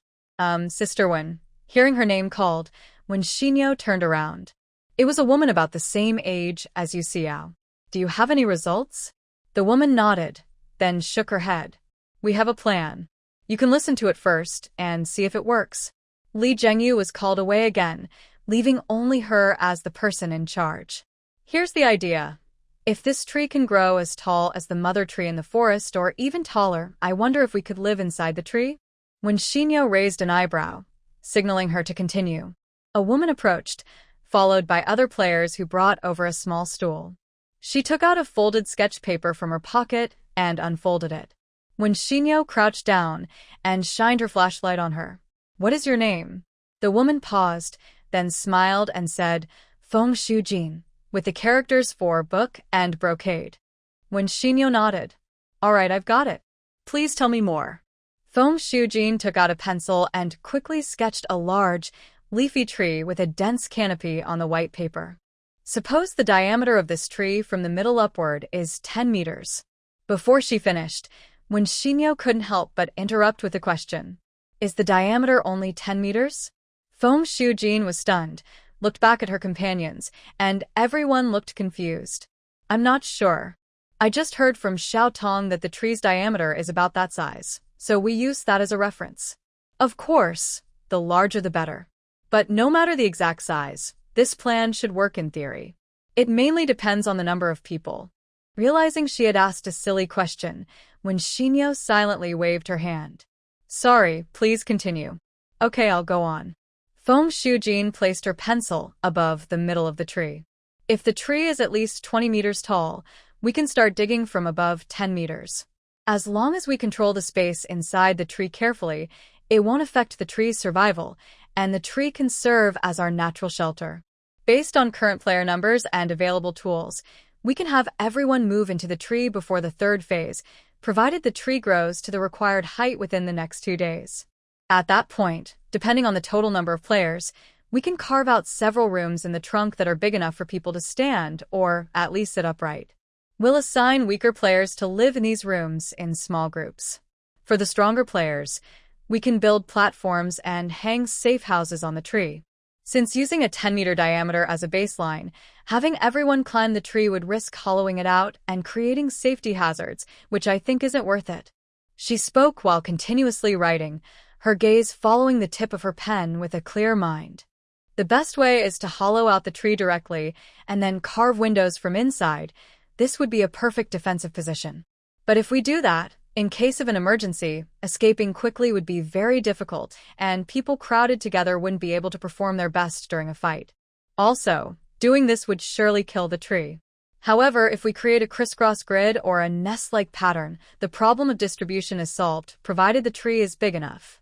Otherwise, stripping too much bark would still kill the tree. When Shinyo looked at the small white flower, she had been busy these days, so she hadn't used the petals rewarded by the system. After a big hunt today, the small white flower had accumulated 20 petals. She just used 3, leaving 17 petals now. She decided to use all of them now. Going out hunting more often these days wouldn't be a problem. Okay, that's a good idea. Let's do it. This method is much better than simply cutting down the tree and leaving the stump, as she initially thought. I don't know much about the current resource allocation at the base. I might be busy later. If you think it's okay, discuss with Li Zhenyu. Just contact me when you need me. Foam Shujin nodded repeatedly. All right. Sister Wen, let's add each other as friends. Sure. The team leader can add me. If anything comes up, contact me directly. Step back a bit. I'll let it grow a little more. The small white flower shook its vines into the soil. It seemed to have gotten used to the rainforest climate these days. Maybe the high oxygen level made it a bit dizzy, as it kept nodding its head, which actually improved its work efficiency. A few players weren't in a hurry to leave. They wanted to watch a large-scale growth hormone experiment. So about 10 people watched as the tree grew bigger and bigger. As it grew larger, they retreated faster, and the shadow above their heads grew larger. Hey, wait, hold on, this is... The roots are wrapping around my feet. Meanwhile, players digging around also shouted in surprise. What the heck? What is that? What? Tentacles? How can there be tentacles in the forest? Everyone, step back. A small tree, only a little wider than a person and over 3 meters tall, quickly grew into a giant tree in just over a minute. Underneath, the ground trembled. That was the sound of this huge life force desperately taking root and absorbing nutrients. It wasn't Shinyo providing energy, but the tree itself was drawing nutrients. As the red color of the small white flowers was about to fade, the vines were entangled by underground roots and couldn't be pulled back. Shinyo had to cut the vines with a knife to free herself. After losing nutrients and a few seconds later, the shaking finally stopped. The startled birds above and distant animal sounds continued to echo. In this stable rainforest, the noise was like a big earthquake. For a moment, everyone, including Shinyo, looked up at the tree in silence. The good news was that the tree's diameter was definitely over 30 meters, and it seemed very hungry with plenty of room to grow. The bad news was that the ditch they had dug was mostly filled with roots and was now useless. Not you, sister. Li Zhengyu, who was rushing over to see what was happening, wanted to speak but saw that the person responsible looked just as confused and hesitated. When Xinyo was silent for a moment, then turned her head to look at her. I feel like I've opened the door to a new world. Li Zhengyu smirked. It's not just a new world. You've practically opened the door to my mind. When Xinyo pretended not to hear, move the moat outward a bit. Not too much, just enough to extend the edge, so it can go down. After the shock, Li Zhengyu rubbed her hands excitedly. Wow, I never thought I'd get a chance to be like Mount Tai again after entering the game. I was always disappointed when I couldn't swing through the Amazon jungle. I really don't want to comment on your words, when Xinyo said weakly. Anyway, I'll be going out hunting these days. Tell the hunting team to be careful and try to catch live animals. Huh? Catch alive. The second-in-command and hunting team leader scratched his head. When Xinyo raised an eyebrow. What? Is it difficult? Actually, yes, Li Zhengyu admitted honestly. Do you even know my skills? What are they? When Xinyo asked, genuinely curious. Li Zhengyu stretched out, pointing straight down, and shot 2 streaks of white light from between his fingers. When Xinyo suddenly understood. Oh, like Spider-Man. The next moment, she received a dismissive glare. Go away. Is your Spider-Man's web sticking to the ground? What is that? Why are you in such a hurry? When Xinyo clenched her fists. Aren't you the one who asked me to ask? I asked you to ask, not to rush. Hey. Why is the regular army still fighting? You brought it on yourself. After retiring for 2 years, when Xinyo was forced back into the role of team leader, dealing with unruly team members during her youthful days. However, when she saw her laser cut a square-shaped piece of stone from underground, she thought this guy still had some skills. I'm a cutter, as the name suggests. I can cut through solid objects. Now, I can cut anything under 10 cubic meters, but I tend to waste a lot of energy. When Xinyo couldn't help but ask, why did you choose this kind of job? Li Zhengyu scratched his head again. Maybe because I was cutting glass when I joined? Our headquarters had 2 idiots fighting and smashing the windows. The boss was too lazy to call someone, so he asked me to help cut. When Xinyo. Seems like there's always something happening in the world. Suddenly, she realized something and kicked him. If you have the skill, why are you out hunting? With this skill, I'd be wasting my talent not hunting, Li Zhengyu replied mysteriously, then tried to kick back but missed. When Xinyo remembered, she wasn't present during the earlier discussion about the plan. Later, find Feng Shujin and ask her. I approve that plan. You go help out. What? Okay, but what about hunting? I'll go myself. Anyway, your skill is a waste of energy for hunting. TSK, you're such a person. Fine, you're the boss, you decide. They kept talking back and forth. Meanwhile, everyone else finally reacted and hurried to rescue the light bulb hanging from the branches and the torch knocked over by the tree trunk. A few inexperienced team leaders ran over, shouting as they ran. Sister you. It's over. The forest has mutated. Another male player was carried over by 2 female players, both looking utterly exhausted. Unfair. This really is the best place within 20 kilometers. If there's an earthquake here, this whole area would be uninhabitable. Other players who had come ashore gathered around the edges, afraid to go inside, but also not daring to run away. After all, the boss is still inside, and if an earthquake really happens, where could they run to? Running outside would just be sending food to the nocturnal predators and mosquitoes. Seeing the crowd becoming more restless, Li Zhengyu had to take out her loudspeaker again. Calm down. Listen to me. As soon as she spoke, when Xinyo realized that there were speakers in all 4 directions around them. Now, her voice echoed overhead. Li Zhengyu briefly explained her plan to move the decision to the tree, and everyone gradually calmed down again. At this moment, when Xinyo finally saw the benefits of being in a higher-level environment. It might sound harsh, But it's true that inexperienced newcomers who panic because they don't understand the situation actually help improve the organization's efficiency and reduce survival difficulties. This game is truly a comprehensive elimination competition. Those who are not suitable for survival will be eliminated and become part of history. Or, in other words, it's a race for tickets before the evolution game begins. It's not just they who are filtering. The human groups are also selecting among themselves. Individuals who damage the collective interests or threaten the group's survival will be ruthlessly removed. It's cruel, but necessary. Because of this sudden situation, the night's work had to be paused, and since there are many mosquitoes, everyone went back to their rooms to rest. Inside the wooden house, only the foreman and the squad leaders were discussing and assigning tasks for the next day, while the doctors gathered to make mosquito repellent overnight. Yuseo also joined in. She's skilled and has the most knowledge, which greatly improved the efficiency of the logistics team. When Shinyo temporarily found a spot near the inner edge to place the mushrooms. Nighttime is the best time for their growth, so she didn't want to waste this time. Before entering the house, she looked back at the giant tree, feeling more at ease.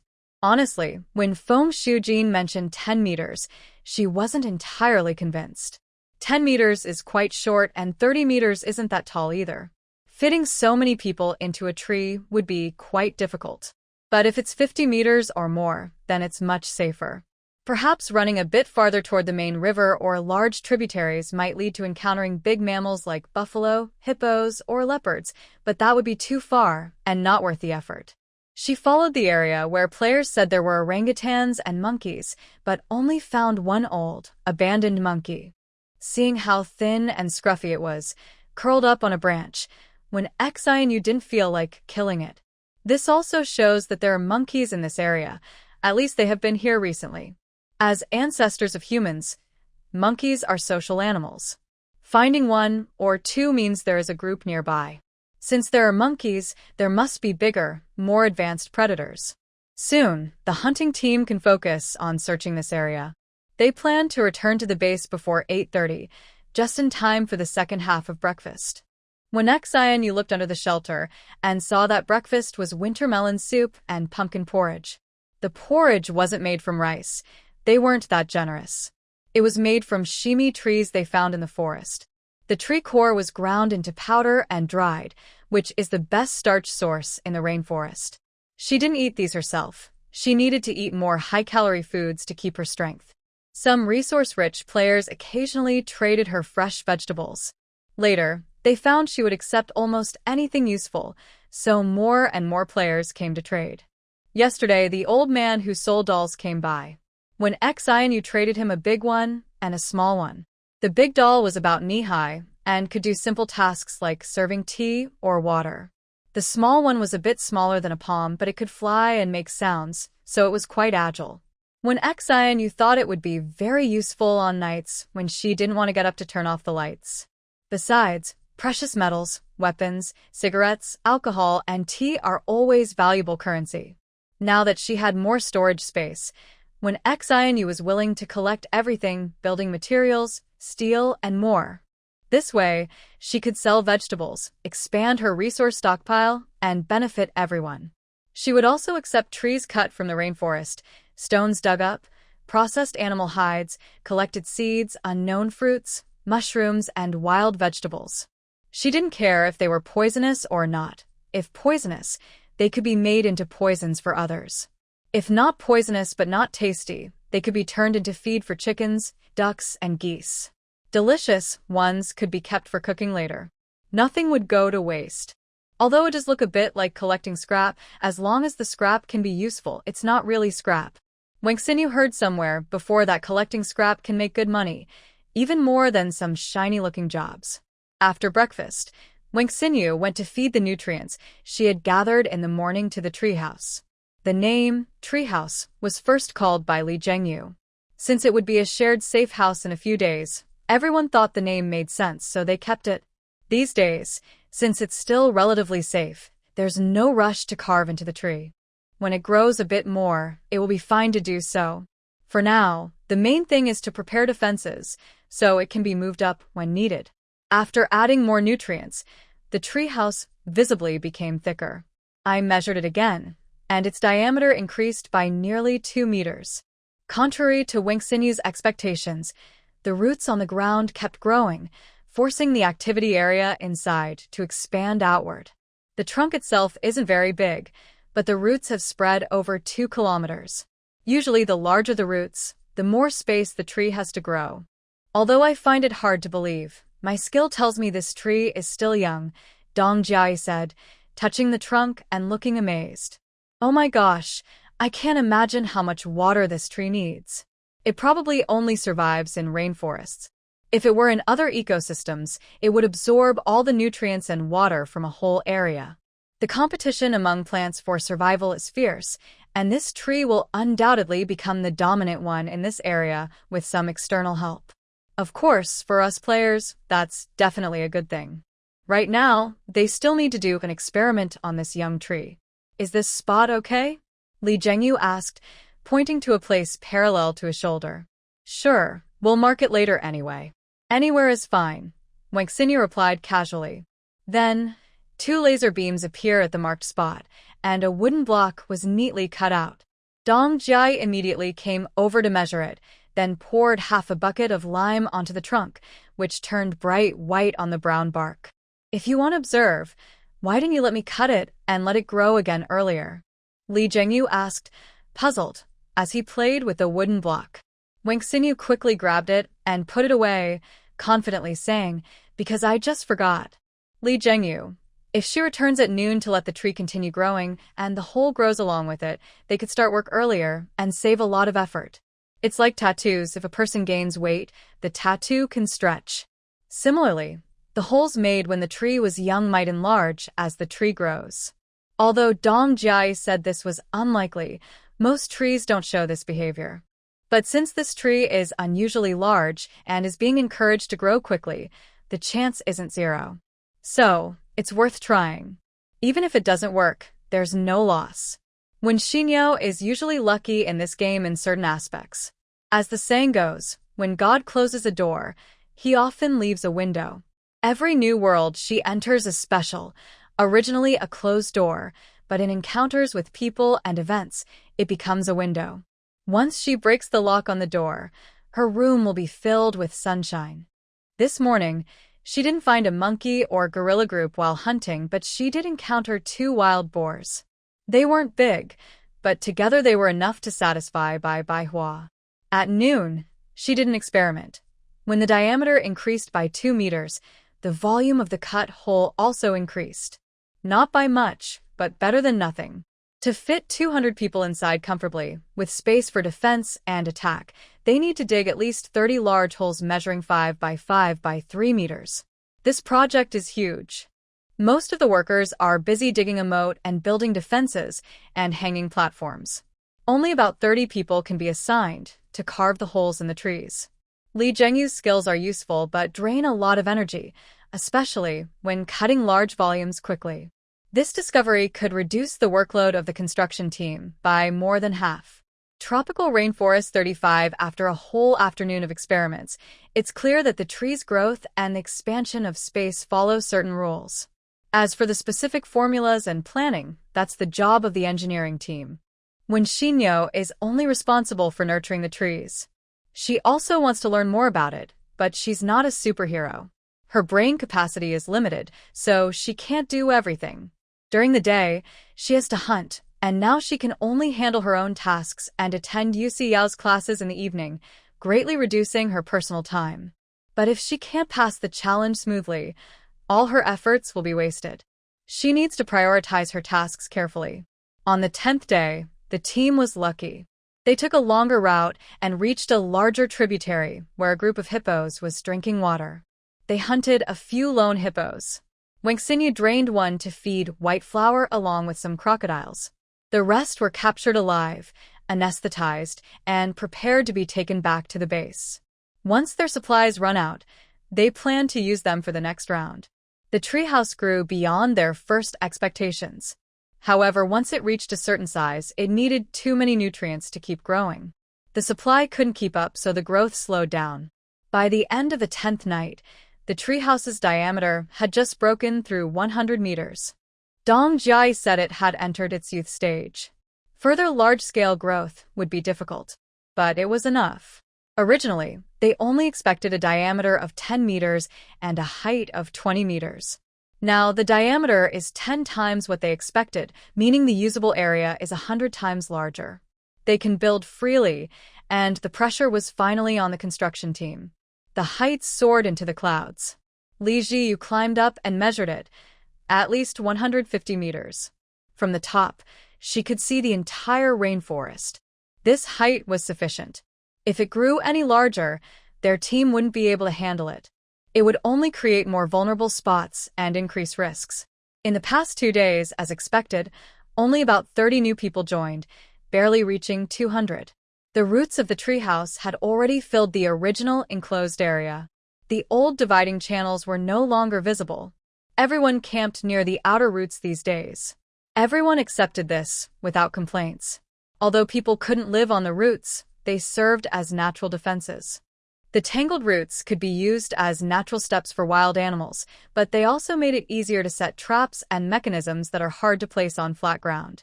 Their view of invading enemies was broader, giving them more chances to attack from the trees. They planned to set up strongholds above 75 meters.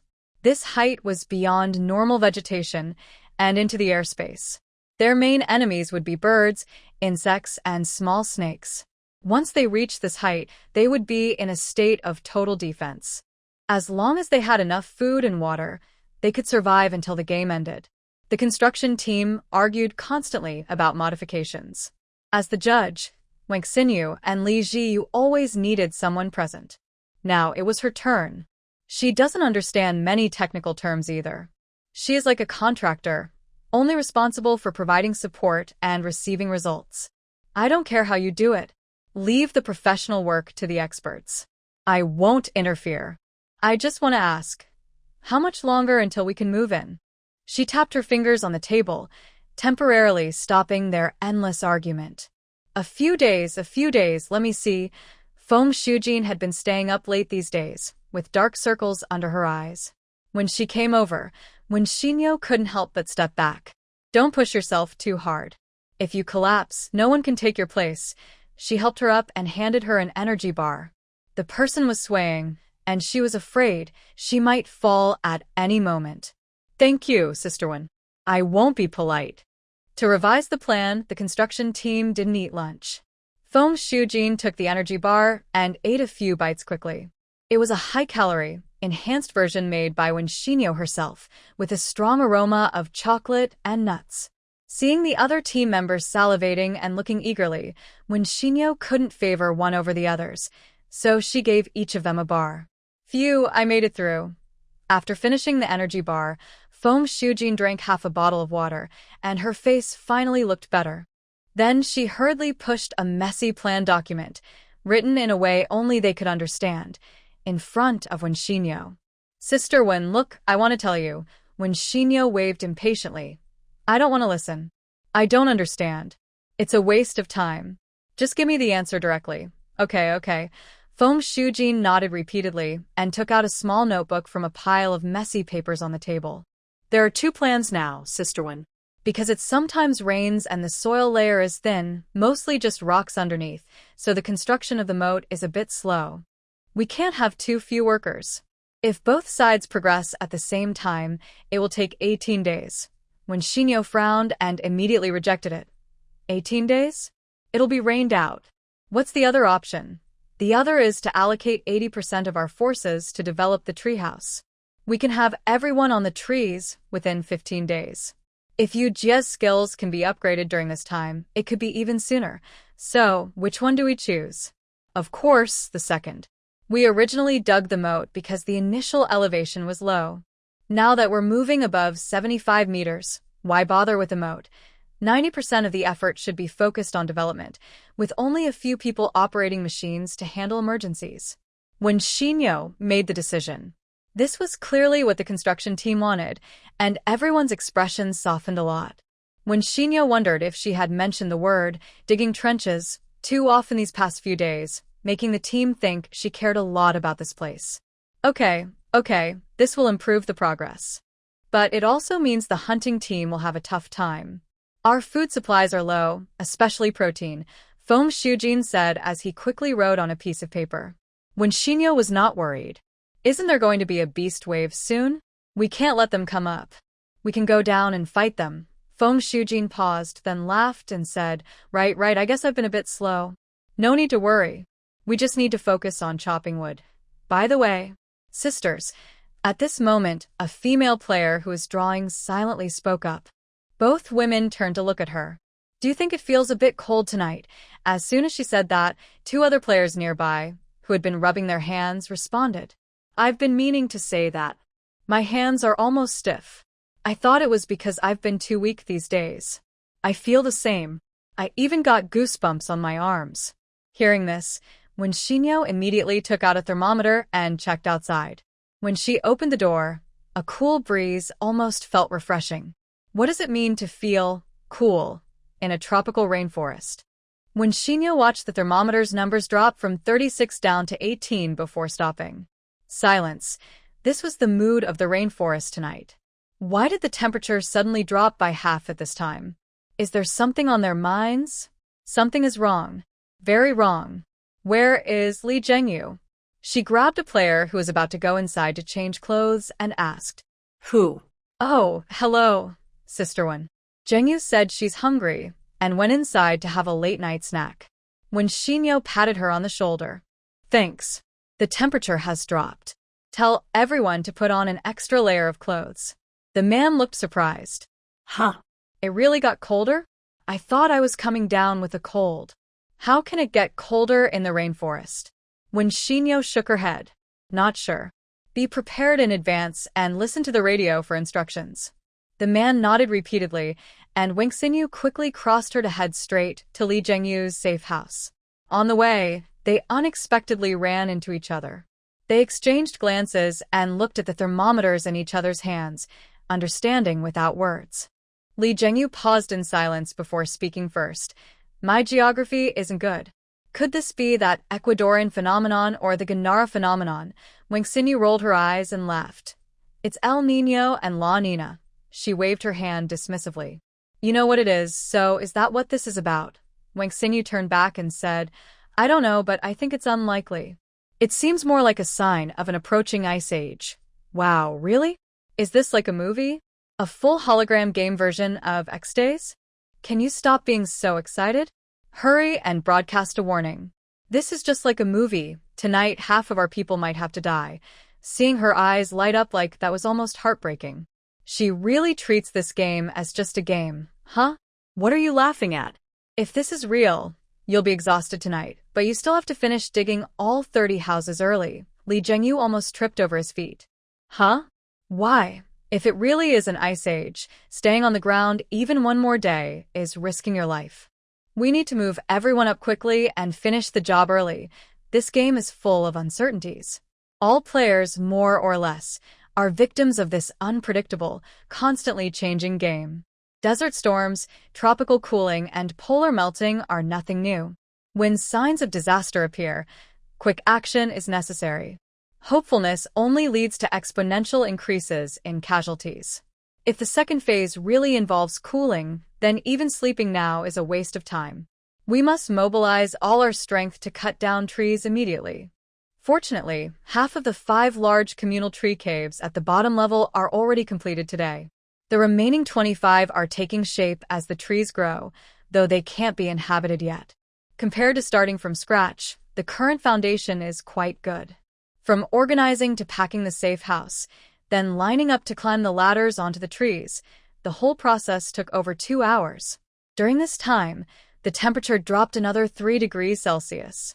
To minimize damage to the trees and facilitate ladder connections, the tree caves are arranged in a spiral staircase pattern on the same side of each tree.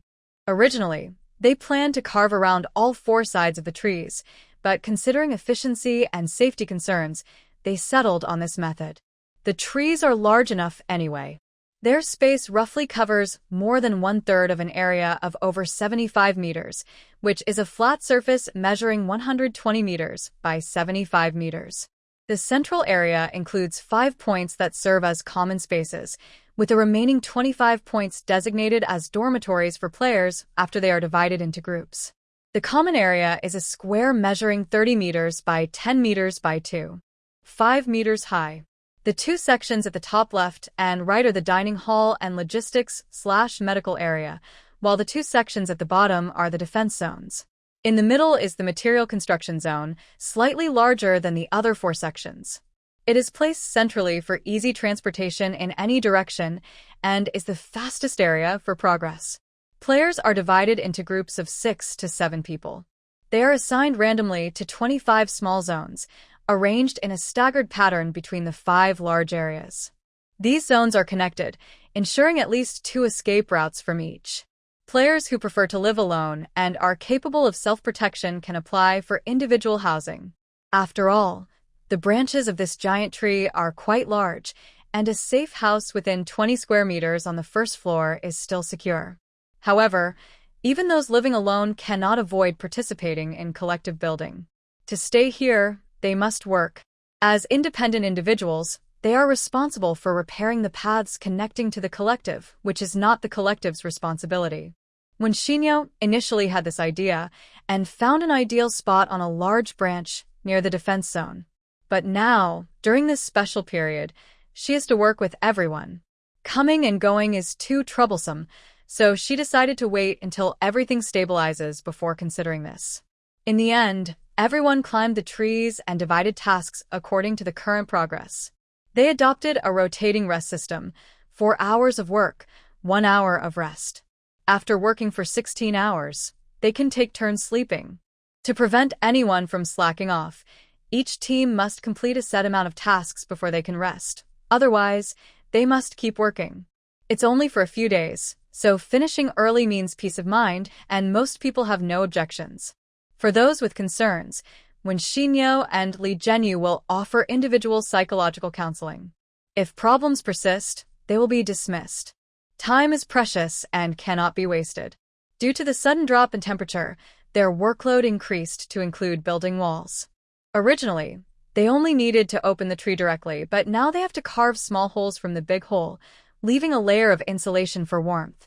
The already opened areas also need to be filled with walls, leaving only the entrance. Small areas can be covered with blankets and thermal mats to block the wind.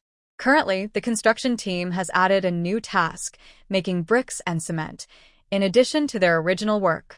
The rainforest soil is thin, so making mud bricks is not practical. They can only make stone bricks and wooden bricks. Using regular tools to cut, they don't know how long it will take. Wang-Xinyu lent them another long knife and a dagger for cutting. Although Lee Jinyu contributed a cutting machine that appeared unexpectedly in her supplies, one machine is not enough. Her knives only slightly improve efficiency. But having something is better than nothing. To work faster, Wang-Xinyu joined the excavation team to help more people join the construction team. Sunashi's knife is specially made for chopping trees and digging holes. It's very easy to use, but you must be careful not to cut too much or cut through, which would make more work. As the 11th day arrived, the game entered its second phase. Everyone realized things might be worse than they thought. On the morning of the 11th day, the temperature dropped to 10 degrees Celsius. The worst part was it was not only cold, but also raining. The rain was heavier than in the first phase, and the forest often echoed with animal roars. This is when the game truly began.